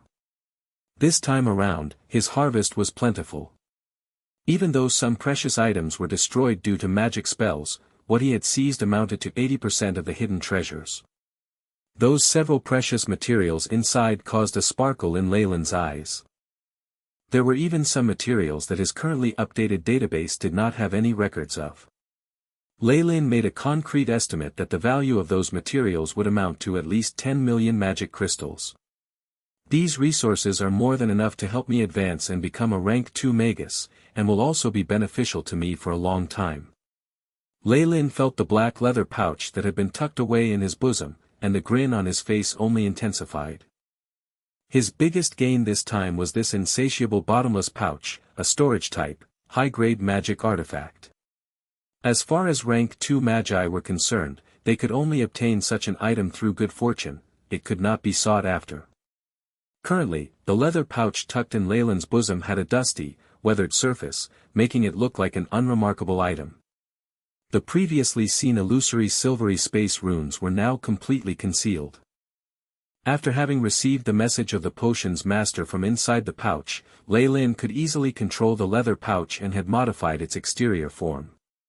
Currently, when seen from the outside, this leather pouch just appeared as an ordinary leather waist pouch, with no energy waves. This ensured that people would not associate this pouch with a spatial artifact. Apart from that, this space had a size equivalent to 2 or 3 rooms. After Leilyn had stored inside all the goods he had previously taken from that storehouse, and also added the stuff that he had on his person, all of it only occupied one corner of the space. This leather pouch would be of enormous assistance to Leilyn in future trips and adventures. Oh! Rodent. That is one clever chap. Leilyn saw that Rodent had been missing for a long time and that the entire passage was deathly still. The floor of the passage was strewn with broken bricks and dust from the damaged wall. At a far-off region, minute tremors were felt from the bombardment of spells. Of course, during this time, on the surface, the 1,000 Meddling Hands Dark Magi and the 4 Seasons Gardens Light Magi were still fighting for their own goals. Not bad, it is time for the Dark Magi to retreat. Leilyn calmly felt for his golden pocket watch, saw the time, and sneered. He, who had been long within the 1,000 Meddling Hands, knew that although the Dark Magi's attacks were fierce at the start, so much so that even White Magi couldn't resist, it was solely because they were covert and sudden attacks. After the passage of some time, the Light Magi Union would surely send some assistance. Additionally, the Dark Magi were basically very selfish, and after having gotten what they came here for, they were hardly willing to do their utmost in the rest of this battle. Anyways, Giant and the boss behind him must be wondering why I haven't yet destroyed the huge metal gate's consciousness. The Eternal River Plain's secret plane was a very stable land, especially around the two regions' huge metal gates. Leilyn perceived that the runes on the metal gate alone were very problematic. Moreover, the huge metal gate had been made from some kind of recovery metal. It had the ability of automatic recovery. Unless that entire metal gate was destroyed in a split second, or an attack that was an unusually high degree of power was used to bombard the gate, it would automatically rebuild itself. According to AI Chip's estimations, only rank 4 Morning Star Magi or Magi of higher levels could destroy the entrances to the secret plane. However, in the current South Coast, it was unknown whether Magi of these ranks still existed or not. Leilyn shook his head, and then chose a path, before vanishing into the darkness. Sigh. A whirlwind of green fog spiraled forth, tearing down on the building, and causing large noises as it eroded the building. There was an occasional magic radiance that flashed past, and all under the green fog was turned black until the building crumbled. Afterwards, the green fog turned into a green liquid. Within the center of the green fog, Giant was crushing the heads of the Four Seasons Gardens Magi with his palms. What is going on? Why hasn't it detonated yet? He looked in the direction of Reynolds' office, his look one of impatience. If the core of the consciousness of the metal gate was destroyed, a psionic storm would occur, and the secret plane's entrance would receive irreversible damage. But now? Giant looked in the direction of the metal gate, where it was still standing majestically at the core of the Four Seasons Gardens headquarters. Even if random magic spells used by Magi during this battle had hit the gate, they only caused slight fluctuations. It was just like the oceans of ancient times, it concealed within it a ginormous power and existed calmly for countless years. It seems Leilyn has faced some problems inside. But, I still have a backup plan. A strange expression flickered upon Giant's face. Inside Reynolds' office. At this moment, from the headquarters outside the plane, Wade hurried here, along with some magicians. Seeing the intact seal, this golden-haired Magus couldn't help but let loose a sigh of relief. Mentor said that the seal is still intact and that there is no problem within the core consciousness. Immediately, he yelled at the magicians behind him, quickly, stand guard here. The danger level is 5A. This command is issued jointly by Mentor Reynolds, and myself, the envoy of headquarters. Agreed, my lord. All the magicians behind him bowed in acceptance, and they all scattered to protect the spell formation within the office. These magicians all wore blood-red colored armor, which was inscribed with designs of thorny brambles. Their every move emitted a bloody aura, causing the other Magi's hearts to palpitate. This was Four Seasons Gardens' core power, the Four Seasons core. Every member of it was a powerful Magus with an elemental conversion of 60% or more, was proficient in many kinds of secret techniques that could increase their power to the equivalent of an elemental essence conversion of 70% or more, and could also use cooperative attacks. This time, if it were not for Wade being made the envoy from the headquarters, they likely wouldn't have even come. My lord, should we also allocate some people to go to the Merit Points Exchange Center? According to information, previously, the S-rank criminal from the Thousand Meddling Hands, Blood Rogue, had made an appearance there. Chapter 244, Assassination. Assassination. A spectacled female Magus, who seemed like a secretary, and was holding a thick notebook and quill pen, followed behind Wade.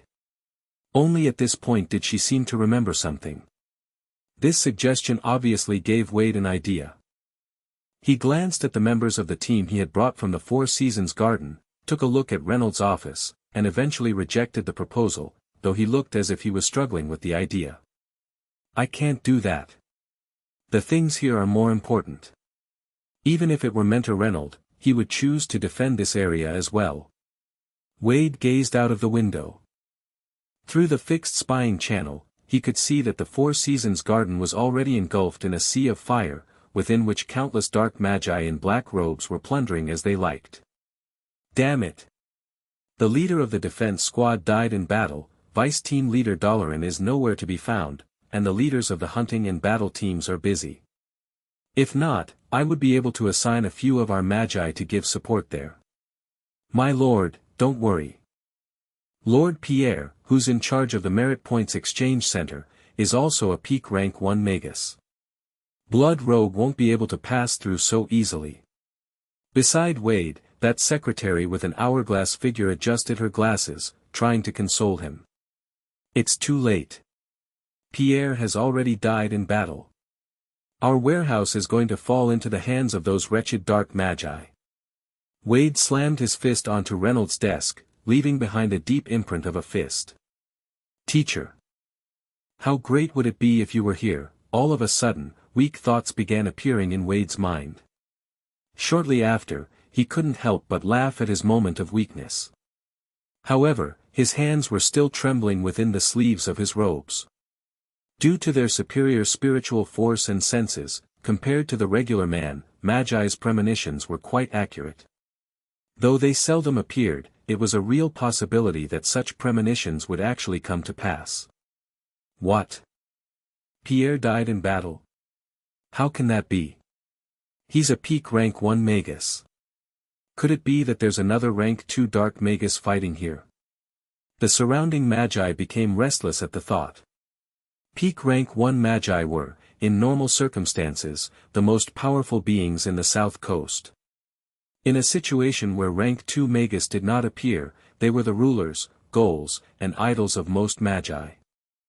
However, what they had thought to have been a sturdy mountain they could count on had collapsed, leaving the magi present in shock. No. Calm down, everyone. The moment the words left his mouth, Wade realized that he had misspoken, and quickly tried to steer the conversation away.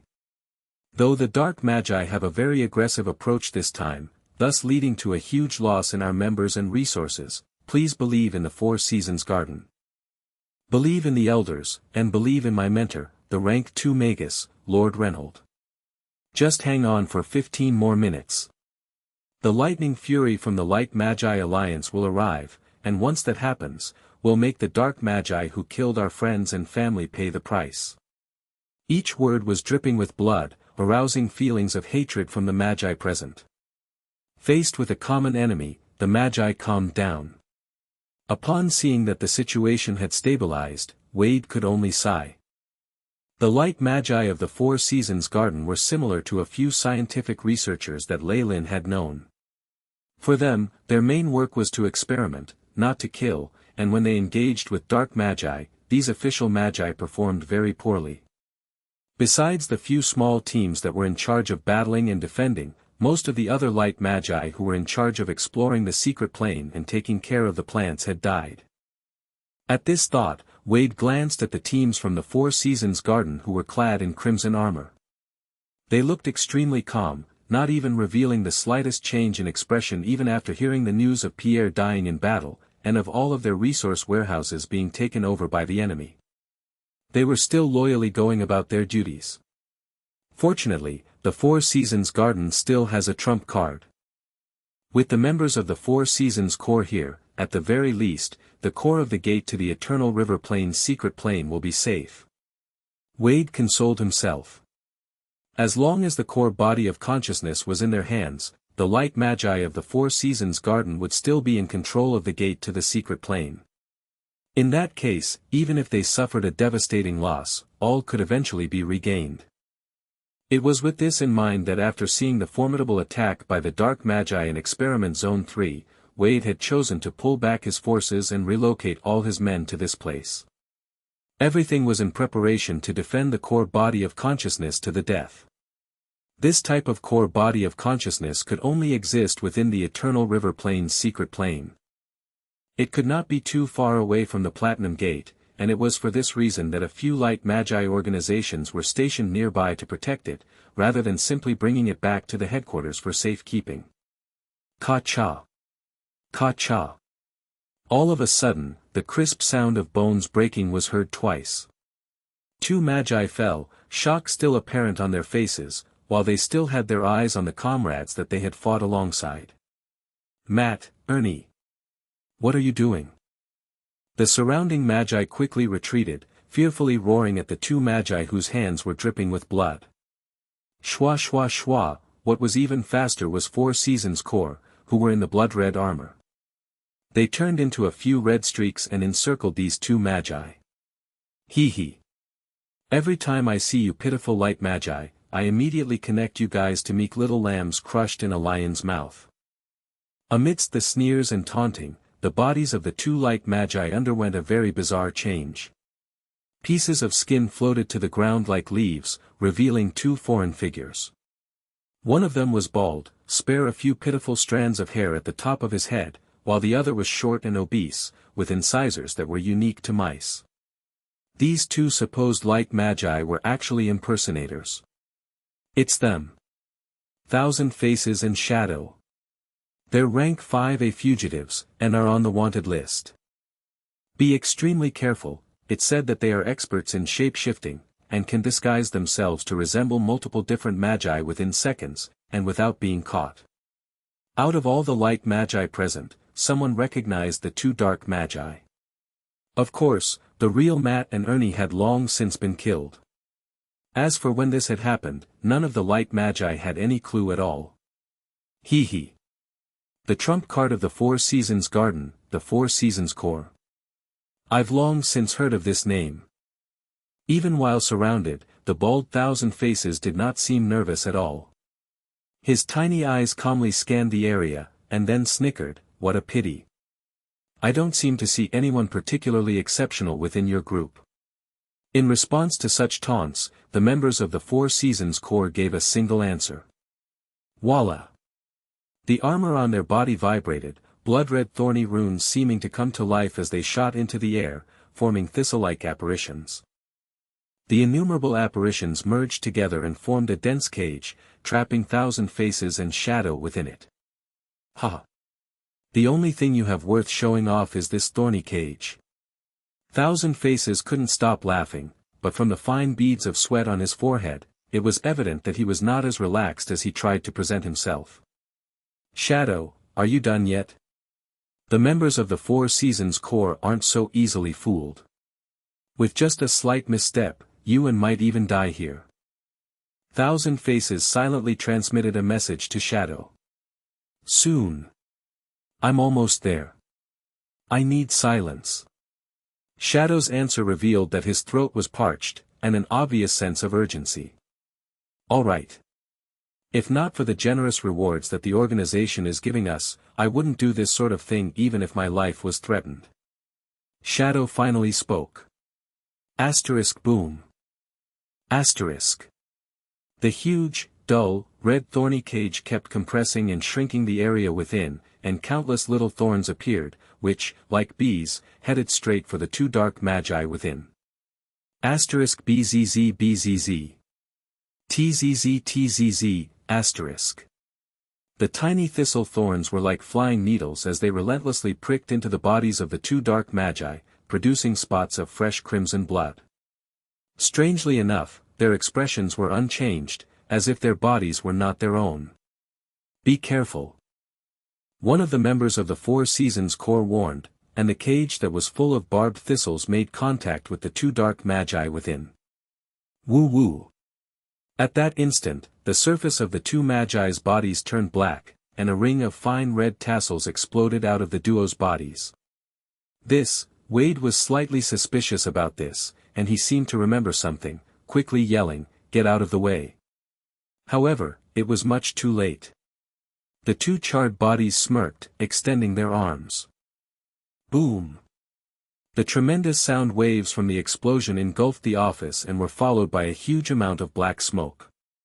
In the ensuing waves from the explosion, all of Reynolds' furniture and documents turned into dust, and what had originally been his work desk was sliced in two, revealing the ceiling spell formation underneath it. Clones and a high-energy bomb. Seeing the office that was in complete disarray, as well as the many magi who had fallen, Wade grit his teeth. "My lord, are you all right?" The frightened female secretary Magus hastily ran over. "Don't worry, I'm fine," Wade waved his hands. After that, an odd expression appeared on his face, and his robes began to float. The plants that had originally been mere decoration seemed to come to life, turning into vines that grabbed hold of the female Magus in front of him. "You! My lord! What are you doing?" The female secretary had been held in such a position that her legs were spread wide apart, presenting a humiliating pose in front of Wade. She still held traces of embarrassment and confusion in her eyes. "Thousand faces. Don't try to swindle me. This female Magus was on my bed just last night. I'm a lot more knowledgeable about her body than you will ever be."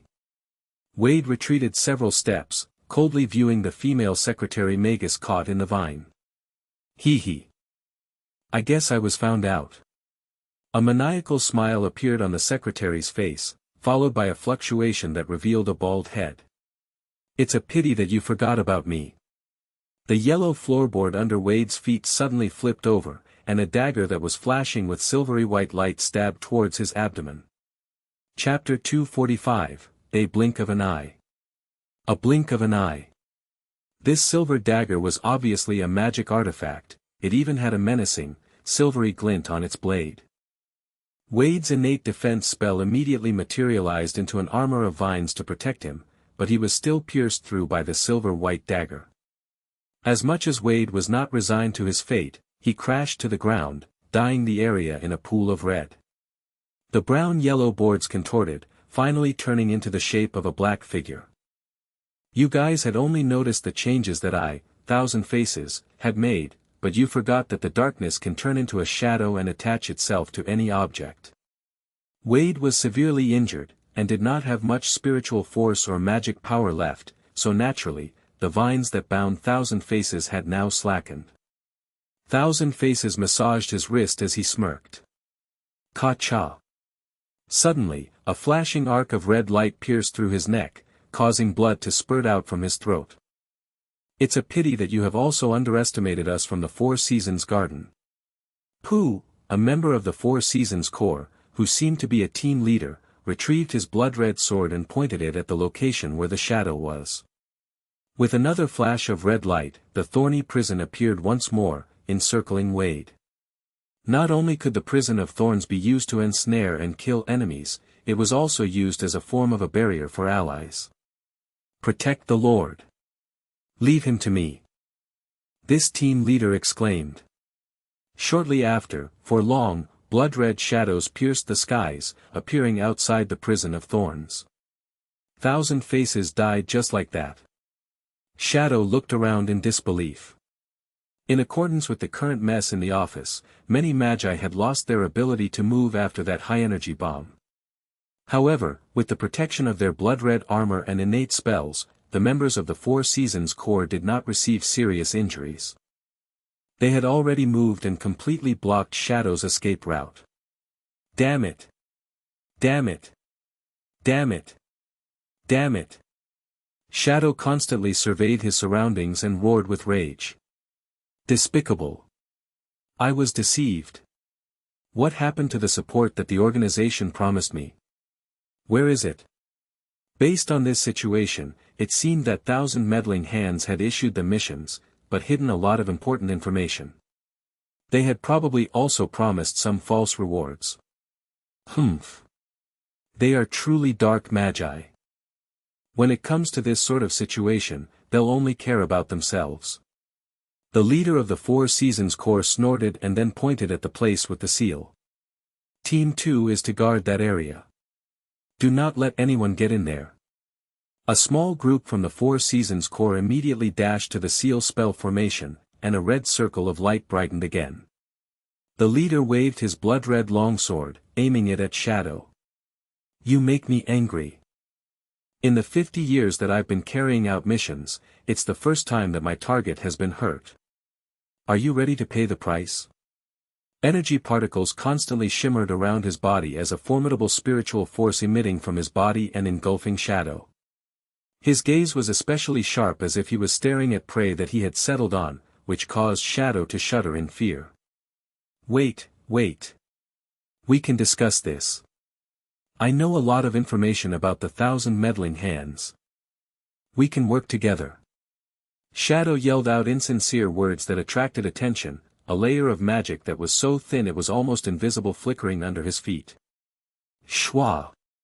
His body transformed into a black streak, basically surpassing the limits of what the naked eye could see. In an instant, he charged out of the circle of the Four Seasons core magi that had trapped him within. Shadow flickered a few times and separated into a few similar-looking black shadows that dashed in various directions. Ka. In response to this, the team leader merely laughed condescendingly and fiercely stabbed his blood-red longsword into a wooden floorboard in front of him. Ripples that were like ocean waves extended throughout the area. A brown, human figure sprung out of the ripples. Rumble. The leader quickly came before Shadow, his blood-red longsword slashing across and forming a bright arc. Ka-cha, the transparent armor and pendant at Shadow's chest shattered just like that. The longsword then ruthlessly sliced into his chest, spilling fresh blood everywhere. Pack, Shadow fell heavily, and the leader of the Four Seasons Corps approached. With his right foot, which was clad in a metal shoe, he stepped on Shadow's chest. Run! Why are you running? Ka-cha. Ka-cha. Ka-cha. Tiny, and yet piercing, sounds of bones breaking was heard from Shadow's chest. Large amounts of foam and blood spilled out of the corner of Shadow's mouth as if he wanted to say something. That round of intense battle had happened so quickly. In almost 10 or so seconds, all of this had happened, and the Magi who had fallen were unable to react at all.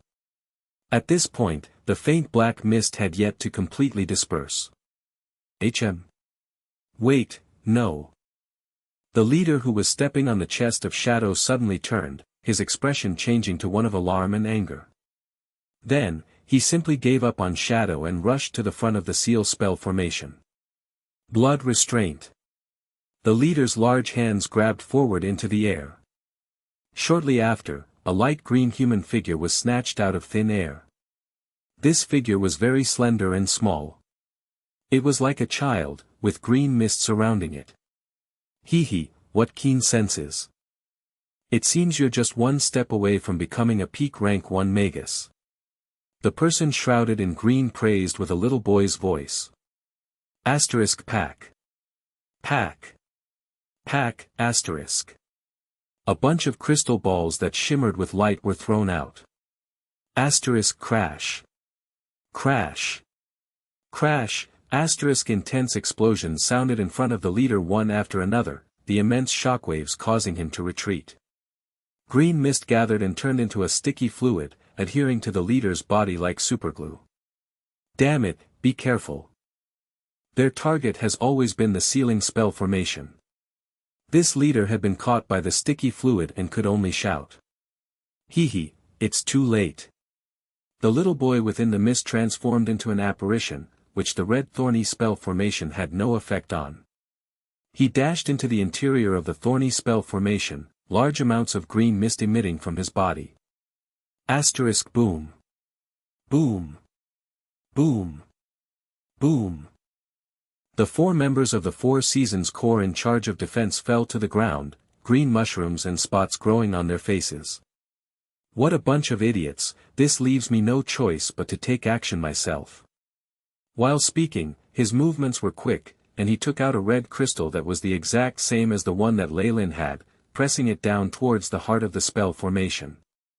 This was a self-destructing spell design that completely matched with the spell formation. The moment it was activated, the whole spell formation would destroy itself, along with the body of consciousness that it was attached to. The moment the core body of consciousness self-destructed, the platinum gate which was the entrance to the secret plane would collapse. The situation had become extremely dire. The boy's eyes were glinting with excitement. He could already envision the destruction of the entrance to the secret plane, and the image of the light magi's flustered and exasperated expressions. Gotcha. At this moment, a hand that was like white jade emerged from the air and grabbed the little boy's hand, black fog forming a python that crushed the red crystal into powder. Leilyn dispelled shadow stealth and quickly grabbed the boy. The moment his hand touched the little boy, Leilyn's palm burst out into crimson flames, burning the green fog till it disappeared, and revealing a Magus who looked like a young boy. "You," he pointed at Leilyn, preparing to say something in his anger. But why would Leilyn give him the chance to do that?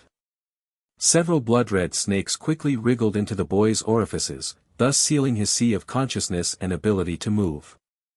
Leilyn was still disguising himself as Blood Rogue.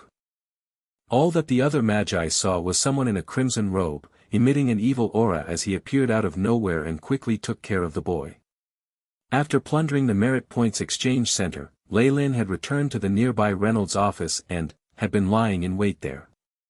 After waiting till Wade and the sneaky Thousand Faces came, Leilyn had an idea and used shadow stealth. Like a python lying in wait for an ambush, he patiently waited for his prey to come knocking.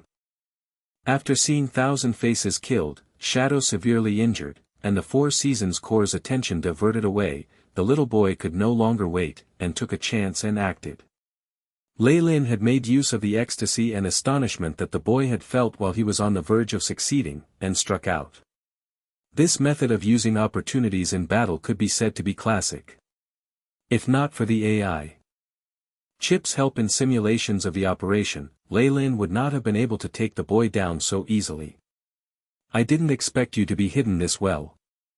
Leilyn held on to the back of the little boy's collar, holding the frail and small body with his hand as if he were holding luggage. As Leilyn had sealed the little boy's mouth, he was still unable to speak, and could only glare harshly at Leilyn, as if he were wishing that he could hack him to pieces. This boy was evidently the member of the 1,000 meddling hands that had threatened Leilyn while he was on the way to the Four Seasons Garden. At that time, he was not even a semi-converted Magus and had almost killed off Leilyn, as well as causing him to lose a magic artifact.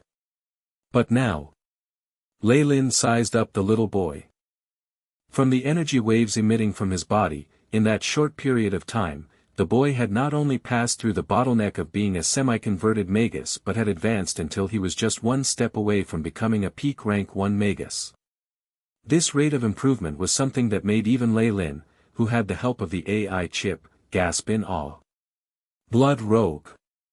It's 1,000 meddling hands Blood Rogue. Why did he stop his own comrade?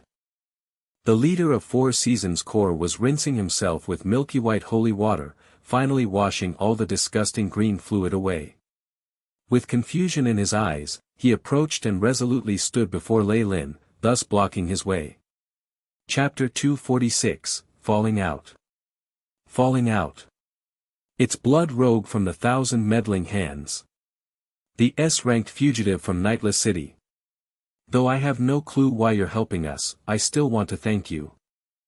The leader of the Four Seasons Corps bowed, and then slashed his crimson longsword at Leilyn.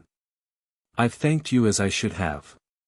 Now, leave the prisoners in your possession behind. In return, I will let you go. Seeing the leader acting this righteous, Leilyn was slightly confused. Are you stupid? Do you think I'm so easily bullied? He guessed that this leader was rather egoistic, though it might have had to do with Leilyn concealing his strength. Most people only knew that Blood Rogue was a semi-converted Magus, and were still unaware that he had advanced to a peak rank 1 Magus. At times like this, incorrect information could cost lives. Well then, I apologize. The leader spoke unenthusiastically, a huge wave of apparitions of sharp swords appearing from the longsword. Like a waterfall, they charged towards Leilyn. Move. Second spell formation. The leader shouted as he attacked. With his yell, the Magi of the Four Seasons Corps seemed to have received some order, and other than the 4 Magi protecting Wade, the other members rushed him. TSS, thorny plants constantly grew from their crimson armor. The vines that appeared from the armor seemed to have self-awareness, grouping together, and forming a green giant that was about 5 meters tall. This green giant formed from plants was full of thorns, and sinister black lines filled its body. At the area where its eyes were meant to be, there were 2 strange purple flowers. Awoo! The green giant snarled, opening its large hand and grabbing towards Leilyn. Is their ignorance to the truth causing them to be so fearless? Leilyn glanced at the leader of the Four Seasons Corps with a pitying look. Next, a black ring emerged from under his feet, climbing up his robes and seemingly draping black armor on his body. Asterisk cling clang. Cling clang. Asterisk. After images of red sword struck the black armor, sparks flying everywhere as they produced the immense sounds of a metal sword and armor crashing against each other. The apparitions of the crimson sword kept falling apart, but the layer of black armor on Leilyn's body became increasingly thick, to the point that it began to produce multiple black tendrils. This is bad.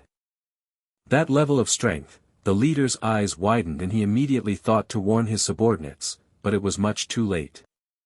Whoosh! Before the green giant's massive thorny palm had reached its destination, the surrounding air fluctuated and a powerful air stream was generated, blowing so hard that the furniture in the office was strewn apart. You don't know when to stop.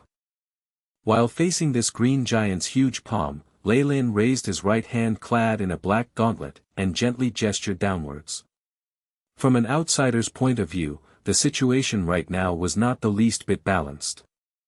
Leilyn was like a child in front of the giant, and yet he had raised his slender arm to meet the giant's palm. However, the green giant seemed to feel extremely threatened and kept roaring, the green rays of light in its hand constantly flickering as its speed increased by 3 times. Bang! Finally, Leilyn's little fist met with the giant's fist that was the size of a water jar, a wave of immense vibration spreading out in all directions. The surrounding air seemed to distort, and then all went back to normal. Asterisk Kacha. Kacha, asterisk. One after another, the thorns broke off of and fell from the large hand. This disintegration quickly reached the entire arm, and eventually the large body of the giant. Asterisk bang. Bang. Bang. Bang, asterisk. Thick plant roots and vines slid off the body of the giant, black cracks constantly extending until it was on the verge of tearing the body of the giant apart. Bang, finally, after a rumbling loud noise, the green giant's body was broken down into tiny pieces that flew in all directions. Asterisk boom. Boom. Boom. Asterisk. The massive shockwave created extended miraculously to the bodies of the Four Seasons Corps members that were surrounding Leilyn.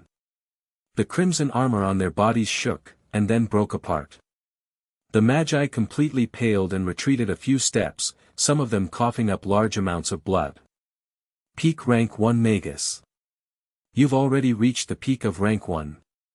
The leader of the Four Seasons Corps stared fixedly at Leilyn's mask, as if trying to carve his appearance into his memory. In a situation where Rank 2 Magi seldom appeared, Peak Rank 1 Magi were the most powerful beings in the South Coast. The rise in the power of Blood Rogue was much too fast and too astonishing, this leader definitely could not let his guard down. At this moment, fear was apparent in the leader's gaze. Sigh. Some things will be only resolved through violence. Leilyn still maintained his pose where he held the little boy, and his other hand formed a mysterious hand seal and tapped against the ground. Shadow Domain. A pitch-black shadow emerged from under his feet and quickly formed a dense, black sphere, crazily spreading to the surroundings. In that instant, black shadows engulfed the Magi who were in the office. Asterisk schwa schwa. Asterisk within the darkness, there seemed to be the sounds of someone moving quickly, and the low, miserable human moans that one would make before they died. Enshrouded by the shadows, where even light magic was useless, the Magi of the Four Seasons Corps were basically blind. Thankfully, this was only sustained for a short period of time.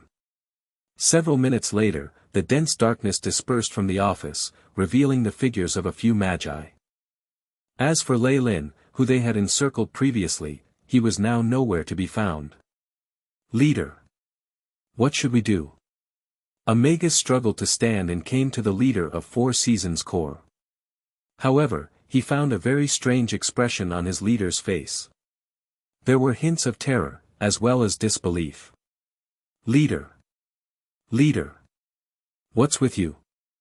This Magus suddenly began to feel slightly afraid, extending his right hand, and thinking of shaking his leader's arm. Asterisk pack.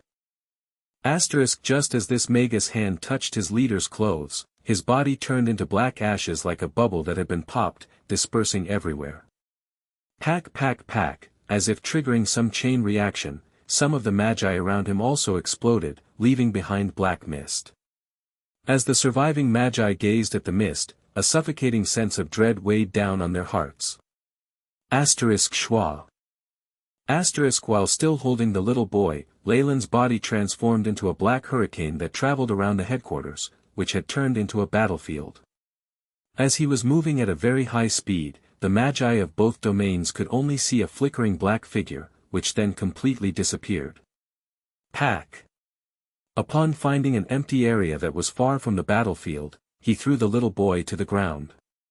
Blood rogue, what are you doing? The little boy rolled a few times, body covered in soil and mud. However, he seemed to have regained his ability to speak and spoke coldly the moment he stood up. Stop with your nonsense and get Giant to come here. Leilyn exclaimed.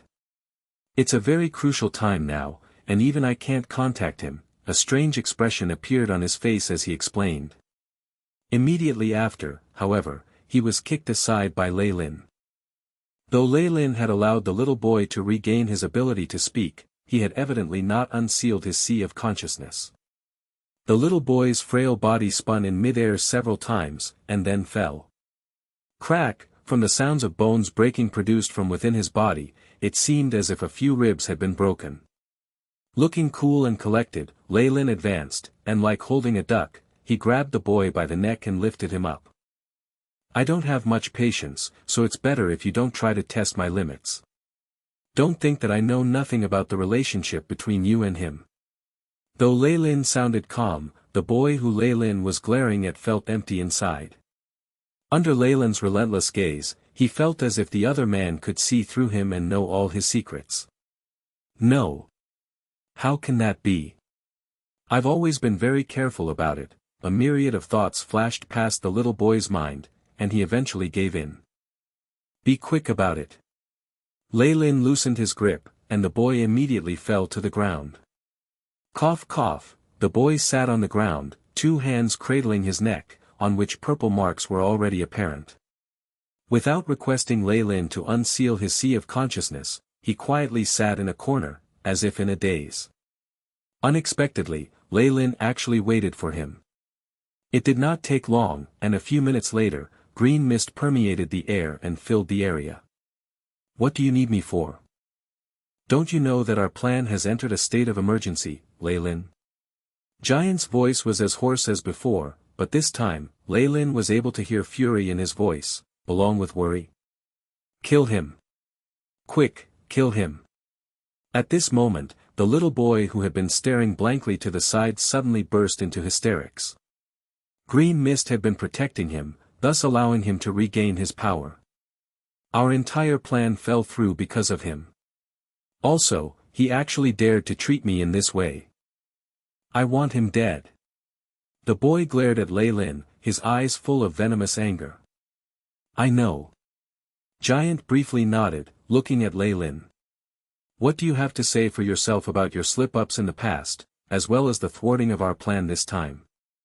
As Giant spoke, the mist in the surroundings became increasingly stronger, to the point that bushes and soil began to emit white smoke, and melted like ice.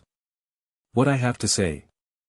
Leilyn smirked, and then snapped his fingers. Pack. The little boy's expression suddenly froze, and his brain exploded open like a watermelon. If you want an explanation, does this work? Leilyn grinned widely. Chapter 247, Flaming Serpent. Flaming Serpent. Faced with the little boy's head exploding like a watermelon, the green mist distorted, revealing a heavily muscled figure that was more than 2 meters in height. For a moment, his head was visible, but he covered his head, his eyes bloodshot and glowing red. You actually killed him. Giant roared, as if the little boy was very important to him. Seeing Leilyn unceremoniously kill the little boy instead of letting him go, Giant was on the brink of going ballistic.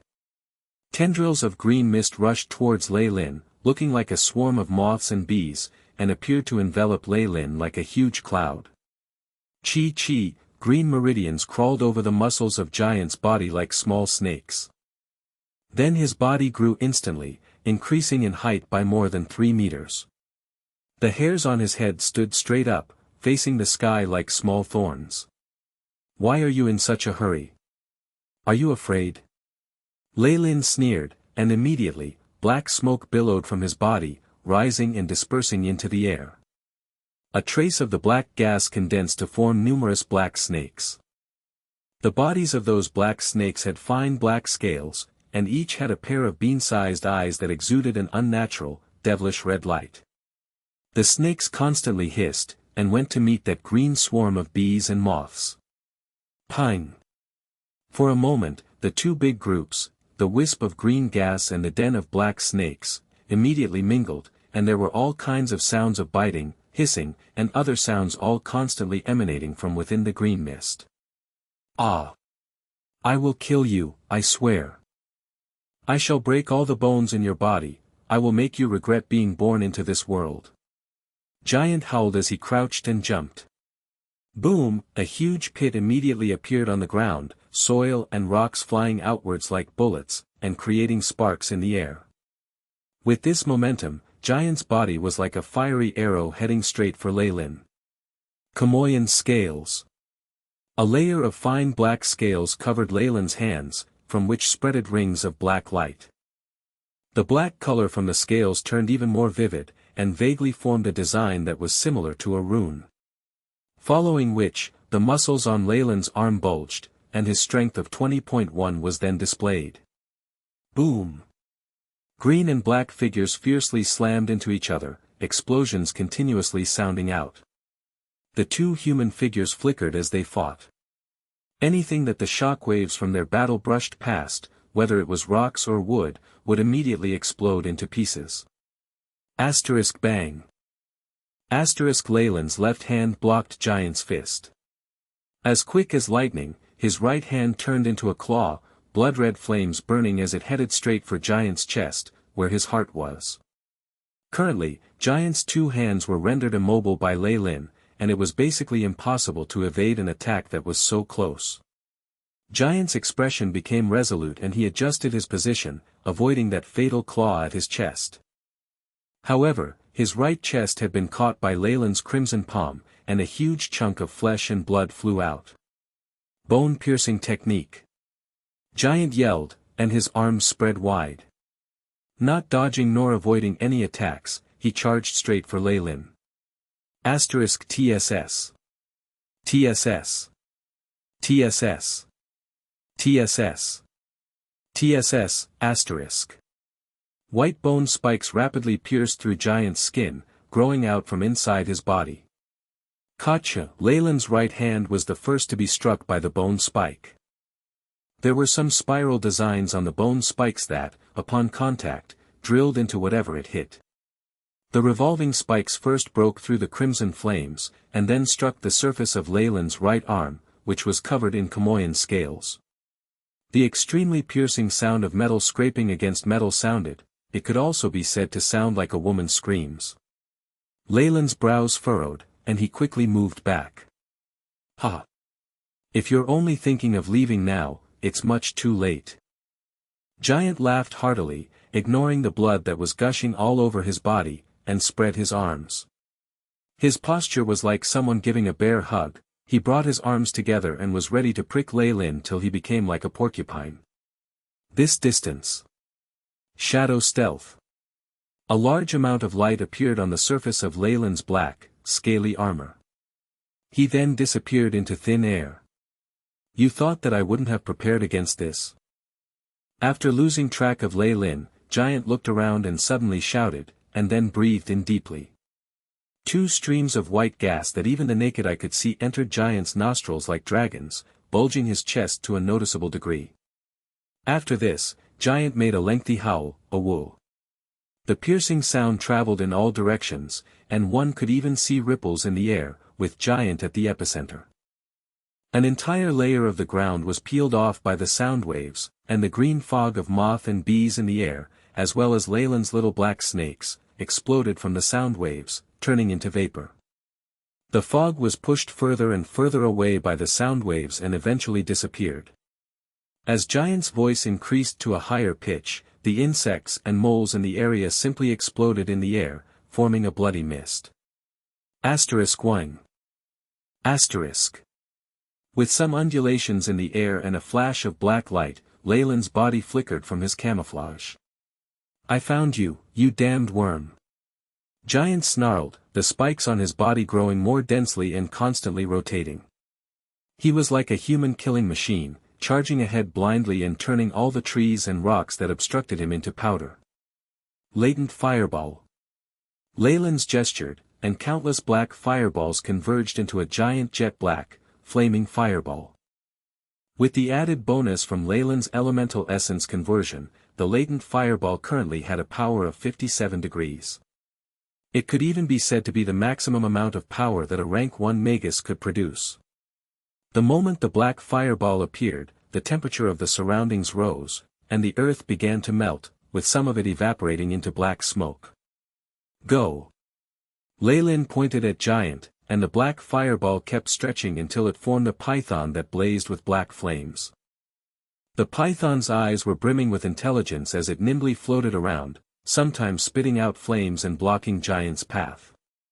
Giant's eyes were fixed on the flaming serpent, the fear in his expression more apparent. Being able to manipulate such a powerful spell that required immense precision showed Leilyn's immense talent in this area. His rate of improvement had far exceeded Giant's expectations. Hisses. The flaming black serpent hissed while coiling around Giant's body. Ka-cha! The black flames that brought blazing heat with them crashed into the white armor made of bone spikes. Rumble! The raging flames constantly ascended, turning into a giant black inferno. At the heart of the inferno, Giant's figure that was filled with bone spikes stood silently within, looking quite pale. The air constantly distorted, shrinking inwardly and seemingly turning into a black hole. It kept sucking in all matter around, getting smaller and smaller. Rumble. Then, a huge black mushroom cloud gradually rose from the ground. Immense energy waves constantly dispersed in all directions, to the point that even magi from both factions who were battling at the Four Seasons Gardens headquarters could feel this power, which could destroy the heavens and the earth. Has the two great rank 2 magi's fight brought them here? A young light Magus stopped what he was doing. "What do we do? Should we go take a look? Those are rank 2 magi. I've never seen one fight before." Pack. Immediately after, the back of his head was firmly struck. The youthful light Magus turned back and pitifully looked at a Magus with a white beard. "Teacher. Did I say anything wrong?"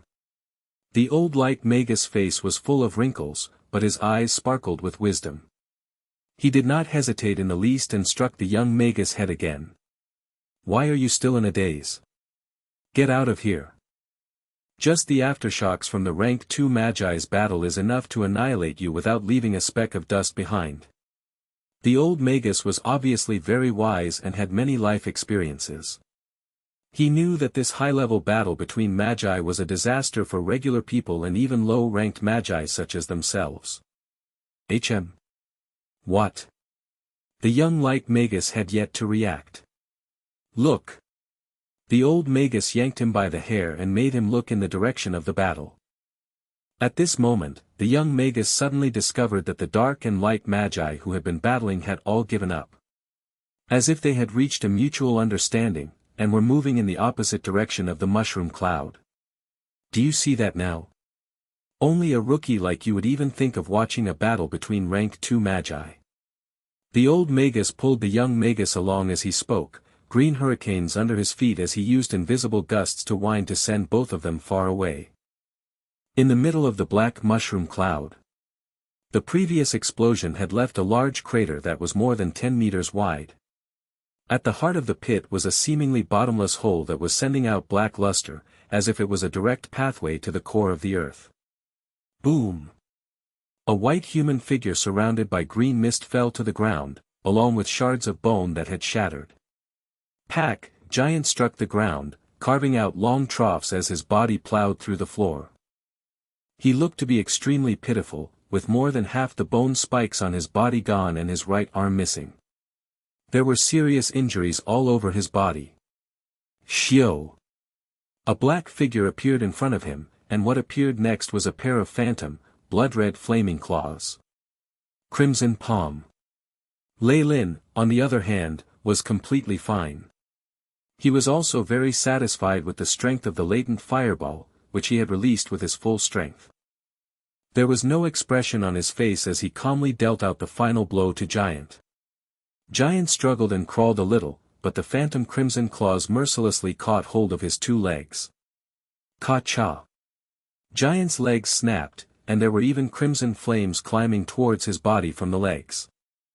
Chapter 248, The Appearance of Rank 2 Magus. The Appearance of Rank 2 Magus. Giant, when you first decided to exploit me to detonate the seal, did you ever imagine that things would turn out like this? Leilyn slowly walked forward, a strange look in his eyes. He calmly raised his blood-red right hand, preparing to send out another magical attack. Shio! At this very moment, a figure separated from Giant's body, the energy waves from its body indicating that it was also a peak rank 1 Magus. It pounced towards Leilyn at a very high speed. Eye of Hallucination. After this command, an apparition of a vertical eye appeared behind this figure. The apparition let out dusky light with various colors flashing past. Anyone who even chanced to glance at it would be dazzled and feel dizzy. 2 black magic artifacts in the form of daggers appeared in the figure's hands, moving like a viper as they struck towards Leilyn's vital areas. This attack was very sudden, and the assailant was a peak rank 1 Magus who specialized in sneak attacks. Even if it was a Magus like Marb, he would suffer greatly. Strangely enough, there were no signs of shock on Leilyn's face. Instead what appeared was a grin as if he had expected it. You finally appeared. Next, a cross-shaped, dark red pendant over his neck produced large amounts of dull red rays of light, and his body was covered with a layer of dense scales. Leilyn's eyes had also turned into amber vertical pupils. 2 rays of petrifying light were shot out of his eyes, piercing into the apparition of the vertical eye. Ah! Ashen gray rays of petrification ripped open the apparition, and a circle of petrification spread throughout the body of the black figure, causing him to yell miserably. Crimson Palm. Leilyn's hands were covered with 3 layers of protection. The innermost layer was black, the Chamoyan scales. The middle one was a dull red, an apparition from the falling star pendant, and the outermost one was the protection from Crimson Palm's flames. The 3 layers produced different colors as they alternately sparkled on Leilyn's hands. Leilyn welcomed the 2 black daggers that were headed for him. Asterisk boom. Boom, asterisk. Though the black daggers emitted the energy waves of middle-grade magic artifacts, they bounced away from Leilyn. Leilyn's crimson palm then unhesitatingly struck the chest of the black figure. Rumble. It was obvious that the black figure's chest had caved in, and it was coupled with the ear-piercing sound of bones breaking. Boom, the figure was flung to the ground, revealing a Magus that Leilyn was very familiar with. Team Leader Caesar, what are you doing here? And can you also explain why you chose to appear in such a strange way? Leilyn came before Caesar and inquired. From his tone, it was obvious that Leilyn was not surprised at Caesar's appearance here. Cough cough, the dark figure who had launched a sneak attack was, as expected, Caesar. However, he looked to be in a bad state, constantly coughing out blood, and his face ashen. Around his 3rd vertical eye on his forehead, there was a ring of grey stone. This was the effect of the eye of petrification, and it was still spreading. You. When did you find out? Caesar did not reply to Leilyn's question, and instead, countered with another question. From the very beginning. In all honesty, I really admire you for daring to train in 3 spirits in a body, which is an extremely dangerous ancient secret technique. You actually succeeded and forcefully separated your spirit into 3 portions. Admiration was apparent in Leilyn's expression. He had previously used the AI chip to simulate Caesar's trump card, and then heavily researched about ancient secret techniques like these. Even in ancient times, these kinds of techniques were considered to be very dangerous. Only lunatics would choose to train in them, as they forcefully separated a Magus soul into 3 parts, each having their own will, and having the ability to be spread apart or merged together in crucial moments. In other words, a person would be separated into 3 individuals. As long as a single body remained alive, the other 2 bodies could be resurrected given enough resources. This was basically a secret technique that defied the heavens. The situation was now very obvious. Caesar, Giant, and the little boy were the different bodies of a single Magus who practiced 3 spirits in a body, and Caesar was a spy who was buried the deepest in 4 Seasons Garden, and the instigator of this entire thing. Leilyn had found it strange that the 1,000 meddling hands knew so much about the 4 Seasons Garden, were able to come up with a spell designed to destroy the seal linked to the core body of consciousness, and possessed a map of the locations of the defense squads. From the looks of it, with Caesar, the leader of the hunting team, as a spy, everything made sense. Caesar forced a laugh. It's far from a success. Originally, if the boy had been able to become a peak rank 1 Magus as well, I would have been able to merge all 3 bodies and try to advance to become a rank 2 Magus. It's a pity, though. While speaking, a ring of stone-like skin had spread from the sides of Caesar's third eye, almost reaching his nose. Why did you lure us here? Caesar asked while lying on the ground, without activating any defense formation. He was now aware that he would not be able to withstand even a blow from Leilyn and was not going to humiliate himself by trying to protect himself. You're smart. I want to make a trade with you. I hope that. No. Don't listen to him. Kill him. I want to kill him. Giant, who was seriously injured, began to yell. Leilyn sighed as he held his head. Looks like I have to take care of all the troublesome matters first. He could clearly tell that out of all the 3 bodies that Caesar had, only Caesar himself was relatively sane. Giant and the little boy obviously had a few screws loose, which might have been a side effect of the technique. The little boy's craziness was possibly even a level above Giant. After his death, his maniacal tendencies were transferred to Giant. Out of everyone present, Caesar was probably the only one willing to listen to his proposition. Giant was just an obstruction. At this thought, Leilyn's eyes were filled with a murderous aura. He was prepared to act right away. Even if Giant and the little boy died, Caesar would still be able to revive them given a lot of resources, and as long as he was still around. It would just take a little more time. Caesar and Giant were currently heavily injured, and it was impossible for them to fight back. Young man, can you stop now? Just as Leilyn was about to move forward and deal the final blow to Giant, an aged voice sounded by his ear. A silver ring of spiritual force descended upon the battlefield. This spiritual force was incredibly malicious and strong, to the point that the air was distorting. Silver spiritual force formed a large hand, which picked up Giant. The silver hand formed out of spiritual force was extremely sturdy. The flames from Leilyn's crimson palm were still burning fiercely, but there seemed to be no effect on the hand. Grains of solidified spiritual force constantly fluttered around, slowly extinguishing the crimson flames on Giant's legs. Spiritual force solidification. As he watched the silver, solidified spiritual force, Leilyn suddenly thought back to the Gargamel that he had seen previously. That being formed out of evilness also had the strength of a rank 2 Magus, and at that point in time, Leilyn was basically helpless against it. A rank 2 Magus from the 1,000 meddling hands. Leilyn halted his footsteps. The silver hand sent the heavily wounded Giant before a Magus donned in black robes. This Magus was tall and slender but was surrounded by a terrifying spiritual force that even Leilyn was fearful of. His eyes were a sparkling green, and anyone who saw him would feel immense fear from the evilness they gave off. Father! Father! After killing my little boy spirit, he actually tried to kill me, the only member of your bloodline. He must pay the price in blood. Giant curled up beside the dark Magus, beginning to wail like a little child. Caesar, on the other side, called out, "Father," his face ashen. So this dark Magus is actually Caesar's father. Leilyn realized. However, something that the rank 2 dark Magus threw over made him feel anxious. It was the head of a Magus. Its skin was pale, and its face was full of wrinkles. Leilyn was extremely familiar with this face, as he had actually seen it not long ago. "Reynold. You actually killed him."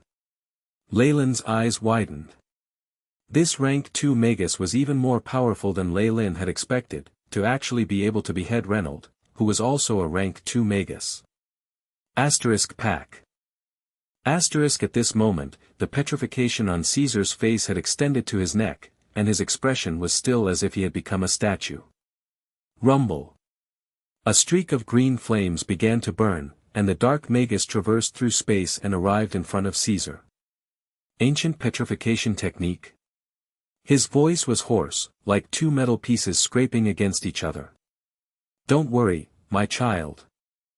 The dark Magus extended a pair of thin arms, which had green spores on them, and caressed Caesar's stone head.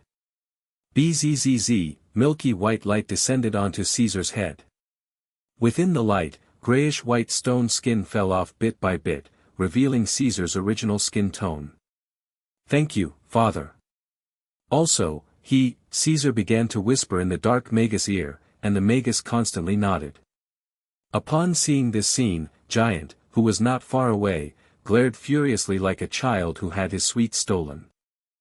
There was even some jealousy as he stared hard at Caesar. "Aren't you all the same person? Are you jealous of yourself?" Leilyn was speechless. At this point, Caesar was done speaking. The rank 2 Magus turned his gaze to Leilyn. A powerful burst of spiritual force was fixed upon Leilyn, to the point that he felt as if he was standing stark naked in a field of snow.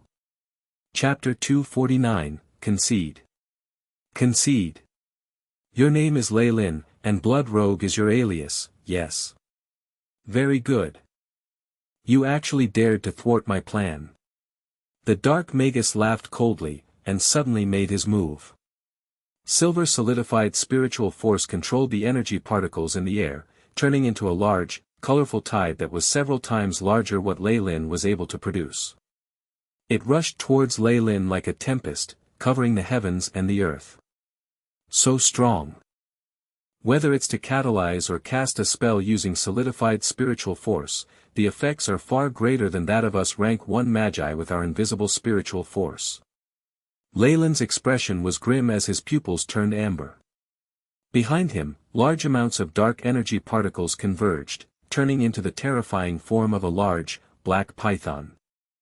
The python was 10 meters long, its eyes were the same amber color as Leilyn's, and the scales on its body emitted rings of black rays while it kept hissing. Rumble, the python slammed into the tide of elemental particles like a huge ocean wave crashing against a reef, producing a monstrous sound like that of said ocean waves. In the midst of the colorful rays of light, the apparition of the black python and the elemental wave were extinguished. Immense pillars of wind rose towards the heavens and then rushed down low, before forming immense gales that swept across the surrounding area. Leilyn quickly retreated 4 or 5 steps, his face pale, and 2 streams of blood dripping from his nostrils. "Ho ho, you're not half bad. Out of all the rank 1 Magi that I've seen, you're probably the strongest. You're currently bordering a rank 2 Magus." The dark Magus was unmoving, the only sound being the wind rustling his clothes. But it's a pity. A rank 1 Magus is still only rank 1, and there still remains a huge gap between us. The feeling of personally killing a genius is really making me feel intoxicated. The dark Magus mumbled to himself, the dark green light in his eyes suddenly intensifying to the point that it started to solidify into 2 beams of light. Anguished howl of, cough cough. Just as the dark Magus was about to attack, the light from his body began to flicker, and he started to violently cough.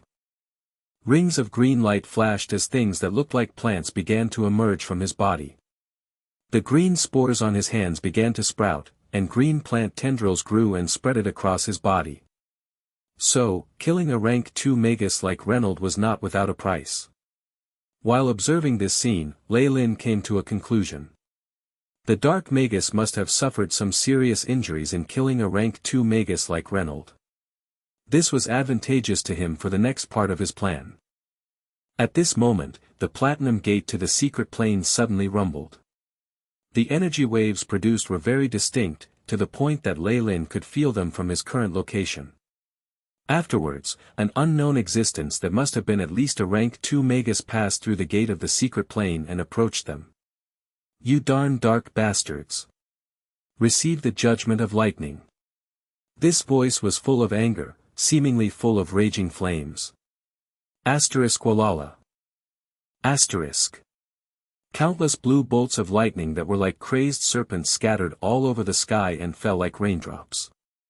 Ka-cha, an electric current that was as wide as a bucket struck a dark Magus who did not have the opportunity to dodge. This dark Magus immediately turned into ashes in the midst of the lightning, his body crumbling away. Boom. Boom. Boom, the platinum entrance to the secret plane spat out light. Every time it flashed, groups of light magi descended into the area. These light magi were dressed in uniform, and the metallic smell of blood was apparent on their bodies. Compared to the dark magi, who were already experts in battles, the division of work between the light magi was even more efficient. The magi who were specialized in battles were extremely experienced in bloody battles. Some even had a strength that rivaled the dark magi. With the help of these light magi, the tide was turned. Rather than the Four Seasons garden, the dark magi of 1,000 meddling hands lost their advantage. "They're here. The reinforcements from the Light Magi Alliance." Leilyn mumbled. He quickly glanced at the dark magi, who were being suppressed by the bolts of lightning. "Look, my lord. The reinforcements of the Light Magi have arrived. Are you still confident in destroying the gate to the secret plane?" Leilyn gave a slight smile as he asked. "No, but I think this little bit of time I have left is enough for me to kill you before I retreat." The dark Magus was silent for a moment, and then sneered. "Is that so?" The rune of the suction spell formation on Leilyn's back lit up, and a brownish-yellow spell formation emerged in front of his chest. In that moment, a brownish-yellow light covered the earth, and the gravity around the area intensified by a factor of almost 30. The ancient suction spell formation and the gravitational spell formation. "You're actually using both of them here." There was a subtle hint of fear in the dark Magus voice. With the added bonus of these two spells, even if he were in his best condition, he did not have the confidence that he would be able to take down Leilyn. Presently, his strength was depleted and his opponent would definitely be able to escape. "I'm actually still on the dark magi's side. After all, a leopard can't change its spots." Leilyn spoke hurriedly and quickly. "Rather than completely destroying the gate to the secret plane, I believe that gaining possession of it will be of even more value." His voice had a bewitching quality to it. "What does that mean?" The dark Magus asked coldly but stopped his attack. "Currently, Reynolds already dead, the team leaders of all the main divisions are dead, and Caesar and I may very well be the Magi with the most authority here. The reinforcements from the Light Magi will have to leave eventually. Once that happens, and before a new member is assigned here from headquarters, we'll be the people with the highest authority, and will consequently be in charge." Leilyn was expressionless. "Once that happens, we'll continue to cooperate with you in secret, and give you access to the spell formations and defense formations here. Wouldn't that make everything easier?" The dark Magus considered for a while, and then solemnly pondered over this question. It must be noted that this was a very attractive proposal, and was very much viable. After Leilyn said this, he could even feel the dark Magus tremble a little. "We can assassinate him or make him a scapegoat. Anyways, all we need is some time. By the time headquarters finds out what had happened, we'd be long gone," Leilyn answered swiftly. "What do you think?" The dark Magus glanced at Caesar, who was already standing.